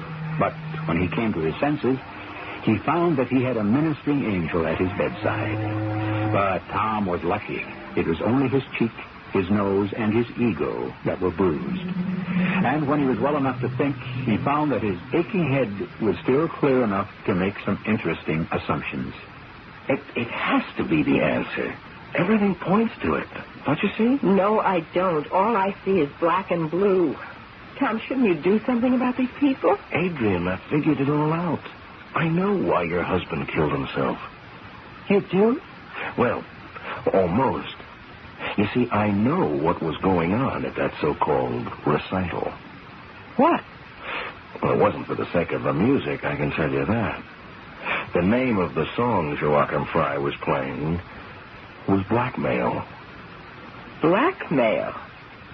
How do you figure that? Those guys handed over their donations because they were forced to, not because they wanted to. Mr. Fry gave them a reason to make donations, a better reason than his questionable talent. But why the recital? Why the friends of Joachim? Well, probably to cover the traces of blackmail, to give them some legitimate reason for their donations, something Joachim can justify when it's income tax time. But why the masks? Well, that's the most obvious part of all. If you were a blackmail victim, would you want the rest of the world to know? No, of course not. Therefore, the only way Fry could bring his victims together in one place was to require them to wear masks. So there was no chance of recognizing each other. Tom, what you're saying is that Walter may have been blackmailed. That's what I think, Adrian. Your husband was also a friend of Joachim. But why? I'm afraid I still don't know. But maybe I can find out. Tom, you wouldn't go back to that place, would you? I have to go back. I'll never find out what we have to know.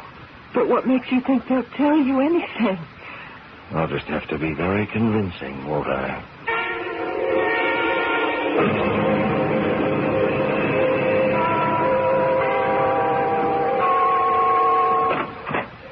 Good evening, sir. Won't you...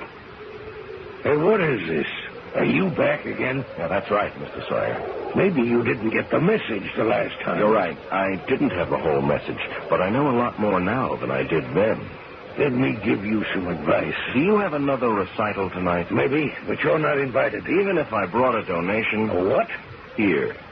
Have a look at this. What is it? Hey, what's this all about? It's all about you, Mr. Sawyer. It's your rap sheet.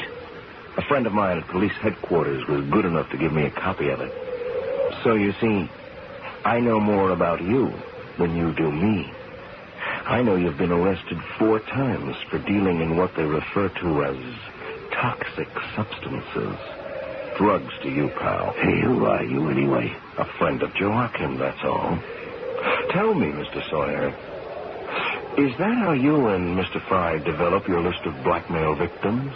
Through their drug purchases? I think you better talk to Mr. Fry about this. I was hoping you'd say that. In here. What is it, Sawyer? You know I don't like to be... Look who's back, Mr. Fry. You again? I think he's a cop. Police? Well, what has the police got to do with me? I'm a musician. You're a blackmailer, Mr. Fry. That is ridiculous. Everyone who attends my recitals is here voluntarily. They're here because they're users, Mr. Fry. And they don't want the rest of the world to know about it. or because they've gotten so mixed up in things involving drugs that they want to keep quiet. Get rid of him, Sawyer. Now, wait a minute. I want to hear what he has to say, Fry. I don't want to get him mixed up with cops. He can't be police.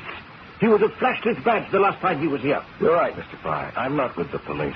But I can blow a whistle as loud as any cop. And maybe I will, if you don't answer one question for me. And what is that? You were blackmailing a man named Walter Haven, weren't you? No. I never heard of him. Well, he was one of the friends of Joachim. It was his invitation I used the last time I was here. It is not true. I never heard of Walter Haven, and he was never at one of my recitals. Now, look, you've got nothing to lose by telling me the truth. Walter Haven is dead. Dead or alive, we don't know the guy. What the devil? What do you want in here? You've given your last concert, Fry. Sir, he's got a gun.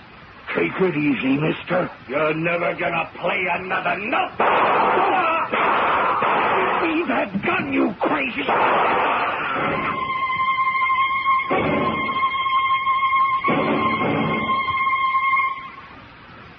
Then they're dead? Both of them? That's right, Adrian. They're dead. Both Sawyer and Joachim Fry. Killed by one of their blackmail victims. Now we'll never know what Walter's secret was. But I do know. You what? I know the answer, Adrian. You see, the secret of Walter Haven is that he had no secret. What on earth do you mean? I mean, the secret was yours, Adrian. Mine? I thought it was him at first. That he was a user of the stuff, or had been once, and that would have killed his chances in politics. But it's you, Adrian. How can you even think that? I began to remember things about you. Your sudden illnesses, your reliance on pills, the long-sleeved dresses you always wear. Really, Tom? Can you honestly tell me that there aren't puncture marks on your body? As a matter of fact, there are. You can ask Father. I need vitamin injections all the time. Those funny little B vitamins and iron and liver and all that. I may be a human pincushion, but I'm not one of those... What's that awful word? Junkies? Yes, it wasn't easy to apply the word to you, Adrian. You hired me. You wanted me to find out the cause of your husband's misery, but you really knew it all the time. No, I swear I didn't. I never heard of Joachim Fry. But obviously your husband heard of him. You became Sawyer's customer. And whatever Sawyer knew, Joachim knew. I swear I never heard of either of those two men before you mentioned their names. And you also swear that you're not a user? No, I'm not. In fact, you look very much in need of something right now, Adrian, don't you? No. Well, I'll tell you what, then. Suppose we just stay here in this library for the next 4 or 5 hours, huh? Are you crazy? I'm not sure you can even last that long without your next fix, Adrian. You are wrong. You're completely wrong. In fact, why don't I make sure that we're not disturbed? Huh? I'll just shut this door. What are you doing? Locking us in, Adrian. I'm closing the door against the outside world. You can't keep me a prisoner in here. You're not my prisoner, Adrian. You're a prisoner of your own habit. It's not true. It isn't true. Daddy! Daddy, help me! Yes. Yes, it was Daddy who helped you, wasn't it? He was a doctor once. He could get prescriptions filled. All sorts of prescriptions. Daddy, help! He's locked me in! Your father knows all about you, Adrian. He's the one who's been keeping you normal, if that's what you call the torment you're in. Daddy! Adrian, what's going on? Daddy, please help me. He's got me locked in here. He won't let me out. It's just an experiment, Doctor. Help me, please, Daddy. I'm sick. Please, open the door. All right, Dr. Sims. I'll open it. Your daughter needs you.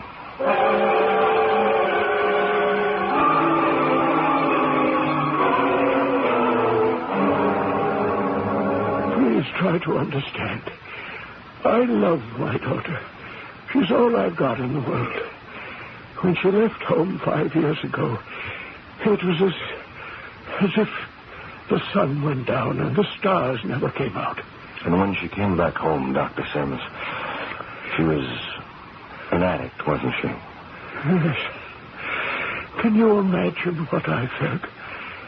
I was a doctor, and I knew what addiction meant, what an addict's life could become.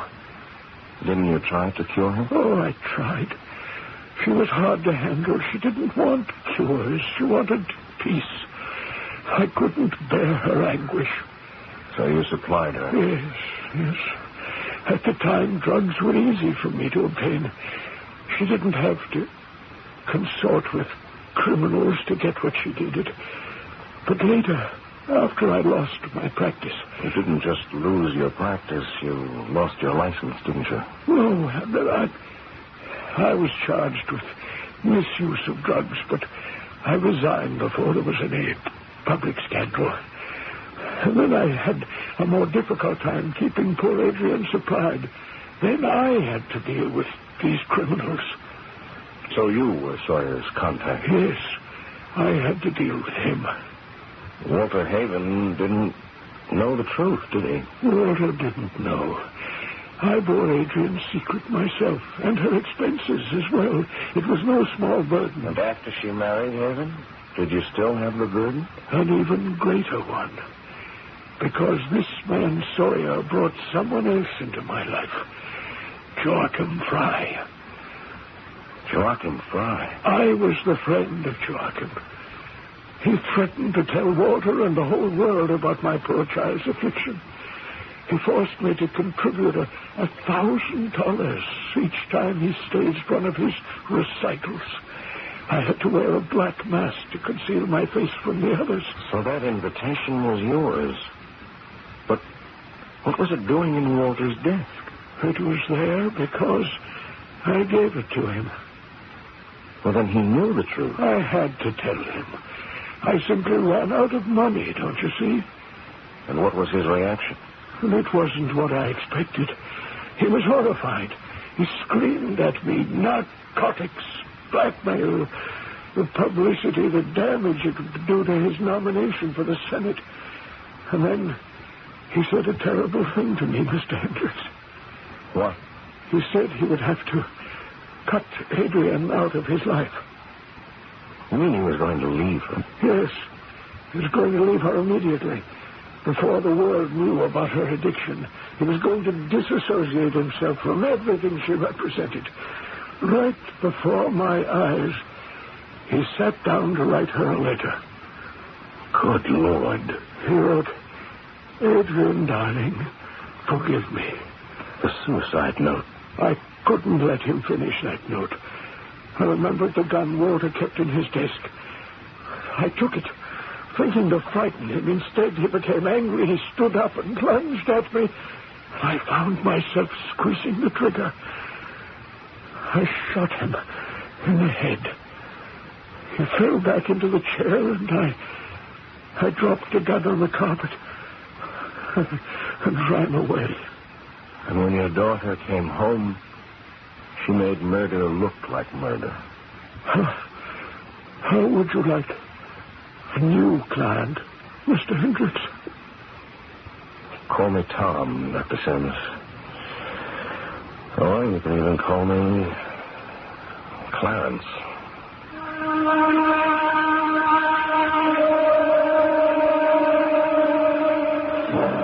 So, Clarence Thomas Hendricks has a new client.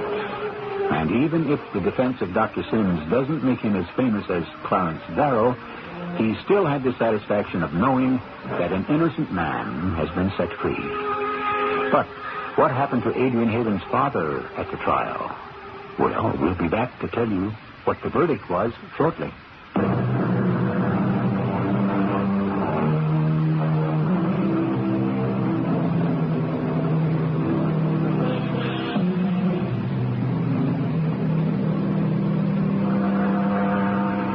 Dr. Charles Sims went on trial for the murder of Walter Haven, and his defense attorney, C. Thomas Hendricks, portrayed him as a father who was willing to sacrifice anything for the sake of the daughter he loved. This sentiment wasn't lost on the jury, but they still returned a verdict of guilty of murder in the second degree. And Dr. Sims is dispensing his medical advice in the prison infirmary.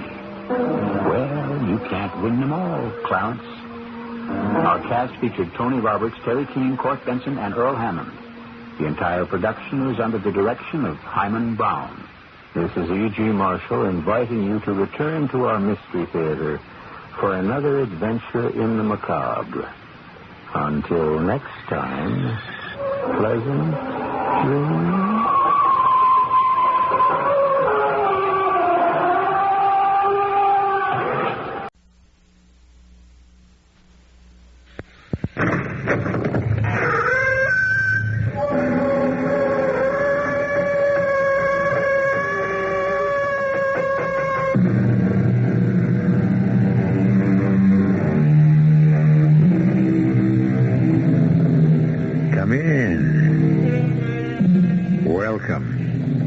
I'm E.G. Marshall, major domo of this mansion of the mysterious and the macabre. We complain that so many of the old values are lost on this new generation. And it may be true. But consider some of our old values. We were told to look before you leap. But we were also told, he who hesitates is lost. Obviously, there has always been a problem in communication. As the philosopher said, we must simplify. Simplify and clarify. Our mystery drama, Marry for Murder, was written especially for the Mystery Theater by Sam Dan and stars Mandel Kramer. It is sponsored in part by Luden's Medicated Cough Drops and Buick Motor Division. I'll be back shortly with Act One.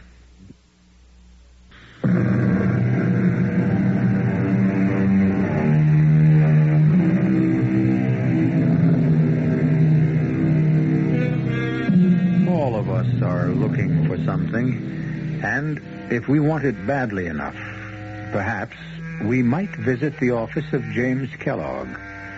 James is a private detective, and he specializes in finding things for people. On a philosophical level, we might speculate, to whom does Jim go when he has to find something for himself? Well, where does a doctor go when he needs an operation? What does a barber do when he wants a haircut? Anyhow, I've been described as a private detective, and right off, I would like to straighten everybody out on some basic facts.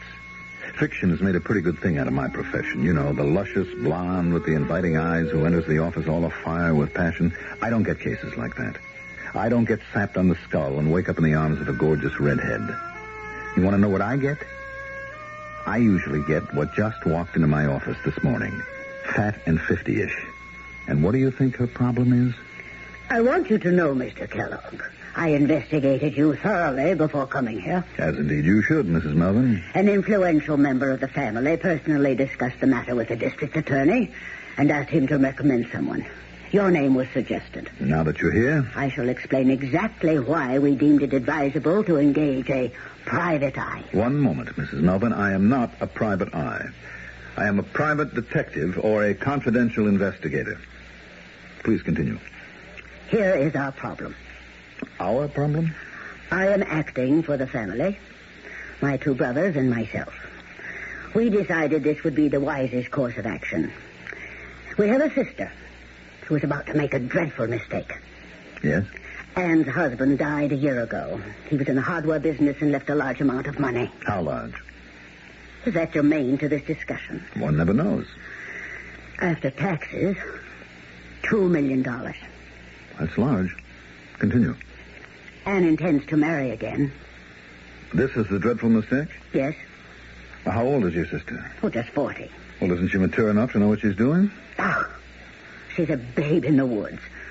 She's always led a sheltered life. She knows nothing of the world. Mm-hmm. And, of course, the man in question is younger than your sister. How did you know? Well, Mrs. Melvin, this is not a unique situation. Well, the family wants this thing broken up. Why? Because you're afraid her money will go to her new husband and not be available to you? Now, see here, Be realistic. How can I or anybody break up this romance if she's determined to marry him? By exposing him for what he is. What is he? A thief. A confidence man. Well, if you know this, then he's already been exposed. Well, that's just it. We don't know it for a fact. Then how can you say it? Because it's true. It must be true. Why? A fellow like him, smooth, sneaky. Oh, and he seems so much younger. Is your sister attractive? That is not the point. Walter Jones is too glib. That's his name, Walter Jones? Yes. What does he do? Oh, he says he's come to town to open a sales office. What kind of sales office? Well, I don't know. He's obviously a swindler and a shopper. And if so, he must have been in trouble with the law at one time or another. Have you discussed this with your sister? Oh, she's so thoroughly infatuated she won't listen to a single word against him.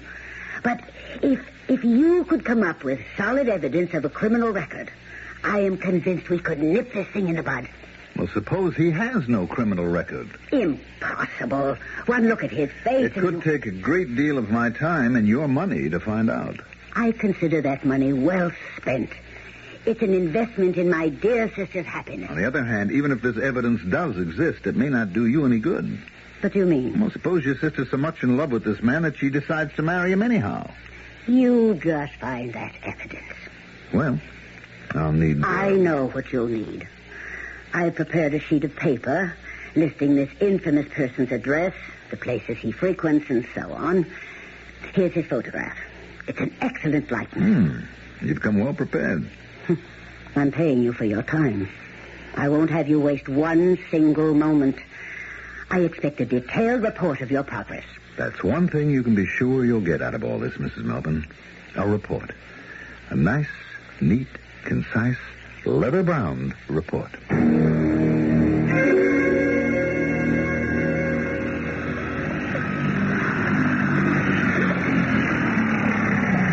Why did you cut the motor, Walter, Dean? Oh, it's so lovely out here. Let's drift for a while. Let's lie back and look up at the sun and not go anywhere. Yes, why not? Isn't that really what we're doing? And, dearest, what do you mean? Aren't we just drifting? Not getting anywhere? I know. Let's get married. I want that, dear, more than anything in the world. Well, then why don't we get married tomorrow? Where? Anywhere. There are enough judges, clergymen. No, dear. You really don't want to marry me, do you? What you're saying is let's go off and get married. Well, yes, that's what I'm saying. Yeah, and your family will say, aha, we were right. About what? You know about what. Right in thinking there's something shady about me. See, he stole her away. No, I want us to be married properly. Oh. And you do, too. You know, dear, you're really a very old-fashioned, conservative girl at heart. No, I'm not. Oh, yeah, you want a formal wedding surrounded by your family and friends. But my sister and her brother say that they won't come. Very well. We gave them their chance. Darling, a marriage should be forever. Even though we both had previous experiences that might deny it. However, this is the real one for each of us. Oh, yes, darling. It is. I know it is. Then let's be patient. Perhaps for just a little while. Oh, I've been patient with my stupid sister long enough. Well, let's give them a little more time. And when they get to know me better... I don't care. Darling, I'm doing this for you. If it were up to me, we'd be standing before a justice of the peace tonight. But your family means so much to you. You want their approval. So let's wait a little while. All right, darling. But that's going to be a very little while.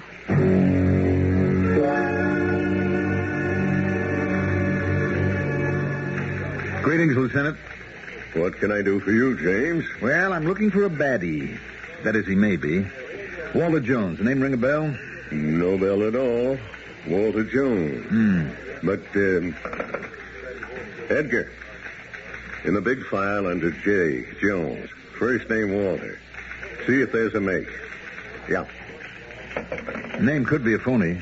What's he supposed to have done? Well, I don't know what he's done exactly, Lieutenant. I only know what he wants to do. He wants to get married. Has that become a crime? Well, maybe it ought to be. Outraged prospective in-laws, blushing bride with $2 million clutched in her hand like a lollipop. And friend Walter out to snatch it away from her. Well, some guys have all the luck. Lieutenant Martin. Yeah, Edgar? Oh, thanks. Sorry, James. How about the listing from the Federals? A blank. And Edgar checked the all states wanted folder, too. Well, can we cross-file him, Lieutenant? It means we'll have to look at a lot of pictures. Well, you might want him one day yourself. Now, what's this guy's M.O.? Well, if he has one, he's a confidence operator. Makes a habit of marrying wealthy widows. This mugshot here on the file. Here's your guy in the picture.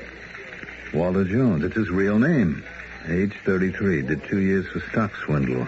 That's the only rap they ever got him on. But look at what he beat. Yeah. Suspicion of homicide. Carolyn Jones, wife. Released lack of evidence. Tried for murder. Julia Jones, wife. Acquitted. Yep. And now does the mad wife killer strike again? And Lieutenant's suspicion will get us nowhere. And the time that he was tried for it, he beat it. I don't know what we can do. The fraud thing he's already paid for. The suspicious stuff... Neither here nor there. Legally, he's innocent. So he cannot be arrested. He can't be stopped. I'm not out for an arrest, Lieutenant. All my client sent me to the store for was information, and I got it. Thanks, Lieutenant. And thank your department for your courtesy and cooperation.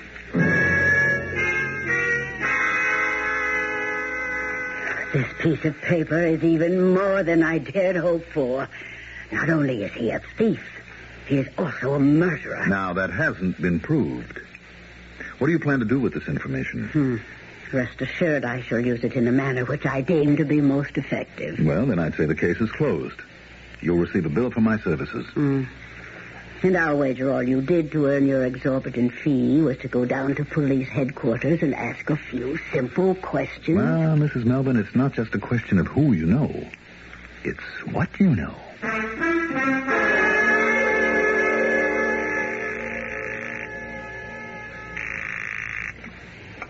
Hello? Phyllis? Oh, yes, Anne, dear. How are you? Phyllis, I want to invite you to my wedding. Do you? Now, I don't want you to go into an entire 3-act play about it. Walter and I intend to be married this coming Sunday at St. Maurice's at 4. You and the rest of the family can come and give us your blessing, or not, as you see fit. I asked you. Darling, what makes you think we wouldn't come? Phyllis, what are you saying? 4 o'clock? Of course we'll be there. And then we'll have a reception at my house. Phyllis. And, darling, I'm so happy for you. Now, let me call everyone. Goodbye, dear. I'll talk with you later. What do you think of that? What is it, Anne? They're coming. My family is actually coming. All of them? Roy and Bob, everyone. Phyllis calls us shot. I told you they'd see the light eventually. Now, aren't you glad we didn't run off somewhere and have this most meaningful and beautiful ceremony performed among strangers? You were right, dear. You're always right. Stick to your own point of view, dear. Eventually, people come around. Oh, Walter, I don't know what I'd ever do without you. Don't worry, Anne, darling. You'll never be without me.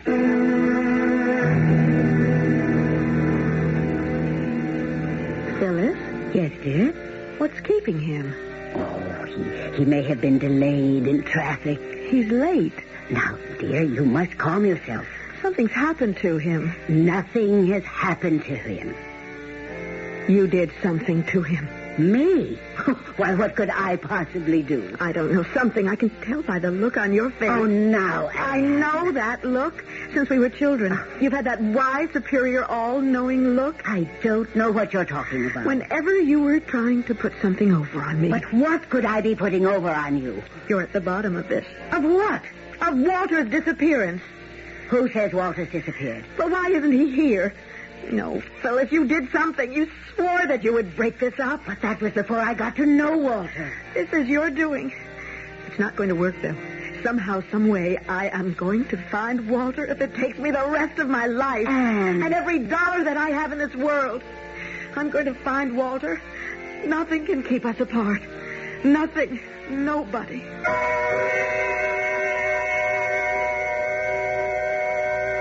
Well, there's a ringing endorsement for you.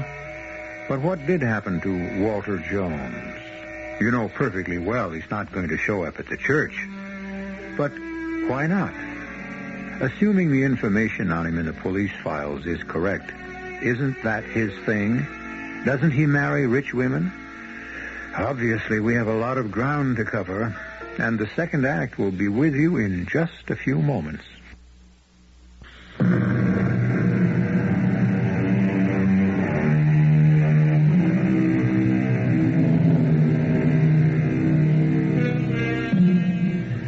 Some men can marry for love, and some can marry for money. And happy is he who can marry for both. Walter Jones, now. He appeared to be in an ideal situation. He seemed to be in love with Anne, and 7 figures are required to describe Anne's fortune. So why did Walter leave Anne at the church? What does Private Investigator Jim Kellogg think? I didn't think anything about it, if you must know. Actually, as far as I was concerned, the case was closed. I'd already forgotten Walter Jones and Mrs. Melvin and her sister Anne until one morning when my secretary came into my office. In case the mention of the word secretary causes you to conjure up certain romantic fantasies, I must disappoint you again. My secretary wears pince-nez glasses and has snow-white hair, and the only reason I hired her is because she is the most efficient human being I ever encountered. Yes, Mrs. Haskell. And Mrs. Trainor's here to see you. Oh, in reference to what? I believe it will concern a missing person, but I am somewhat puzzled. You puzzled, Mrs. Haskell, by what? Her face. It seems quite familiar, but I just don't know why. Mrs. Trainor entered my office. Looking at her, I'd say she was somewhere between 35 and 40. And still looking at her, I'd say she was one of the most attractive women I'd ever met. But that was beside the point. Mrs. Haskell was right. There was something strangely familiar about this woman, but I couldn't place it either. I don't know how I feel about all this, Mr. Kellogg. What do you mean? I was walking down the street, and it started to rain. I stepped into the lobby of this building just to get out of the wet, and I glanced at the directory, and there was your name, James Kellogg, private investigator, and right then and there I said to myself, why shouldn't I hire a private detective? Why do you feel you need one? I'm terribly worried. My fiancé has disappeared. Yes? I don't know what more I can tell you. How long's he been gone? It's 3 weeks. The truth is, he left me waiting at the church. Sorry to hear that. I went to his apartment. The superintendent told me that he had moved out. No forwarding address? None. You talked to his friends, his family? He has no family. And I never met any of his friends. You see, Mr. Kellogg, it was one of those whirlwind courtships. We were just 2 people who met and fell in love and decided to get married. Well, you know, there are certain people, as the wedding date approaches, who they just become frightened and take off for a little while. No, I refuse to believe that Walter did that. I am sure something terrible must have happened to him. Well, we'll see what we can do, Mrs. Trainor. Were you widowed or divorced? My first husband died. I see. And what is your fiancé's name? Walter Jones. I beg your pardon? Jones. Walter Jones. Yes. Walter Jones. That's why she looked familiar. She was the sister of that impossible Melvin woman. Same shape to the face, same color in the eyes, only on Mrs. Trainor it all looked good. However, this was not the time to admire the physical attributes of Mrs. Trainor. I was now confronted with a problem which seldom, if ever, troubles most fictional detectives. The little matter of professional ethics. He just disappeared suddenly without a trace. And your first name? Anne. You have a family? Oh, yes. A sister and 2 brothers. Mm-hmm. What was their attitude toward your fiancé? They were violently opposed. They thought that Walter was after my money, but that's impossible. Are you sure? Of course. And talking about money, I've plenty of it, so you needn't spare any expense in looking for Walter. Excuse me. Yes. thinking why that Mrs. Trainer looked so familiar. Finally, it came to me. Could it be she is related to that Mrs. Melvin? Yes, precisely. And it concerns an allied matter. Oh? It will therefore be necessary for us to adopt an attitude toward the situation, Mrs. Haskell. But don't you bother. I'll come out to see you. You'll take the case, won't you, Mr. Kellogg? Would you excuse me for just one moment? My secretary has a most urgent problem.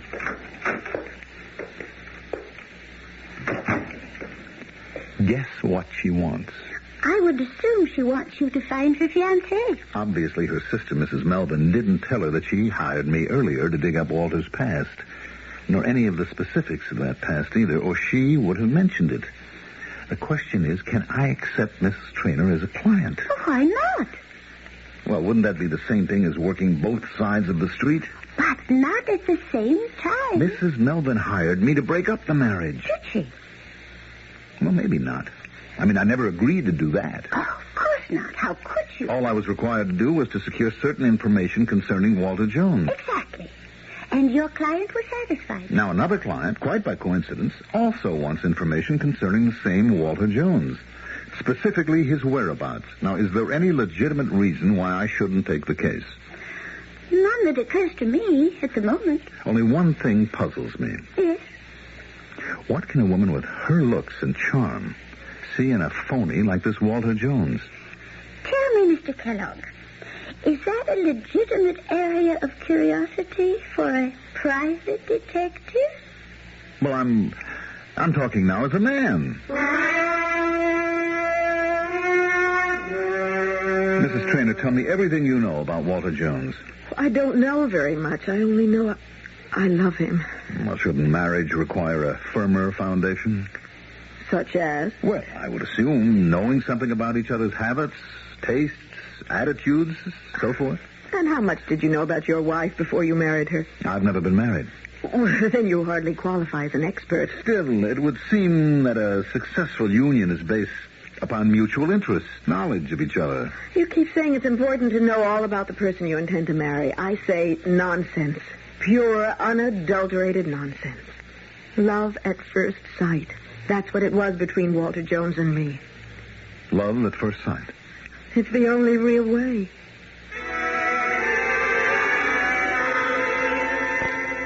Mr. Kellogg, have you begun work on Mrs. Trainer's case yet? Yes, Mrs. Haskell, I have.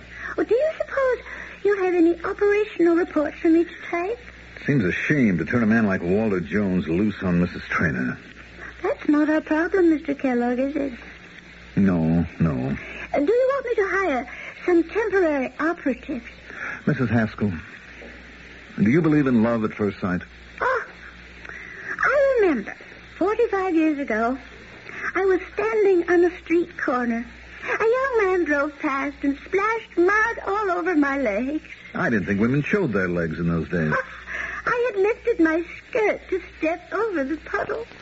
The young man apologized profusely. We looked at each other. Then and there, we knew. We both knew. Does that answer your question? I'll be leaving town for several days, Mrs. Haskell. With whom did you fall in love at first sight? Now, that is a ridiculous question. I didn't have to ask.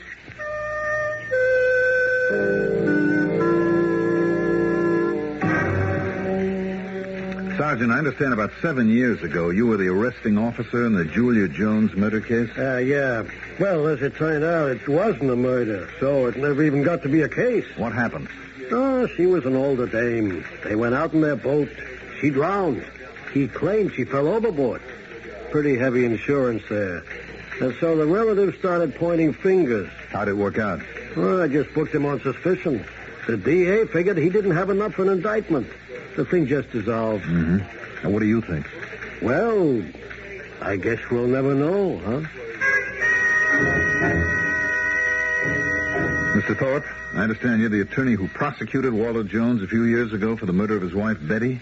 I was the assistant, and that little case may have cost the DA his job. I never saw anything fall apart the way that one did. Did he murder his wife? You haven't murdered anybody until the jury says so. How did it go? She was his second wife. He claimed she had been acting nuttish, and So on that night, she came at him with a revolver. So he grappled with her, it went off, and killed her. That doesn't sound like the strongest story in the world. No, and especially since it came out that his first wife had died a few years before under what might have been suspicious circumstances. Drowning? Yeah. Well, my ex-boss, the DA, was politically ambitious. He saw a chance to get publicity. He figured there'd be no trouble getting a verdict of first-degree murder, considering Walter Jones' past record. Well, what went wrong? Everything. Turned out the wife had been psychotic. She had threatened to kill him in front of witnesses. There was so much doubt, the judge made a directed charge for acquittal. What do you think? Well, if he married my daughter, I don't think I'd sleep nights.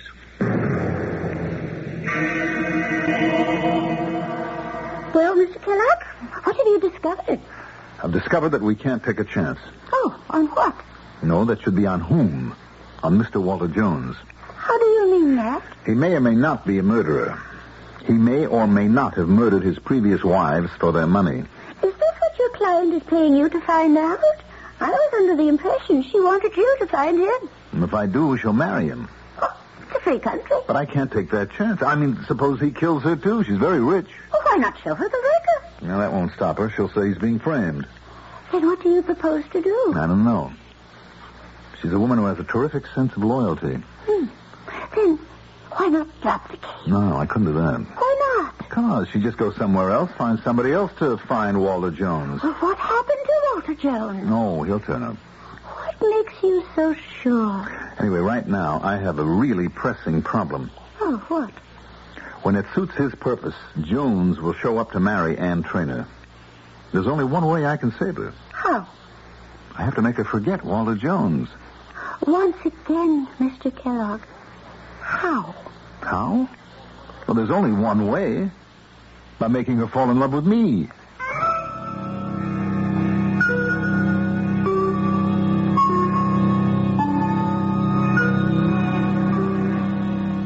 Well, here we have Private Detective James Kellogg, who may be somewhat out of his depths.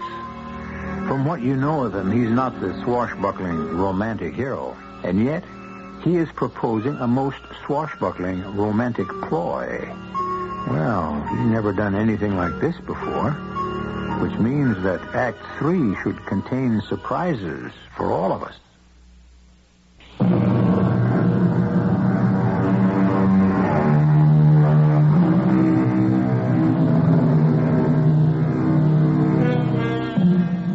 There is always the conflict between desire and duty.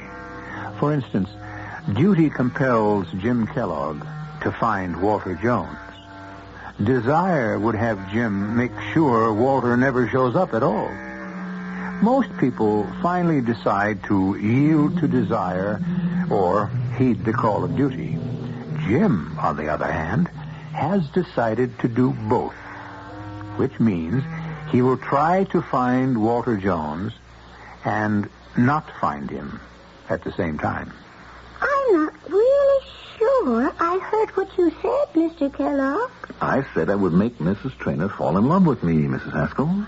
Is that an ethical procedure, Mr. Kellogg? How can I permit her to marry Walter Jones? He may be a killer. Why don't you give her the facts and allow her to make her own decision? Being a woman, she'd only be confused. Really, Mr. Kellogg? Oh, I meant nothing deprecatory.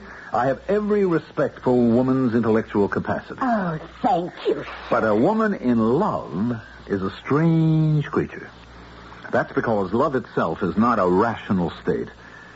A revelation of the facts would only make her fall more deeply in love with Walter Jones. Why? Because it'd also give her a chance to be a martyr.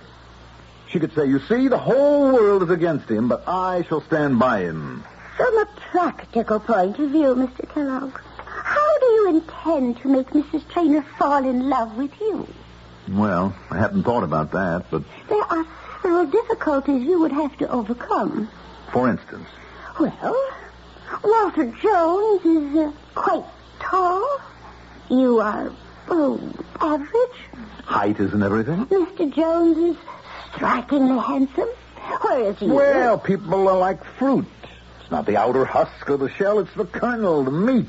the true substance inside. Well, from the conversations I have had with Mrs. Traynor, I understand Walter Jones talks beautifully and romantically. Mrs. Haskell, Mrs. Traynor will fall in love with me because it's the right thing for her to do.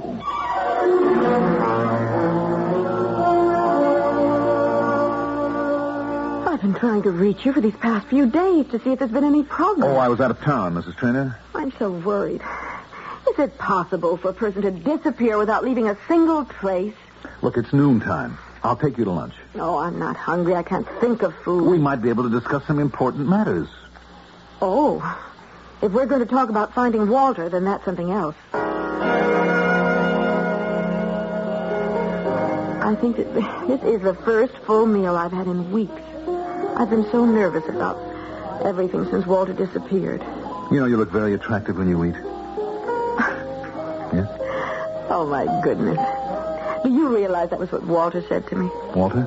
I was sitting in a coffee shop having lunch by myself when the stunning-looking man said to me, "Do you know that you look very attractive when you eat?" We both laughed. It was as if we had laughed together so often in the past. He was the kind of man that I wanted all my life. Oh, Mr. Kellogg, you've got to find him for me. You've got to. Promise. I promise. Good. Now let's hurry back to the office. The office?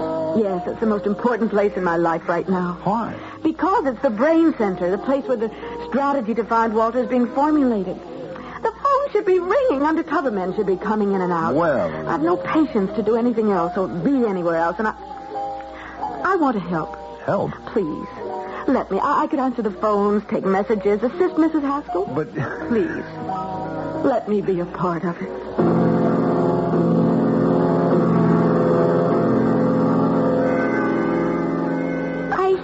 I have an assistant. What can I do? She's the client. How is your campaign coming? Which campaign? The one that's supposed to make her fall in love with you. I don't know. Mr. Kellogg, my husband and I agreed that I would work here because we felt you were an unusually ethical man. Well, I try. Is what you're doing now ethical? What do you mean? You are being paid to find Walter Jones. I'm looking for Walter Jones. I am your private secretary.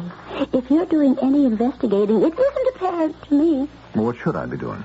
You should be out looking for Walter Jones. Well, by the same token, I could be in looking for Walter Jones. There is every possibility that he is a murderer. And I can understand your feelings. But you should confess to her. Mrs. Haskell, I'm doing this my own way. And it's the only way that has a chance of success. And what is that way? It's a line of investigation that has to be kept confidential, even from you. I hope you understand. Oh, I understand. It probably has to be kept confidential because it doesn't exist.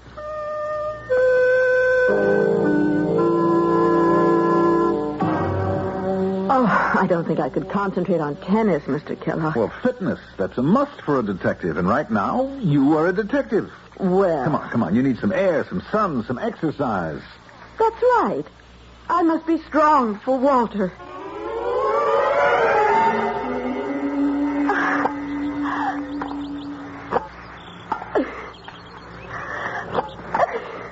That's out. Yep. I guess it was. That's game. Set. Match. You beat me. It was all I could do to even score a single point off Walter. Oh. What a marvelous tennis player. And he had a killer instinct. He did, huh? Even if he was playing with me, he couldn't let up. He had to play all out all the time. Tell me about Walter's killer instinct. You know anything about his past? Oh, I don't care about his past. He was honest with me. He told me he'd been married twice before. Mm-hmm. What else did he tell you? Not important. Well, suppose it should turn out that he hadn't led a very exemplary kind of life. That's a very stuffy way of putting it. That's exactly how my late husband Edgar would have said it. Oh? Mr. Kellogg, if only you could learn how to relax.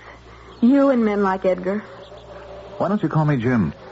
Oh, no. You're the Mr. type. The correct, formal, proper Mr. type.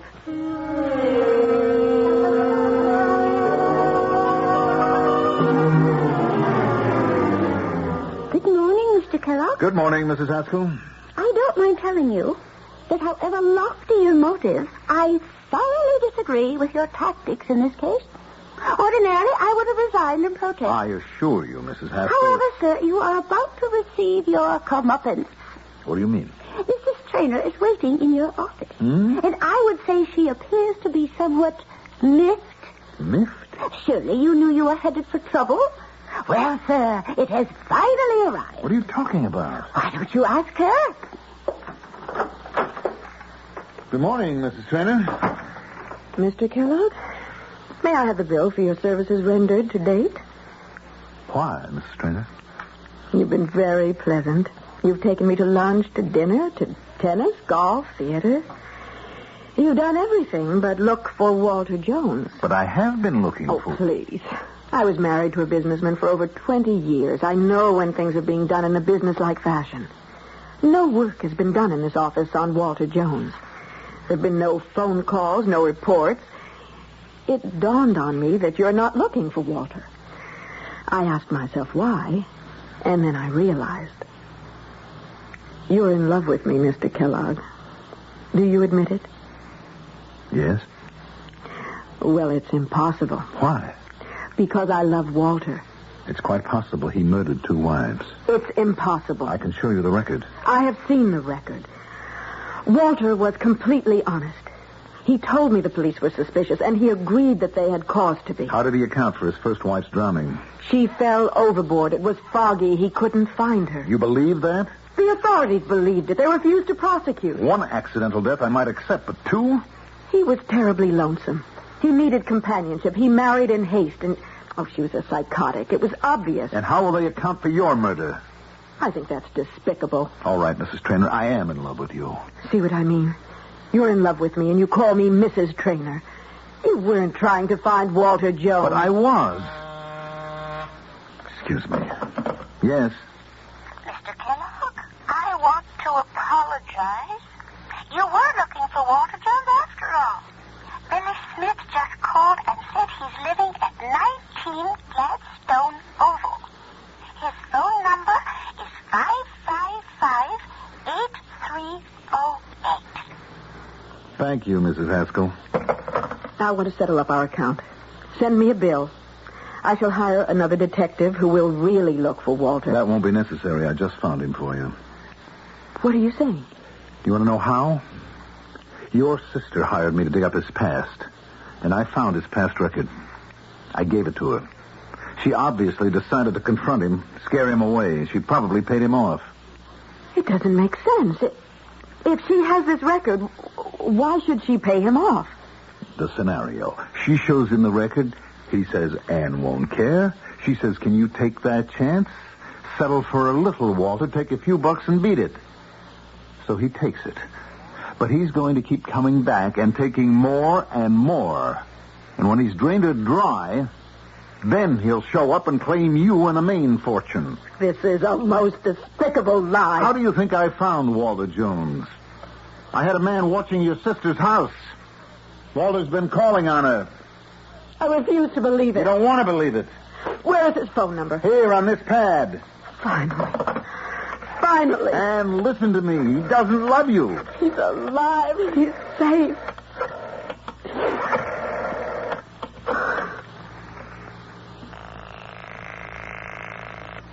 Hello? Walter. Darling. Anne. Why did you disappear? Anne, I began to worry that you might begin to think about my record and have doubts. Oh, you fool. You wonderful fool. Do you love me? Oh, Anne, I love you so much. Please come to my apartment. I'll be home in 20 minutes.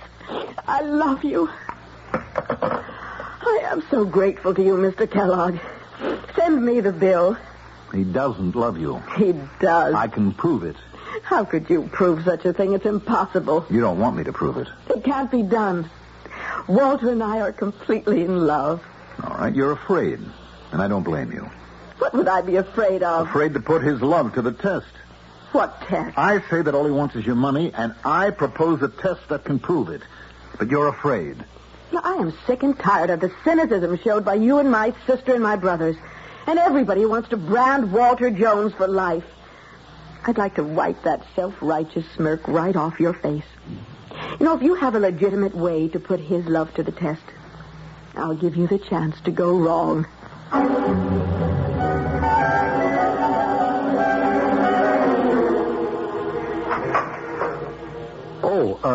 Is Mrs. Traynor at home? She just stepped out for a few minutes. She's expecting me. My name is Walter Jones. I'm Mrs. Traynor's fiancé. Oh, well, won't you come in? Thank you. Are you a friend of Anne's? I'm afraid she wouldn't think so. Actually, I've been appointed a receiver by the court. What did you say?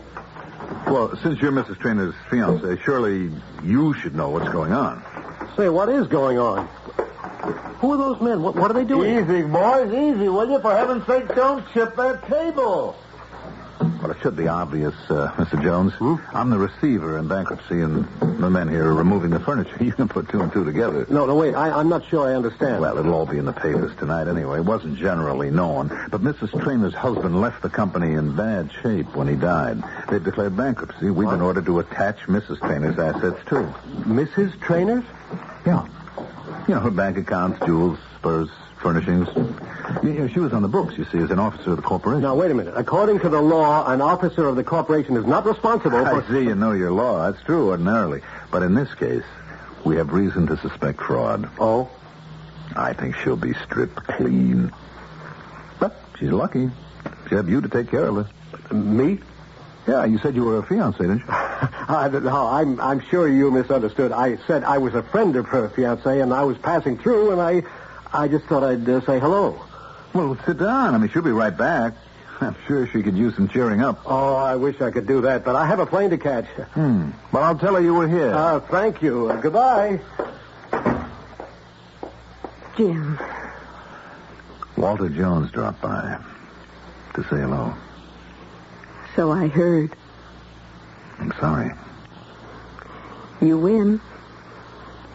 And they've won the battle, lost the war. No. When I saw the two of you side by side, I realized that I was really very happy with my first husband. I'm not a very exciting guy, Anne. Well, at least I can be sure of one thing. You'll never kill me for the insurance. And no woman who married Walter Jones could ever make that statement.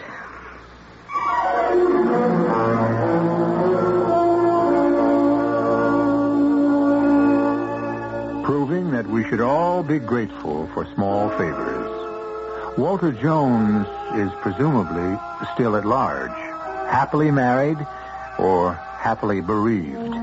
And yet, why are we coming down so hard on the man? All of it is circumstantial. He could be as innocent as a newborn babe. But don't bet on it. Don't bet on anything, except perhaps on my coming back in just a few moments.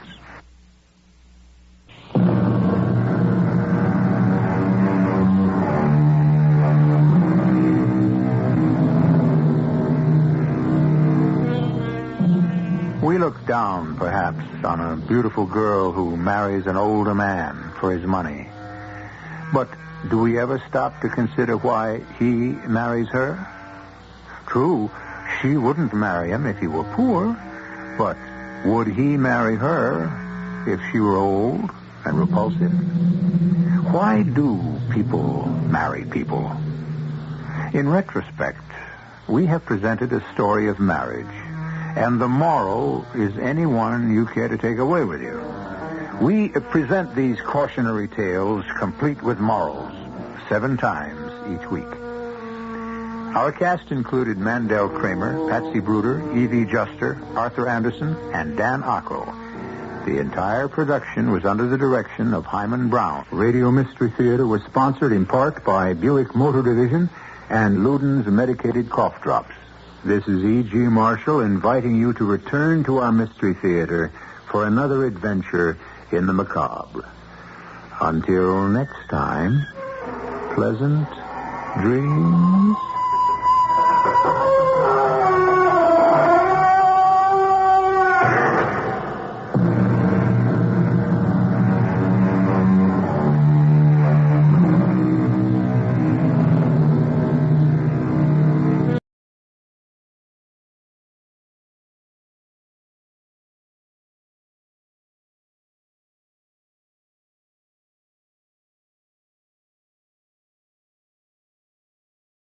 Radio Mystery Theater presents... Come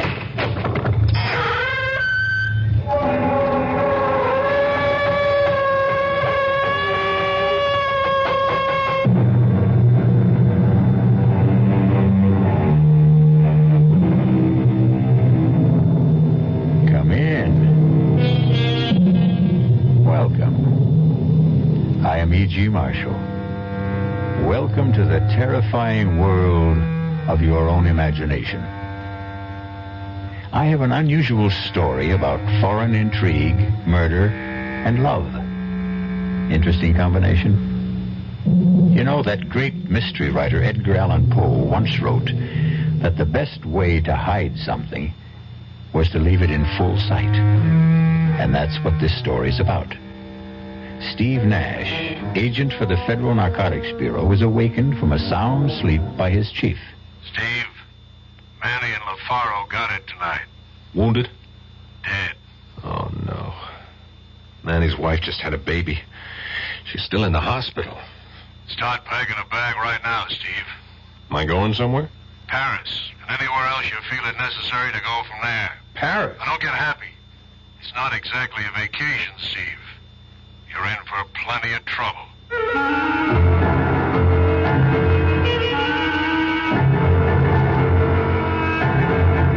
Our mystery drama, Conspiracy to Defraud, was written especially for the Mystery Theater by Sidney Sloan and stars Paul Hecht. It is sponsored in part by the Kellogg Company, makers of Kellogg Special K cereal, and by Anheuser-Busch Incorporated, brewers of Budweiser. I'll be back shortly with Act One.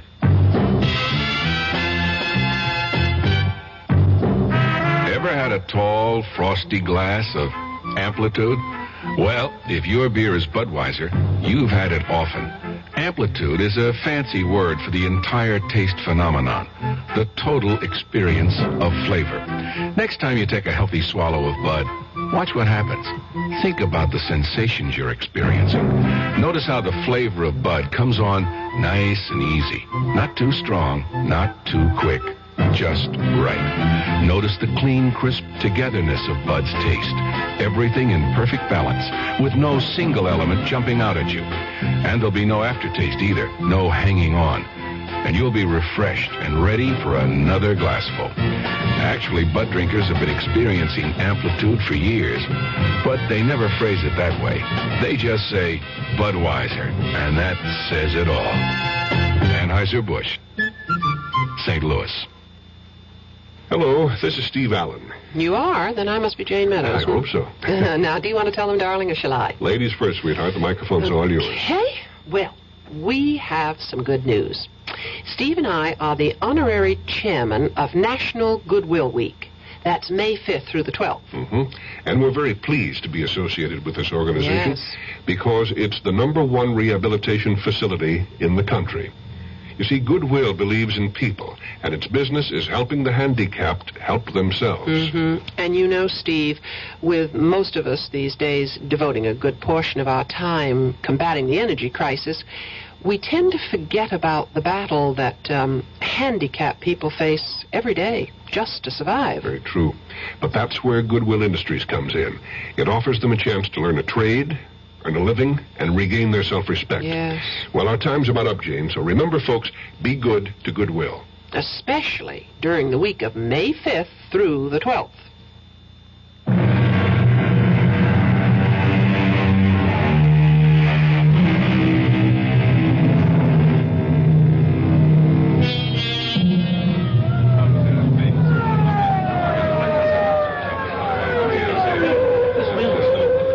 The police and the Federal Narcotics Bureau believe to be a well-planned and secret bust of a big narcotics ring is taking place in a warehouse district of New York City. Stand by, Sergeant. I'm going to talk to them on a bullhorn. If they don't come out, we go in. Right, I got it. You are completely surrounded. I repeat, you are completely surrounded. Come on with your hands behind your head, and we will not fire.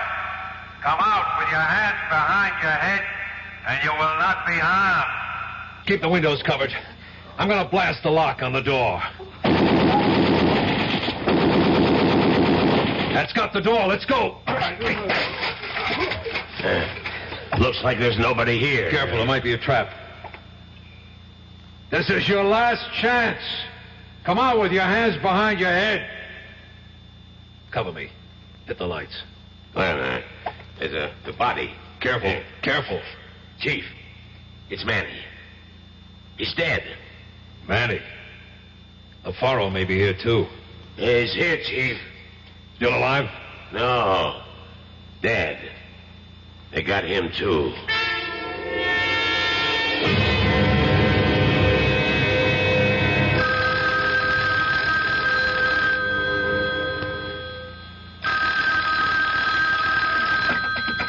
Yeah? This is Borden, Steve. Yeah, Chief, what's up? Manny and LaFaro got it tonight. Wounded? Dead. Oh, no. Manny's wife just had a baby. She's still in the hospital. I haven't spoken to her yet. Talked to Mrs. LaFaro. Took it hard, eh? I hate this job. Steve, you're a good friend of Manny's. Would you talk to his wife for me? Sure, I'll go to the hospital first thing in the morning. Rotten business. Better start packing a bag right now, Steve. Oh, am I going somewhere? Paris. And anywhere else you feel it necessary to go from there.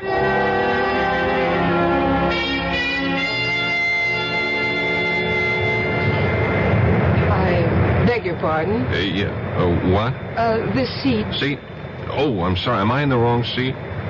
No, I am. Oh. You see, I was sitting forward, the second row on the outside. Yeah? And I asked the stewardess to change my seat. This was the only unoccupied seat in first class. Oh, sure. Sit down. I don't mind. I thought this was going to be a dull flight. My name is Helene Frey. Oh, I'm Steve Nash. Pleased to have you as a traveling companion. I'm pleased, too. Are you going to be in Paris long, Mr.? Nash. Call me Steve. So seldom I get called Mr. I'm not sure whether I'm the one. Steve, then. Are you going to be in Paris long? Well, it all depends on business. Are you? No, I was rushing back to... Well, you see, my aunt and my brother are in Paris, and I was with them until last Thursday when I had to fly back to New York. Up and back across the Atlantic. I'm impressed. This is my first time over. I'm as excited as a kid. Your first time? Well, that must be exciting. You must let us show you the sights. Nothing I'd like better, Helene.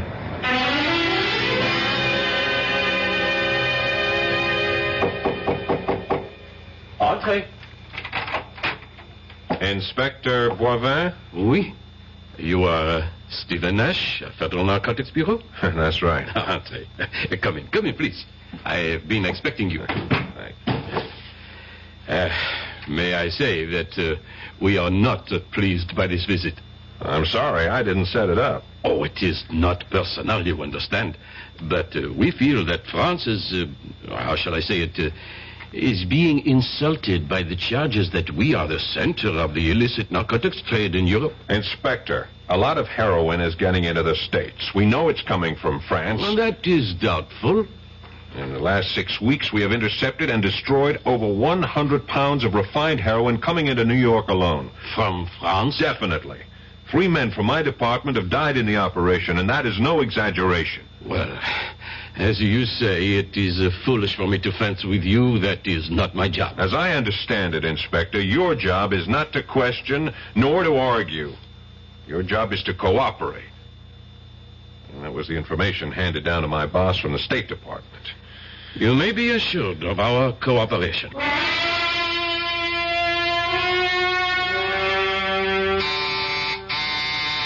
Entree. The door is open. Oh, hello. You must be the chap Helene picked up on the plane. Picked up? Oh, that's just a figure of speech, of course. I'm Harrington Frayne, Helene's brother. Oh, hi, I'm Steve Nash. Yes, well, hello. Sit down. Helene should be back in a minute. Just stepped out to do a bit of last-minute shopping. That you, Helene? Oh, Auntie. This is that chap that Helene met on her flight back, Mr. Stephen Nash. This is our Aunt Phyllis, Mrs. Starrow. Oh, how do you do, Mr. Nash? How do you do, Mrs. Starrow? Oh, please, call me Phyllis. Mrs. Starrow reminds me of that I'm an old widow woman.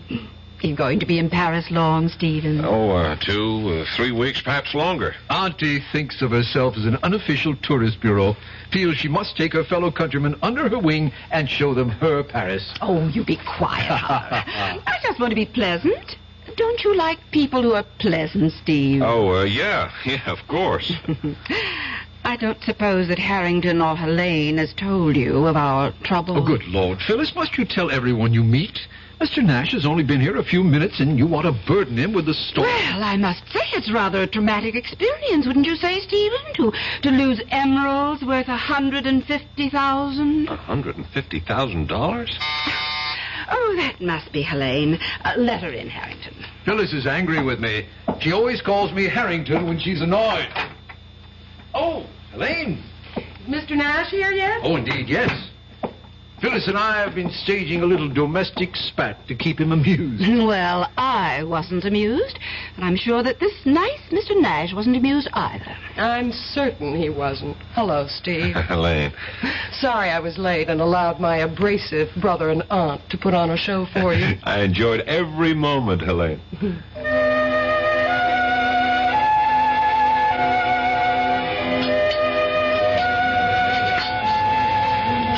Penny for your thoughts, Steve. I'm sorry. I shouldn't have let the maitre d' seat us here in the window with a view of Notre Dame and the river. It is beautiful, isn't it? I was worried that perhaps you might feel that I'd steered you to a tourist trap. This place is frightfully expensive, you know. It's great. I'm on an expense account. Stop worrying. All right, I shall. And speaking of worry, you seem to have something bothering you. Is it something personal? Well, it's about my aunt and Harrington. Yeah? Well, you see, my aunt has lost a very valuable piece of jewelry. The emeralds. You know. One of the first things she told me when I called, worth $100,000 or more. They're insured for $120,000. Why should she worry? She's not worrying. I am. The emeralds are not lost, strayed, or stolen. What? It's just a stunt to bilk the insurance company. Well, she's being very foolish. She's desperate. She's completely without money. For that matter, both Harrington and I are, too. If they go through with this insurance swindle, they're going to be in big trouble. Even a professional crook would have serious problems, and they're... rank amateurs. When I went back to New York to see if I could raise some money... no good, eh? Aunt Phyllis has been to the well too often. No credit. Well, why doesn't she sell the emeralds, honestly? Well, I believe it's Harrington's idea, but he wants her to sell them to some... Fence? Yes. And also collect the insurance.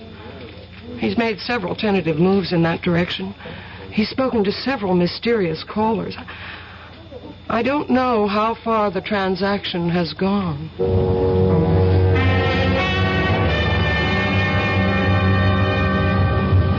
Taxi! Taxi! I can find you a taxi, monsieur. What?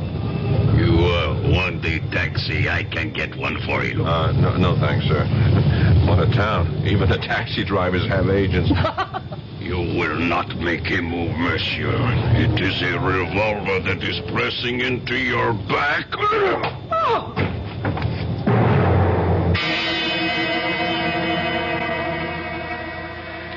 Perhaps you underestimated your strength, Gab. The blow on the head... No, he'll be all right. We dropped her at the Concord. That is the hotel where she is staying, is it not? Yes. Nash, can you hear me? You are opening your eyes. That is better. Oh, my head. Unfortunately, Geb found it necessary to persuade you to come with him. Yeah. It's a neat little persuader he used. Right in the back of my head. Thanks. Don't try to move yet, Mr. Nash. Who are you? I? You do not know me? I am quite well known. I am Orestes Collaginus. Rings no bells. Why should you try to make me come here? Wait a minute. Where is she? What have you done with her? Now, compose yourself, Mr. Nash. I take it you are referring to Miss Elaine Friend? Where is she? Back at her hotel. I had her sent back immediately. We did not want to speak to her, just you. Okay. You have the floor, Mr. Colodanos. Colodinus, Monsieur Nash. It is an old name. In my country, a revered name. I'll do my best to remember. Well, continue. A question, monsieur. Why are you in France? As we say at home, none of your business. I like you, Monsieur Nash. You are refreshingly candid. You are working for FNB. You are a trusted, intelligent worker, well thought of. Thanks for the information. When I get back, I'll put in for a raise. If you get back, monsieur. If you get back.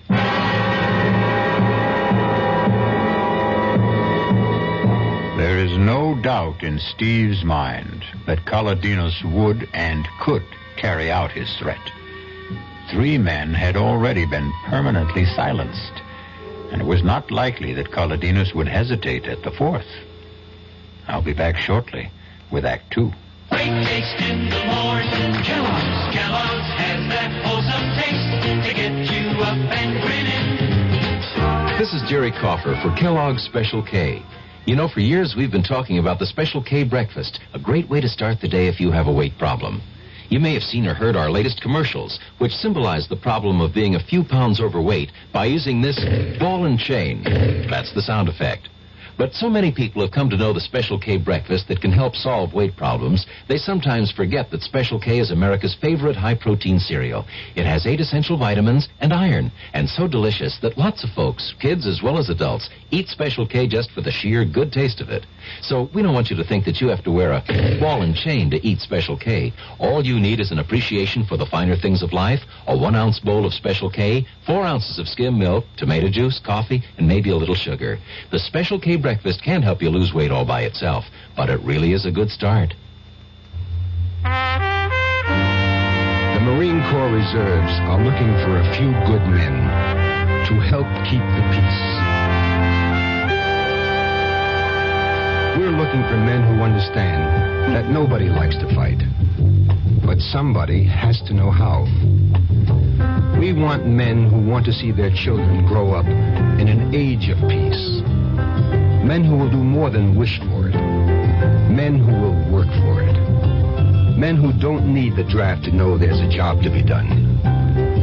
Men who ask themselves what they can do for their country and do it. We're looking for a few good men to stand with the Marine Corps Reserve. No shortcuts, no compromises, no promises except one.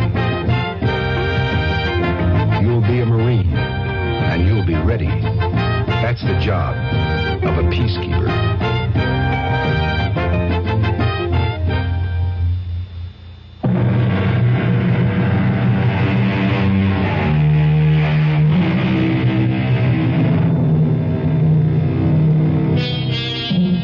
After his meeting with Colodinos, Steve was taken back to his hotel. It was too late to do anything but call Elaine to reassure himself of her safety. It may have occurred to him that his feelings for her were more than that of a casual friend, and the sound of her voice on the phone convinced him of her personal concern for his safety. Steve, you're safe. Oh, I was so worried. They told me that you'd been driven back to your hotel, but I wanted to be sure. I saw that man hit you.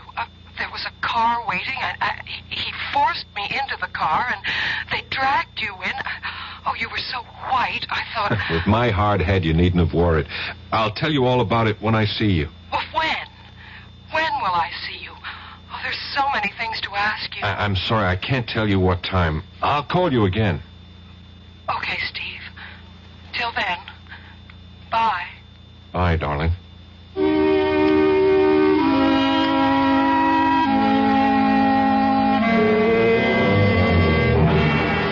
Ridiculous. Incroyable, monsieur. It could not have occurred. I tell you, he told me that his name was Kaladinos. It could not be he. It is a, how do you say, imagination, hallucination. This lump on my head is not the result of a vivid imagination, Inspector. And also, I have a witness. I was with a Miss Helene Frayne when the incident occurred. Frayne? Frayne is an English name? Possibly English in origin, but she's an American. She has a husband by name Harrington Frayne? No, that's her brother. This is a most interesting development. Monsieur Frayne was here not 20 minutes before you to report that his aunt, Madame Phyllis Darrow, had been robbed of a valuable collection of emeralds. I believe he estimated the jewels to be worth, I have the report here. Yes, 700,000 francs. In dollars, 150,000. Look, Inspector, let's stay with my problem. What are you going to do about Kaladinos? Do? But you are jesting, monsieur. Monsieur Kaladinos is a very rich, very powerful man. So he can get away with hitting a man over the head and forcibly detaining him, kidnapping him, threatening him? Monsieur Kaladinos could not have been involved in this matter. What do you mean? I spoke to him. He introduced himself. He insisted that I pronounce his name correct. It was not Kaladinos, monsieur. Who was it then? What was this man's purpose in posing as Kaladinos? That, monsieur, I cannot answer. But I know that it could not have been Kaladinos. He is just at this time, 1900 hours, arriving in France at Orly Airport in his own plane.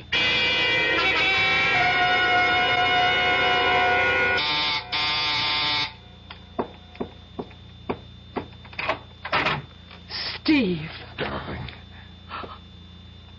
Oh, you kissed me. Surprise you? No. I was sort of expecting you to kiss me. Don't you think we ought to shut the door? I wanted to take you in my arms 20 minutes after we met on the plane. I wanted you to 13 minutes after we...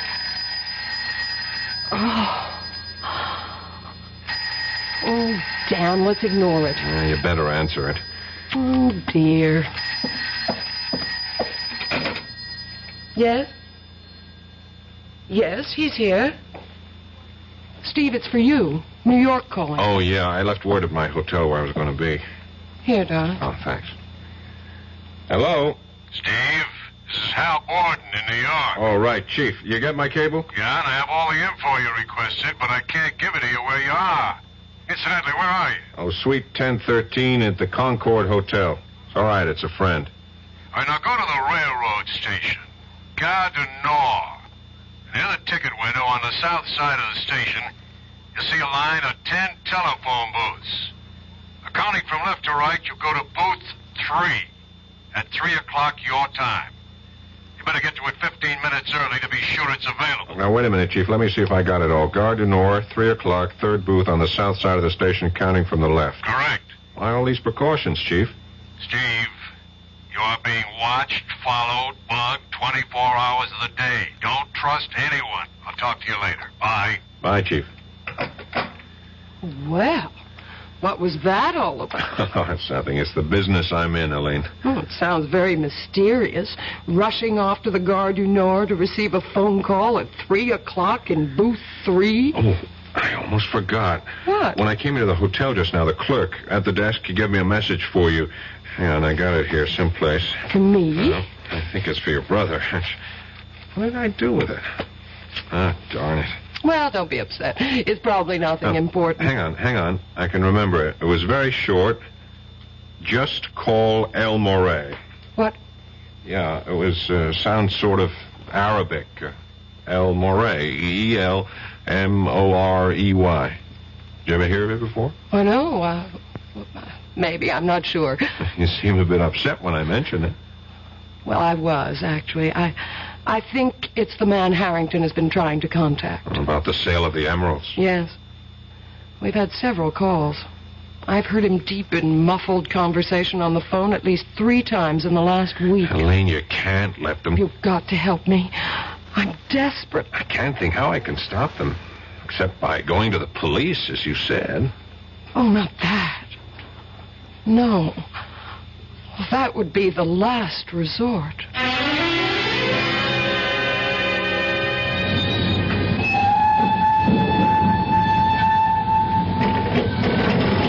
I should have brought a book along. Hello? Hello? Hello?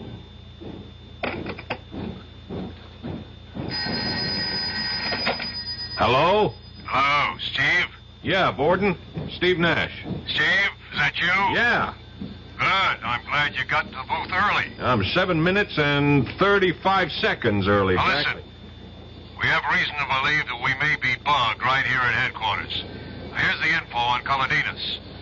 He's a rich exporter of olives and olive oil. He's dabbled in other things, art, petroleum, some shipping. But mainly olives and olive oil, eh? Clean?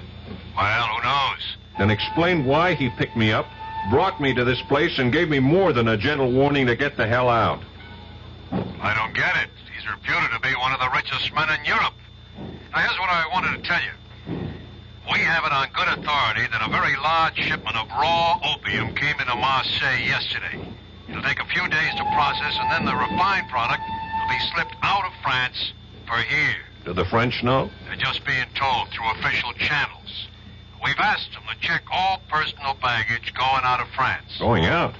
Big order. I know. It's going to be tough to check. A lot will slip by. We'll have to try to spot it here. Wait a minute, Chief. What is it? Someone just slipped into the booth next to mine. Public phone, Steve. This guy I recognize. You know what time it is on my watch? Exactly 3. Yeah, but Steve, what is that got I ran into on the street the other night. The one who let me have it on the back of the head. Don't you see? He's in the next booth, probably hooking up some sort of electronic device to listen in on us. He expected you there at 3. Yeah, you were right. You were right about the phone being bugged. But we got the jump on him by several minutes because I was early. I won't hang up my phone, Chief. Stay on the phone. I'm going to get him. What? I get you, you little punk. Let me go. I'll call the police.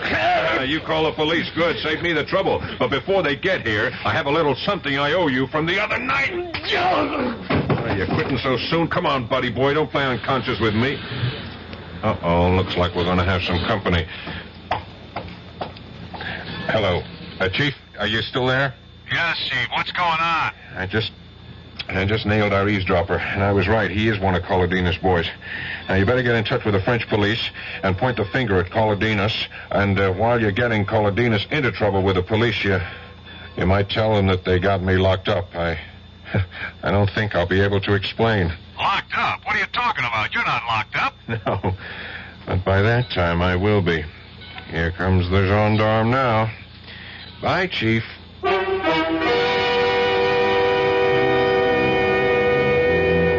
It is one thing to point the finger at Colodinas. It is another to pin him down.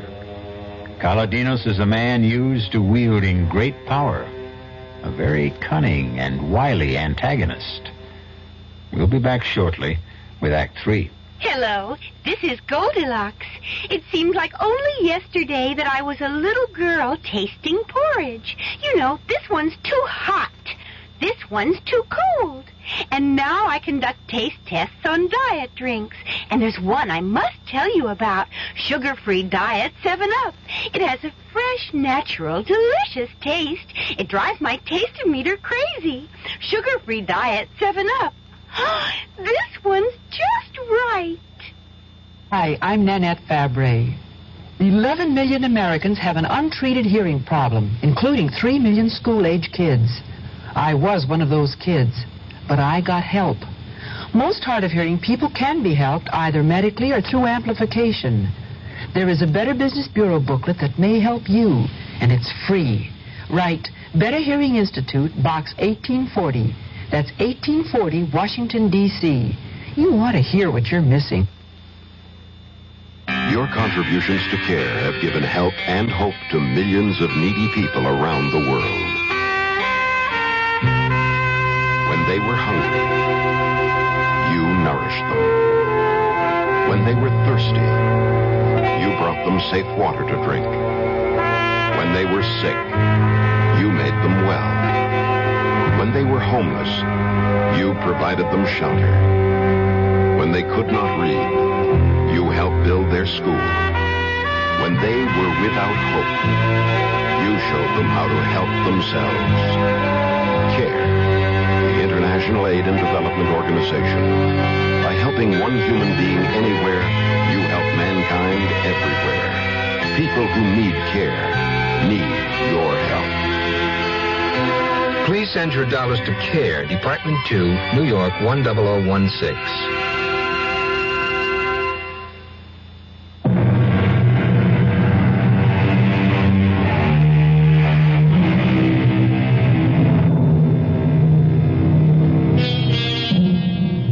At times, Steve Nash's assignment has him feeling as though he's chasing phantoms. He keeps reaching out to grab something tangible and ends up with empty hands. After 10 days in Paris, he is as much in the dark about the narcotics racket as he was before he came. Kaladinos is probably deeply involved. But Kaladinos is untouchable. You can close the cell door, guard. Thank you. Thanks for being so prompt, Inspector. I didn't think I could stand your Bastille for another 10 minutes. Monsieur Nash, we have received a call from your bureau in New York asking us to come here and release you. How they knew you had been arrested is a mystery. I told them on the phone. You called from here? No. When I was making a call to my chief in New York from a booth in the Gare du Nord. I still do not understand. I knew I was in trouble after I hit that man that Kaladinos sent. Kaladinos? He is becoming, how you say, an obsession. You still don't believe he was the man? No. And I do not wish to continue this useless conversation. You have been released. You may leave. Good day. Hey, wait a minute, Inspector. What happened to the man I hit? He was treated for his injuries and sent home. Hey, let him go. He is Kaladinos, man. He's the one who cracked me over the head and took... Monsieur, I will not listen to more from you. I am 3 years from retirement, and I am not stupid to jeopardize my pension. What's your pension got to do with this? What indeed? I have told you that Monsieur Kaladinos is very important, very powerful. You're afraid of him? I would not exactly say that. Well, I would exactly say it. I think he's the fat butterfly I came here to catch. And I'm going to net him with your help. Or without it.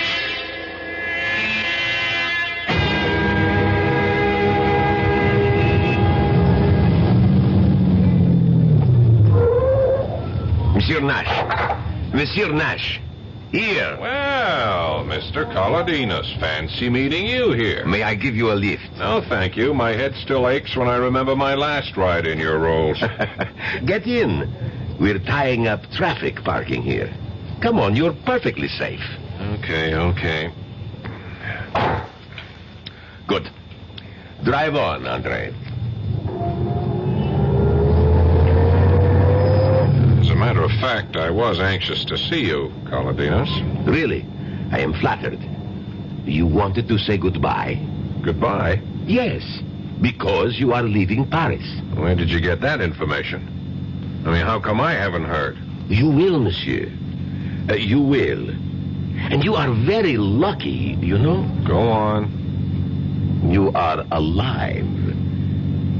Monsieur Nash, you have been walking in dangerous territory. And do you know why you have survived? Tell me. Because you have been completely ineffectual. Because you have discovered nothing in all the time you have been here. In fact, your superiors are of the opinion that you have wasted your time and your government's money. So I'm going home in disgrace. Friday afternoon. Flight 225 International. Suppose I decide to stay on until I've nailed you. That would be a very unfortunate decision. Learn to quit when you're ahead. You are ahead right now. Well, I want to thank you for everything. All the arrangements. Very neat. Very efficient. Thank you. And now I should like to drop you at your destination. My hotel? I was thinking perhaps that you would be going to the American Embassy. there to call your superior in New York, Chief Gordon, and verify the information that I have given you.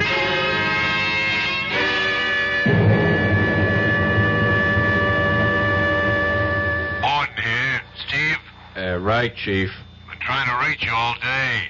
I haven't got good news for you. I know. I'm coming home Friday. Sorry, Steve. I'm just following orders. Oh, don't bother to explain, Chief. Someone over here doesn't like me, that it?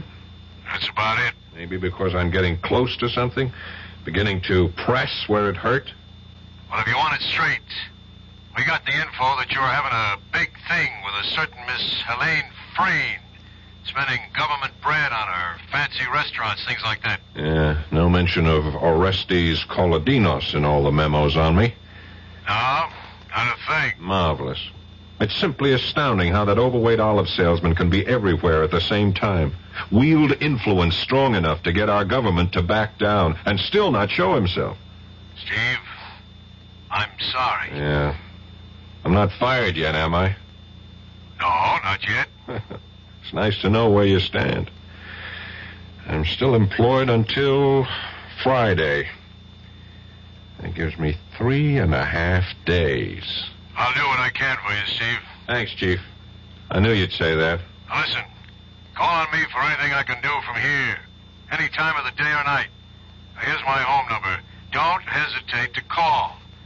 It's 415-3132. Hang on. I haven't got a pencil or a paper handy. Oh, just remember the name McCauley. M-C-H-O-L-L-Y.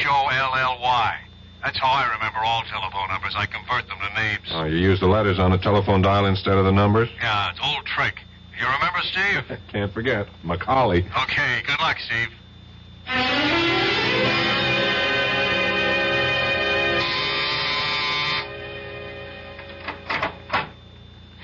Steve, darling. Hi, Helene. Oh, come in. Come in, let's shut the door.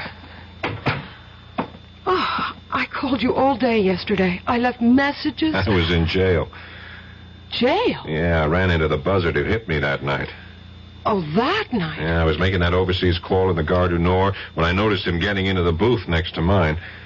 What a coincidence. Oh, that was no coincidence. Someone knew I was to be there at 3 o'clock and tipped him off. I hit him, and the gendarme... Say, you've been packing. Are you leaving Paris? Well, that's what I wanted to tell you. We're flying to New York on Friday. Friday? I'm going back on Friday, too. Flight 225, international. You're kidding. Oh, that's our flight. Oh, Steve, that's wonderful. Oh, we'll have 6 whole hours together.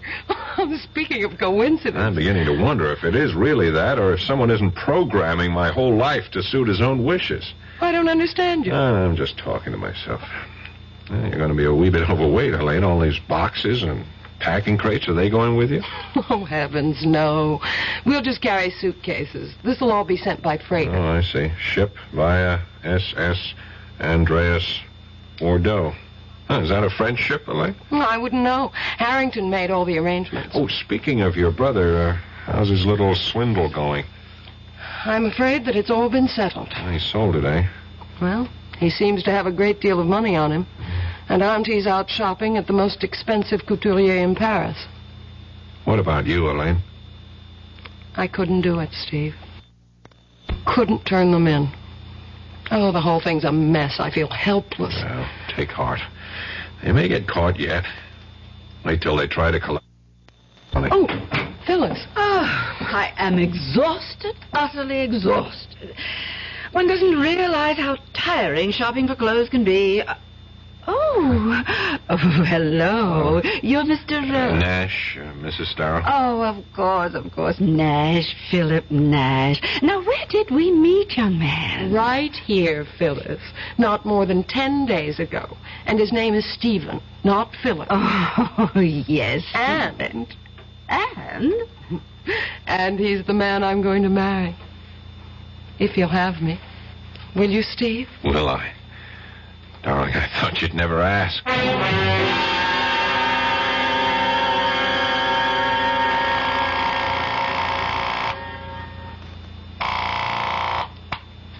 Hello? Chief, Steve. Steve. You know what time it is? Yes, 8 o'clock in the morning. Where you are. Here it's just 2 o'clock in the morning. I just got to sleep an hour ago. I'm sorry, Chief. I had to call. It's urgent. Chief, I'm in Bordeaux. What the hell are you doing in Bordeaux? I'll explain it to you later. Just tell me this. You mentioned that Colodinos had varied business interests. One you mentioned in passing, shipping? Yes, he has. He owns 2 ships, both under Liberian registry. He uses them mainly for his olive oil company. Would the name of one of them be the SS Andreas? Can't remember the names. The files are at the office. Well, I'll be in Paris in a few hours. Would you check and call me? You sound like you've latched onto something, Steve. I may have.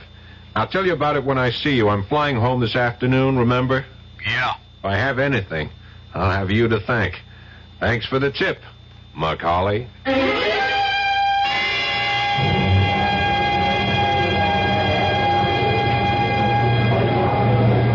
I can't understand. I distinctly remember ordering all 3 tickets for first class. Now they tell me that we have 2 first and 1 tourist. Now, don't get so worked up about it, Har. I suppose you expect me to sit in the tourist class seat? No, I shall. Being a martyr, Helene? Nope, but I'll have more charming company in tourist than you, dear brother. Ah, here he comes now. Nash, that's right. Phyllis said he'd be on this flight. Steve, over here. I'm sorry I'm a little late. I had to wait for a call from New York. Hello, Harrington. Hello. Please excuse me. I've got to find Phyllis. She's buying perfume in the duty-free shops. She'll never know what time it is. Don't be too long. They'll be calling our flight any minute. Oh, Steve, I missed you.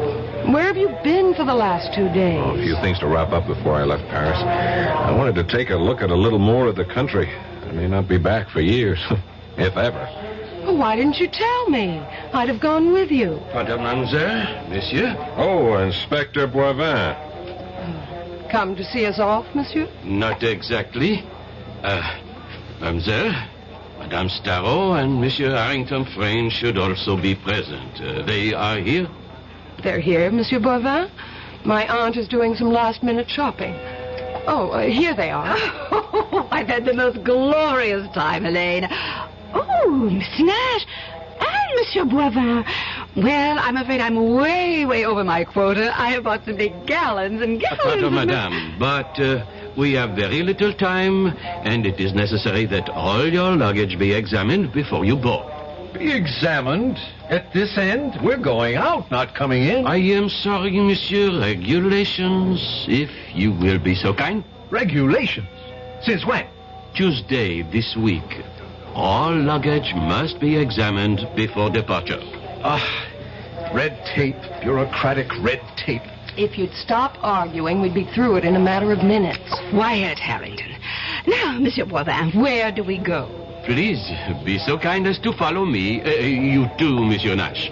Through this door, please. Our bags are already on the plane. They were checked through. You will find that all your luggage is on that table, ready for examination. Now, the attendants will help you, but we should like you to open your own luggage. Who is first, dear? That's mine. Open, please. Now let us look inside the case containing your articles of toilet, monsieur. This is toothpaste. Is this necessary, monsieur? Must you remove and examine everything in the case? Patience, monsieur. I know what I am looking for. This tube is most interesting. Regard, it has been opened at the bottom and sealed again.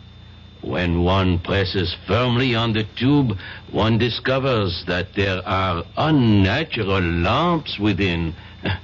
We shall see what they are. I take my pocket knife and... there. These are emeralds, wouldn't you say, madame? Yes, they are my emeralds. Now, would you be so kind as to give them to me? Presently, madame. Monsieur Frayne, Madame Starrow, You are under arrest. On what charge? Oh, my nephew did not steal my jewels. I gave them to him for safekeeping. You reported a theft, madame. A false theft. A mistake. A misunderstanding. We have found the emeralds, and now we report them found. You are in a conspiracy to defraud the insurance company, madame. That is a crime. Now, you will both come with me. You, Nash, you did this, snooping around. I knew he was some sort of a cop, Phyllis. You are clear, mademoiselle. The attendants will see that your luggage is placed aboard the plane.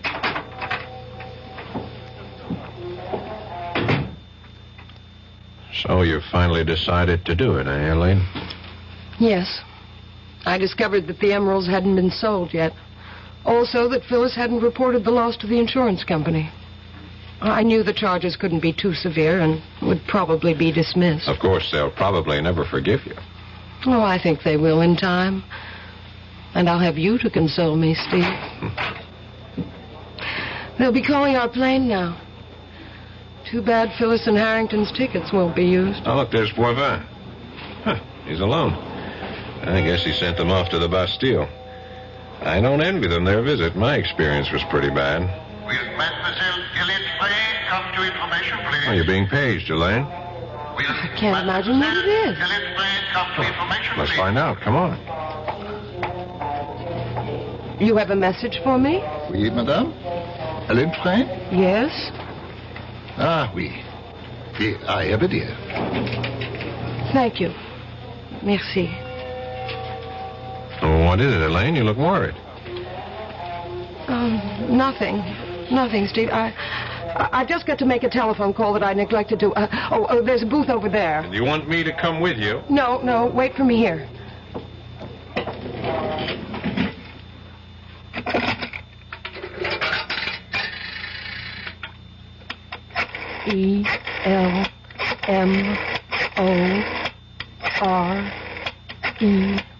ELMOREY.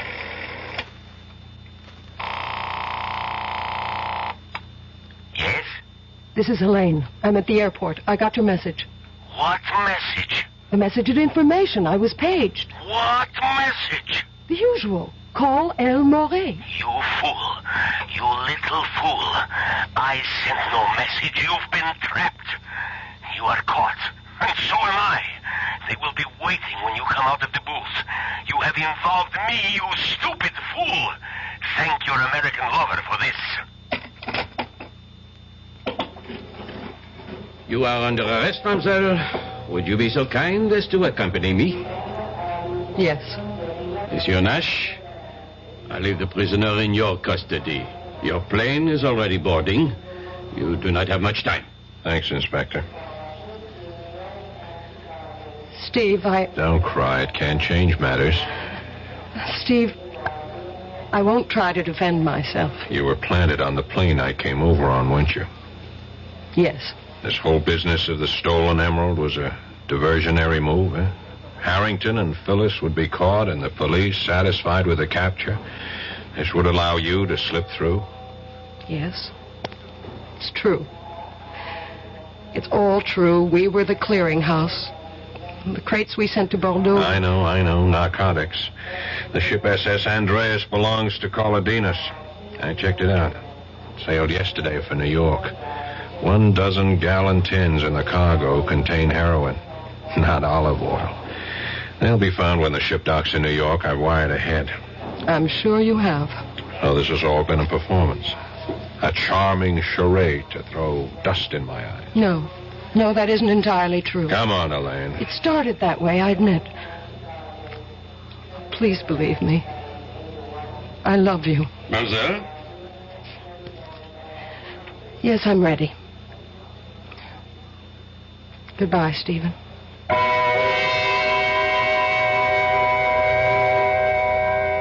Steve stood there and silently watched the woman he had just begun to love being led away by the French police. For long minutes after she disappeared through the main doors, he stood there without moving. Finally, with an effort, he responded to the last boarding call for Flight 225. I'll be back shortly. Oh, Oh, sure. You can talk about good-tasting diet drinks, but I know. I'm Goldilocks, and here at my taste-testing laboratory, I taste-test them all. And nobody's been drinking my diet drinks until I tested sugar-free Diet 7-Up. And then, kabloomy! Every bear wanted some. Diet 7-Up is fresh, natural, delicious. Sugar-free Diet 7-Up. This one's just right. Pollution, crime, substandard housing.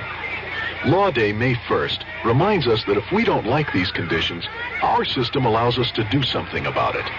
Through involvement like helping to register voters, campaigning, and voting, we all can help bring about change lawfully.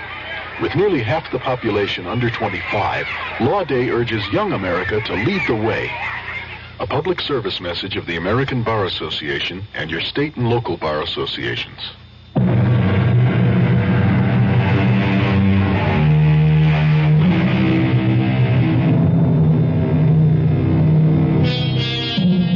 When Steve Nash got off the plane in New York, his chief was waiting to congratulate him. But all the praise and promises of a promotion couldn't wipe out the last look on Helene's face. He knew it would stay with him forever. Our cast included Paul Hecht, Suzanne Grossman, Ruth Warwick, George Petrie, Leon Janney, and Gil Mack. The entire production was under the direction of Hyman Brown. And now, a preview of our next tale. Jenny, that stone ain't gold. And what is it? It's pyrite. What's pyrite? Oh, it's just what everybody calls... Well, it's a sort of metal. Well, anyways, whatever it is, it's real precious to me. It's my lucky charm. Well, that's why you better not let Pa know what you think about it. Why? Well, you know what he's like. He cares about gambling more than he cares about anything, and all gamblers are real superstitious. Now, if he knew you had a lucky piece, especially if he heard the crazy story about you and the school burning down, he'd have it offer you so fast that it'd set your head to spinning. It isn't crazy. You heard me wish on the stone for no school, and now there is no school. That was just happenstance.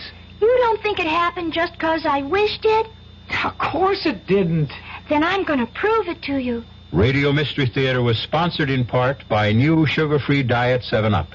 This is E.G. Marshall inviting you to return to our Mystery Theater for another adventure in the macabre. Until next time, pleasant...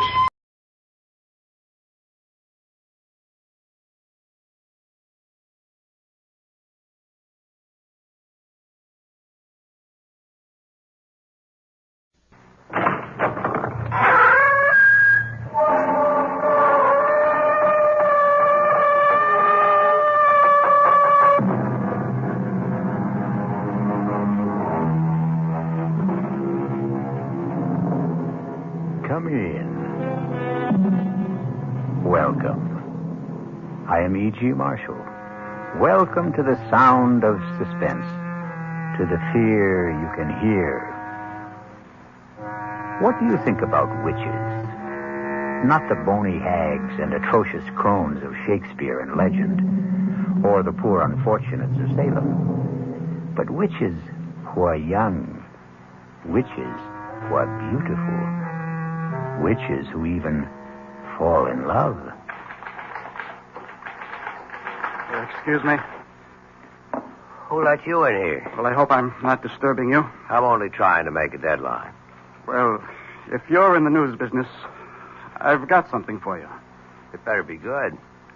I'm going to have to kill my wife. That won't be news till you do it. I know.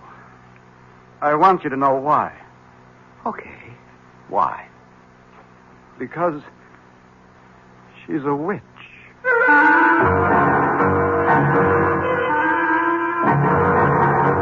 Our mystery drama, I Warn You 3 Times, was written especially for the Mystery Theater by Sam Dan and stars Joan Loring. I'll be back shortly with Act 1.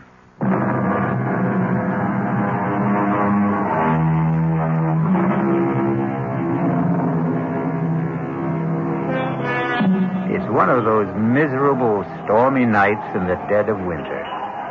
A thick, clinging, wet snow seems determined to smother the entire earth and everyone on it. You'd think that most people would choose the cheerful indoors, a warming fire, a relaxing drink, a comfortable bed. That's the problem with most people. You can't figure them. For instance, consider that line of cars crawling down Main Street, bumper to bumper, skidding, sliding. Where is everybody headed on a night like this? Have we become a race of lemmings? Do we follow some mysterious, unconscious drive? An interesting speculation, but we won't pursue it. We'd better consider the traffic, which has come to a complete standstill. A car seems to be stuck at the intersection. Let's go, sister. That light's green. Oh, officer. Well, what are you waiting for, lady? My husband. Your husband? The light was red, and he said he wanted to step out and clean off the rear window. Hey, mister.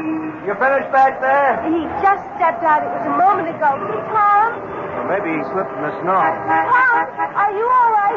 Lady, there ain't nobody around the back. But he just went out. Yeah, to clean the rear window. That's what you said. But what could have happened? Just sit there a minute, lady. Hey, lay off of that horn. I know you got one. What's wrong, officer? Did you see a guy get out of that car up? Did I see a guy get out of the car? Did you? Are the police after someone in a escaped Oh, car? come on, Buster. Just tell me. Did you see a guy cleaning off the rear window of that car up front? Well, to tell you the truth, I wasn't paying any attention. I was listening to the radio. Now, there could have been somebody, but then again, I couldn't say there was. It's not that I'm not trying to get involved, officer. I'm a citizen. I know my duty, but... Well, thank you.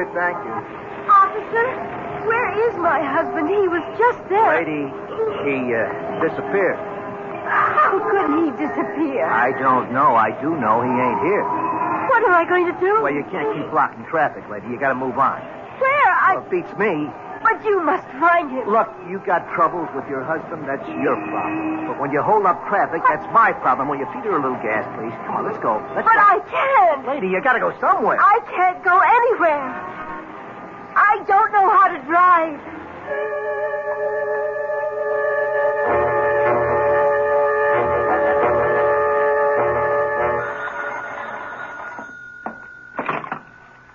Desk, Lieutenant Carroll. Yeah. Nobody wants this guy, you say? Well, technically, that isn't true. His wife wants him. Okay.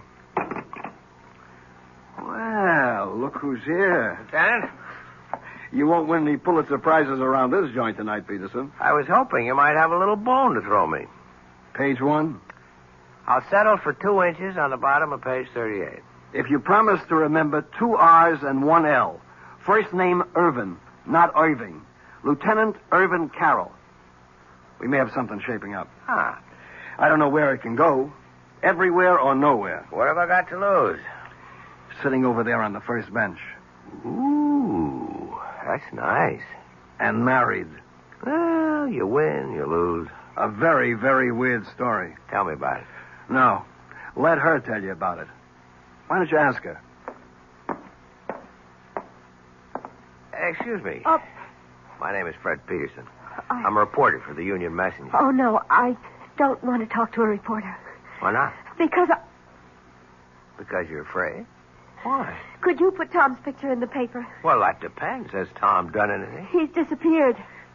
Well, we'd need the how, the when, the where. The when? About an hour ago. Where? On Route 986 at Main Street. How? I don't know. You see, we were driving south. It was snowing hard, and he said, I can't see out the rear window. The light was red. He stepped outside to wipe it off.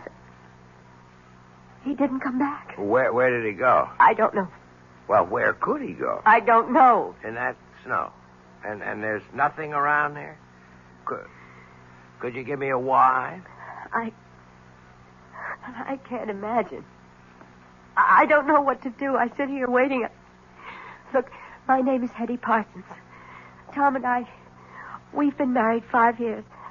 We don't have any problems. I mean, we're very happy. If you print his picture in the story, maybe someone will see it who can help us. Excuse me a minute. Well, Yeah, I think I'll run with it. I don't blame you. I was always partial to girls with honey-colored hair and baby blue eyes. Ah, so you noticed, too. Have you run a check on her husband, Tom Parsons? Well, he's not one of the known bad boys. No record at all. And what did she say he did? He's an accountant. He has his own business in the Barstow building. You looked him up in the phone book? Checks out. They were headed south, huh? That's what she says. If it was a trip, there should have been bags. There were. His and hers? His and hers. How does it look? What do you want from me? I don't solve crimes. I sit here behind the desk. Come on, Lieutenant. This is one for you, Fred. How could a guy disappear just like that? And in that storm. There's no place to go. He could have had a car following in back of them. A friend was driving it, maybe? Well, he had to go somewhere. But why? Right now, we're treating it as missing persons. It's all we can do. He's not wanted for anything. He's a legitimate citizen, as far as we know. He hasn't even done anything to her. At worst, he left her in a car. He hasn't even deserted her. Yet. Who was driving? He was. She can't. Well, that's abandoning her, isn't it? No. At best, we'd have him for abandoning the car. Yeah, excuse me a minute. Listen, Mrs. Parsons. Yes. Why don't you go home? I've got my car outside. Oh, no. I want to be here in case they find Tom. They'll let you know if they find him. No, I don't want to be home alone tonight. I just want to stay here. But it may be hours. It may be even days. Don't say that. I'm sorry. I'm just so jumpy and so nervous. I can't believe what's happened to me. Well, if you're going to sit here, you should have some coffee and a sandwich. Oh, I couldn't think of food. I'll be right back.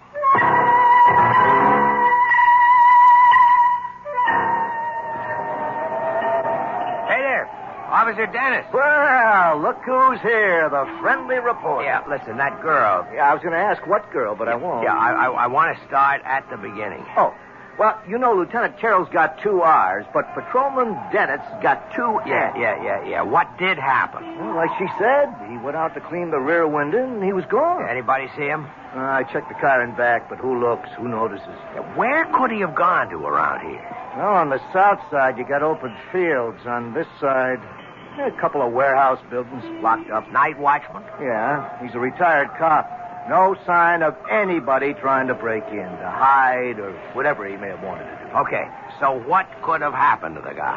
Well, it's all very interesting, but in 15 minutes I go off duty, and I won't have to worry about it.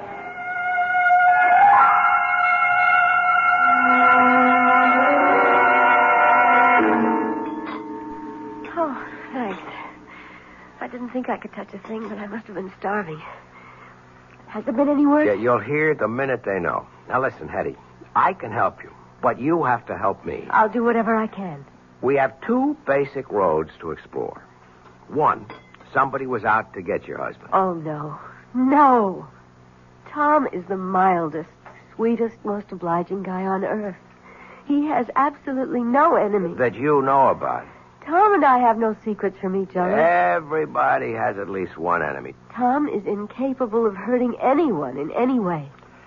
He sounds too good to be true. If he does have a problem, that's it. All right. The second road to explore. He wasn't pushed, he jumped. What does that mean? It means he walked out on you. Oh, it's inconceivable. Why? I've had a liberal education tonight, Mr. Peterson. Call me Fred. No, not yet, or maybe never. I've been introduced to a new world. I've been thrown in with people who basically don't believe in anyone, don't trust anyone, and perhaps they have good cause. Perhaps that's how life is in their world. Perhaps their world is the real world, but it isn't my world. May I ask, do you come from another world? It's entirely possible. I won't call you Fred unless and until we become friends. But that's just a little thing. The policeman who brought me here is a confirmed cynic. So is the lieutenant. And so are you. I must plead guilty as charged. All of you proposed 2 basic hypotheses. A, my husband was ambushed by enemies. B, my husband abandoned me. You can't conceive of people who... they simply don't make or have enemies. You can't conceive of people who are completely in love. I'm not a fool, Mr. Peterson. I read these attitudes. What a wonderful world you live in, Mrs. Parsons. I hope you can stay there always. We're so dependent on each other, Tom and I. We need each other. We're so complete together. But we still have the basic fact of his disappearance. Yes, but all you can see are two alternatives. There is a third, you know. Really? Perhaps he was taken ill suddenly and he just wandered off. Oh, maybe I should go back there. I've already been back there. There's no place he could have wandered off to. Tell me, does he have a history of any sort of illness, amnesia, anything like that? No, nothing like that. Well, then, where are we? Nowhere. Perhaps you are nowhere, Mr. Peterson. Okay, tell me where you are. I have faith. I believe Tom will be found, or he will find himself, and he will have an absolutely reasonable and rational explanation. I hope so. Hetty! Oh! Hetty! Tom! Oh, Tom, darling. Tom, what happened to you? I was so scared. Oh, darling, you're all right? Hetty, are you all right? Yes. I don't understand. I happened to tune in the news, and there it was. Tom Parsons, accountant, with offices in the Barstow building, had disappeared under mysterious circumstances. Tom, I was so worried. Mr. Parsons was driving with his wife. He stepped out of the car to clean off the rear window, and... Hetty, what did you tell them? I wasn't in the car with you. I was at home. Well, here we have the story of two people who love each other deeply, who trust each other completely. It sounds like the Garden of Eden. But we all know what happened back there in the traffic and the snow. We shall return shortly with Act Two.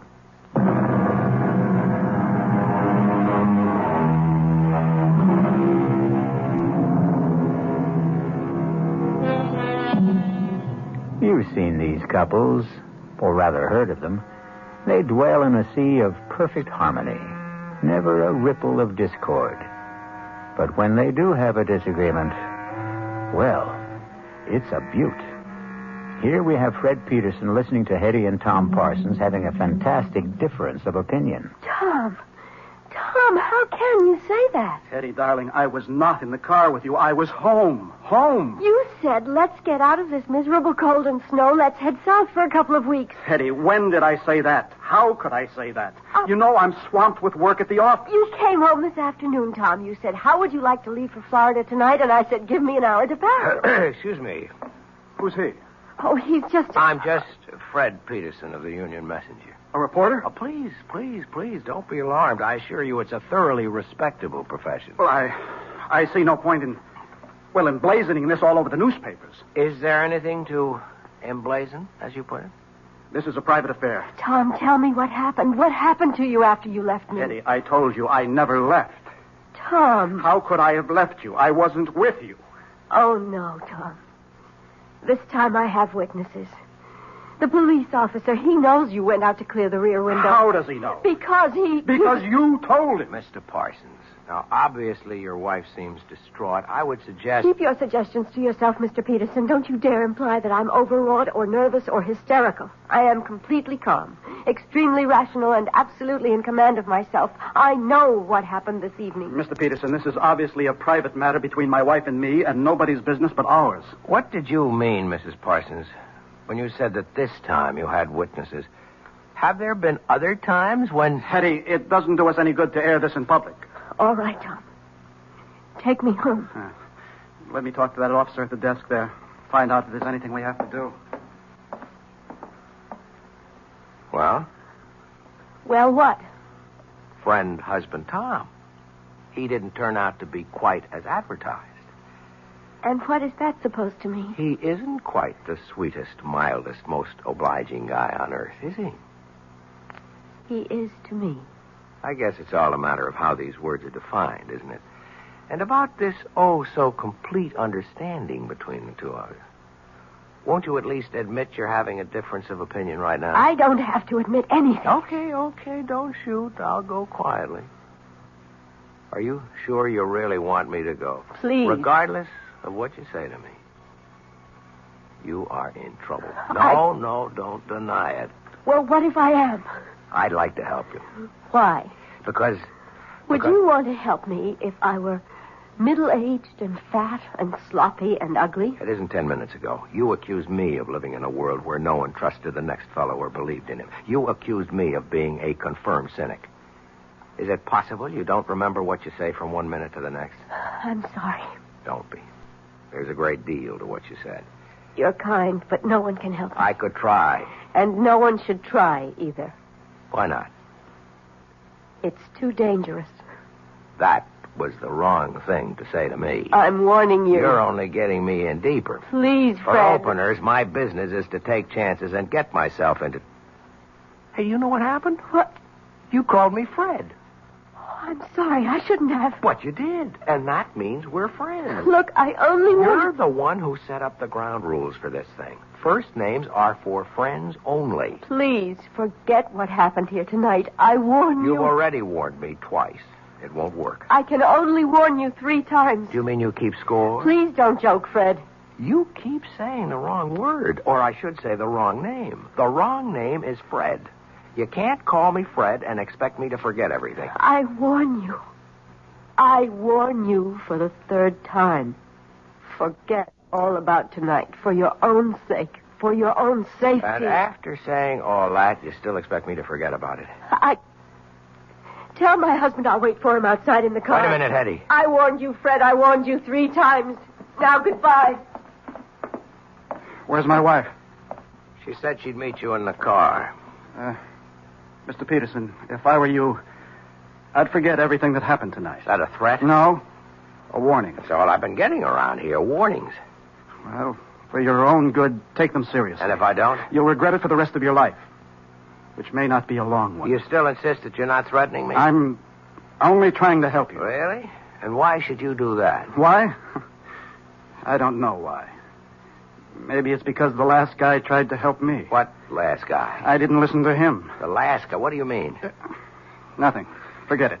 You know, with you and your wife, it seems, everything turns out to be nothing and forget it. I don't think it matters now. I have an idea it's already too late for you. I'm sorry. Good night, Mr. Peterson. Hey, Fred. Fred? Yeah, Lieutenant, I'm coming. Well? Well, what? There's nothing there for us boys in blue. What's in it for the 4th Estate? Looks like he's trying to drive her nuts. It could also be the other way around. I don't think so. Because of that honey-colored blonde hair? Lieutenant, you always know where the exposed nerve is. Just stop and figure it. Couldn't this also be her way of trying to drive him nuts? As a reporter, I would have to say yes. But, as a man? I don't know. Well, you got a problem, Fred. How are you going to tackle it? As a reporter? Or as a man?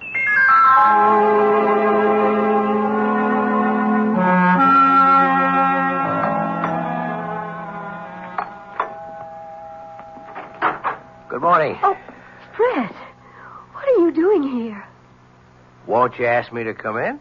Well, You could also offer me a cup of coffee. It's been a long drive on a cold morning. Oh, well, I suppose you might as well come inside. How gracious. I'm sorry. I'm still upset, and you should know why. Come into the kitchen. I was just pouring myself a cup. Thanks.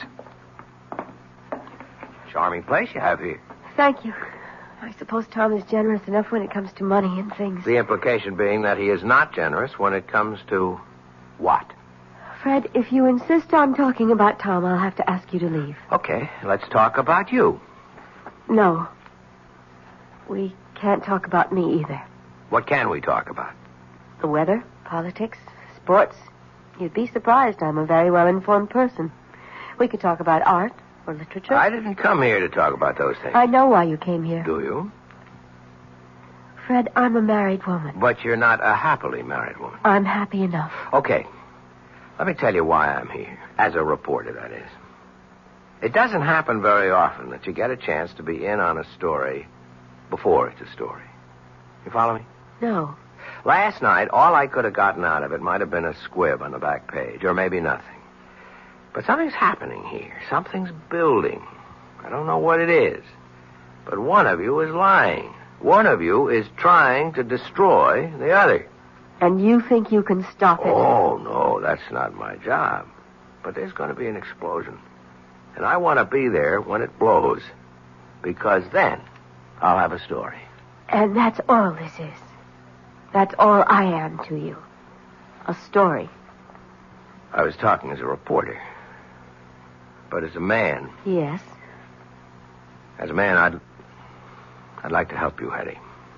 Even if it meant losing your story? Yes. I'd like to believe that. Why can't you? I tried to warn you, Fred. Look, we had all that last night. I can't warn you anymore, but remember, I did warn you. Yeah, sure. Don't brush it aside, Fred. Hetty, on the general subject of warnings, I've had a few in my day. From gangsters, from politicians. I mean from people who had clout. But I did warn you. Look, if you want me to, I'll sign a receipt. Let the record show that you warned me. You were right. He is trying to destroy me. Ah, finally. Why? I don't know. Okay, let's go through the standards. Is he after your money? I don't have any. Another woman? I don't think so. Is he tired of you? I don't know. Well, none of this is very helpful. I'm sorry. What was this business you were giving me back in the station house about your perfect marriage, about your perfect husband? Because he is. It's just... Well, now and then he imagines things like last night. What's now and then? Oh, every few months. One time he stranded me up in Maine. Another time we were supposed to go to Europe. He told me he would be delayed and to get on the plane he would make the next one. And there I was, all by myself in Paris. He denied everything. Has he seen a doctor? Yes. And? It hasn't done any good. Is he overworked? Oh, yes. Well, maybe he needs a long vacation. I'm sure of it. It all sounds pretty simple to me, except for one little item. Why have you insisted on warning me? Because it was the right thing to do. I don't understand. First, you imply that everything is so simple. Then, when I start to believe it, you drop a little suggestion that throws me off balance. I can't seem to get anything definite out of you. Oh, but you did. What was that? A warning.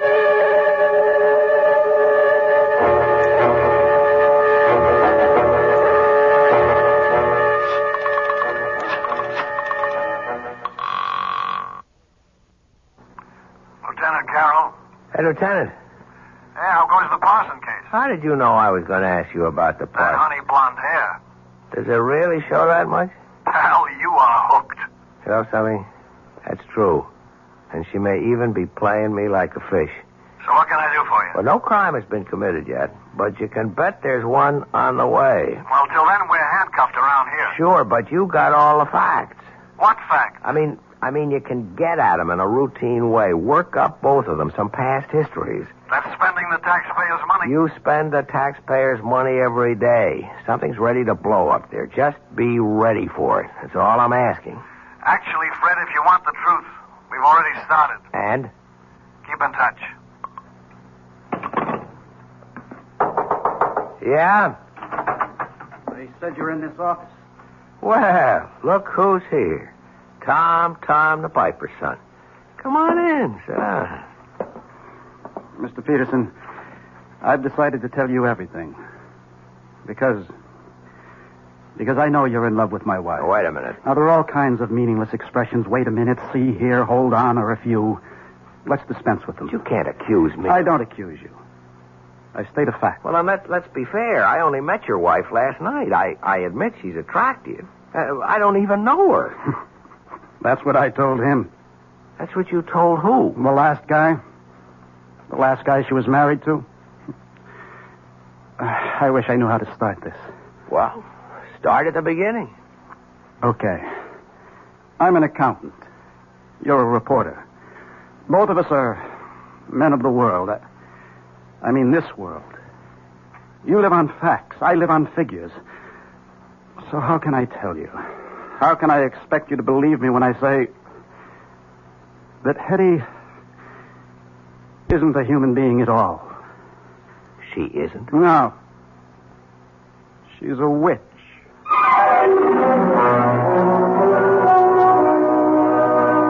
A witch? Yes. That's what he said. A witch. But how can it be? Wasn't all that witch business over and done with more than 200 years ago? Well, that's what we intend to find out shortly when I return with Act 3.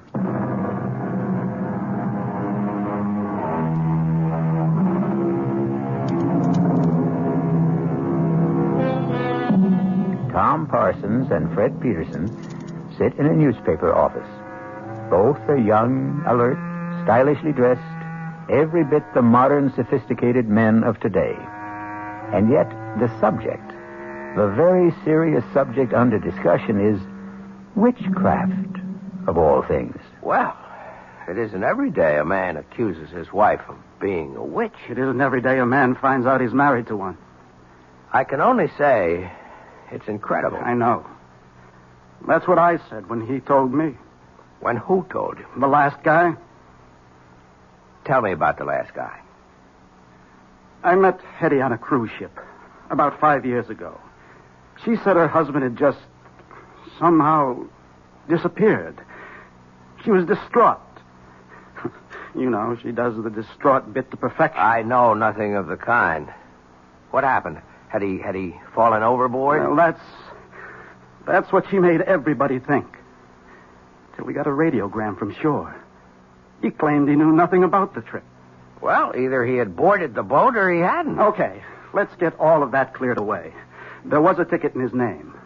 There were some people who claimed they had seen him. The trouble is, there was a pretty drunk bon voyage party.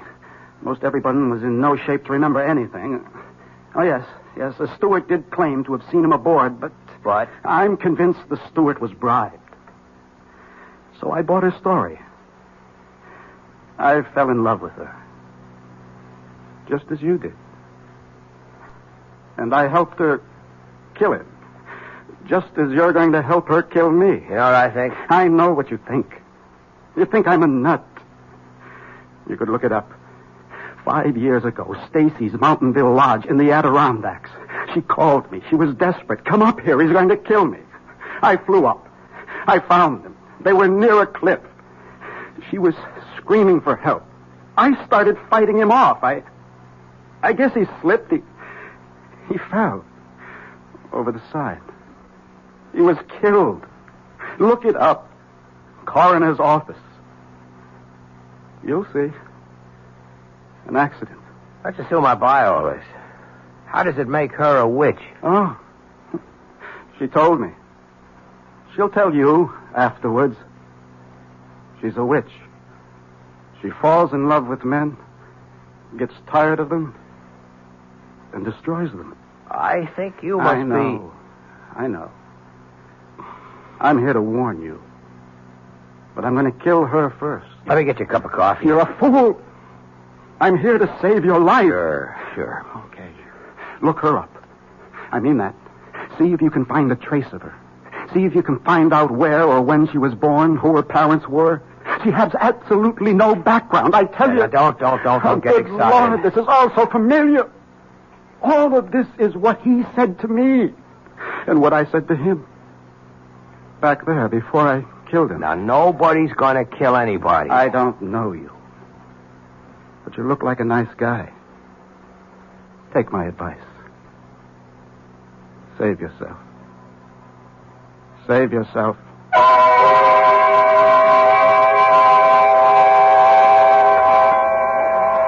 I'm not sure I should be here with you tonight, Fred. Well, you wouldn't let me visit you at home. Oh, it just wouldn't look right. Yeah, but it's all on the level. I'm a newspaper man. It's business. I'm doing a story. I had a very proper upbringing. Where were you raised, Hetty? I'd rather not talk about it. Why? Well, I told you it was proper, but it wasn't happy. I shouldn't say this, but there were times when I thought my parents were ogres. Fred, is something wrong? No. Gee, I just hope I didn't spill anything on you. No. I didn't have a happy childhood. I don't like to discuss it. Here's something we should discuss. I spoke with Tom this morning.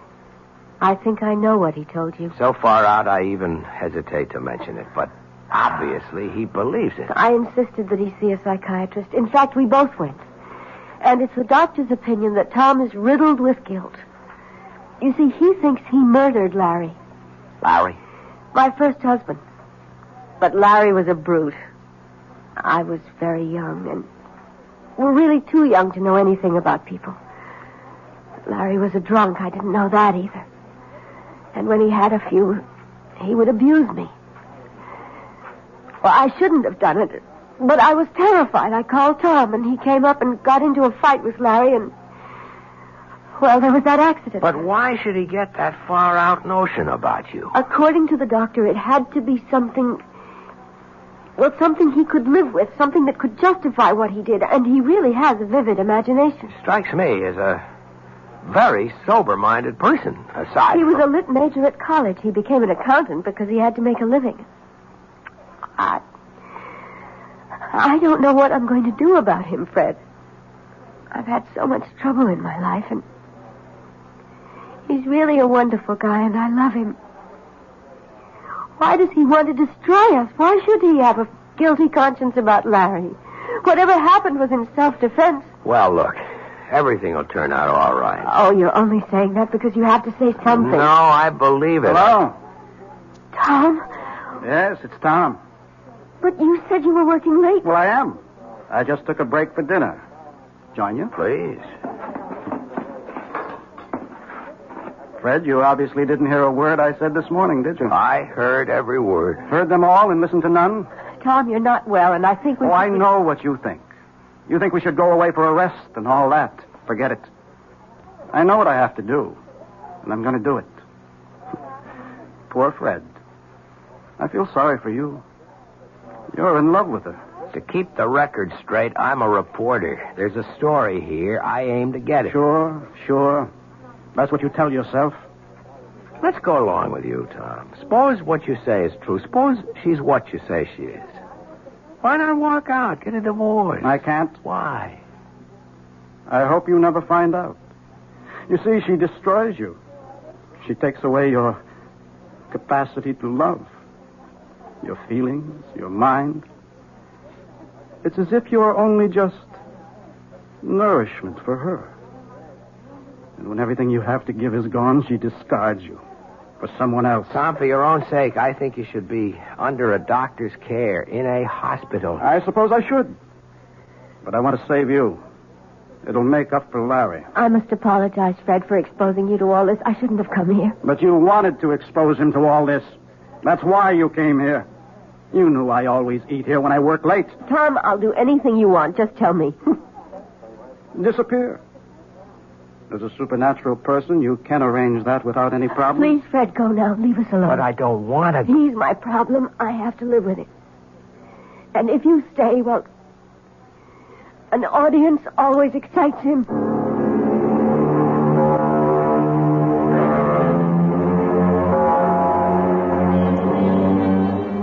Now, look who finally showed up. What happened to that Nobel Prize for Journalism you were working on? Lieutenant, there is no Nobel Prize for journalism. Oh, well, what happened anyhow? I got off it all. Couldn't make heads or tails. Well, we're still on it. As a matter of fact, information keeps pouring in all the time. On her? On him. Funny duck. He was always interested in spirits, that kind of thing. He wrote his master's thesis on something called demonology. Well, there's nothing there for me. As a man or a reporter? Both. You know, I've been married 10 years, and I've never been tempted. But if I could be, she could do it. Oh, that dame is something. I'm surprised at you, Lieutenant. But there's hope for you. If what you say about the husband is true, he winds up in the loony bin, and after a respectable interval, she could be yours. That's what's in your mind, right? You are the most cynical person I know. Come off it. We're two of a kind. I'd even wait for her myself. Lieutenant Carroll. Is Fred Peterson there, please? Hold on, I'll see. It's the girl you love. Cut it out. Okay, the girl we love. You hear? Yeah, I guess I'm here. Take it. Hello? Fred, I'm scared. What's the matter, Hetty? Don't ask any questions. Just come to my place. Quickly.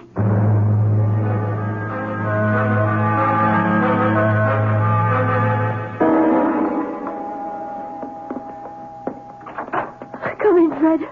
Oh, darling, I'm so glad you're here. Hetty, why are you shaking like that? I'm frightened. I'm so frightened. Please, Hetty, calm down. I'm here. Everything is going to be all right. I know it. I know.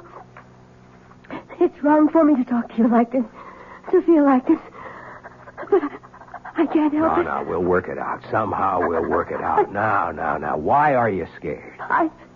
He asked me to take his suit to the cleaners this morning, and I found this in his pocket.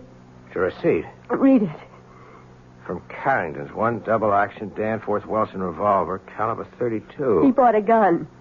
Don't you see? He bought a gun. All right. Why would he buy a gun if he didn't want to kill me? Well, I think we have enough to interest the police now. Are you sure about that? Tom? Well, answer the question, Fred. What do you expect from the police? I have a permit for this gun. I have every right to own it. Look, Tom, I get very nervous when people point guns at me. Maybe it's unreasonable, but do you mind putting that thing away? Well, I will. After I use it. No, Tom. Don't be a fool. You're not a killer. I always thought that. Till just now. Tom, listen. Let's say you're right. That she is a witch, okay? Don't you see? You couldn't kill her anyhow. You'd empty the gun at her. It wouldn't mean a thing. Fine. Why don't we find out? I won't let you. Get away from me, Fred. No. Come on, step aside. Behind me, Hetty. Behind me. Fred, give me that gun. If you move, I'll kill you. Gun. Just lower it. Drop it. I'm going to kill her. No, drop it.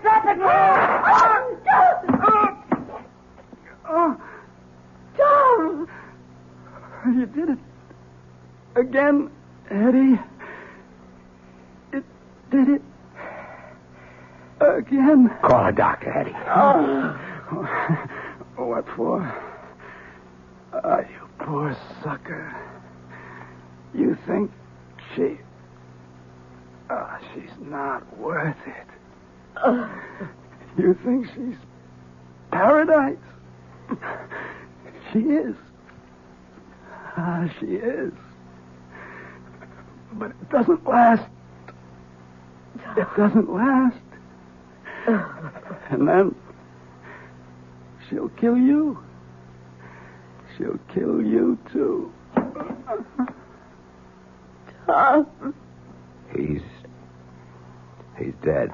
Tom. You saw there was nothing I could do. I know. Better call the police.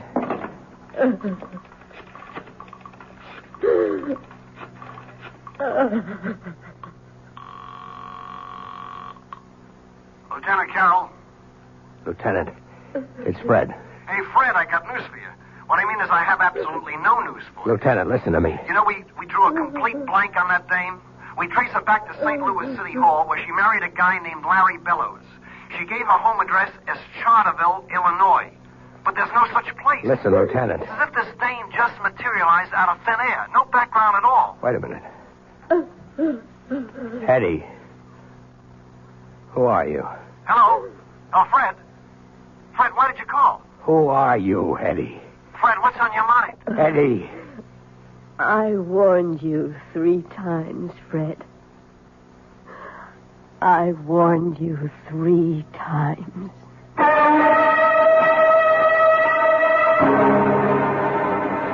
And how many warnings would you have needed?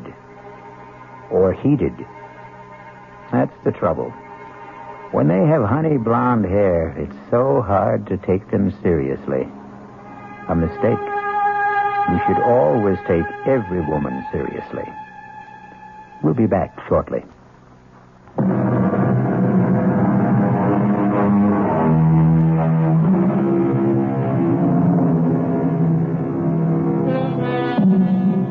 Are there really witches?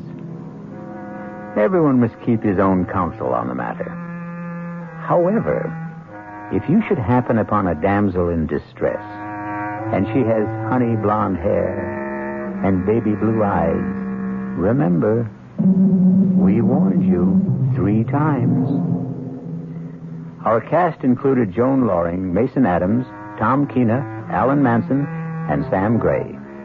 The entire production was under the direction of Hyman Brown. This is E.G. Marshall inviting you to return to our Mystery Theater for another adventure in the macabre. Until next time, pleasant dreams.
Our mystery drama, A Private Demon, was written especially for the Mystery Theater by Sam Dan and stars Norman Rose. It is brought to you in part by Ace Books.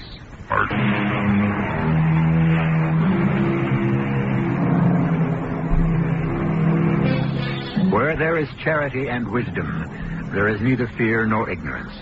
Where there is patience and humility, there is neither anger nor vexation. That's what Francis said about charity, wisdom, patience, and humility. But, of course, he could practice them to the full. After all, he was a saint. We lesser mortals are not so happily situated.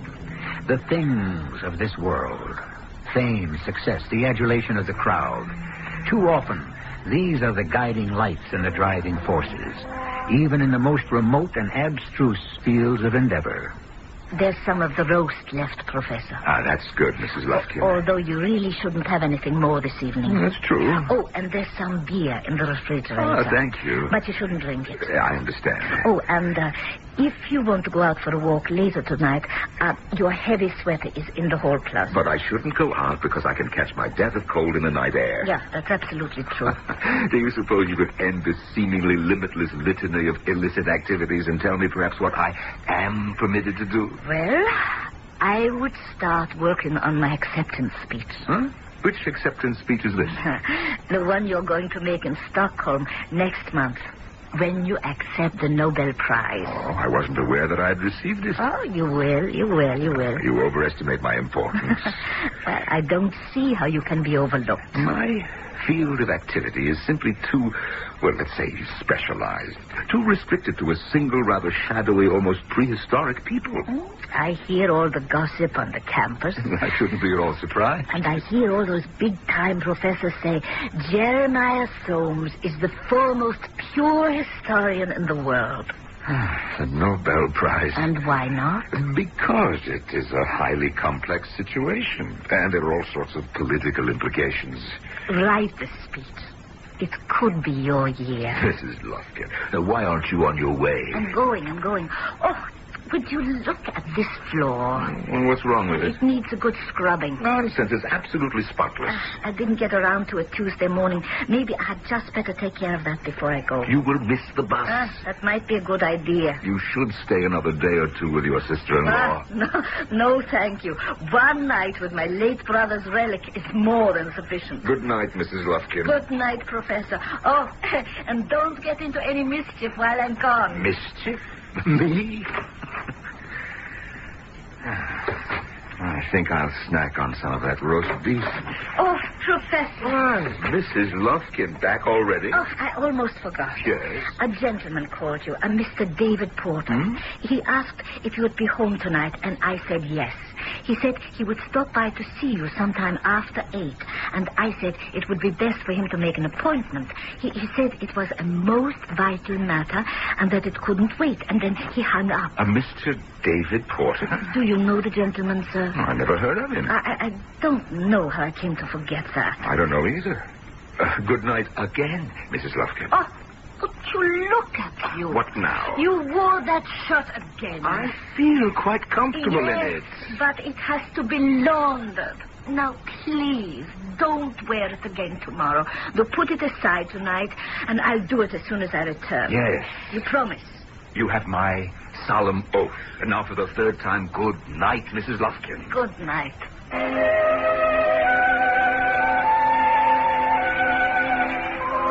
Professor Jeremiah Soames? Yes. My name is David Porter.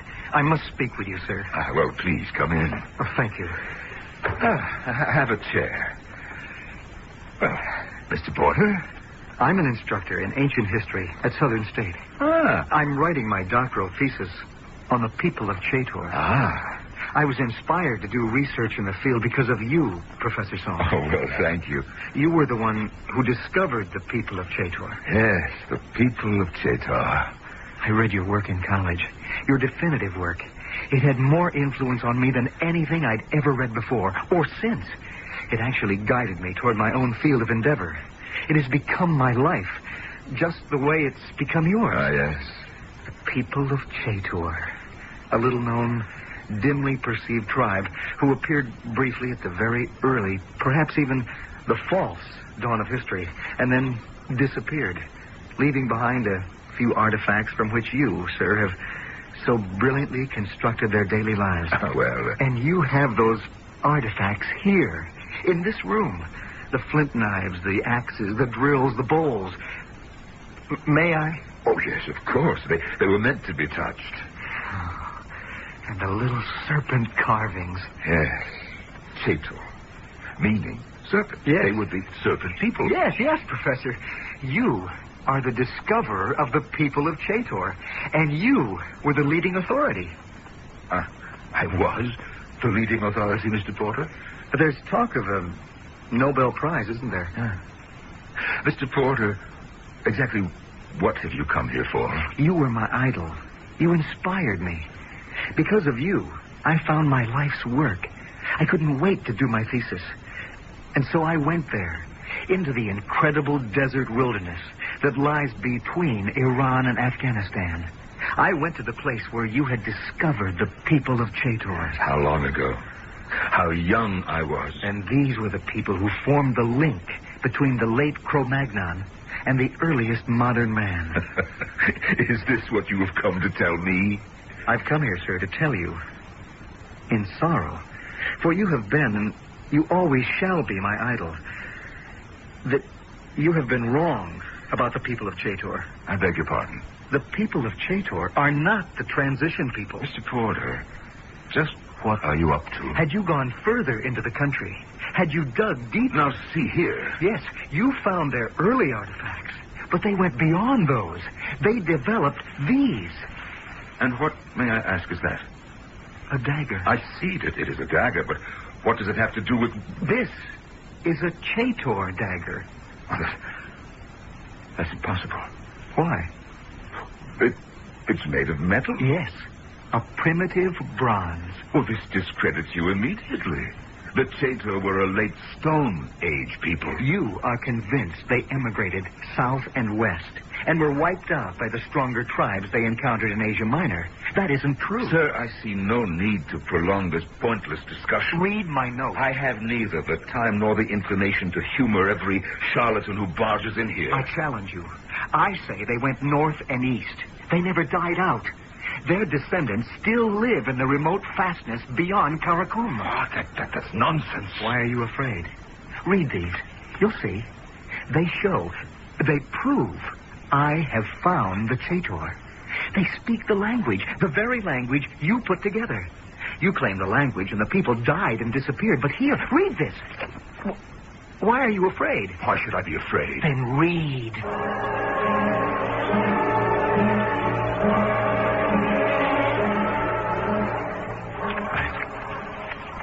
I do not believe a word of this.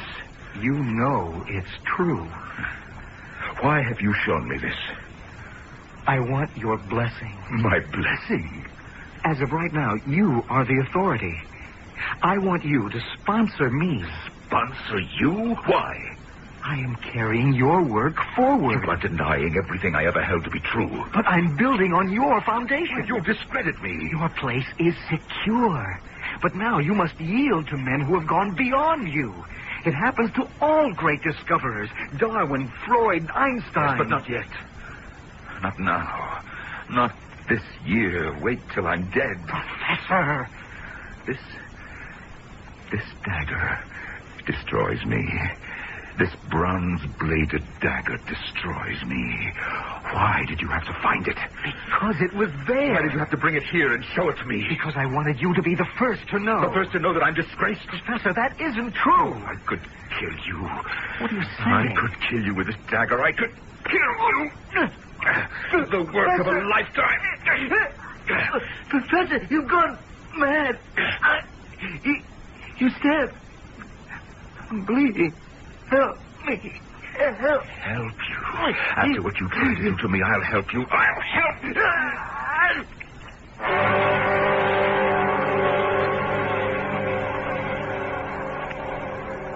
Professor Soames? Yes. Your office isn't easy to find. Which is only fitting and proper. You see, my specialty concerns an obscure and out-of-the-way people, so I have been assigned an obscure and out-of-the-way office. I'm Lieutenant Barnett of the city police. Or if it has anything to do with tickets to the annual policeman's benefit... I'm afraid that's not why I'm here. Well, I do have a class very soon. Is it important? Yes, sir. It's murder. Murder? Why, well, how may I be of assistance? Mr. David Porter was killed last night. David Porter? Did you know him? No. We understand that he was supposed to have visited you at home last night. Oh, yes, of course. But, well, you see, that wasn't what you had asked me. You asked me if I knew him. No, the man was a complete stranger. But you did see him last night? Oh, yes. When? Oh, it was just a bit after 8. May I ask the purpose of his visit? Of course. You see, he was a teacher of history, and he wanted to consult with me on a specialty of mine. That's right. You're the Professor Soames everybody's talking about. Everybody? Well, there was a piece in the papers about you being up for a prize. No, that's the merest speculation. But what a shot in the arm it would be for this old town, huh? Well, anyhow, you'd never seen this David Porter before, huh? No. Do you mean that after he left my house last night? His body was found in his car. It was parked just off exit 18 on the interstate. What had happened to him? He was stabbed to death. Oh, no. We figure he stopped to pick up a hitchhiker. Whoever it was killed him. Oh, horrible. Everything he had on him was gone. His watch, his ring, his wallet. His wife says... His wife? Yeah, he was married. It's kind of tough on her. She's going to have a baby. Oh. What time would you say he left your house? Well, it was well after 9. Yeah, and by 10 o'clock he was already dead. That's when his body was discovered. Oh, I feel so badly, Lieutenant, so badly. I don't think that I can ever forgive myself. Why? What'd you do? Oh, it's for what I didn't do. I don't understand, sir. Well, you see, he had come to me with a perfectly ridiculous hypothesis. And I'm afraid I dismissed him out of hand. Well, it's unforgivable, but I'm afraid I laughed at him. Professor, if it was ridiculous, like you say it was, what else could you have done? Well, I might have been kinder to him, Lieutenant. Just a little bit kinder. Oh, yes. Much kinder and certainly not nearly so sharp. Well, Professor Soames is one of the most intelligent criminals we've had around here in a long time. And considering that he had to play this one by ear, he's not doing it all badly so far. However, this is only the end of the first act. Got it.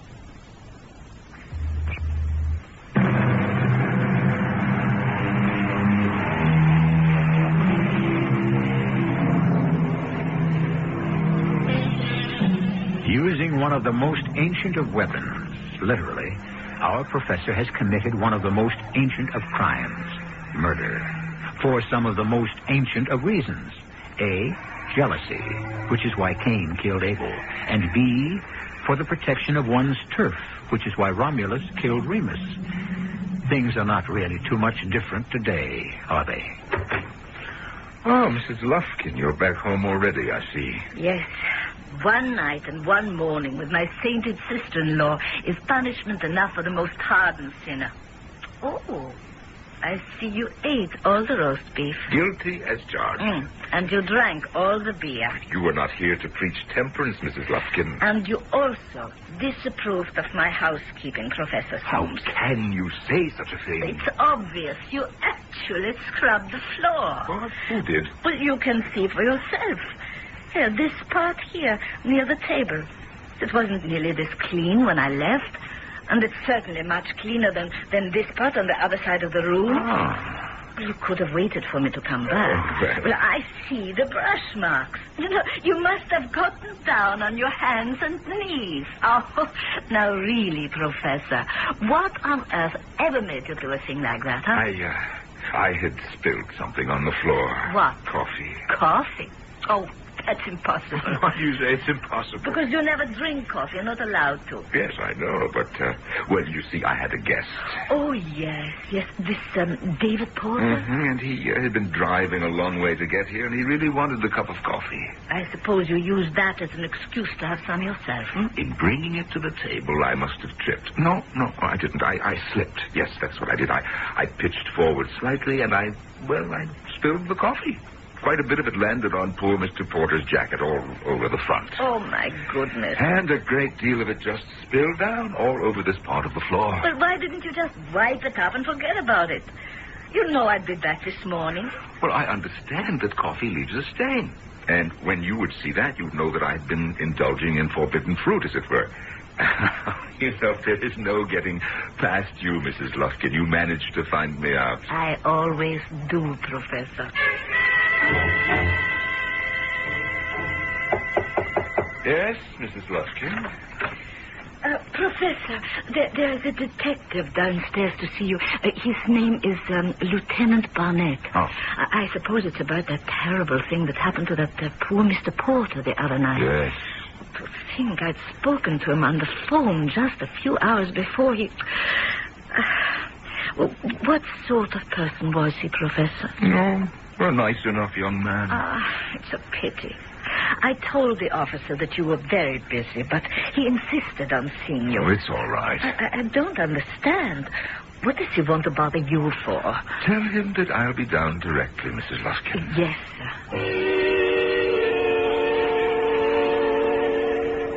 Sorry to bother you again, sir. You know, that's odd. I've heard that so many times. I've read it in so many novels. The detective always says that. Well, you know what they say. Life imitates art. Yes, I'm sure. Now, how may I help you, Lieutenant? Well, the dead man's wife, the widow, Mrs. Porter, as you know, she's been in a state of shock. Actually, I didn't know. But it's understandable. She said that her husband had come here to see you on some scholarly matter. Yes, that's right. I believe I told you that. When we found him in the car, everything of value had been stripped from him. I remember that you had mentioned it. His wife said he had an attaché case. He used it to carry his papers. They were important to him, the papers. The attaché case was missing. Now, did he have it with him when he called on you? Did he have an attaché case? I would assume he must have. After all, you said he had come to you with a perfectly ridiculous hypothesis. I would assume it was in writing, and you saw it or you read it, didn't you? Oh, yes. Those papers, were they in the attaché case? Yes, right, of course, naturally. Okay, so we have established the fact that the attaché case was here in his house. Yes, I remember it. Could he have left it here? Oh, no. I mean, why? I don't know. Maybe wanted to leave his material with you so that you could consider it, No, you know? No. I told you that I had already dismissed it as ridiculous. Oh, yeah, that's right. Is it possible he could have forgotten it? Well, how could he do that? Once again, I don't know. What I'm saying is, perhaps he was so upset that he just... Oh, wait. Was he upset when he left? Was he upset? I guess it would have only been natural, huh? Oh, yes, of course. So he could have left without it. I haven't seen... No, just wait a moment. Mrs. Lufkin, perhaps my housekeeper. Oh, yes, Professor. Mrs. Lufkin, have you seen an attaché case around here that does not belong to me? It's Lieutenant, I'm afraid I don't remember what it looked like. Well, according to Mrs. Porter, it's very old and quite scuffed. Kind of brownish in color. Mrs. Lufkin? No, sir, no, I haven't seen anything like it. It wasn't there in the car with his body. Well, the killer must have taken it with the other things. Well, from the looks of it and the shape it was in, it wasn't worth stealing. And yet, Lieutenant, it's missing? Oh, yes, ma'am, yeah. The attaché case and everything in it. Yes, I remember now. Yes, he did have it with him. He walked out of the door with it. Oh, then that takes care of that. Well, why would a criminal want that attaché case? Or what would be in it? Well, who knows what passes through the criminal mind, huh, ma'am? Yes. Oh, I wish that I could help you, Lieutenant. Well, I wish someone could help me, Professor, because, frankly, right now I'm stuck.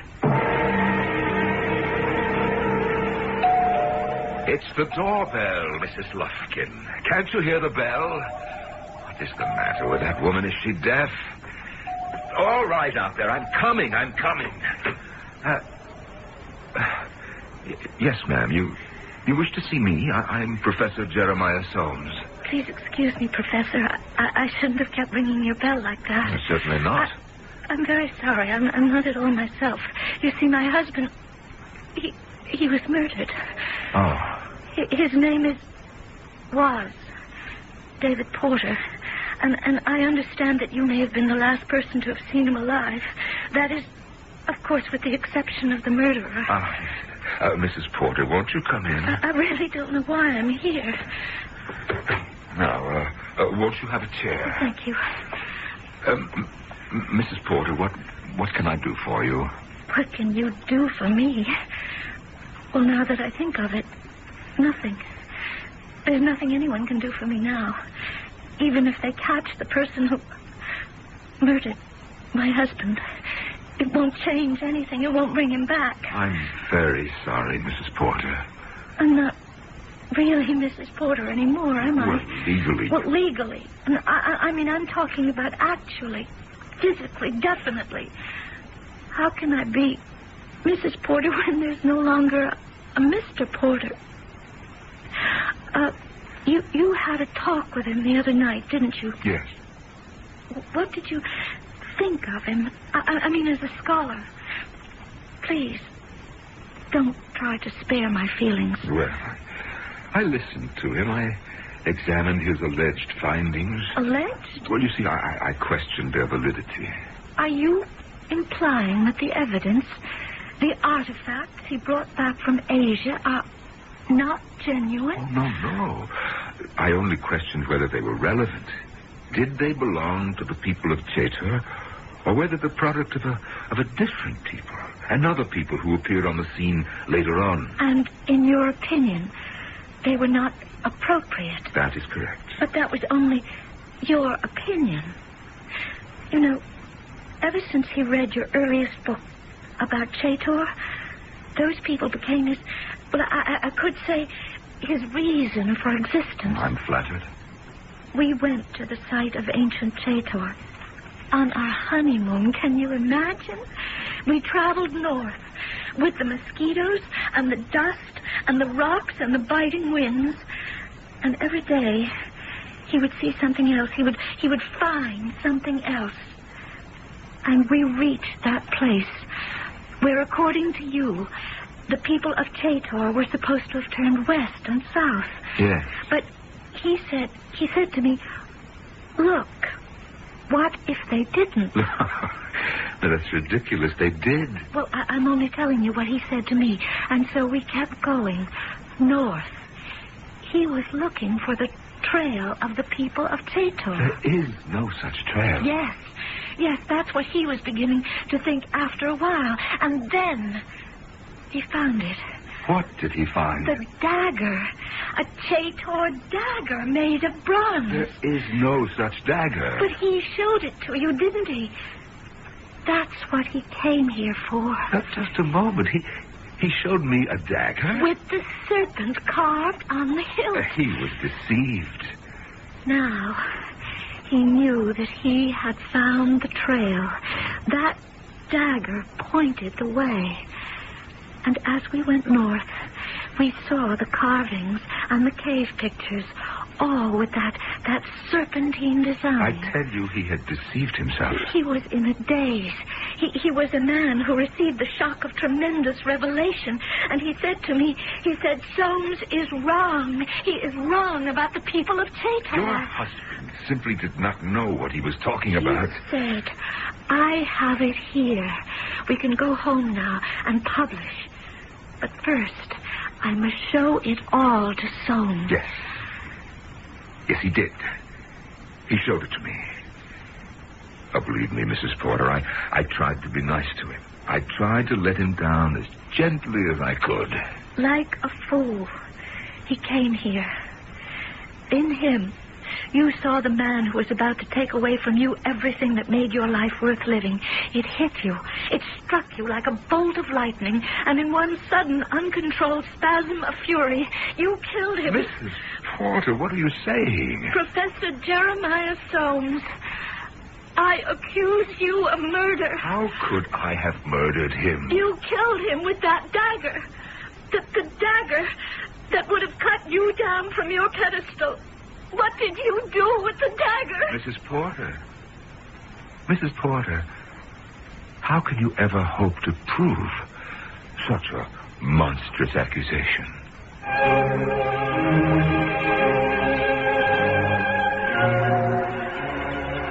She doesn't have to prove it to our satisfaction. We know it already. But we don't count. First, she'll have to convince the police, and then a jury. But of course, she would have no problem at all if she could manage to convince a certain person, and you know who that person is. That will be the business of Act 3.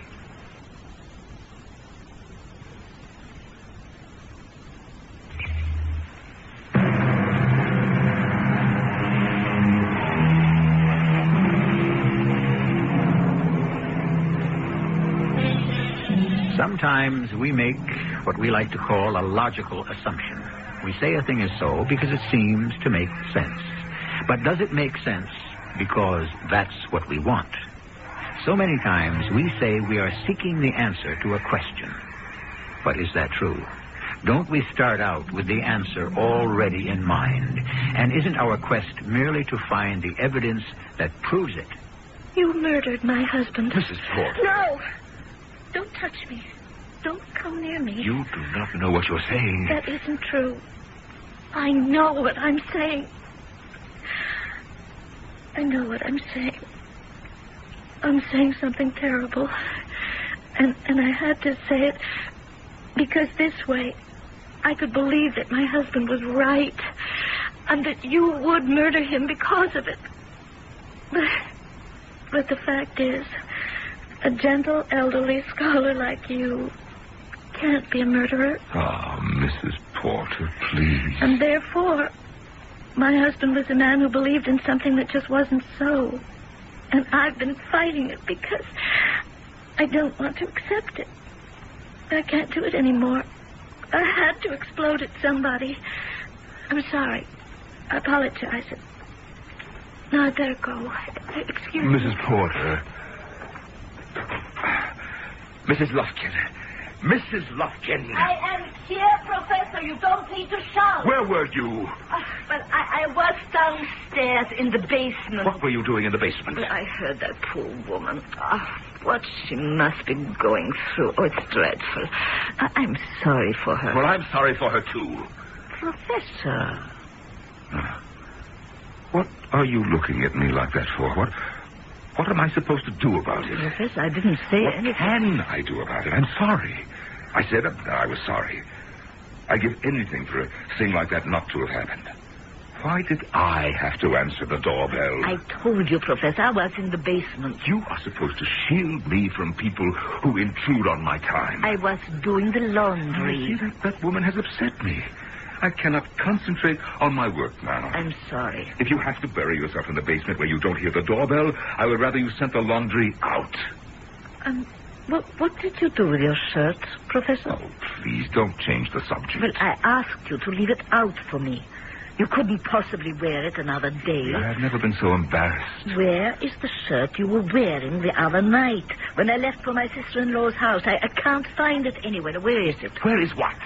Your very good all-cotton shirt. I would like to put it in the machine. It washes so beautifully. No, it doesn't.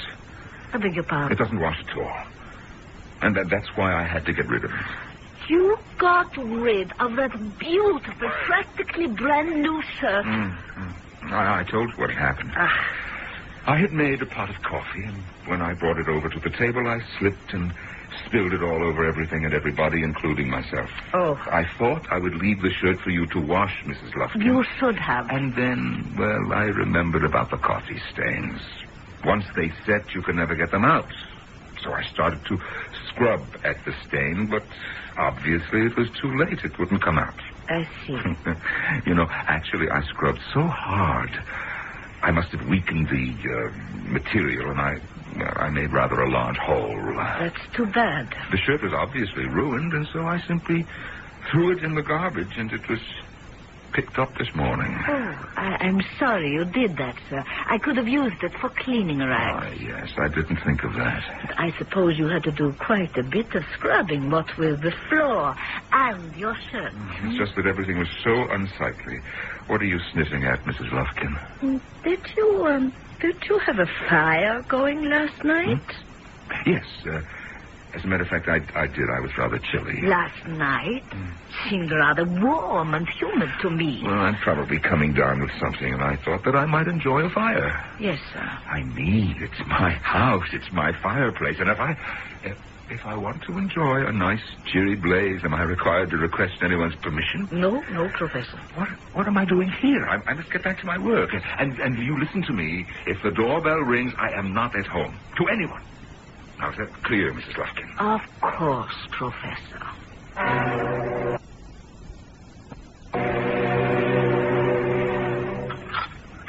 You haven't touched the veal, Professor.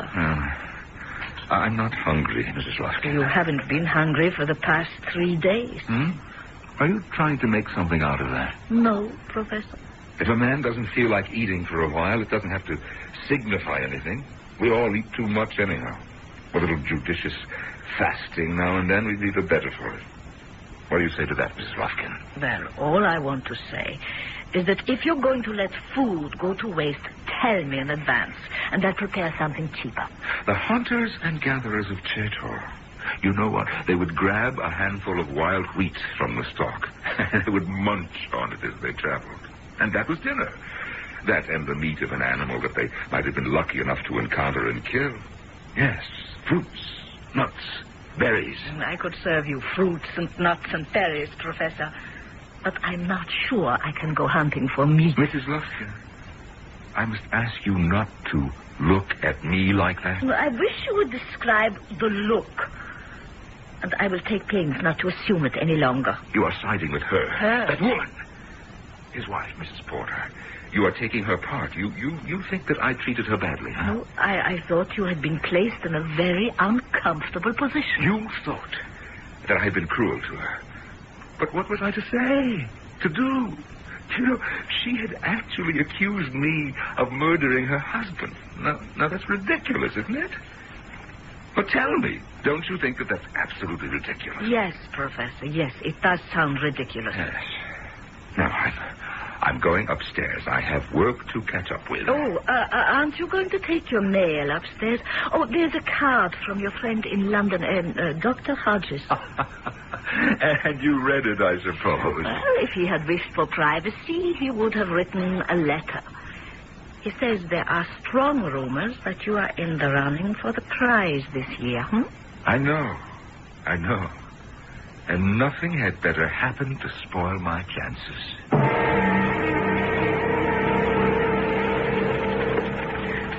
Lieutenant Barnett. Yes, ma'am. Come in. Sit down. You, look familiar. My name is Mrs. Muriel Lufkin. Oh, yes. Now I remember. You're, Professor Soames' housekeeper. What can I do for you?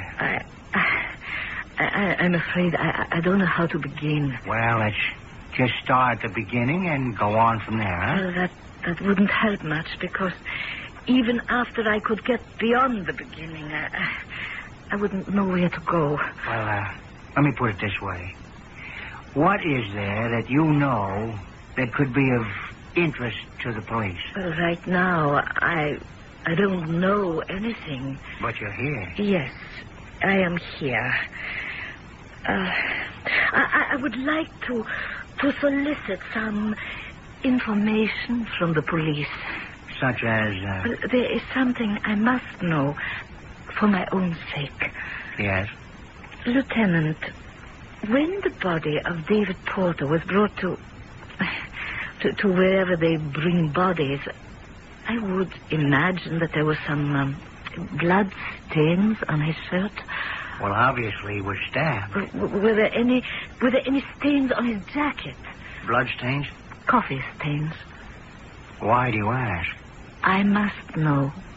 Mrs. Lufkin, it's hardly the business of the police department to satisfy your curiosity. But it isn't idle or morbid curiosity, Lieutenant.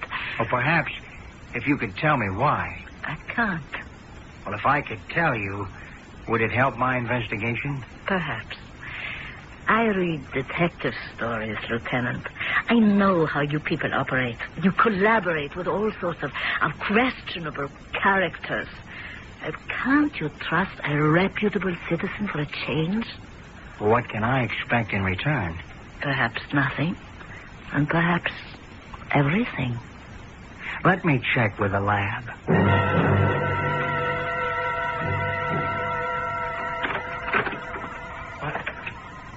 What are you doing here, Mrs. Lufkin? I'm cleaning your office, Professor. You never clean my office. I told you when I hired you that the rest of the house could be spotless. But I don't want anyone misplacing my books and my papers. Yeah, well, nevertheless, I have been cleaning your office. Secretly. Once a week, I come in here and I remove the top dust. What were you looking for? What would I be looking for? Did she ask you to find it? Did who ask me to find what? Mrs. Porter. The two of you stick together, huh? Now, don't lie to me. I know what you're looking for. It's in the closet. Right in here, you see? The dagger. Yes. The bronze dagger. How did you find out? You said you had spilled coffee on his coat. There weren't any coffee stains. Did that mean you were lying about the coffee? Yes. Then why did you scrub the floor and dispose of your shirt? What other stains could there have been? Blood? Oh, why did you have to find out? You wanted me to, Professor. What? How can you say that? I am not a detective, but I am a housekeeper. You did everything to arouse my suspicions. Now listen to me, Mrs. Lufkin. You have been with me for 10 years. You're not going to tell the police. No, I won't. But you will. No, never. No, not this year. Not when I'm so close. You will have to. I don't have to do anything, Mrs. Lufkin. Now, don't force me to kill you. You wouldn't kill me. I can do it. I'm bigger than you. I'm stronger. I have the knife in my hand, and I am standing between you and the door. I know all that, and I still say you won't do it. Poor David Porter. He caught you at a terrible moment, unaware, with your defenses down, when your demon was in command. Now, you listen to me, Mrs. And I know that demon inside you, too. I know how you would rage silently against the obscurity and the neglect. How it ravaged you to see lesser men than you receive their honors. And then, at the last moment, along comes this youngster and, Well, you see, I don't know what happened to me. I don't know. do, yes. For the first time, I did not think of the work, only of the fame. Had you been in command, you would have welcomed that young man, proclaimed the value of his discovery, and you would have been hailed for it. What am I going to do now? Now? Well, you can either kill me or call the police. Yes. Well, I don't know the number. I'll get it for you. Dear Mrs. Lufkin, how am I going to get on without you? You might not go away for long, Professor. It was completely unpremeditated, and you weren't yourself. And now, you had better give me that dagger. Yes, the bronze dagger of the people of Cheto, with the serpentine insignia on the hilt. Only one time in over 19,000 years was it used to shed blood. And hopefully, the last.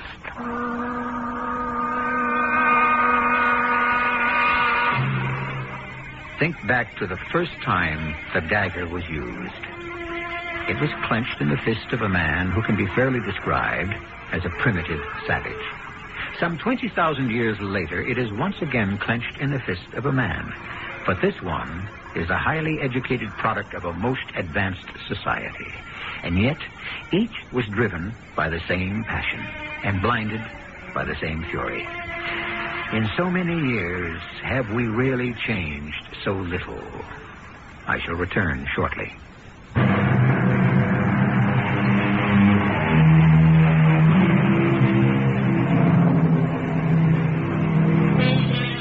Mrs. Lufkin spoke of the demon inside Professor Soames. Yes, each of us has a demon that is like another self. Rudyard Kipling understood the situation very well. He wrote, "When your demon is in charge, do not try to think consciously. Wait. Drift." Yes, one should neither fight one's demon nor obey it. Just wait till the storm dies down. Our cast included Norman Rose, Carol Teitel, and Bob Caliban. The entire production was under the direction of Hyman Brown. This is E.G. Marshall inviting you to return to our Mystery Theater for another adventure in the macabre. And before you venture to disagree, consider that despite a few perfectly normal intervals of doubt, she does enjoy a happy marriage. I'll be back shortly.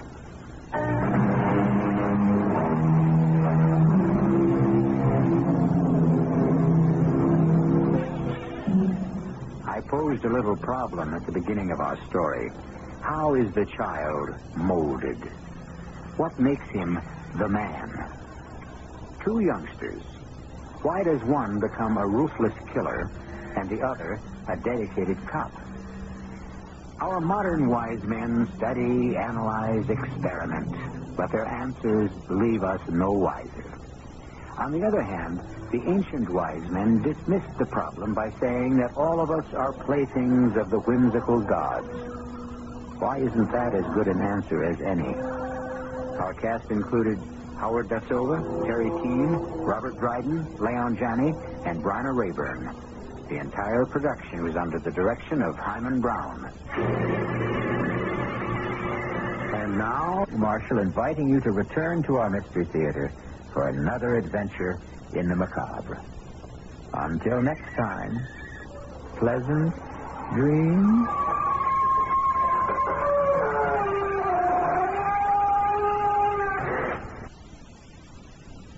Tonight, partly cloudy with a low in the low to middle 60s.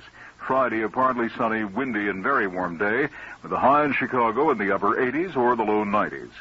At Midway Airport, it's 63 degrees. At the lakefront, 61. At O'Hare Field, 58. The humidity's 53%. The wind southeast, 6 miles per hour. Hi, I'm from the CCC. The CBS Radio Mystery Theater presents...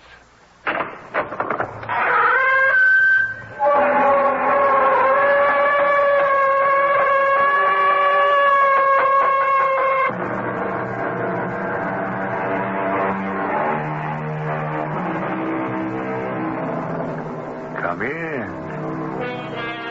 Welcome. I'm E.G. Marshall. All the world loves a love story. Adventure is absorbing, mystery is marvelous, and suspense is superb. But of all the categories, give me first the tale of the old house, the creaking stairs, the wind that moans about the eaves like a human voice, and the jagged flashes of lightning that tantalizingly reveal only the suggestion of the shapeless white figure gliding through the driving rain. The ghost story. Such a one as I bring you now. I want my baby. It's her. The woman in the mirror. Help, please, help. We shouldn't have locked her away, Christopher. She's trying to tell us something.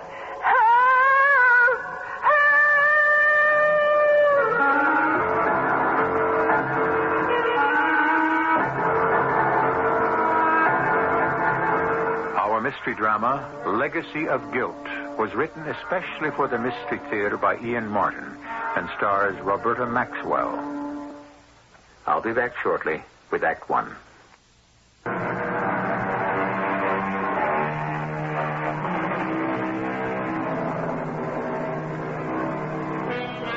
The house is some 40 miles outside New York, perched on a bluff over the Hudson.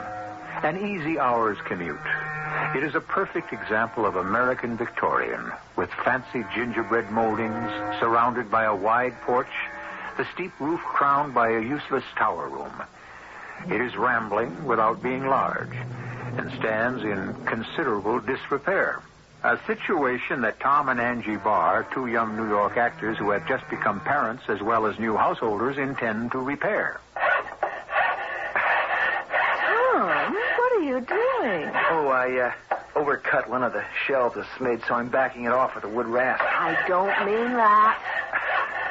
It's after dinner, and this is supposed to be your day of rest. Angie, Sunday's the only night off I get from the play. Exactly. So you ought to spend it with me, to say nothing of your son. Honey, I spent all day with you and the baby. That was a hardship? Oh, come on. You know it wasn't. Hey, what's the matter with you? Something wrong with his nibs? No, he's fine. Sleeping like a... baby? What else? Oh, darling. Angie.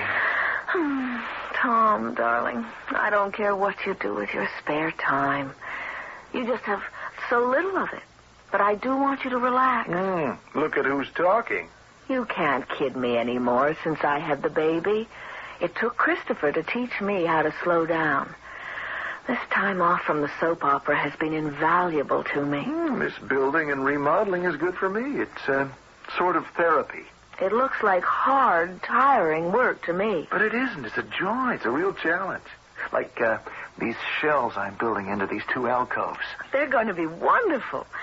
We've got crates of books, and the shelves balance the ones around the fireplace on the opposite wall. Now, that's just the point. Why does the wall stick out in the middle here a couple of feet? I thought we knew all about that. It's because the big kitchen fireplace backs up on this, and the stick-out part here is the chimney and the flue. That's what I thought at first, but look, what if it was a double flue, and behind this is a second living room fireplace? So? What if it is? Angie, can't you see? If the living room here had opposing fireplaces, how it'd make the room stunning instead of just plain marvelous. I see what you mean.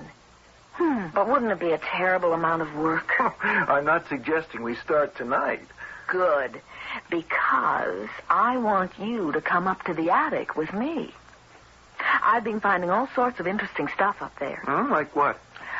Something that would please me and make me happy if it could be salvaged. An old mirror and vanity. I thought they might be just right in the bedroom. If there's anything connected with the bedroom I haven't provided so far, by all means. You idiot. Come on, darling. Let's have a look at your vanity in the attic.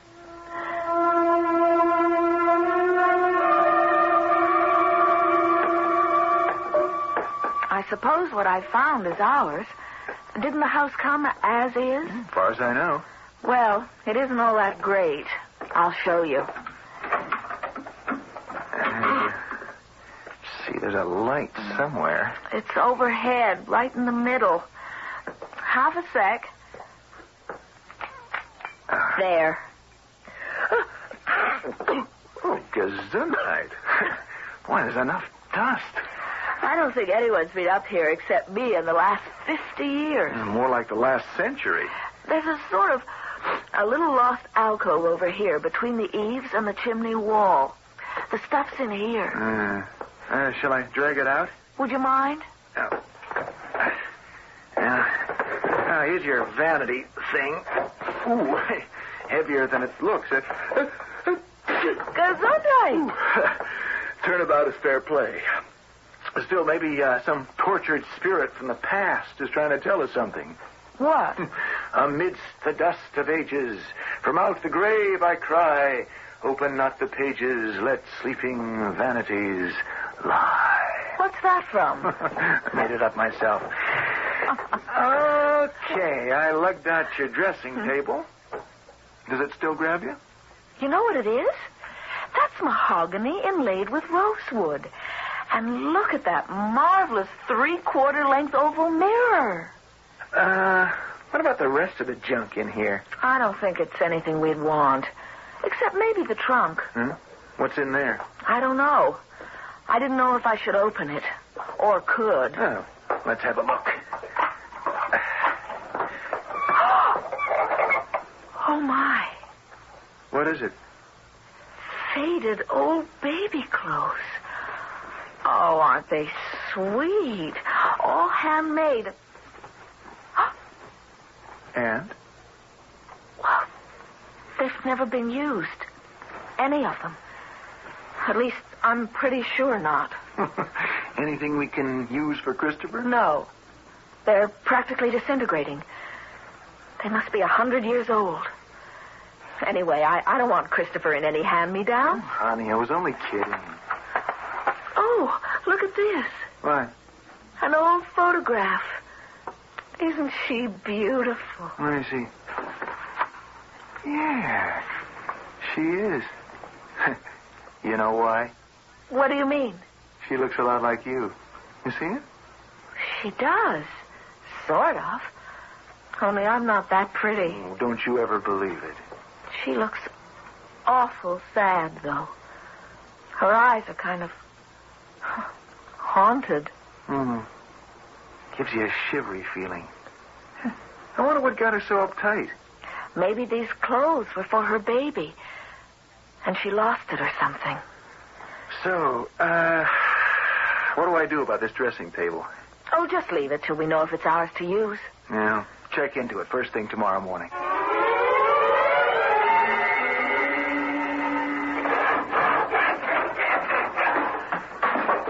What a racket.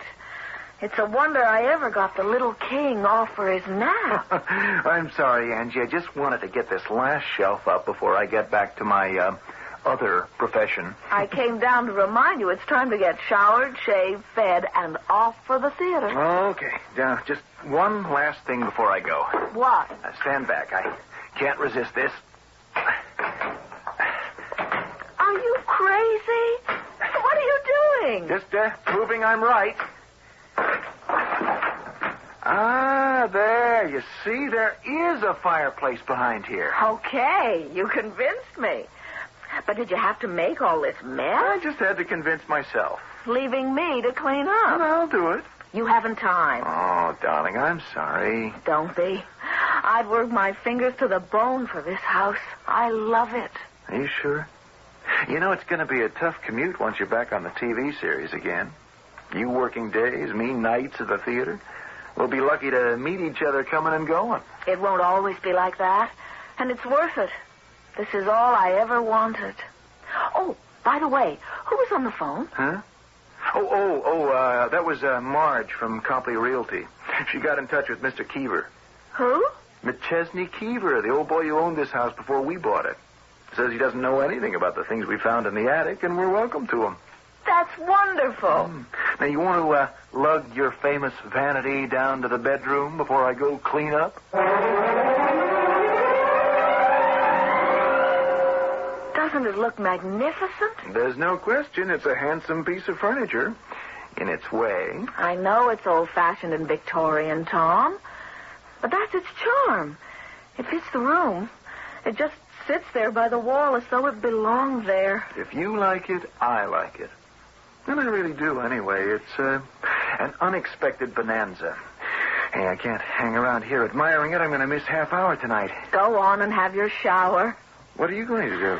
Oh, just take a sponge and clean up the mirror a bit. Why don't you do it tomorrow instead? You look tired.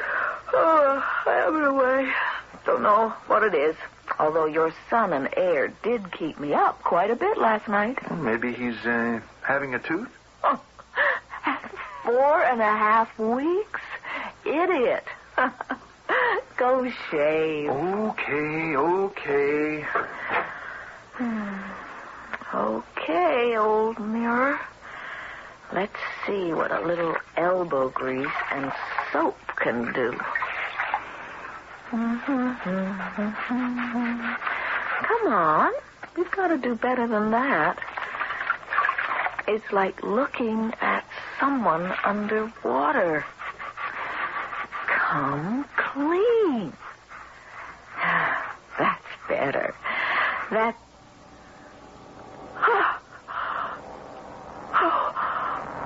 Oh, no. That's not me. That's... who are you? Who do you want? Who?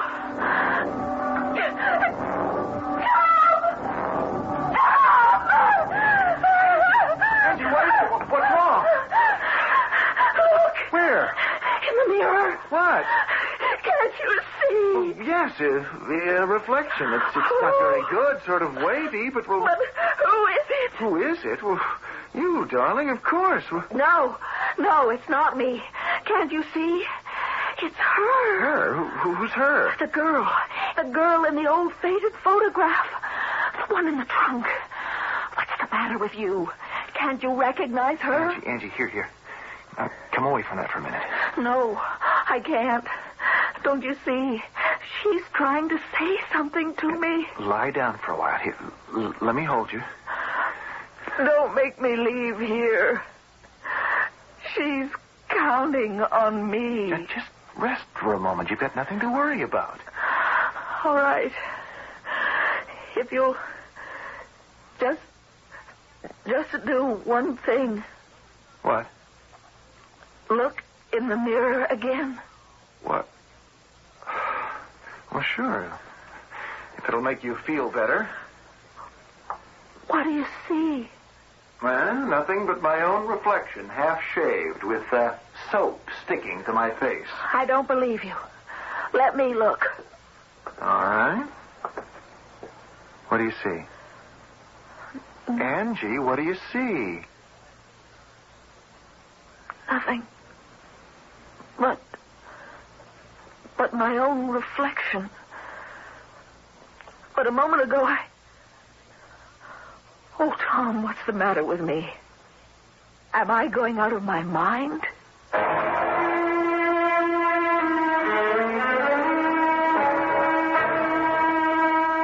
What is the answer to Angie's question? The only thing one can see in a mirror is a reflection. But just supposing, you looked in a mirror and found a totally different person staring back at you. Someone who must have been dead long ago. Would your reaction have been so different from Angie Barr's? I shall return shortly with Act 2. WBBM Chicago.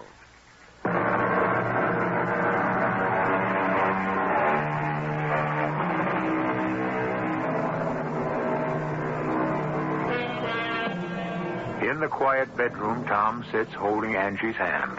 She lies in the bed, immobile, perhaps asleep. Tom's eyes are gloomy and brooding, his gaze fixed on the mirror on the vanity, his brow crinkled with concern. Now Angie opens her eyes. Tom? Yes, Angie? Forgive me. I don't know what got into me. Neither do I. That's what worries me. It is crazy, isn't it? I guess it was the trunk full of the baby clothes, stored away and never used. That kind of hit me. I mean, supposing anything had happened to Christopher, I'd have had the same collection in my... Oh, Angie, stop it. Don't think that way. Thank the Lord we don't have to. But I do understand the way that poor girl must have felt. Honey, we don't even know if it was her baby. Or even if she had one in the first place. Hey, look at the time. I've got to get you some dinner and get you on the train for New York. No, I'm not going to the theater tonight. What do you mean you're not going? You've got to. It's in your contract. Well, the standby can go on. I'm calling in sick. I can't leave you alone up here, Angie. Not after what happened. I'll be all right. Honest, Tom. Look, I'll prove it. I'm looking in the mirror, and what do I see? Me. That's all. And I look like something the cat dragged in. One good reason I'm not leaving you. You can't be alone. I'm not alone. I've got Christopher.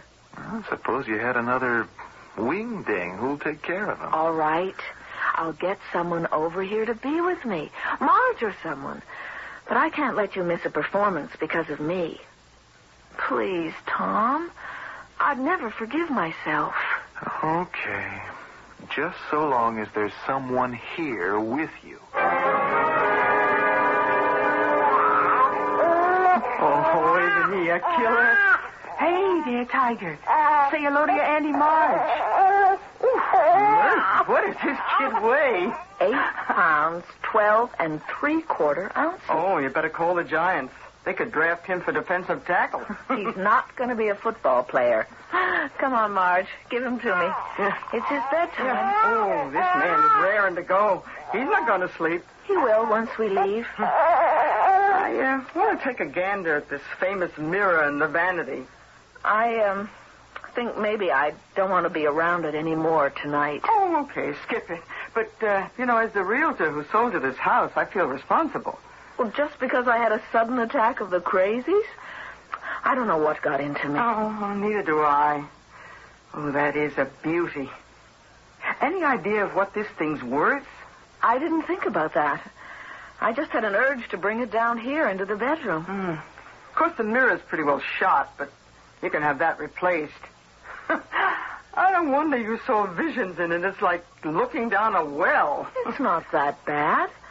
Just a couple of spots where the backing is worn off. Oh, and the ripple effect. Whew.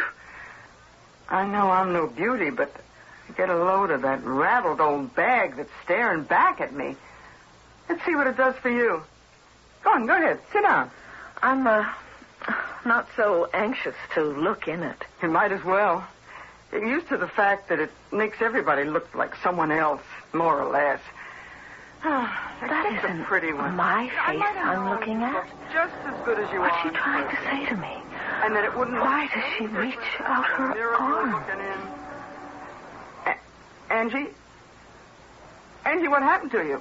Where'd you go? Nothing. I'm right here. You saw her again. Saw who? The woman in the mirror. Yes, Marge. I saw her. Now listen to me. You just thought you saw her. You couldn't have. I was right here looking into the mirror, and I didn't see anything but you. Just the same. She was there. But she couldn't be. I didn't see her. You say Tom didn't? But I saw her. If she is a real person... I never said she was real. You mean she's a ghost? Oh, come off it, Angie. There's no such thing. If there isn't, it means I'm hallucinating. Either there's a ghost that lives in that mirror and is trying to tell me something, or I'm just plain crazy. Oh, of course you aren't. But maybe, having the kid, moving, worried about your career, you just got nervous. I wish there was some way I could help, but you've got to see your doctor for this, Angie. I have an appointment with him tomorrow. Good. I wish there was something I could do. You can help me, March. How? You sold us this house. Well, if I'd had any idea I'm not blaming you. I just want to... Do you think you could arrange for me to meet the old gentleman who owned it?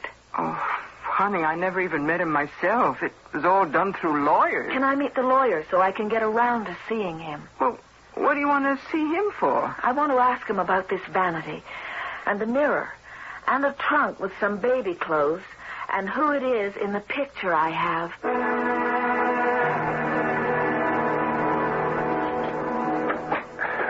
Angie, you didn't have to wait up for... Oh, well, I'm sorry, Marge. I saw the light here in the living room. I thought it was Angie. Oh, she just went upstairs a minute. Your son and heir was kicking up a storm. Well, I didn't mean for you to stay so late with Angie. Oh, I would not have left that beautiful wife of yours for anything till you got home. Why? Did something happen? Oh, it sure did. She thought she saw something in that mirror again. How do you know? Well, I was in the room as she was putting Chris down for the night, and like a fool, I wanted to have a close look at the piece of furniture. I said something about the mirror being so decrepit. Anyone would look a fright in it. But you know me, that wasn't enough hangnail psychology. I conned her into sitting down and looking at herself in it, just to show it was a plain, ordinary mirror. And before you know it, she was off on some kind of a trip. You said she saw something in it? Yeah, the same woman. Tom, you got to make sure that girl of yours gets to the doctor. She has an appointment with him in the morning. I was going to babysit while she went. No, look, I'll be glad to babysit for you, Tom. You just make sure she tells the doctor about this fantasy of hers or whatever it is.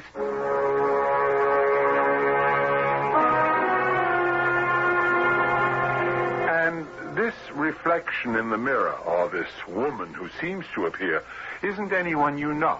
No, Doctor. Well, that is, in a way. I mean, she looks like me, sort of. And also like the picture of the woman Angie found in an old trunk in the attic. The one with all the unused baby clothes. Yes. What do you think it could be, Doctor? Well, instead of that, let me tell you what I think it isn't. What's that?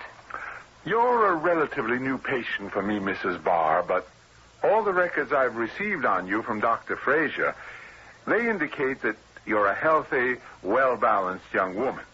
But you are an actress, and you have just had a baby. I don't see what that's got to do with it. I think I do. This mysterious visitor has appeared twice. Once right after you'd found the old trunk full of baby clothes and the picture of a woman who, I must say, does look remarkably like you. Very beautiful woman, I might add. Has to be if she looks like Angie. I agree. Now, Mrs. Barr, you say yourself that you immediately leaped to the conclusion that the woman in the picture was a mother who'd lost her baby. Doesn't it seem logical? It could also be logical that this was a woman who couldn't have the baby she wanted, or who had lost her husband before she could, or who lost her life before she could give birth, or... Well, there are many possibilities. The only important thing is that, as an actress, you were sensitive enough to fantasize immediately. You dreamed you saw her. You said you were tired and sleepy at the time. I wasn't tired when I saw her the second time. But you just put your baby to sleep. And unconsciously, this woman was again strongly in the back of your mind. Well, I'm not going to speculate anymore. All I can tell you is that, in my opinion, you're in the pink of good health. And I'd make one simple recommendation. What's that, Doctor? Get rid of the old vanity, Mr. Barr. And with that, I'm sure you'll get rid of your wife's hallucinations also.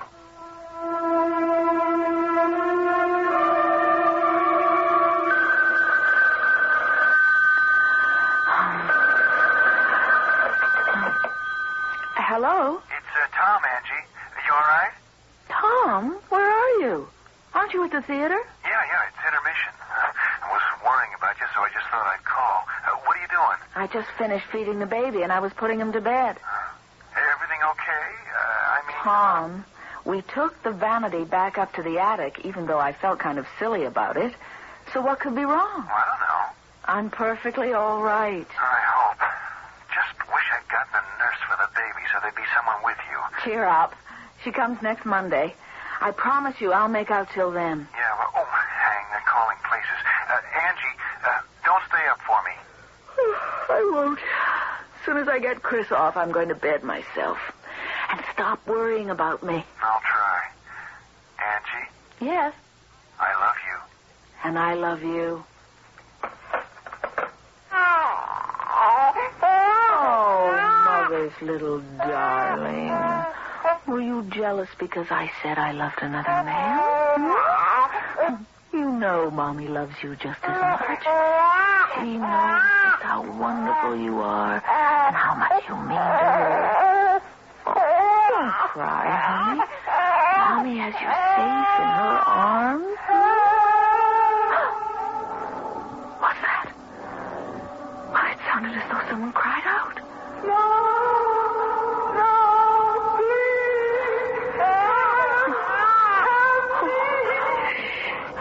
Hush, darling. No one will harm you. It's coming from the attic. It's her. The one in the mirror. Oh, the poor thing. We've got to help her. We will help her, won't we? My big man. We shouldn't have locked her away. We shouldn't. She's trying to tell us something. I can't turn away. She's asking for help. I've got to try. Where's the light?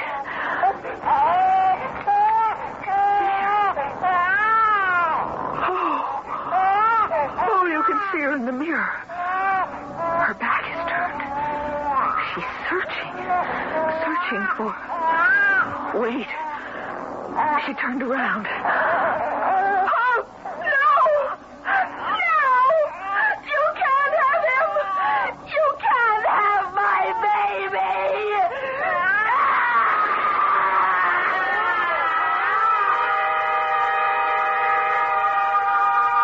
Whatever she has seen in the mirror, Angie, clutching her child to her with one hand, has lunged forward and spun the glass towards the wall so violently that the mirror shatters into 1,000 shimmering pieces.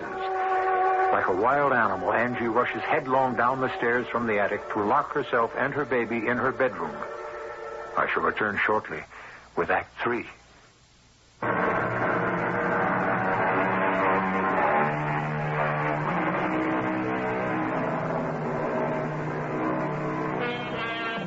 All the way home in the train, Tom Barr has had this twisting of unease below his stomach.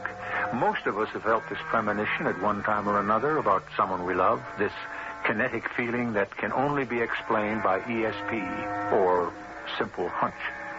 From the train, he has hurried to his car, driven to the house recklessly, calmed at the last moment by its quiet exterior as he turns into the drive, with only one light shining from the bedroom. Reassured, he parks the car and walks upstairs to the bedroom door. Oh, Tom, I'm so glad to see you home, darling. Oh, it's all right, Angie. Hey, you're trembling all over. What is it? Oh, it's my fault. What? What is? It happened just after you called me. I just hung up when... Okay, darling. Oh, Tom, I'm so sorry. I didn't want this to happen. What to happen? After I hung up, I went to talk to Christopher a moment. And suddenly I heard someone, kind of far off, calling for help. I picked up the baby and went to the attic door to listen, because it didn't seem like it was coming from outside. When I opened the attic door, it was louder. Are you crazy? You thought someone was inside the house, and you... Who did you think it was? I didn't have to think. I knew. It was her. Oh, no. I wasn't afraid then. I was only sorry for her. I mean, her her voice was so sad and desperate. So I went up to the attic. For heaven's sake, why? I don't know, darling. I can't explain it. I could hear the voice, and it was echoey and strange. And sometimes I felt as if it was even coming from inside me. But I had to go. I had to respond to her call for help. You must have been out of your mind carrying the baby. I couldn't leave him alone. And I never thought, I never dreamed what could happen. Even after I saw her, You saw her? Where? In the mirror. When I turned on the attic light, it was like looking through a window into someone else's house. Only it wasn't. It was this house, our bedrooms, as though I was the one in the mirror and looking through from where the vanity was. Darling Angie, don't try to go through it now. She was coming through the door, just as you did now. And as if she had been searching the house. She was crying out for someone to help her find her child. I wanted to help, only suddenly... Suddenly what? She saw me with the baby in my arms. And she rushed towards me, getting bigger and bigger, till I knew she was going to burst right through the frame. And I thought, she's going to take my baby. And I took the mirror, and I turned it swivel to make the glass face the wall, and I guess there wasn't room, so it smashed, and the mirror flew everywhere. Hush, Angie. It's all right. I'm here now. What are we going to do? Well, we'll talk about that tomorrow. One thing for sure, we are going to get out of this house. I don't think I'll ever feel safe again, Tom. Unless whoever she is finds her lost baby.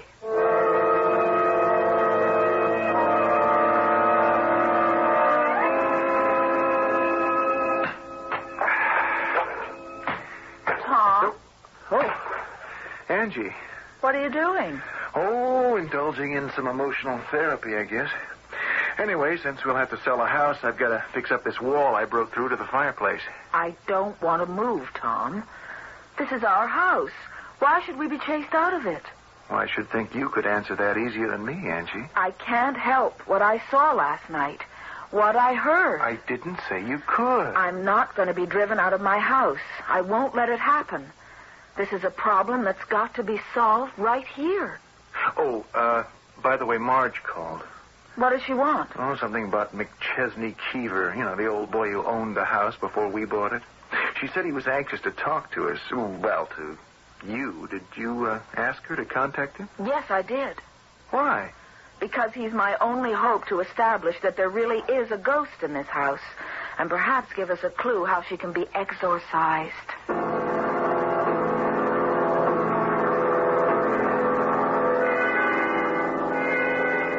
Angie, Tom, this is Mr. Keever. How kind of you to come. Mr. Keever? Under the circumstances, there was little else I could do. Look, why don't I leave you three together, huh? And go up and spend some time with Christopher? Would you, Marge? You're a lifesaver. Oh, don't ask to see my badge. I failed Girl Scouts. Won't you sit down, Mr. Keever? No, I think perhaps I'd rather stand. See, you're breaking through that wall there. Yeah, I thought there had to be a fireplace behind there. Oh, no, please don't apologize. Any apologies in this room must come from me. You're perfectly right, of course, there is a fireplace. But you haven't opened it all the way yet. Well, matter of fact, having satisfied myself my guess was right, I've been considering closing it up again. Ah, I see. Well, we shall leave that decision until I finish my confession. Confession? Whether the facts are proven true or not. From what Mrs. James has told me, since the discovery of the old vanity, you've been plagued by a series of inexplicable events. I'm ashamed to say I realize that I have visited upon you a legacy of guilt. I do wish you would sit down, Mr. Keever. In due time, my dear. I'll try to make this as brief as possible. It's painful to me. My father was H. Haverford Keever, a moving spirit in these parts. I was born, I always thought, in this house in 1895. I'm 84. Can I get you something to drink, sir? Some tea, some water? No, let me finish. My father was something of a philanderer. Dear me, that sounds impossibly old-fashioned. But all those years ago, it was neither simple nor funny. Fortunately, he was rich. So, having got a certain young woman in trouble, when it became no longer possible to conceal her problem, he arranged to have her, what shall I say, domiciled nearby in his summer house. This house. That was the lovely young woman in the picture I found? By no means.